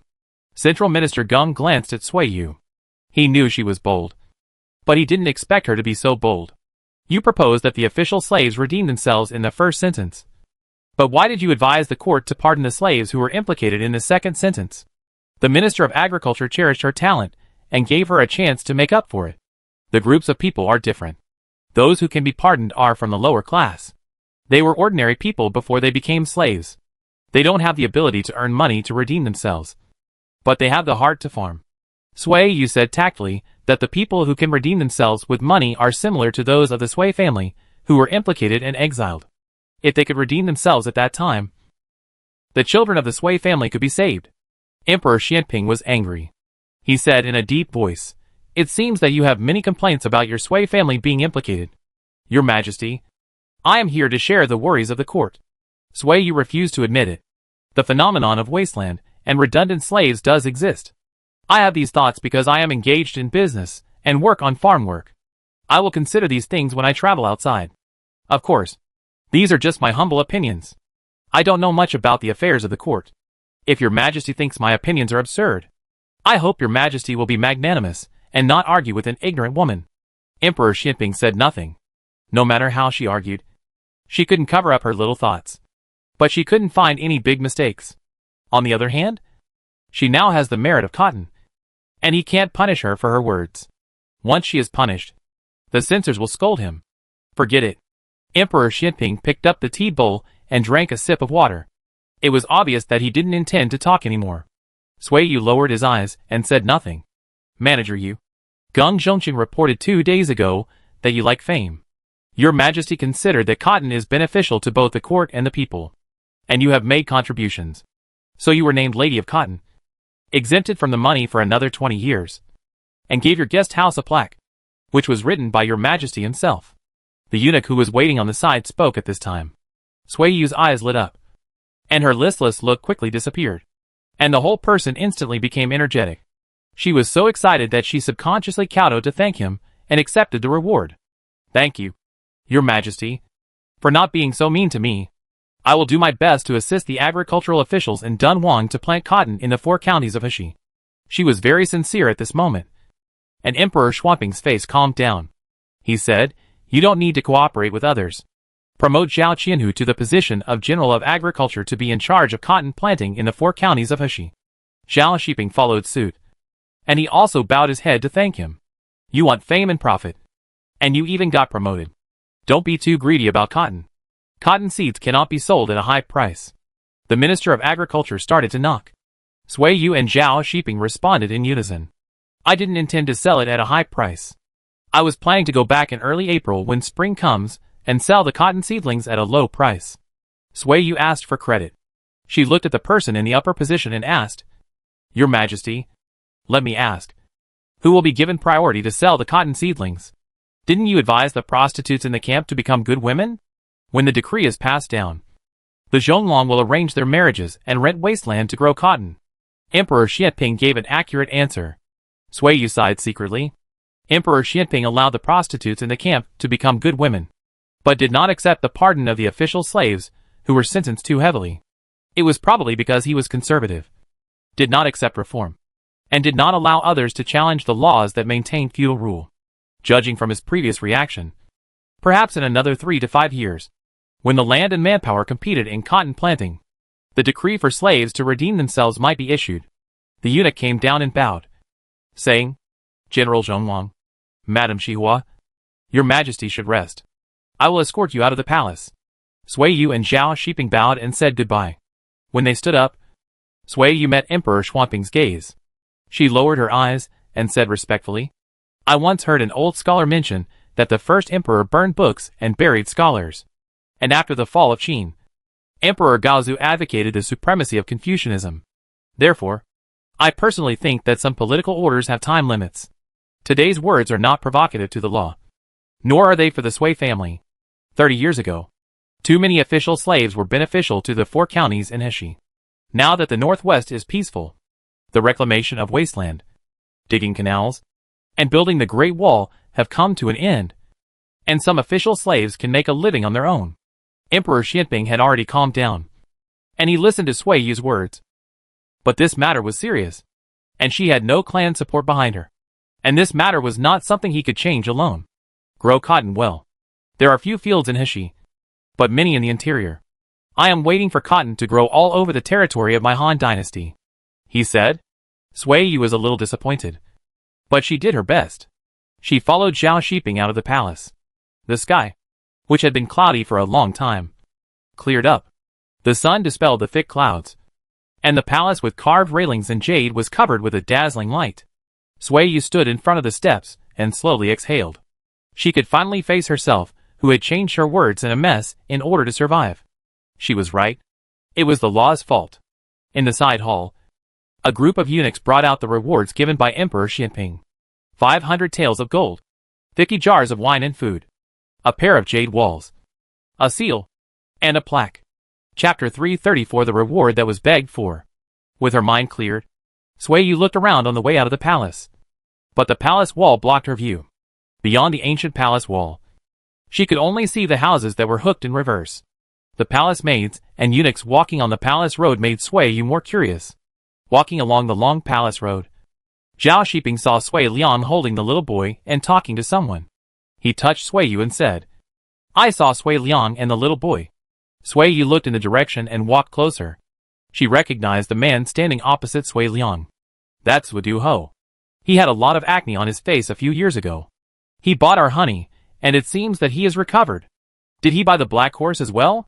Zhao Shiping had an impression of this person. Madam, that's not Wadu Ho. Last year, His Majesty promoted him to work in the Yulin army. Now he is the Yulin Lieutenant General. The eunuch walking by kindly reminded him. A few people not far away noticed the person coming over. Sui Liang and Xiaozai excitedly went to meet him.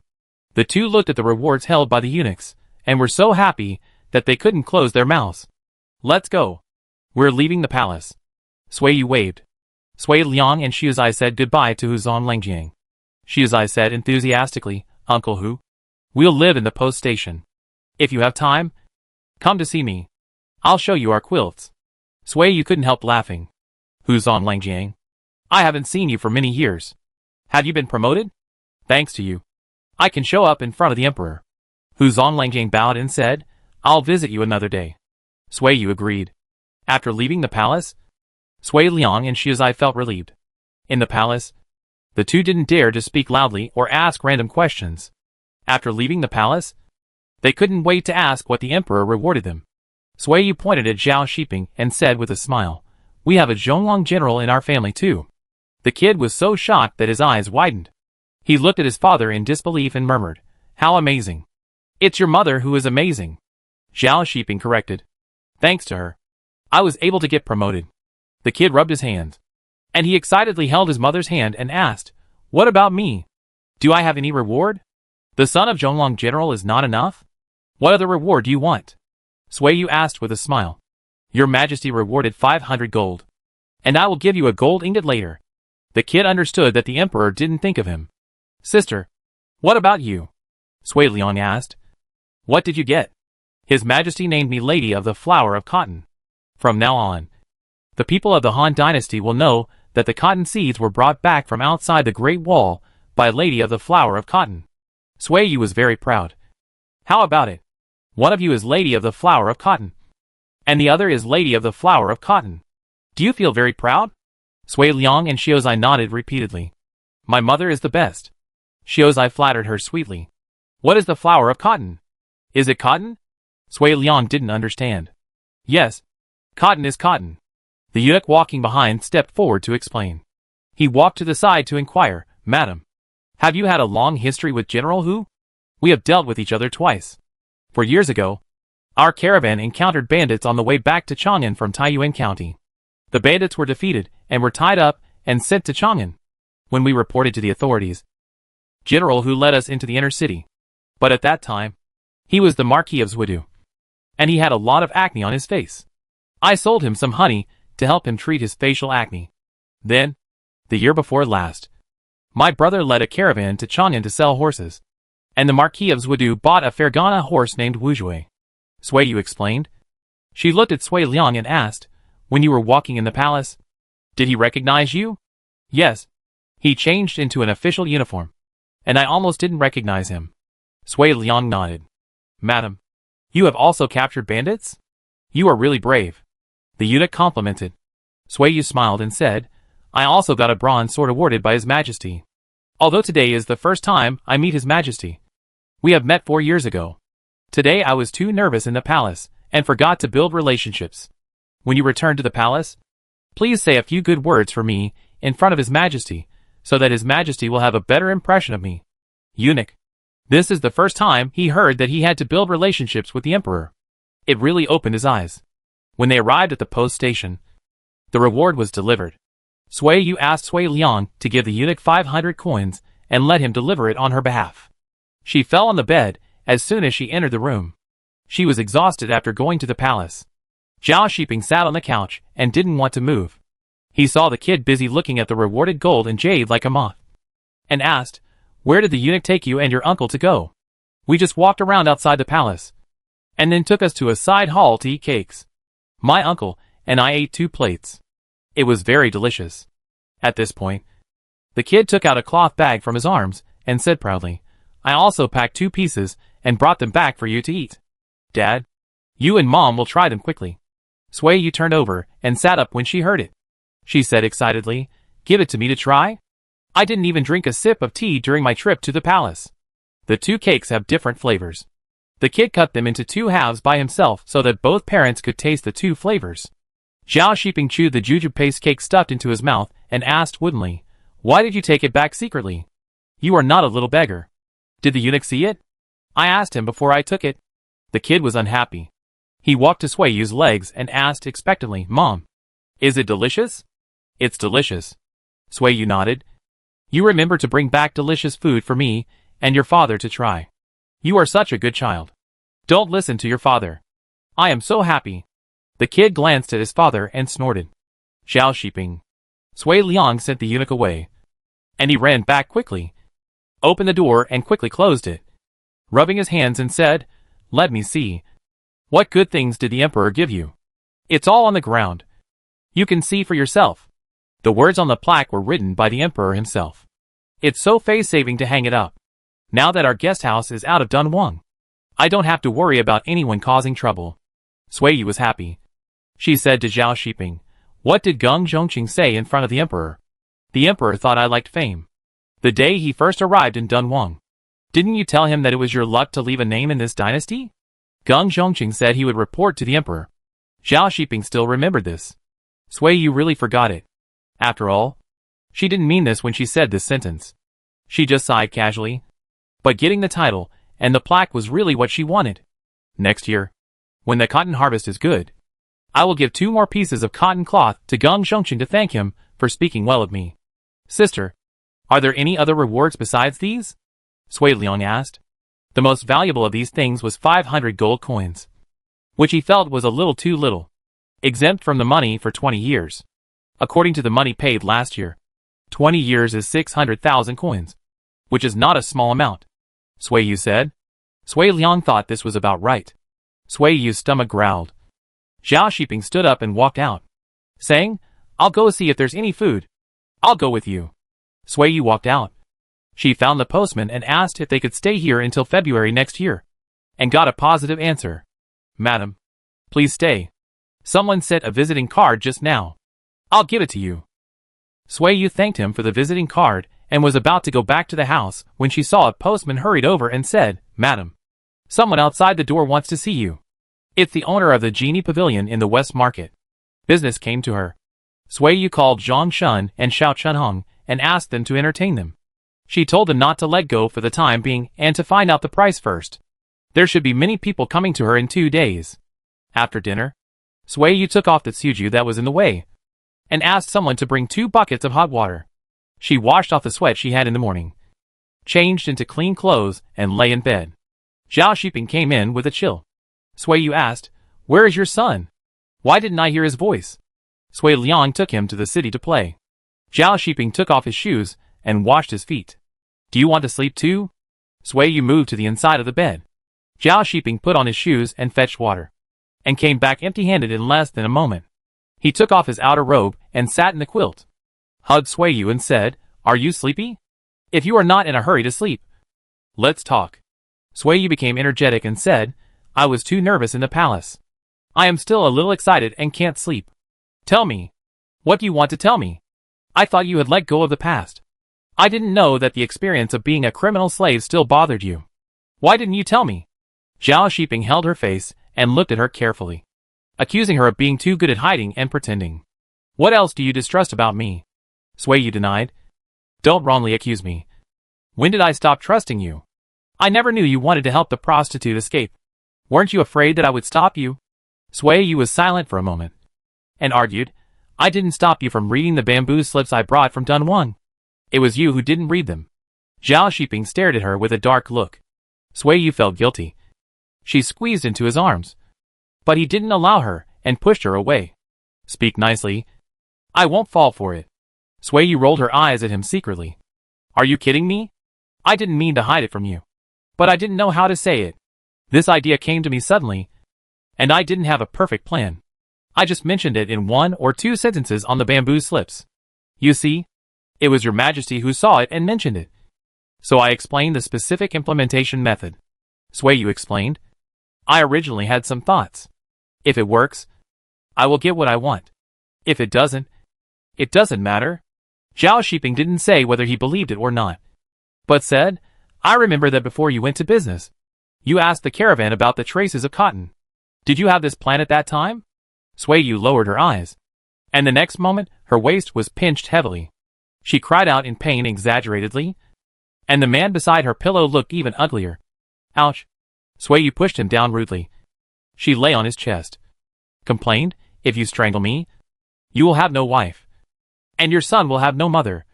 Strangle me to death. If you want to piss me off to death, forget it. Take your son and marry an honest man." Sui Yu laughed. She held the man's face and kissed him, resting her head on his neck, and said, "If I don't marry you, no one can compare to you. You are full of lies. You hide everything from me. I can't afford your good words." Zhao Xiping pushed her. "Get off. Don't blame me. Let me be quiet for a while." Sui Yu didn't want to do what he wanted. She propped herself up and glared at him.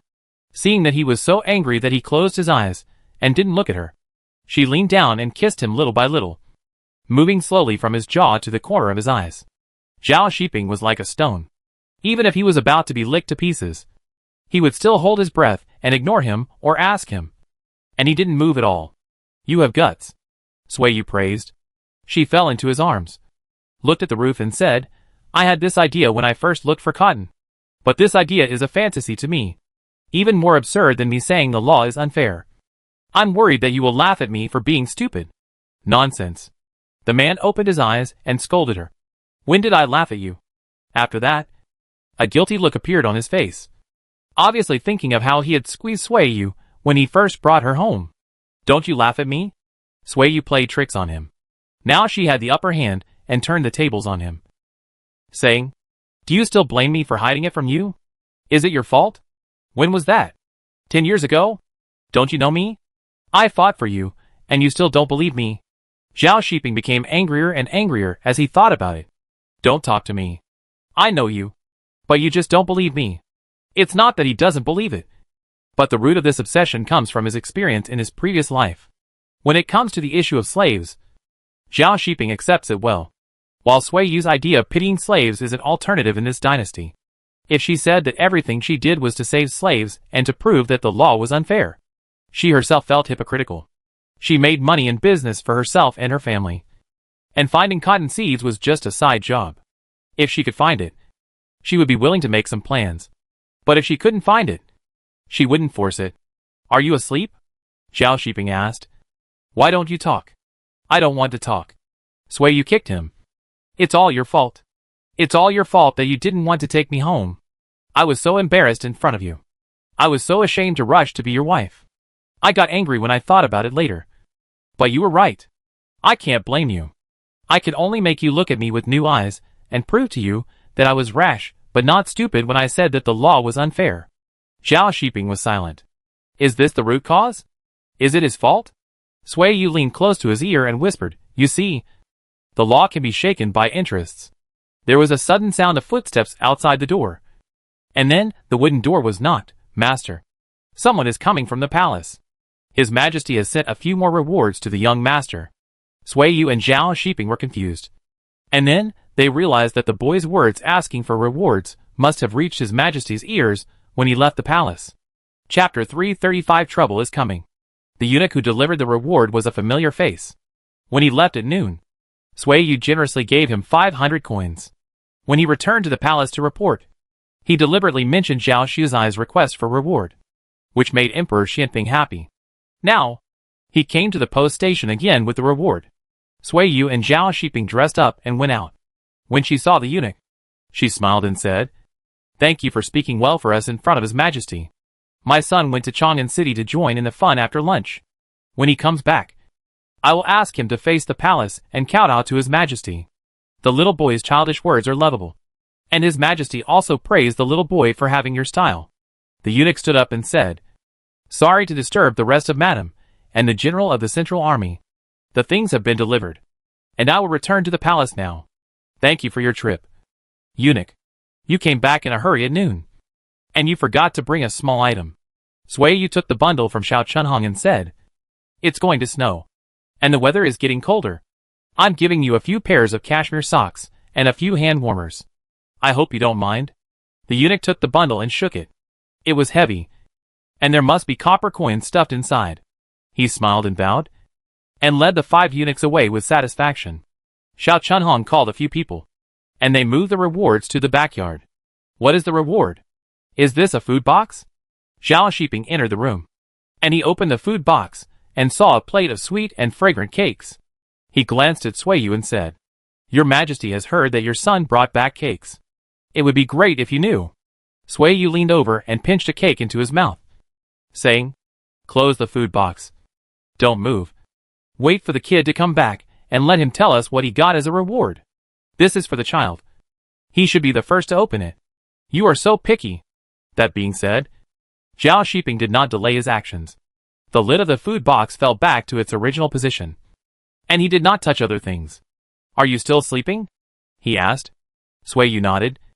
There was nothing else to do. It was still cold outside, and it was comfortable to lie in bed. When he woke up, there was a rustling sound outside the screen.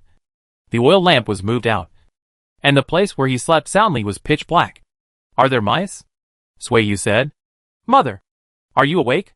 The kid poked his head out from behind the screen, and he said happily, Xiao Chunhong told me that these are all rewards from His Majesty? Yes. Where is your uncle? Here. Sui Liang's voice came from outside the screen. It's dark. Zhao Shiping sat up with the quilt. He asked curiously, What did His Majesty reward you with? 6 plates of sweet cakes, 2 gold collars, a gold shovel, 2 jade pendants, and 2 bows. There are 2 bows, one large and one small. The large one is definitely for my uncle. The boy came over with an oil cup and said, I have 1 jade pendant, and my uncle has 1. I also wanted to give my uncle a gold necklace, but he didn't want it. Sui Yu got dressed and went to the field. She had already seen the 2 bows, one large and one small. They were indeed Sui Liang's. She picked up the golden shovel and looked at it again and again, wondering, why are there golden shovels in the palace? Could it be that the princes and princesses use golden shovels to dig soil and plant flowers? Zhao Shiping took a glance, opened the door, and went out. It was already dark, and the sound of knocking clappers came from the wind. He turned around and asked, Have you eaten? No. I'll wait for you and my sister. The boy and I bought 5 pickled ducks and roasted donkey meat from the city. Let the kitchen heat them up, and then we can have dinner? Sui Liang said. Okay. I'll go over there. And you don't have to go out. It's dark, and you can't see the road. As soon as he finished speaking, the people outside the door had already rushed into the night. Sui Liang lit 2 more oil lamps, and the flame soared. The room was much brighter, and the golden color was even more dazzling under the candlelight. The kid sat on the box and stuffed a piece of chestnut cake into his mouth, mumbling, "Your Majesty is such a good man. The sweet cakes in the palace are so delicious." "Mom, have you eaten it?" "No. Bring it to the table later, and we'll eat it together. Send a plate to your sister Luye as well," Sui Yu instructed. "Okay." Sui Yu gathered the things on the floor and said, "Move these things back to your room, and put them away yourself." The kid said and picked out 2 pieces of each cake, and took them out to give to Luye. Sui Liang piled up the boxes on the floor, put 2 bows on his shoulder, and moved them out of the room where he and the kid slept. When the uncle and nephew came back, Zhao Shiping also came with a food box, followed by the postman, who was delivering food. Sui Yu grabbed 2 handfuls of copper coins and stuffed them into him. The postman happily accepted them and said attentively, "Madam, after dinner, put the bowls and chopsticks in the basin outside the door, and I will come to collect them." "Okay. In half an hour. Please bring us 2 buckets of hot water." The postman said hey and walked away happily. After the door was closed, Sui Liang said, "Sister, let Xiao Chunhong bring water and food here in the future, so that we don't have to give tips to the postman every time.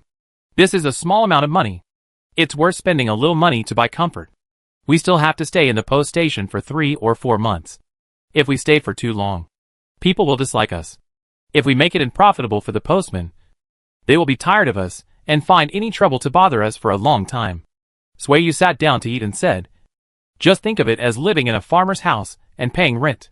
Besides, the conditions at the post station are much better than those at a farmer's house. Living in the post station, Zhang Shun and his men don't have to keep watch at night. This money is worth it." Sui Liang silently noted it down. After dinner, the postman brought hot water and took away the bowls and chopsticks. Sui Yu watched Shirzai and Sui Liang wash and scrub clean, and sent them back to their own room to sleep. After that, she and Zhao Shiping lay on the couch and chatted until midnight before falling asleep. The next day, the Minister of Agriculture mentioned cotton planting and the land in the 4 counties of Heshi that had owners, but no manpower to cultivate in the court. The 6 bamboo slips presented by Sui Yu to Emperor Xianping were passed back and forth in the hands of the ministers. When they saw the line of words, "Let the prostitutes in the camp become good women and hire them to cultivate wasteland and plant cotton" on the bamboo slips, the court boiled like water falling into a frying pan. Sui Yu, who lived in the outer city, had no idea about this. She and Sui Liang took Zhao Shiping and Shuzai and through Xianping Gate. The family of 4 went to the East Market for a stroll. In the afternoon, they went to the music hall in the West Market to listen to music. They played until the city gates were about to close before returning to the post station. "Madam, several families came to visit you today. They didn't want to see the servants, but wanted to see you in person. They waited until it was getting dark before leaving the visiting cards and leaving." The postman guarding the gate saw Sui Yu and hurriedly reported. Sui Yu took the visiting card. She stood under the lantern and took a look. The signature turned out to be some doctor. She raised the bamboo slip to look again. It was not her eyes that were dazzled. It was really a visiting card sent by the doctor's mansion. Sui Yu stepped back 2 steps and glanced outside the post station. She said, "Let's go. Let's go back to the house." Sui Liang walked at the end. He handed the remaining money in his pocket to the postman guarding the gate and said, "Please tell me, brother. It's just a small matter." The postman took the money bag swiftly. He squeezed it and found that there were at least 3 coins in the bag, enough for him to drink a bowl of muddy wine. "Wait a minute." The postman called Sui Liang to stop him. He approached and said, "Go back and tell your sister that the people who came today are not kind, and they all have dark faces." Sui Liang thanked him. He hurriedly chased after him and went into the house and said, "Sister, the postman said that the people who came today have bad intentions. I already know." Sui Yu waved the 3 bamboo slips in his hand and said, "The doctor of remonstrance, the land official, and the minister probably came for cotton planting or the release of prostitutes in the camp." "Release of prostitutes in the camp? What does this have to do with you?" Sui Liang was puzzled. "Did you propose it?" "Yes." Sui Yu was a little proud. "If it wasn't my proposal, why would they come to me? What do they want to find you for?" Zhao Shiping interrupted. "Maybe they'll scold me, like a hen crowing at dawn." Sui Yu smiled. "We'll scold them back. Shizai said. We have more people, so we're not afraid of them. Zhao Shiping looked at him and signaled him to shut up. What are you going to do? It's a pity that it's winter now. Otherwise we could leave Chang'an and return to Dunhuang tomorrow, he asked. Sui Yu put the 3 bamboo slips on the table and said, I'm sick tonight, and I won't see anyone. Liang Gur, you're responsible for the business.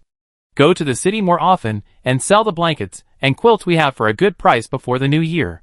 After that, see if there are any good things in Chang'an City, such as dyes, donkey skins, street performers who can play musical instruments, leather boots, patterns, etc. As long as you think it can make money, you can buy it, and we will carry it back to Dunhuang to sell next year. Sui Liang nodded. Okay. Leave the business to me. I just need to go to the Hua family. I wonder if they have returned from the coastal shipping. Remember to bring some gifts when you visit them. Don't come empty-handed. The Hua family took good care of you when you spent the winter in Chang'an. Don't expect to sell the hand warmer you brought from Dunhuang. Take it as a gift. Sui Yu instructed. Okay. Sui Liang nodded. Sui Yu looked at the kid and said, You go play with your uncle. And take your dad with you. I'm not a kid. I won't go out. I'll stay home with you. Zhao Shiping was unhappy. Is it okay not to see them? Anyway, they can't come to my bed to scold me. Don't worry about offending these people. We don't ask for anything. Sui Yu said shamelessly. Go get me a doctor tomorrow. We'll see a doctor in Chang'an. And then adjust my body. And try to add one more person to our family next year. Hearing that she was still thinking about having a child, Zhao Shiping and Sui Liang were no longer worried. But the kid asked in a daze, Who will we add? Sui Yu glanced at Zhao Shiping and said, I don't know. Ask your dad. Sui Liang took his nephew away and said, Go back to the room and sleep. The next morning, Zhao Shiping went to the city to invite a doctor. When he sent the doctor out, he happened to meet a doctor wearing a turban. General Zhao, this gentleman is here to look for you. The postman was annoyed. And when he saw Zhao Shiping coming out, he did not help to stop him. Send the doctor back to the city. Zhao Shiping explained to Qi Shan. He walked aside and asked, I wonder what you are looking for me for. Where is Madame Xihua? How dare she, a woman, interfere in the affairs of the court? And why is she hiding like a rat now? Zhao Shiping's face darkened. Madame Xihua, if you have the ability to interfere in government affairs, then don't hide away. What are you hiding from? The doctor raised his voice and shouted. Preparing to break in? You are the one hiding. You are like a crazy old rooster. Why are you running outside and crowing like crazy instead of crowing at home? Zhao Shiping was very strong. He half pushed and half lifted the old man who spewed feces out of the gate of the post station and said, My wife is praised by His Majesty and is personally appointed as his wife. If you are dissatisfied with her, you can go to the palace to attack His Majesty. Zhao Shiping has lived in the village since he was a child. He has heard the women scolding from the east end of the village to the west end. If it comes to who scolds more dirty, he is definitely not inferior to this old man. The censor was so angry that his face turned red and his neck became thick. He cursed, Coward, weak-footed donkey. You actually insulted the court censor. I'm a weak-footed donkey? When I was on the battlefield killing the Huns, you didn't know where you were lying in the nest hatching eggs. Zhao Shiping pushed him away. Get out. The rewards and titles we got are what we deserve. Unlike some people who got rich and noble by cursing with a rotten tongue. The postman on the side was stunned. Seeing the censor was so angry that he took off his shoes and beat him. He hurried to stop him. He could curse, but he couldn't hit him. The 3 postmen dragged and pushed the cursing censor away. Zhao Shiping spat and strode into the room to complain to Sui Yu. A mad rooster came and cursed you outside the post station. You can curse him. I didn't hear it anyway. I heard it. And I cursed back. Sui Yu sat up suddenly in shock. Who did you curse? How did you curse? An old man? A censor? I called him a crazy old rooster. Zhao Shiping confessed. Don't worry. He also scolded us. If he goes to complain, he won't get any good.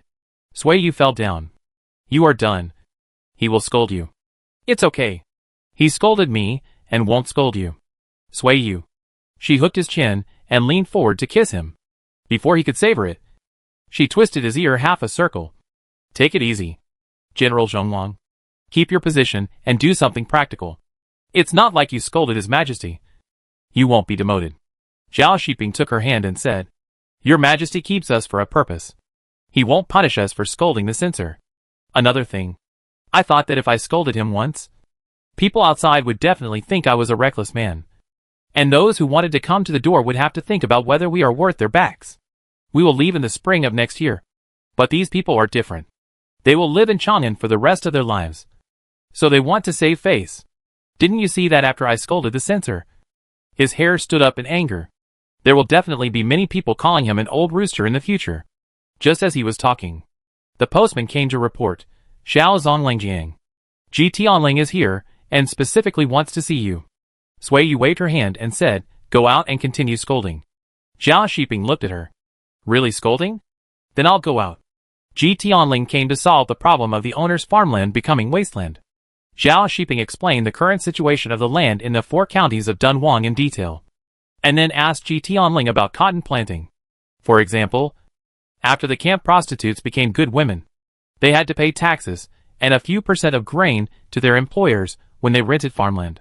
Just as Ji Tianling left, General Hu Zhonglong came to the door again. Zhao Shiping invited him in and asked, I scolded an old censor this morning. Will there be any problem? General Hu Zhonglong laughed. He had heard the news. Nothing. No problem. Your Majesty knows that you scolded him, and laughed. This stubborn old man deserves to be scolded. You are not wrong to scold him. He is just a crazy old rooster who crows at the top of his voice when he sees a little light. General Hu Zhonglong looked around and asked, Where is the lady? She is sick. Zhao Shiping said seriously. It's good that she is sick. She can stay in the post station to recuperate, so that she won't be invited by someone's lady to enjoy plum blossoms and eat a feast.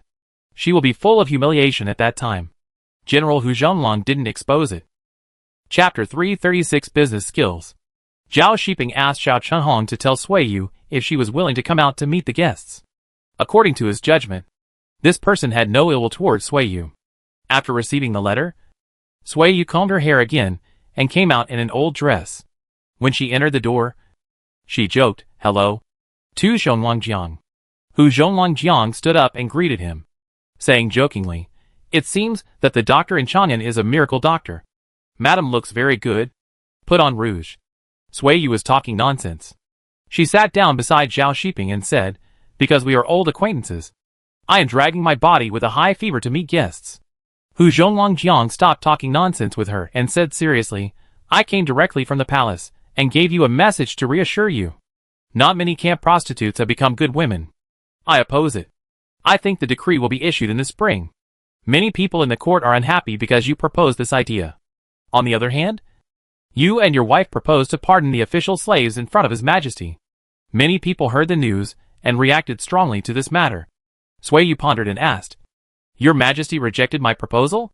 Why do people in the court still care about this matter? Could it be that Your Majesty actually has the intention? Hu Zonglingjiang stared at her inquiringly and asked, What did Your Majesty say to you at that time? Sui Yu felt something was wrong. This person was also here to get information. Your Majesty didn't say anything. He was very unhappy. When we proposed to let the official slaves redeem themselves, he was happy. Later, when we mentioned pardoning some official slaves, he was unhappy. Then he sent us out of the palace and didn't want to listen to our nonsense. Zhao Shiping spoke, and he stood up and asked General Hu to leave. We are just small minions living at the border, let alone talking nonsense in front of His Majesty. Even if we write to His Majesty every month, His Majesty will not be moved even if we send our heads to Chang'an. You often walk in front of His Majesty. Instead of asking for news from us, you might as well pay more attention in front of His Majesty. General Hu sighed. He thought Zhao Shiping was a smart man, pretending to be reckless with wisdom. But he didn't expect that he was really a stubborn and reckless man. If he said something wrong, he would immediately drive him away without any consideration. Hu Zonglingjiang stood up and said to Sui Yu, Big families are full of slaves. You and your wife's casual words touch the interests of big officials and big families. So the officials don't like you. Before leaving Chang'an, you should stay away and go out as little as possible. Thank you for your kind advice. Sui Yu stood up and said, I'll take you out. You have already expected that my trip will not be of much use. Hu Zonglingjiang walked out and said, I came here for another thing. It's a pity that I made you unhappy. I wonder if Madam is still willing to sell me 4 quilts. Sui Yu smiled. How can I not be happy if someone sends money to my door? The day before yesterday, the housekeeper of the princess's mansion came and exchanged 6 quilts for 6 official silks. If you buy, the price is 1,600 coins per quilt. Merchants are based on profit. For Suiyu, it is more disadvantageous to be hostile to Huzong Langjiang. She is unwilling to ruin their friendship for a word of inquiry. So expensive? Seeing that she was not going to get angry, General Hu immediately attacked her. I spent all my savings last year to buy a Fergana horse. I'm short of money. Is 1,000 coins a bet okay? Is the black horse still in your hands? Suiyu was surprised. I thought you sold it. It's not in my hands. I gave it to my superior. He didn't hide it. No wonder he was promoted so quickly. But Suiyu didn't benefit from it. She refused, no bargaining. You can buy 2 fewer quilts. No. I have already boasted that I will give the quilts to my father-in-law as a New Year gift. Huzong Langjiang lamented. I thought that manager you and I were on good terms. So I still had some face to buy the quilt from you. If it weren't for this face, I wouldn't sell it to you at all. Suiyu said bluntly. I only brought 31 quilts to Chang'an. Do you think it's not enough to give you face by selling you 4 quilts? Only 31 quilts? Huzong Langjiang. Surprised. He said, how come you, a cotton grower, only brought 31 quilts to Chang'an? Forget it. I'll go back to collect money. You keep 4 quilts for me. By the way, will the price of quilts drop a lot next year? No. Next year we could only grow about 600 acres of cotton. If the merchants are willing. These quilts are not enough for their own use. Another thing is that merchants may not be willing to transport cotton to the interior to sell. They can exchange horses with Dayuan or Wusun people or gems with Parthan merchants when they take quilts out of the customs, which are more valuable than selling quilts for 1 or 2,000 coins. Suiyu said. Then I'll buy 6 quilts, and I'll go back to get the money. Huzong Langjiang walked out quickly after hearing this. Hey! Suiyu called him. I'll only sell you 4 quilts. Huzong Langjiang pretended not to hear. Send me 2 carts of porcelain. Suiyu chased after him and said, I'm doing you a favor, so you have to return it to me. Help me find 2 carts of glazed porcelain from the official kiln. Huzong Langjiang stopped and turned around and said, 2 carts of glazed porcelain in exchange for 2 quilts. Suiyu smiled and shook her head. She didn't plan to pay. Next year, if cotton cloth, cotton jackets, cotton shoes, and cotton hats are shipped to Chang'an, you can buy them first and use them as a favor. 2 carts are too much. I'll have someone deliver 1 cart of glazed porcelain before New Year's Eve. Deal? Suiyu agreed. After Huzong Langjiang left, Suiyu walked into the house in the cold. She told Xiao Chunhong, when he comes again in the afternoon, give him 6 hand warmers as a gift.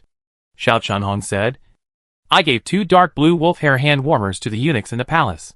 The second shopkeeper also told me to keep 6 for him, and gave 6 to Huzong Langjiang. There are only 6 left. Suiyu responded, indicating that she understood. Zhao Shiping went back to the room with her and closed the door. He sat beside the couch and asked in a low voice, Your Majesty, do you intend to pardon some of the official slaves? I remember when we were about to go out. He told us to grow cotton well, and he would wait for us to grow cotton all over the territory of the Han Dynasty. Planting more cotton will definitely require labor. Where will the labor come from? Only by pardoning the official slaves and turning them into good families can the court have land tax and grain tax. Suiyu also thought of it. I also think that your majesty is not giving in yet, because he thinks it is too early. And on the other hand, he is weighing which is more profitable, cotton or slaves. Then we will work hard when we return to Dunhuang, and strive to grow cotton in all 4 counties of Heshi within 2 years. Zhao Shiping was excited. He thought of the mountains of human bones and rotting corpses under the Great Wall, and the 10 slaves he had begged from Captain Hu. They are like animals, or even worse than animals. Whether they can live, eat, and wear warm clothes depends on whether they have a good master. He also has slaves at home. After years of getting along with them, he has feelings for them. With feelings, there is empathy. He can't bear to see those slaves who live worse than dogs. As human beings, he feels uncomfortable when he is treated like a dog. Suiyu looked into his eyes. His thoughts were all in his eyes. She reached out to touch the corner of his eyes. In his questioning eyes, she covered his eyes. She always thought that he was happy to accept slaves, so she never thought of persuading him, let alone talking to him. And in places she didn't notice, He might have been influenced by her. Living in this dynasty, he was an official and a soldier, but he felt sympathy for the slaves who were criminals. "Why are you covering my eyes?" Zhao Shiping asked. "I dare not look at you." Zhao Shiping pulled her hand down and forced her to look carefully. "Look well." The two of them played around in the house for a long time. In the evening, Sui Liang and Xiuzai came back, and then the couple walked out of the room. "Aunt, I have finalized a deal today. I want to sell my ginseng. Do you want to sell yours?" Elvier ran over to ask. "What's the price?" Sui Yu asked. 500 or 600 coins per ginseng. The older ginsengs are all kept at our home. The remaining ginsengs are probably 10 to 20 years old. Then we will sell ours too. Zhang Shun. You go with Elvier tomorrow, Sui Yu explained. Zhang Shun agreed. And he stepped forward and said, 5 shops in the city suddenly don't want to do business with us. They don't want our blankets and furs. Or they are asking for very low prices. I asked around, but no one was willing to tell me the reason. Sui Yu realized. It's my fault. It's okay. If they don't want to buy, force them to buy. If a shop comes to buy cotton quilts, you can sell the blankets, furs and cotton quilts together. We still have 19 quilts left. Count the number of blankets and furs, and put a portion on each quilt. Okay. Zhang Shun responded loudly. After half a month, all the 19 quilts were sold. And the furs and blankets Sui Yu brought from Dunhuang were also sold out. As for whether anyone scolded her, she didn't care. She ate and drank well at the post station, and took a walk in the post station when she was bored. She got to know 70% to 80% of the postmen in the post station. In the 12th month, Sui Liang brought servants to transport 300 kilograms of kelp and 200 kilograms of dried shrimp from the Hua family. With him came the head of the Hua family. He learned that Zhao Qianhu was promoted and Yu Zhonggui was given a title. So he hurried to congratulate him with 200 kilograms of dried shrimp. Sui Yu set up a table to entertain him at the post station. When the wine was drunk, the head of the Hua family asked, Zhongyu, will your caravan come to Chang'an next year? It should be out of the customs. Why are you asking this? Sui Yu said, I heard that several shops in Chang'an City are unwilling to buy your goods. In the end, whoever is stubborn will suffer. My goods are all sold out, and the price is not low. Sui Yu interrupted him. Boss Hua, if you have something to say, please speak up. Okay. It's like this. I opened 2 shops in Chang'an. One selling seafood and one selling furs. When your caravan buys furs from outside the Great Wall and comes to Chang'an, we will buy them all. We will give the same price as others, and will never lower the price. The head of the Hua family picked up the wine pot and poured a glass for Sui Yu and Sui Liang, and continued, I will help you. And you should also do us a favor and sell all the cotton cloth and quilts shipped into the customs next year to us. Sui Yu thought for a while and said, we have a lot of goods. Each trip into the customs is worth 200,000 or 300,000 yuan. Can you afford it? Can you pay part of the money and then buy part of the account on credit? You also know that our caravan has only gotten back on its feet in the past 2 years by selling kelp. The family is not rich. The head of the Hua family picked up the wine glass and drank it all in one gulp. He picked up the wine pot and poured another glass of wine. He raised the wine glass and said, Manager Yu, we are old friends. You know my character and where my family lives. You brothers also know it. I will definitely pay off the debt I owe you. I can't run away. Sui Yu smiled slightly. No matter how sincere his words were, he couldn't hide his calculations.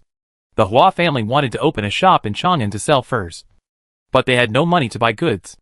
It happened that they heard that she seemed to be in trouble, so they hurried over to take advantage of the bargain. It seems that he helped her, but in fact, he only opened a shop and sold goods with empty accounts, so he would not suffer any loss. We are all merchants, and we all know the risks of caravans traveling outside. If we encounter bandits or stormy days, not only will the goods be damaged, but even the safety of people and camels will be uncertain. It's not that I don't trust Hua de Dangjia, but I have a lot of mouths to feed. As long as people and camels can breathe, they have to pay for food, salt and grass. I don't worry that you won't pay back the debt. But my family is poor, so I'm waiting to sell the goods to support the family. Sui Yu said slowly. How about this? Your shop is open, and I will sell you as much goods as you want, and as much as you can afford. You can choose the patterns and styles first. How about it? Hua de Dongjia secretly sighed. This man is really cunning. He smiled bitterly and said, then thank you very much. You shopkeeper. What about the cotton cloth and quilt? I can sell it to you. I will get money no matter who I sell it to. With our old friendship, I will definitely sell it to you first. Sui Yu said. Hua de Dongjia thanked him again. He took a sip of wine, thinking that this is not bad. What are your plans for the new year this year? Do you want to come to my house? My family is very lively. After the New Year's Eve dinner, I will take you to Lingyi for a walk. Hua de Dongjia invited. Sui Yu looked at Sui Liang and Xiaozai. The two shook their heads. She smiled and refused. Thank you for your kindness. Hua de Dongjia. We will not go over to disturb you. You are away from home all year round. It's rare for you to come back. Have a good reunion with your family. Hua de Dongjia did not force him. After the banquet was over, he left. After he left, Sui Yu and Zhao Shiping changed into coarse cloth clothes and, with the help of the postman, they slipped out from the back door of the post station. They did not enter the city, but took their servants to Xining Plain. They had said they wanted to pay homage to the Grand Sima a few years ago, and 4 or 5 years had passed in a flash. Chapter 337 Hunting in the Mountains. I lived there when I first came to Chang'an. Sui Yu pointed to Zhao Shiping. Do you see the earthen wall across the ground? I heard from the locals that this is the site of the Qin Dynasty Imperial City, and the collapsed and weathered earthen wall is the city wall. Let's go for a walk. Zhao Shiping became interested. Sui Yu went with him. There was nothing left on the site of the Qin Imperial City except the intermittent lush walls. The valuable things had been dug away long ago, and even the wooden rafters had been chopped and burned to ashes. As she approached, Sui Yu saw a woman with a black and blue mouth from the cold scraping lush under the broken wall. The wind brought the smell of milk and urine. She understood that this woman had a baby at home. The soil scraped off the old wall could be applied to the child's armpits, leg pits or buttock grooves, which was very effective in treating stings. The woman looked at them for a few times, smoothed her hair, and hurried away with a handful of fine soil. Xiaozi walked forward and pinched the soil, saying, it's very fine ash, finer than flour. Zhao Shiping moved his fingers, took out a cloth bag from his arms, poured out the copper coins inside, and handed it to Sui Yu, and squatted over to find a clean place to scrape the soil from the cloth bag with his fingernails. Dunhuang is not short of soil. Sui Yu couldn't help laughing. This is the Emperor's soil, with the aura of the Emperor. What a good thing. Zhao Shiping said seriously. The soil in Dunhuang is sandy, not as fine as this. If you give me another child, I will use the Emperor's soil to apply to his buttocks. What if you can't give birth? That means I am destined to have only one child. And I will leave this good thing to Sui Liang and the little one. Sui Yu liked to hear this, and she squatted over to help scrape the ash. Xiaozi took a look and took out a cloth bag to hold the imperial soil with an imperial aura. But she was still a grown-up girl, and was embarrassed to say that she would keep it for her children. She made an excuse. Lu Yer has been married for a year. I will bring her 2 bags back. I will go back to ask for credit in front of Yinpa and Ming Ma, and ask them to make delicious food for me. Gon Er and Li Wu listened, and they walked over silently, and also gathered under the broken wall to scrape the soil. After a stick of incense, the 5 masters and servants left with satisfaction. The rest of the road was walked and looked. A few days ago, there was a winter rain and drizzle. The winter wheat in the field grew green.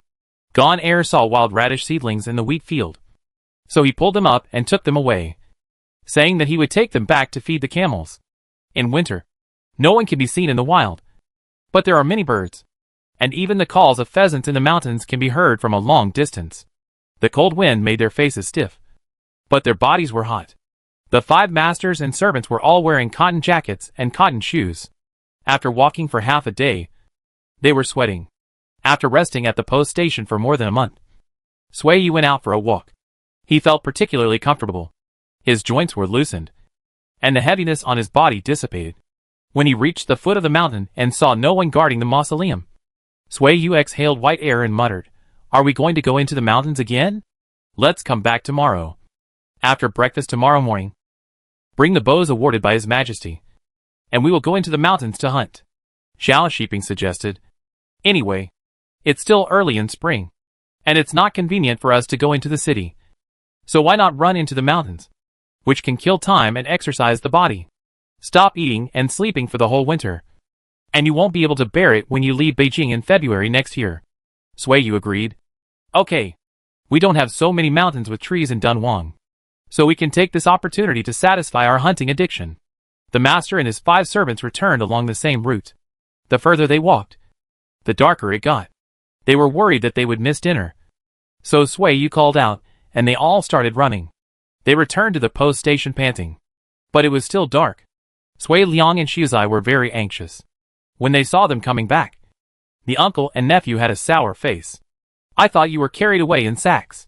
Sui Liang was so angry that he scolded, why don't you go around in the mountains for a while? Come back in the middle of the night, and let us report to the police to find you. Okay. Okay. I'll take you with me tomorrow. You go into the mountains with us. Sui Yu took a bite of shrimp and scallion egg pancake, and said, we will go hunting in the mountains tomorrow. If you want to go, eat now. The kid immediately took a bowl of thick porridge and said, Dad, Mom, you should come back early next time. I'm almost crying. That's all I have to say. I'll eat. You can take me with you into the mountains tomorrow. Sui Yu gave him a piece of fried mushrooms and said, I understand. I'm as old as your dad. How can I get lost? I'm not familiar with the place. Before he finished speaking, Zhao Xiuzai immediately remembered that his father had been on the battlefield and his mother also ran back and forth between the inside and outside of the pass. I'm still worried, he emphasized. Okay. I'll be back early next time I go out. Sui Yu handed him another shrimp and egg pancake and said, eat it. Zhao Shiping picked up a piece of meat for Sui Liang with chopsticks. The two looked at each other and Sui Liang handed over the bowl to take it, which was considered no longer angry. The next morning, Sui Liang and Xiuzai took most of the servants away from the post station. An hour after he left, Sui Yu and Zhao Shiping also left the post station. As for Lu Yair, Sui Yu didn't take her. The Song family's goods had not been sold out yet. And Sui Yu couldn't help. Lu Yair took the servants and carried the goods around Chang'an every day, trying to visit every corner of Chang'an City and sell the goods she brought from outside the pass with great difficulty at the best price. At noon, Sui Yu and his party entered the mountain. More than 20 masters and servants were carrying bows and arrows and machetes. They marked a tree every 5 steps. There were traces of villagers chopping wood outside the forest. Bird nests on the trees were rare, not to mention prey. A group of people walked in the mountains for half an hour before they heard the pheasant calling. The call of pheasants is clear outside the mountain. But when you enter the mountain, there are birds singing and the sound of wind blowing leaves. And the call of wild animals is chaotic. Sui Yu stabbed the bark with a machete and asked, which direction are we going? Zhao Shiping leaned over a tree and dug a few times. He picked up 3 red dates from the grass and rubbed them on his body. Then handed them to his wife, son and brother-in-law, saying, there are jujube trees nearby. I guess there are many rabbit holes. Go out and look for them. Sui Yu took the dried dates and rubbed them on her clothes again. Seeing that the cub had eaten them, she asked if they were delicious. The kid shook his head. Not as sweet as the dates in Dunhuang. Sui Yu took a bite. And it was indeed not sweet. The date trees in the mountains were not fertilized. And Chang'an had more rain than Dunhuang. So the dates were not as delicious as those in Dunhuang. From the corner of her eye, she saw that the dry grass on the right side was moving violently. Sui Yu turned sideways, raised her machete, and smashed it neatly. But the machete missed. And a gray rabbit quickly changed direction and ran away. Sui Liang immediately drew his bow and chased after it.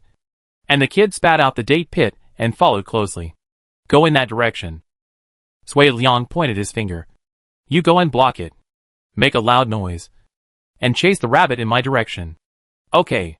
The kid immediately changed direction.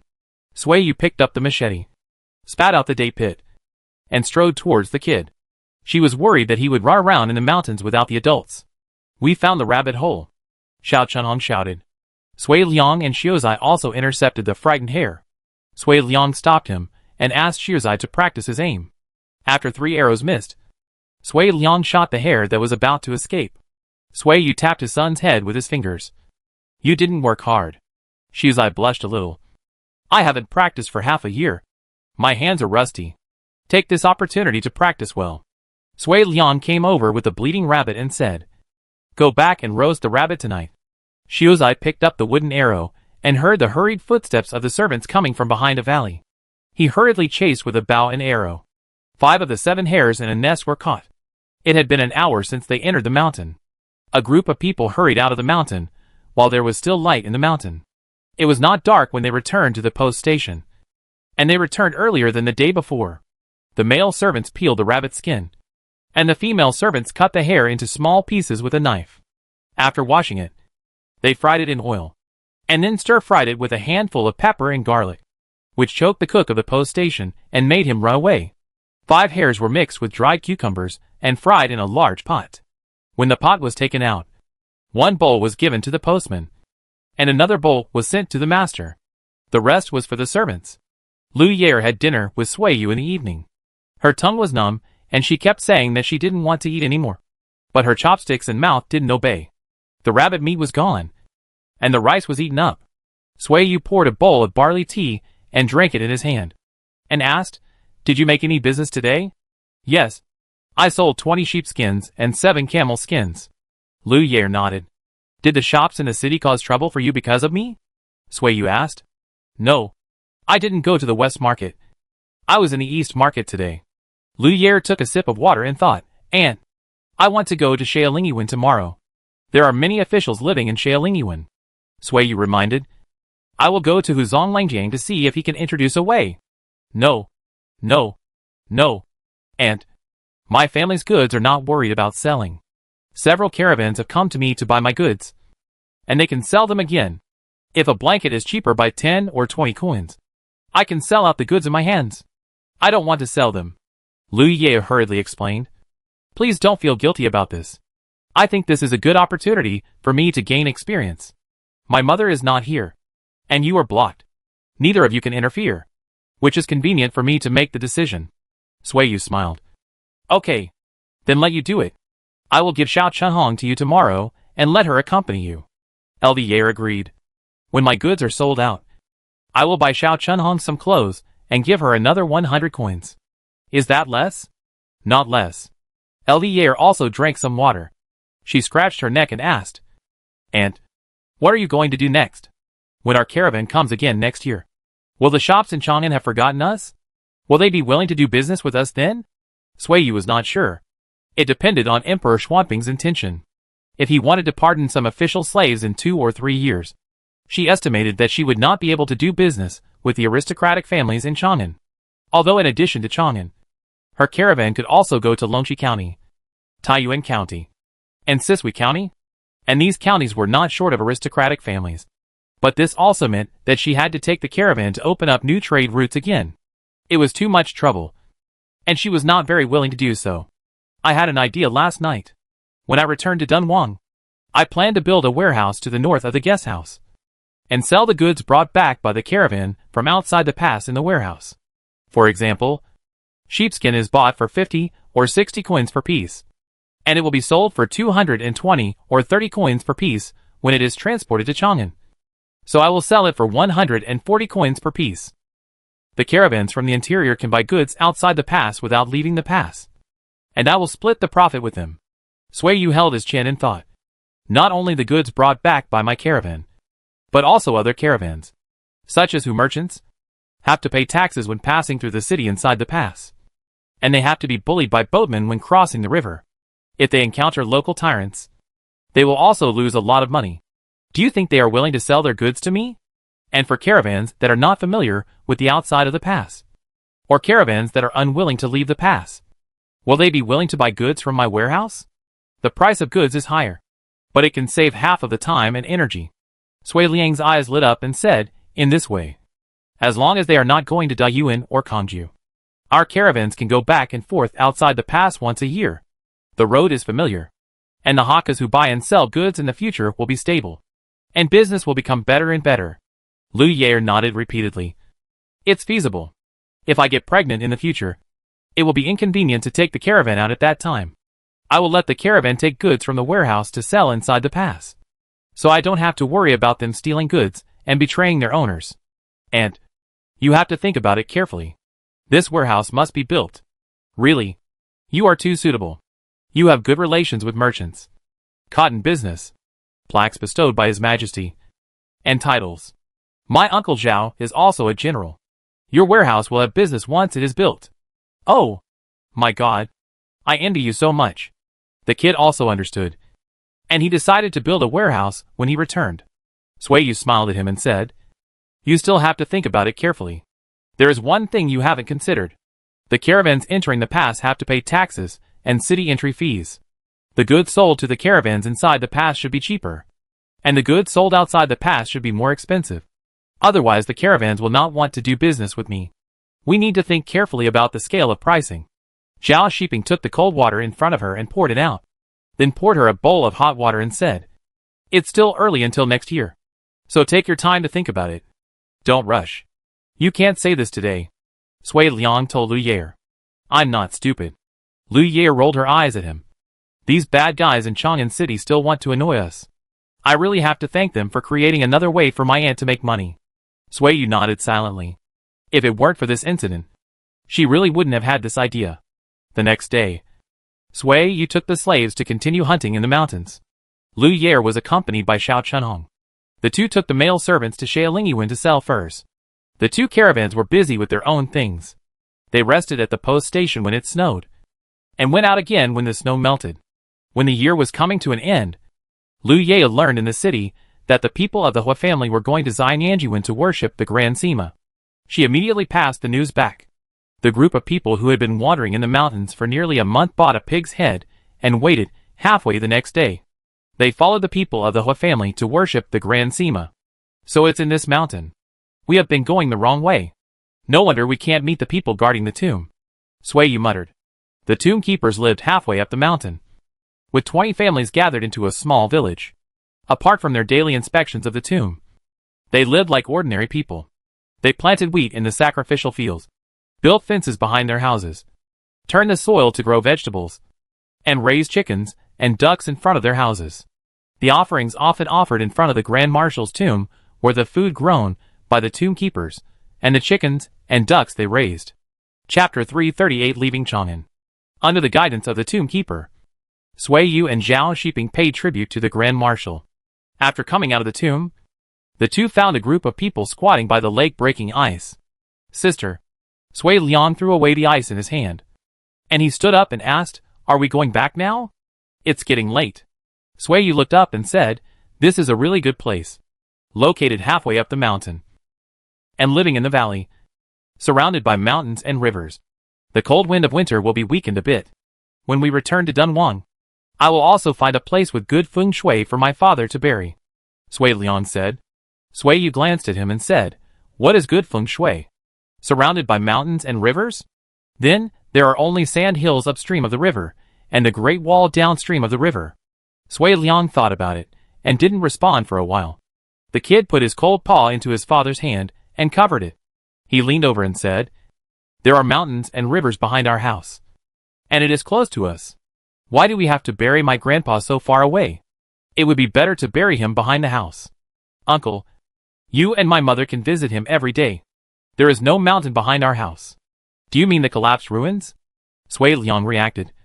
He broke a branch and put it between his fingers, and said, "It seems to be right. We also planted mulberry trees by the river. There are mountains, water, trees, people and excitement." The kid nodded repeatedly. He looked up and met his father's eyes. He swallowed the words in his mouth. He didn't want to assume that his parents died and were buried in this soil. But if his parents died in the future, he would set up a grave behind the house, and he would sit in front of his parents' graves and eat with them when he ate. Zhao Shiping pressed his head down. "Watch the road carefully. Several heroes. Please stay. It's going to snow again. Why don't you stay in the village for a night?" An old man caught up with Suiyu and his group when they were about to leave the valley. Zhao Shiping waved his hand and refused. "We came here on camels. It will take less than an hour to return to the city." The old man stopped when he heard this. He bowed from a distance and watched the group leave the mountain. Zhang Shan and Qi Shan stayed at the foot of the mountain to guard the camels. When the master came down the mountain, they rode camels back to the post station in the biting cold wind. Snowflakes fell almost as soon as they entered the house. "The snow is giving you face. They will not fall until you come back." Elder Yair came into the house with a pot of red dates and ginger water and said, "Aunt, my goods are almost sold out. I will not go into the city before the 15th day of the first lunar month. After the first lunar month, I will exchange the remaining goods for a batch of silk, After February? Will we leave Chang'an? Yes. We will leave on the 2nd day of February. Sui Yu took the kettle and poured water. And asked, Did you sell the goods to the caravan? No. We sold them to the shops on Shaolingyiwen. As the new year approaches, the officials' families are busy buying New Year goods. My carpets are exquisitely patterned. The price is not more expensive than the carpets sold in the shops in the West Market. Even a fool would know how to choose. Lu Yair sat down next to the boy and said, Aunt, I found that many people's backbone is only temporary. As long as the face is acceptable, no one will go against money. I deliberately did not admit that I knew you. And they were happy to pretend to be confused. When taking the goods from me, in order to grab the good patterns, those shopkeepers wanted to fight. The boy looked at her curiously, and Lu Yair noticed it. She wondered, Don't you know me? Why are you staring at me? The kid thought for a few moments and said, So old-fashioned. Sui Liang laughed loudly, and Lu Yair was so angry that her head was dazed and her face was a little embarrassed. She reached out and tapped the uncle and nephew, and fiercely counterattacked, What are you laughing at? I am old-fashioned. But it is better than your childish mind. After that, she twisted the kid's ear and said, Do you think everyone is willing to live like a child like your uncle? Like a big chicken hiding under the wings of an old hen. The smile on Sui Liang's face fell, and he was a little embarrassed. Maybe he was too close to the candlelight, and his face was burned. The boy pushed LV Yair's hand away, and said angrily, You don't know anything. You are childish. You are a child. Mingguang. Sui Liang scolded. Speak nicely. What a mess. Zhao Shiping stood behind the screen, in a dilemma. As elders, they should not interfere in the quarrel between 3 teenagers. He simply kept silent and pretended not to hear. The boy's lips trembled with anger. He glared at LV Yair, glared at his uncle fiercely, and ran away. The room became quiet, and LV Yair calmed down. She looked at Sui Liang and apologized stiffly. I was angry for a while, and said nonsense. Don't take my words to heart. No, Sui Liang said coldly. Your opinion can't affect me. I'm happy if my sister and brother-in-law have no opinion on me. Well, you're right. LV Yair walked out. I apologize for what I said. And I shouldn't have laughed. You are indeed very capable and resilient. Sui Liang continued. In the future, you will be like my sister and be able to stand on your own. Lu Yair felt a little regretful. She didn't understand why she was so impulsive a moment ago. It was just a laugh. She said nothing and walked out, seeing that no one was under the eaves. She didn't dare to think whether Aunt Sui would be unhappy when she heard her words. She could only go into her room in annoyance and worry. Sui Yu dragged the little boy to the back kitchen. As the year was coming to an end, the cooks in the post station went home, and there were only a few postmen left. Now everyone's 3 meals a day were prepared by Xiao Chunhong and others. When she went there, the fried meatballs and tofu balls had just been cooked, and the kitchen was full of warm oil and meat aroma. After eating 3 meatballs, the little boy was no longer angry. He stood on tiptoe and asked, Are there scallions and ginger in the meatballs? No. Doesn't your uncle dislike eating scallions and ginger? There are no scallions and ginger in this plate of meatballs fried in the pot, Xiao Chunhong said. The little boy snorted, and he put a meatball with scallions and ginger in his hand and said, Mom, I'm going back to the house. I'll go too. Sui Yu followed him. Sui Liang was walking in the yard, stepping on the snow. He heard someone talking and walked over quickly. Why are you walking in the snow without a hat? There's snow on your head. You can scoop it off yourself. I can't reach it, Sui Yu said. Where's your brother-in-law? He fell asleep in the house. This was said to LV Yair. Sui Liang glanced at the closed wooden door. Sui Yu passed by and knocked on the door, saying, LV Yair, don't fall asleep. Dinner is almost ready. Come to eat in 1 more stick of incense. LV Yair breathed a sigh of relief, and she answered loudly, Okay. I'm not asleep. The kid stuffed the meatball in his palm into his uncle's mouth. He glared and said, Chew it and swallow it. Sui Liang frowned. He chewed the ginger to the end. It's really hard to understand. The fishy meat is fragrant after being fried. But why does the onion and ginger still have that smell after being fried? The kid watched him swallow the meat with a bitter face, and he squinted his eyes and whispered, No wonder you are bullied. Sui Liang thought it was funny that a little kid like him came to ask for justice for him. I can solve my own problems.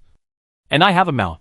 Sui Liang patted his nephew on the back of the head and said, If you are rude again, my slap will fall on your mouth.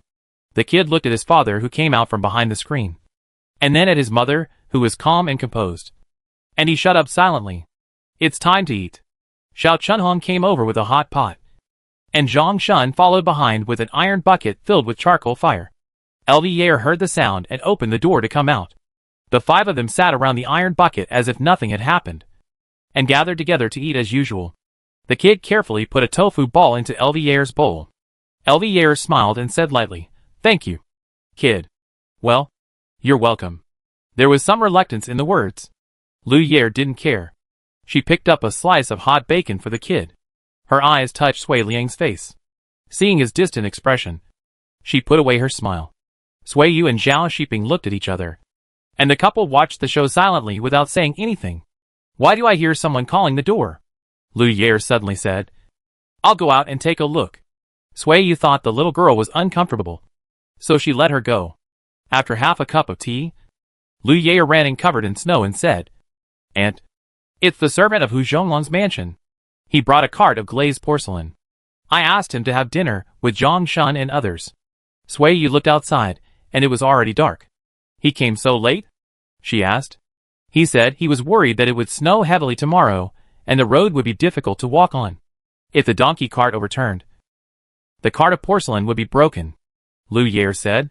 Sui Yu looked at Sui Liang and said, "You go over there later, and leave the Hu family servants here for a night before going back.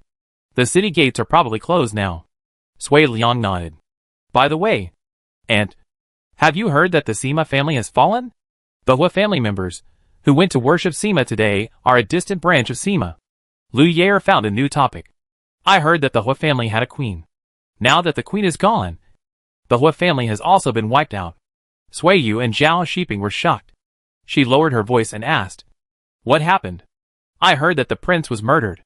Lu Yer also lowered her voice. At this point, no one in the room dared to respond, nor did they dare to say anything more. "Eat, eat," Sui Yu spoke. At the end of the meal, Sui Yu suddenly remembered that she had told Lu Yer and Sui Liang, after the new year, "Go to the city and ask if there are any poor and hungry girls in the Hua family who can play and sing. See if you can trick a few of them to go to Dunhuang with us. Kerbin and Anil probably can't stay in the guest house for the next 2 years. Leave it to me. I'm familiar with the city, and I can go and ask." Lu Yer took the responsibility. "Liang Gur will also go. The distant branch of the Hua family has seen you.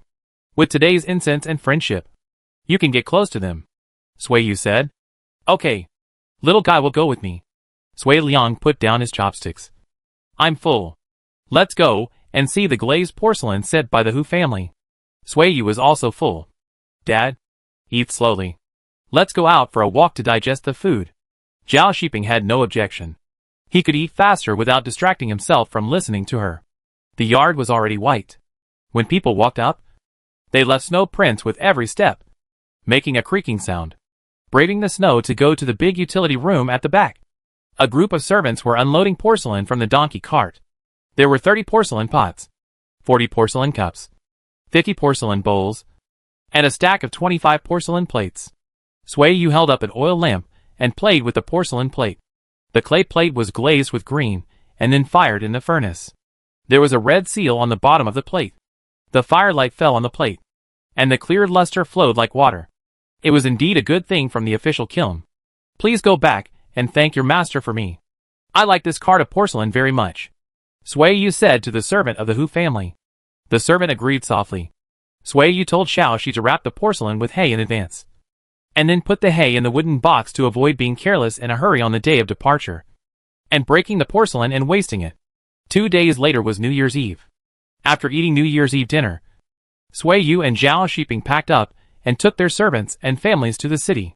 There were too many people entering the city tonight, and no one cared about them. The new opera under the imperial city was much more lively than the new opera in Dunhuang, with loud gongs and drums and crowded streets. Sui Yu was so fascinated that she didn't know that her money bag had been cut off. It was not until she returned to the post station at night that she found that her money bag was gone, and the broken end of the rope was neatly cut. Sui Yu cursed and said that she would not go to the city after New Year's Eve. On the 18th day of the first lunar month, Sui Liang led Xiuzai and Lu Yer to the city. After 5 days, they finally found the whereabouts of the courtesans, who were driven out when the Hua family was raided. The courtesans with good looks, figures and singing voices went to other officials' homes. And there were 5 courtesans whose voices were hoarse, and whose faces were old, and had nowhere to go. Later, they rented a house, and lived in Xianyangjuan, taking some morning or performing jobs to make a living. These people were despised in Chang'an. But Sui Yu did not despise them at all. She played the pipa when her voice was broken, and she could not sing. It was easier for the old and beautiful entertainers to stay in the guest house than the young and beautiful ones. After negotiating the wages, 4 entertainers were willing to go to Dunhuang with her. For the rest of the days, Sui Liang and Lu Yair went in and out of Chang'an City every day with their servants. They bought the dyes they had liked years ago, the donkey skin paste they had ordered from the donkey meat dealer, the big iron pot and iron plate they had ordered from the blacksmith years ago, the satin brocade bought from other caravans, and the coarse cloth and silk cloth bought from the East Market at the end of January. On the 2nd day of February, the caravans of Sui and Song left the post station. As soon as they left, the postman in the post station received the imperial decree, which was to abolish the policy of using prostitutes to comfort the soldiers. Chapter 339 Not a Good Match.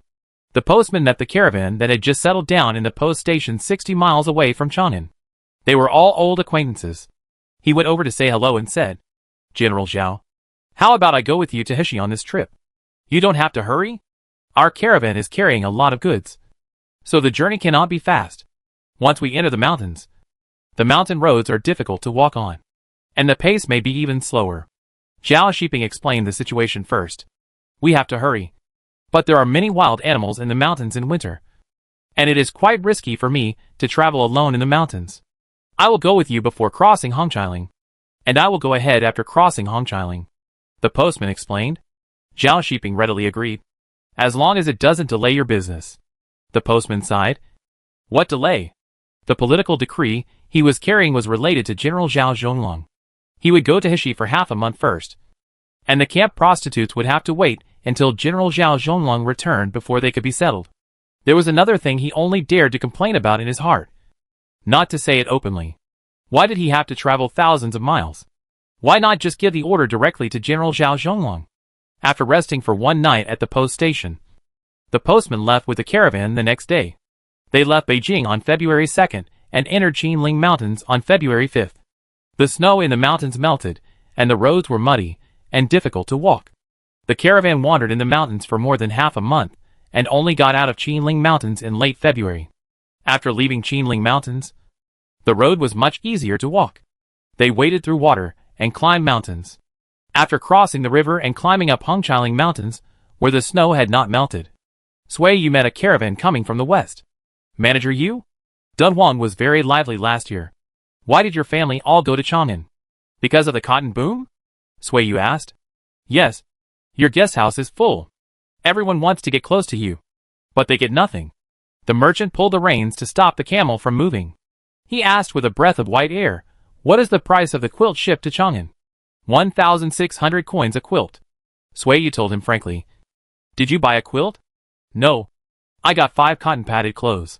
The merchant patted the cotton-padded jacket inside the wolfskin coat and said, "It's more comfortable than the reed-flowered jacket." The caravans that bought quilts and cotton-padded clothes this year have all left the customs, and they plan to take advantage of them. There is not enough cotton to exchange for divine horses outside the Great Wall. I bought few cotton jackets, only enough for my wife and children. So I can only go inside the Great Wall and cannot make this fortune. There will be more cotton in 2 years, and the cotton seeds will not be taken out of the Great Wall, so the caravan can still make a fortune." Sui Yu said. She asked, "When you left Dunhuang, were my servants raising cotton seedlings?" "I didn't hear about that. I left Dunhuang on the 2nd day of February. Nothing happened to my guest house last winter?" Sui Yu always missed home. "No. The Song family has moved to the guest house, and there are soldiers stationed there. What can go wrong? It's safer than when you are at home. Is there any new news in Chang'an?" Sui Yu thought about it, pointed at herself, and asked with a smile, "Does our family count? His Majesty has named me Lady of the Flower, and Zhao Qianhu has been promoted to General of Agriculture. In the future, the 4 northwestern counties will be able to grow cotton ahead of Longxi County, Taiyuan County, and Basha County in the interior. Boss Wang, if you want to buy cotton fabrics in the future, you have to come to our Hishi. Congratulations. Boss Wang bowed. And he joked, before. We were all guessing what rewards you would get when you went to Chang'an. Just now. We were wondering why you didn't say anything. So I couldn't ask. Shopkeeper you. I came from Dunhuang. So I am half your family? Right. We are also the first caravan to hear the good news this year? Why don't you give me some money? Leave me more cotton this year. And I will take the caravan to get it when winter comes. How about it? There is extra cotton this year. Sway you agreed generously. Okay. I will leave you 60 or 70 kilograms. And then I will discuss a business with you. See if you are interested. What business? Wang de Dongjiao was curious. We'll talk about it later. Sway Yu shook the reins and said, no more chatting. Goodbye. The three caravans stopped talking, nodded to each other, and said goodbye. And each side went their own way with the news they exchanged. 3 days later, on the way down the mountain, Sway Yu met the second caravan entering the pass. She got the news from them that on the 5th day of February, Ding Quan and his servants dug river mud to prepare to make clay bricks. After coming down from Hongqi Ridge, the postman went into Wuwei County ahead of the caravan. The decree in his hand was passed to the Zishifu of Wuwei County. Within half a day, the supervisor of Wuwei County received the order, and he found 100 prostitutes in the prostitute camp. The slave contracts of the 27 camp prostitutes were arranged by the subordinates to go to the prostitute camp to pick them up. It was already mid-March, and the garrison soldiers of Wuwei County were busy plowing the land to prepare for spring planting. On the wasteland in the northwest corner of the city, the decadent revelry in the prostitute camp subsided as the prostitutes left. When the soldiers in black clothes broke into the prostitute camp, which housed 114 camp prostitutes, fell into a dead silence. More than 100 people were either standing or sitting in a daze, or busy with their own sewing and mending work. They seemed to be indifferent to the purpose of the soldiers' visit, and they were taken out to comfort the soldiers or the laborers. 13 died this winter. I haven't had time to report to you and have them removed from the register. The female steward with bright red rouge said embarrassedly. Sir, what are you doing here? Do you want to take them on a business trip? There are 112 camp prostitutes here, in addition to the 2 little ones. There are 2 old guys cooking under the stove to make up the number. The soldier carrying the wooden box covered his nose in disdain. He said in a hoarse voice, the court has ordered that the camp prostitutes be allowed to become good women. After becoming good women, they must obey the arrangement of the General of Agriculture to marry and work in cotton planting. As soon as these words came out, even the breathing in the prostitute camp seemed to disappear. The camp prostitutes with sunken eye sockets raised their heads. The sunlight shining down from their heads made them dizzy, and their brains seemed to be dizzy. They heard the words of the soldiers, but it was like listening to a book from heaven. They couldn't react and didn't dare to believe it. After half an hour of chaos, the camp prostitutes were driven out of the high wall built with their flesh and blood. They realized in a daze that this dirty day seemed to have come to an end. Go to the post station. The General of Agriculture is still staying at the post station. Go and ask him, and see how he will arrange it. The soldiers covered their noses, and spoke in a muffled voice. These filthy prostitutes were more disgusting than maggots in a jar of cum. 114 women of different ages were driven to the east of the city. When they passed by the farmland, men, women, and children all had disgusted faces when they saw them. Some even spitted and cursed. And some grabbed mud and threw it at them. I'm not going to sleep with men. I'm clean. I'm not a camp prostitute anymore. The woman with a face covered with mud suddenly came to her senses. She shouted excitedly, Don't hit me. I didn't seduce your man. I'm not a camp prostitute. I'm not a slutty slut. I won't be raped by the stinky bugs lining up again. Ha ha ha. Amid the creepy laughter, tears fell into the soil. Some people fell to the ground and cried loudly, while others jumped into the river ditch to wash themselves desperately despite the cold. More people ran towards the east of the city, asking everyone where the post station was, and whether it was the same one 8 years ago.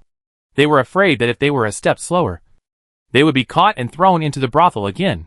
When a group of women who had lost their shoes and were panting and had tears on their faces stood outside the post station, they still felt that this day was like a dream. Sui Yu and Zhao Shiping came out to see them together. She couldn't bear to look at them closely, and didn't want them to be watched and cursed like a joke outside the door. She asked the postman if they could settle them in the stable of the post station first. No. Smell them. They all have dirty diseases. The postman waved the broom. Hurry up and leave. Don't dirty our place. It's getting dark. I can't find a place for you to stay. You go back to the brothel for one night. Zhao Shiping negotiated with him. No. No. No. We will sit in the wasteland for one night. We will wait for dawn. Yes. Yes. Yes. We won't go back there.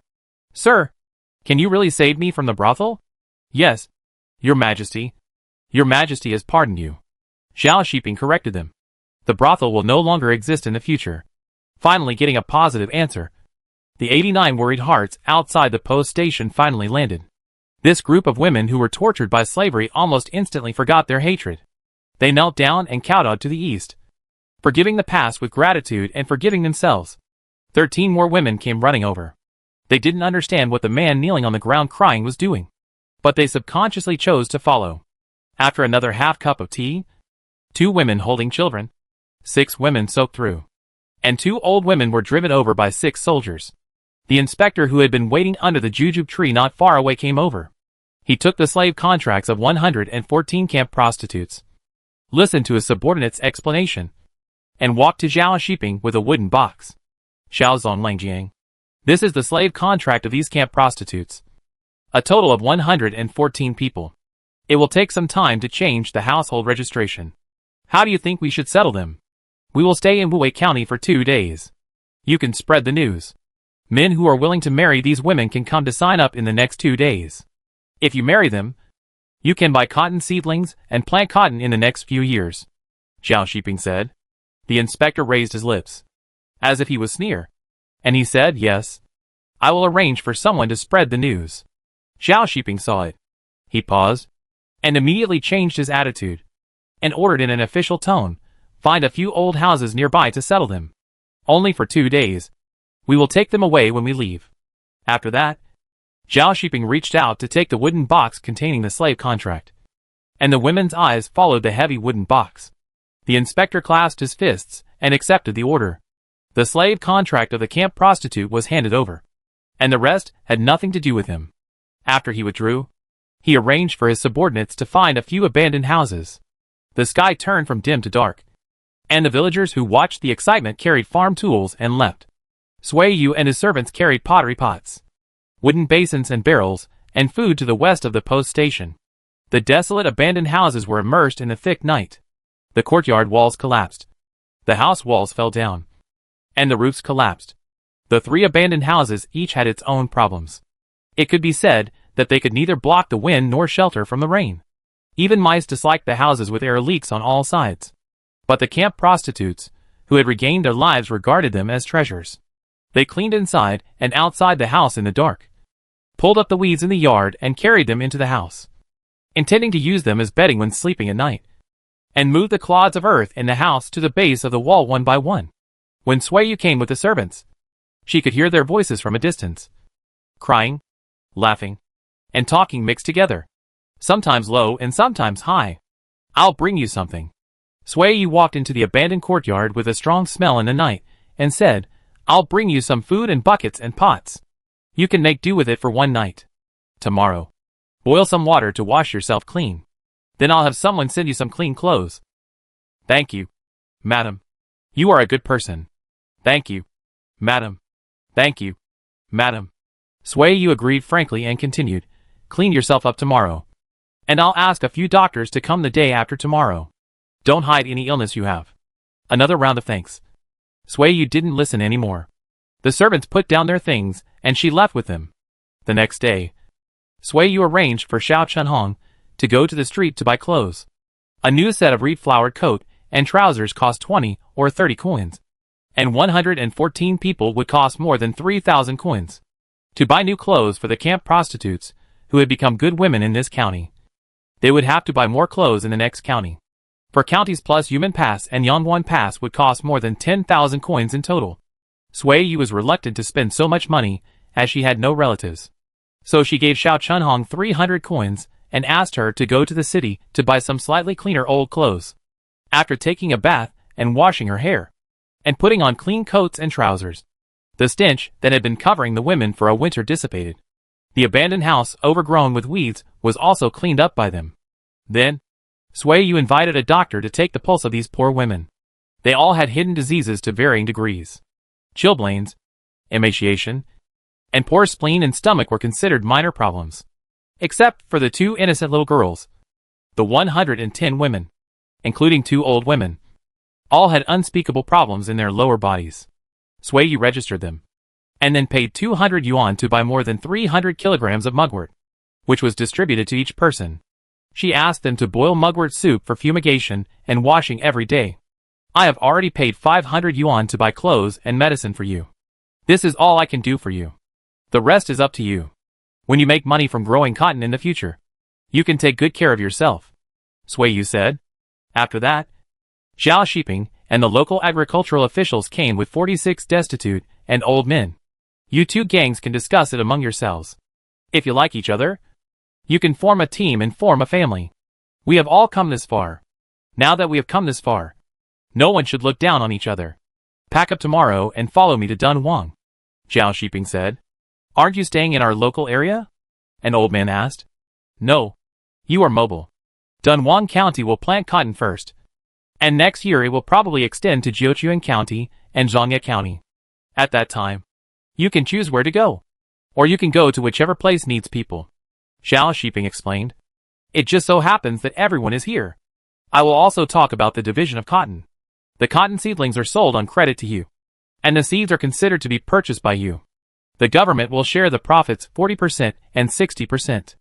After the cotton harvest, the proportion of handing over to the government is 40%. If you rent the land from the landlord, you will pay 30% of the remaining cotton as rent. For example, if 1 mu of cotton field produces 200 kilograms of cotton, 80 kilograms are handed over to the government, and the rent is 36 kilograms. So you can get 84 kilograms. There was a commotion among the men. Some asked how much cotton cost per kilogram, and asked if they could sell cotton seeds in their own hands. Cotton seeds cannot be sold privately. Cotton and cotton seeds are collected by us, and the cotton price is the same. Madame Hua will teach you how to grow cotton. You must sell the cotton of the first 2 years to her.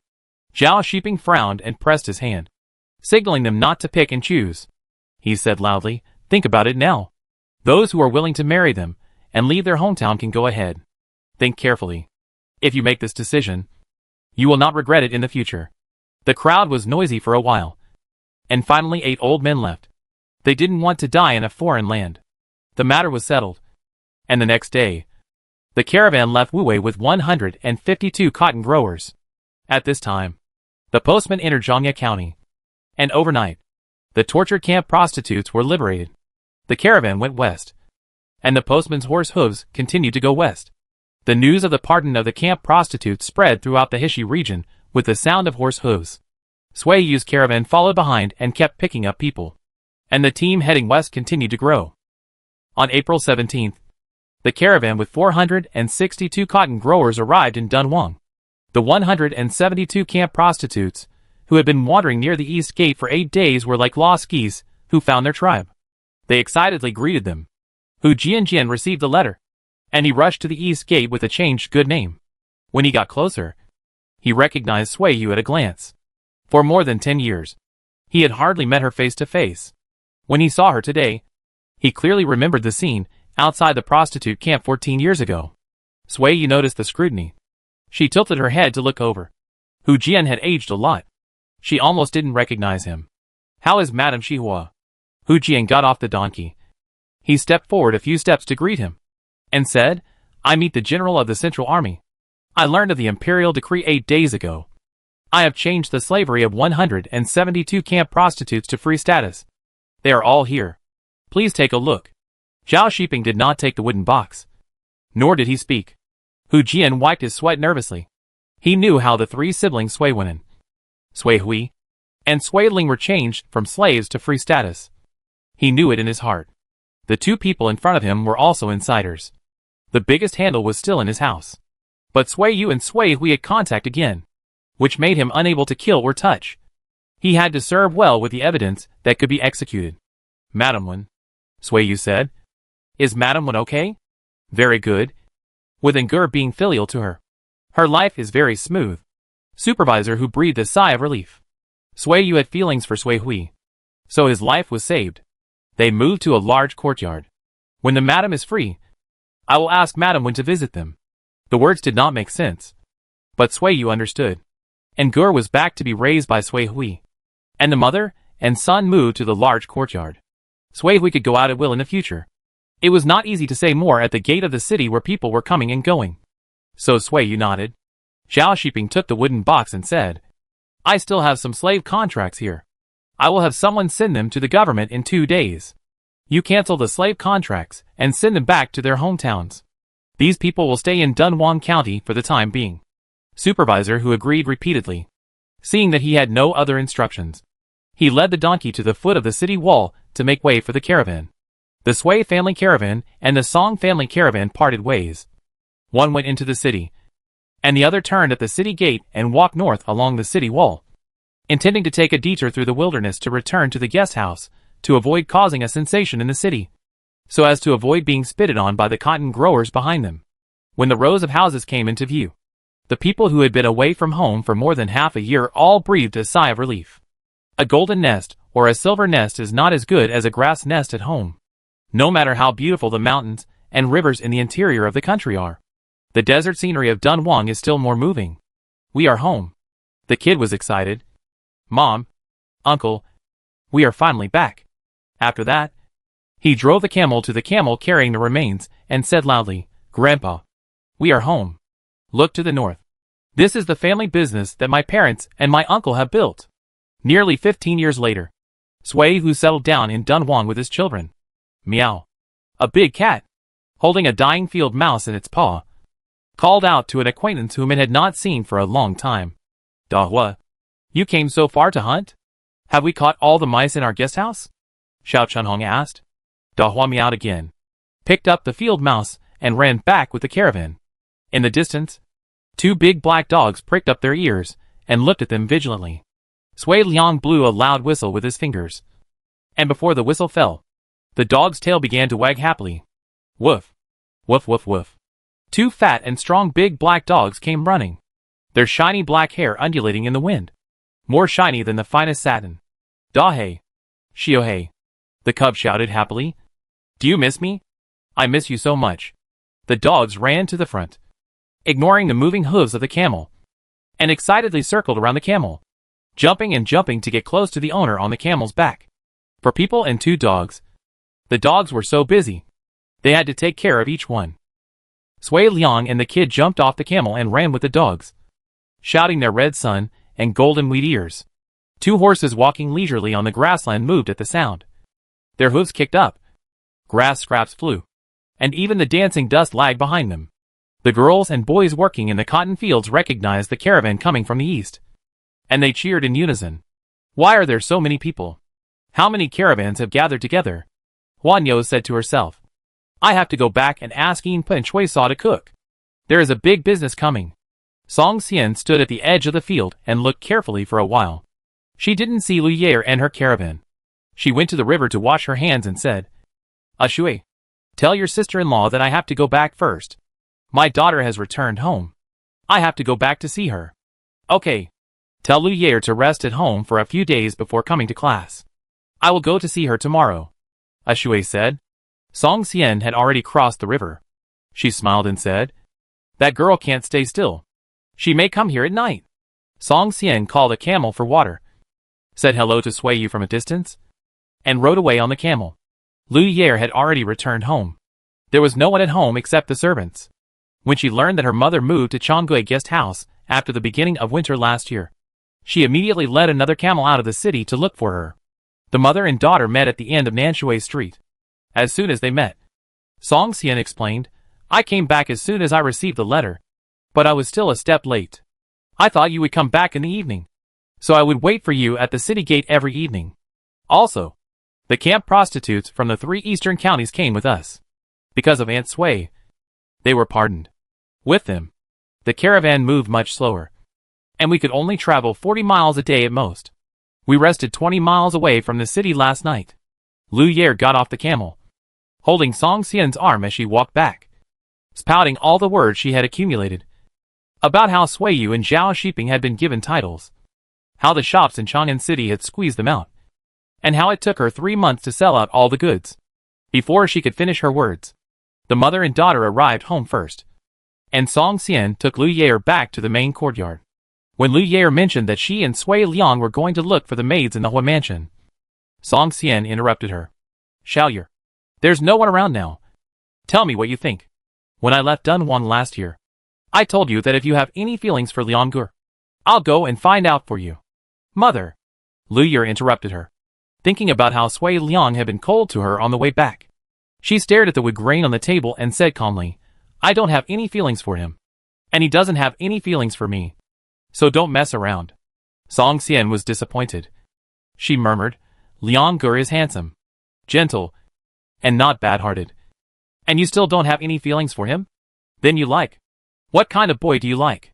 She suspected that her daughter's eyes were blind. A piece of beautiful jade was right in front of her. Can't you see its value and its beauty? I don't like people with the same temper as my father. You are really blind. Song Xian couldn't help scolding. How can Sui Liang be the same as your father? The gap between them is farther than Chang'an to Dayuan. Lu Yair was amused.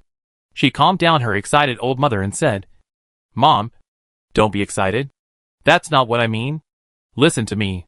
Okay. You say. Song Xian suppressed her disappointment and forced herself to calm down. Sui Liang prefers a stable life. He likes a home with his sister, his brother-in-law and his nephew. If I set up a small family with him, he probably won't choose to go out to do business with me. Isn't that great?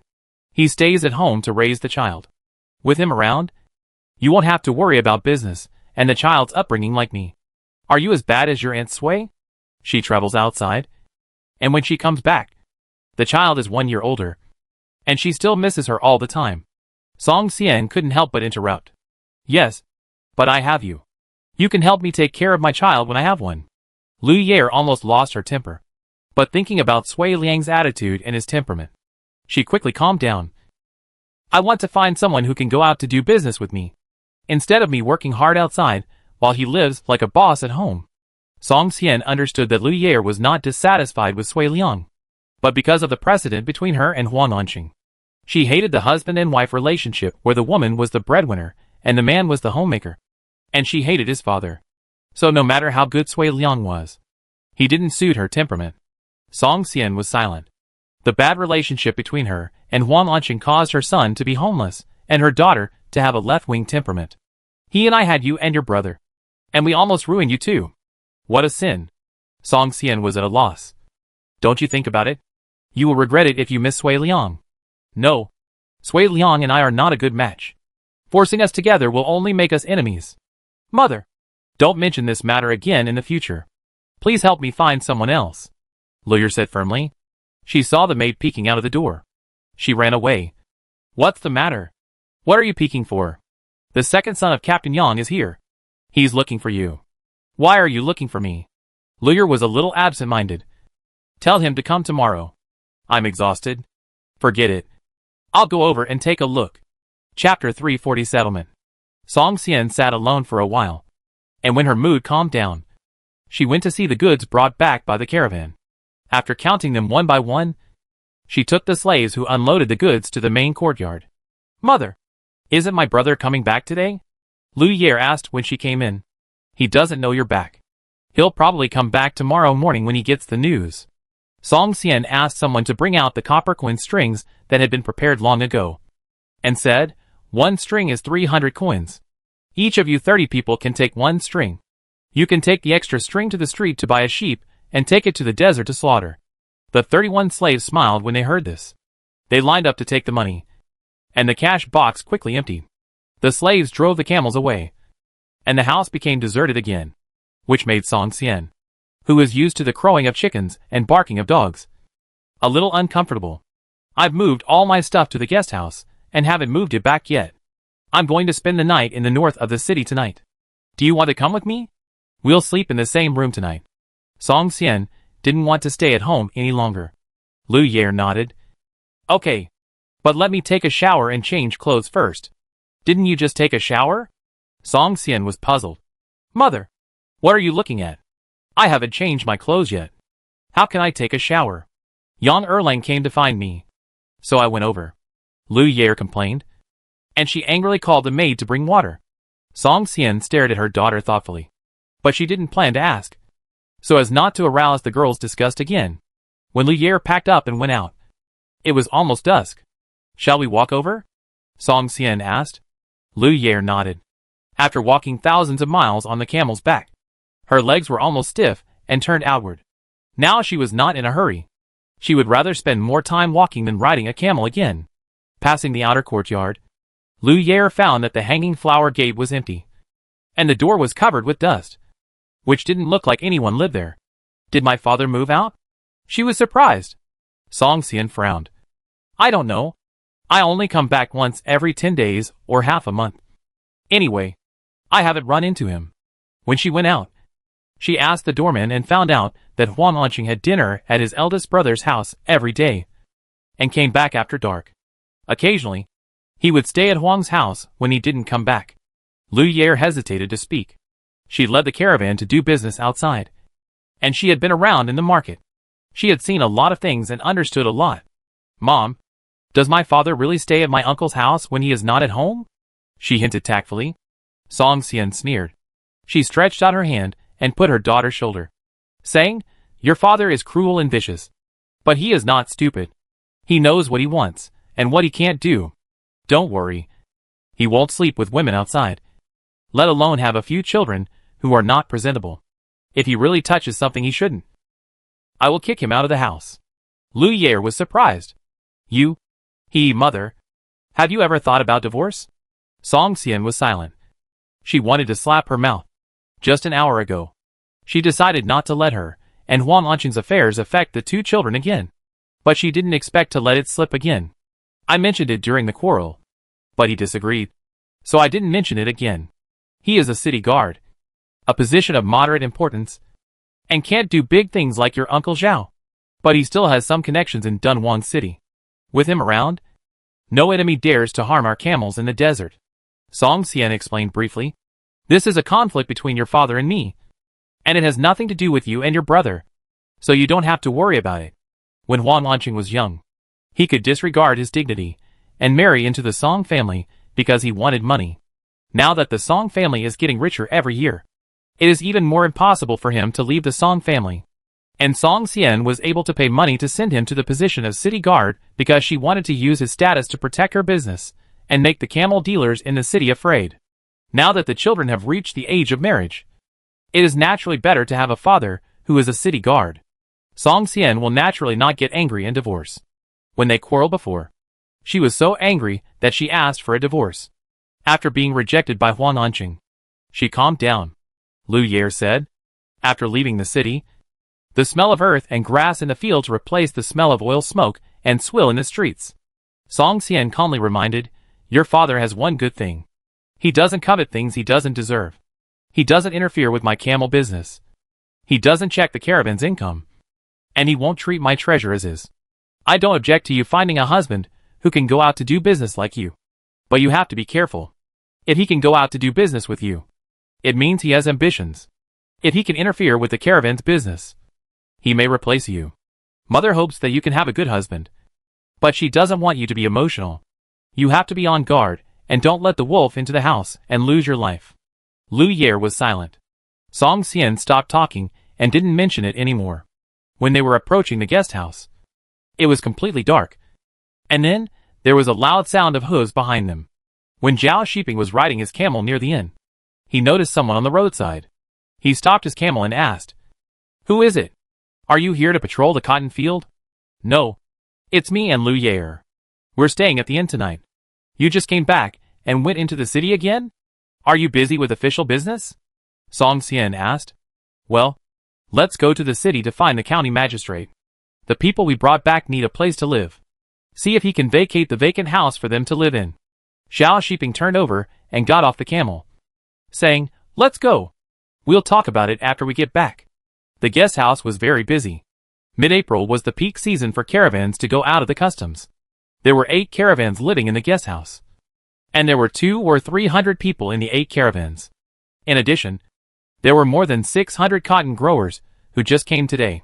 10 goose houses could not accommodate so many people. At that moment, the merchants who stayed in the guest house also found Sui Yu to make a request. They did not allow women who had been camp prostitutes to live in the guest house. Even if the mattresses and quilts in the guest house were changed frequently, they still disliked them, fearing that the dirt and smell on their bodies would not be washed off. Shopkeeper Yu, every time we passed by Dunhuang, we chose to stay in your guest house without hesitation, because we saw that your guest house was clean and there were no messy people. If you let them move in today, we won't consider staying at Changwei guest house anymore in the future. A loud merchant shouted. Sui Yu said disdainfully, your caravan still brings women when you travel far away. It's okay inside the pass. But outside the pass, people in the desert can hardly get water. Not to mention washing. Don't you think it's dirty when you kiss them? Our caravan doesn't bring women on the road. Someone said. Even if we bring women, they are clean and have no diseases. Another merchant said. Sui Yu rolled her eyes. You men have done all the bad things. And you are disgusted with this and that. Go find whoever did it. Anyway, we have never touched these women. Sui Yu didn't argue anymore. Her attitude couldn't change the prejudice of these men. The more she talked, the more humiliating it would be. And she would not be well treated. This was not her original intention. I'll have someone clean up the tea house later. They will sleep on the floor in the tea house for a few nights. When the houses are allocated, they will move into the city and not stay in the guest house. Sui Yu said. We still have to eat and warm ourselves in the tea house in winter. A shrill voice came from near the gate. Are they carrying poison? Sui Yu's face turned cold. She got angry and cursed. You are separated from them by a wall. You should pinch your nose and block your mouth and don't breathe. Otherwise the poison they exhale will get into your lungs. The guest house you live in costs 100 coins per night. Not 100 coins per night. 100 coins can't change the owner of Changwei guest house. Don't stretch your hands too far. Don't get involved in things that are not your business. Zhao Shiping strode in and said in a deep voice, who has any objection to them living in the tea house now? If you have any objection, give me 1,000 coins, and I will immediately make them get out and stay away from you. No one said anything. It's late. Go back to the house and rest after you've eaten. There will be a caravan leaving tomorrow morning. Don't sleep too late and delay the trip. Sui Yu spoke to ease the atmosphere. The merchants gathered in the kitchen yard went down the steps and swarmed out. The cotton growers waiting outside the door retreated after hearing the sound. And they walked to the river to vacate the open space outside the kitchen yard. Xiao Chunhong followed the merchants out. She glared at them fiercely. A bunch of bastards. Who shouted and yelled just because they had a little money. Come with me. There is a haystack to the east of the guest house. Come with me to fetch firewood. She turned and spoke gently. Just make do for a few nights. The adults have already arranged to find a house for you. It's good to have a place to shelter from the wind and rain. It's not considered making do. The leading woman spoke. Xiao Chunhong did not respond. She took the torch from Qi Shan and led the 513 women to collect firewood. Men, follow me. You will stay in the 8th guest house for the next few nights. There are 12 guest rooms and 12 warehouses in the first guest house. The couches in the guest rooms can sleep 5 people. If you can't sleep, you can sleep in the warehouse or under the couch. Zhang Shun came out and led a group of old men away. Wait until they have laid the straw bed. Then you can go and collect hay. There was chaos outside the kitchen for half an hour. When the grass and dust flying in the tea house fell back on the soft hay, more than 20 women went to the kitchen to carry 10 pots of porridge and soup noodles. They brought their own bowls and chopsticks. The woman who distributed the rice scooped a bowl for each of them. When the pottery pot was empty, they carried the pottery pot to the river to wash it, and then sent it back to the kitchen. This is the mugwort soup that the master ordered us to make for you. You carry it over, and bring the pottery pot back after you scoop it out. I will cook it again, Quizeo said. Thank you, sister-in-law. 5 pots of mugwort soup were carried away and returned in a short time. While the outside was still busy, Sui Yu's family had already gone to bed. My parents came here last year. In mid-March, they brought their 5 children to help us plant all the cotton seeds. And then, they returned to their hometown together. Sui Yu communicated with Zhao Shiping. Zhao Shiping said. His mind was still on official business. And he discussed with her, I will go to the county magistrate tomorrow to negotiate and modify the idle houses in the military and civilian settlements. A small courtyard can accommodate 2 or 3 couples. Or 5 or 6 single women. 100 houses will be enough. Are there so many vacant houses in Dunhuang? Sui Yu was a little worried. It should be about the same. There are many lonely old soldiers like Uncle Nyo. Many of them have no children. After they die, the house becomes empty. Also, not every man living in the settlement can marry a wife. When they die, the house will be in the hands of the government again. Xiao Shiping explained. This is the county magistrate's concern. Let him worry about it. These people are registered in Dunhuang and are Dunhuang people. They farm and pay taxes. The government should be responsible for finding a place for them to stay. Sui Yu raised her hand. She touched his face in the dark and teased. Zhao Zonlangjiang is becoming more and more powerful. The man grabbed her hand and bit it, whispering, You should take a good rest during this period. When the cotton planting is settled, you let me have a good rest. Sui Yu felt something was wrong. Before going to Chang'an, she told him not to get pregnant. From last year to this year, he has been holding it in. After holding it in for a long time, she could arouse him with just a casual intimate gesture. Okay. Sui Yu reached down and said, When the cotton is transplanted to the field, we will work for Lao Air. Suddenly, a cat's call was heard outside the house. And then a suppressed groan was heard in the hot and humid house. Erhe came out to chase the cat away. He walked around the guest house. When he passed the 8th guest house, he shook the lock on the door to make sure that the door could not be opened without the key, and the people inside could not get out before leaving. Everything calmed down. Sui Yu wiped her hands, and she rested her head on the man's arm, listening to the heavy breathing, and fell asleep. When the sky was light, the big cock, showing off its might, crowed at the top of its voice. The people sleeping in the tea house woke up. They heard footsteps outside and followed the door out. Ding Quan was washing his face by the river. When he heard the door open, he raised his hand and said, Come with me and go to the field to transplant cotton. No one objected. Ding Quan waited for 5 maids carrying dung baskets to come out. He led a large group of people out of the guest house to work in the field. Ari asked Zhang Shun for the key. He opened the door of the 8th guest house and drove a group of smelly men carrying farm tools to the field. You all know how to drive cattle to plow the fields, right? We don't have cattle here. You can use camel plows to plow the fields. You 200 people come with me to dig holes.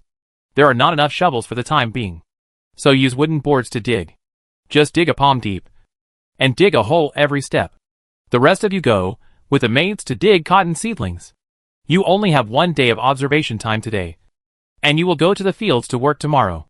After Zhao Shiping and Sui Yu woke up, Ari and Ding Quan had been busy for more than half an hour with more than 600 new people. Zhao Shiping had no time to eat breakfast. He took Sui Liang and drove 20 camels into the city.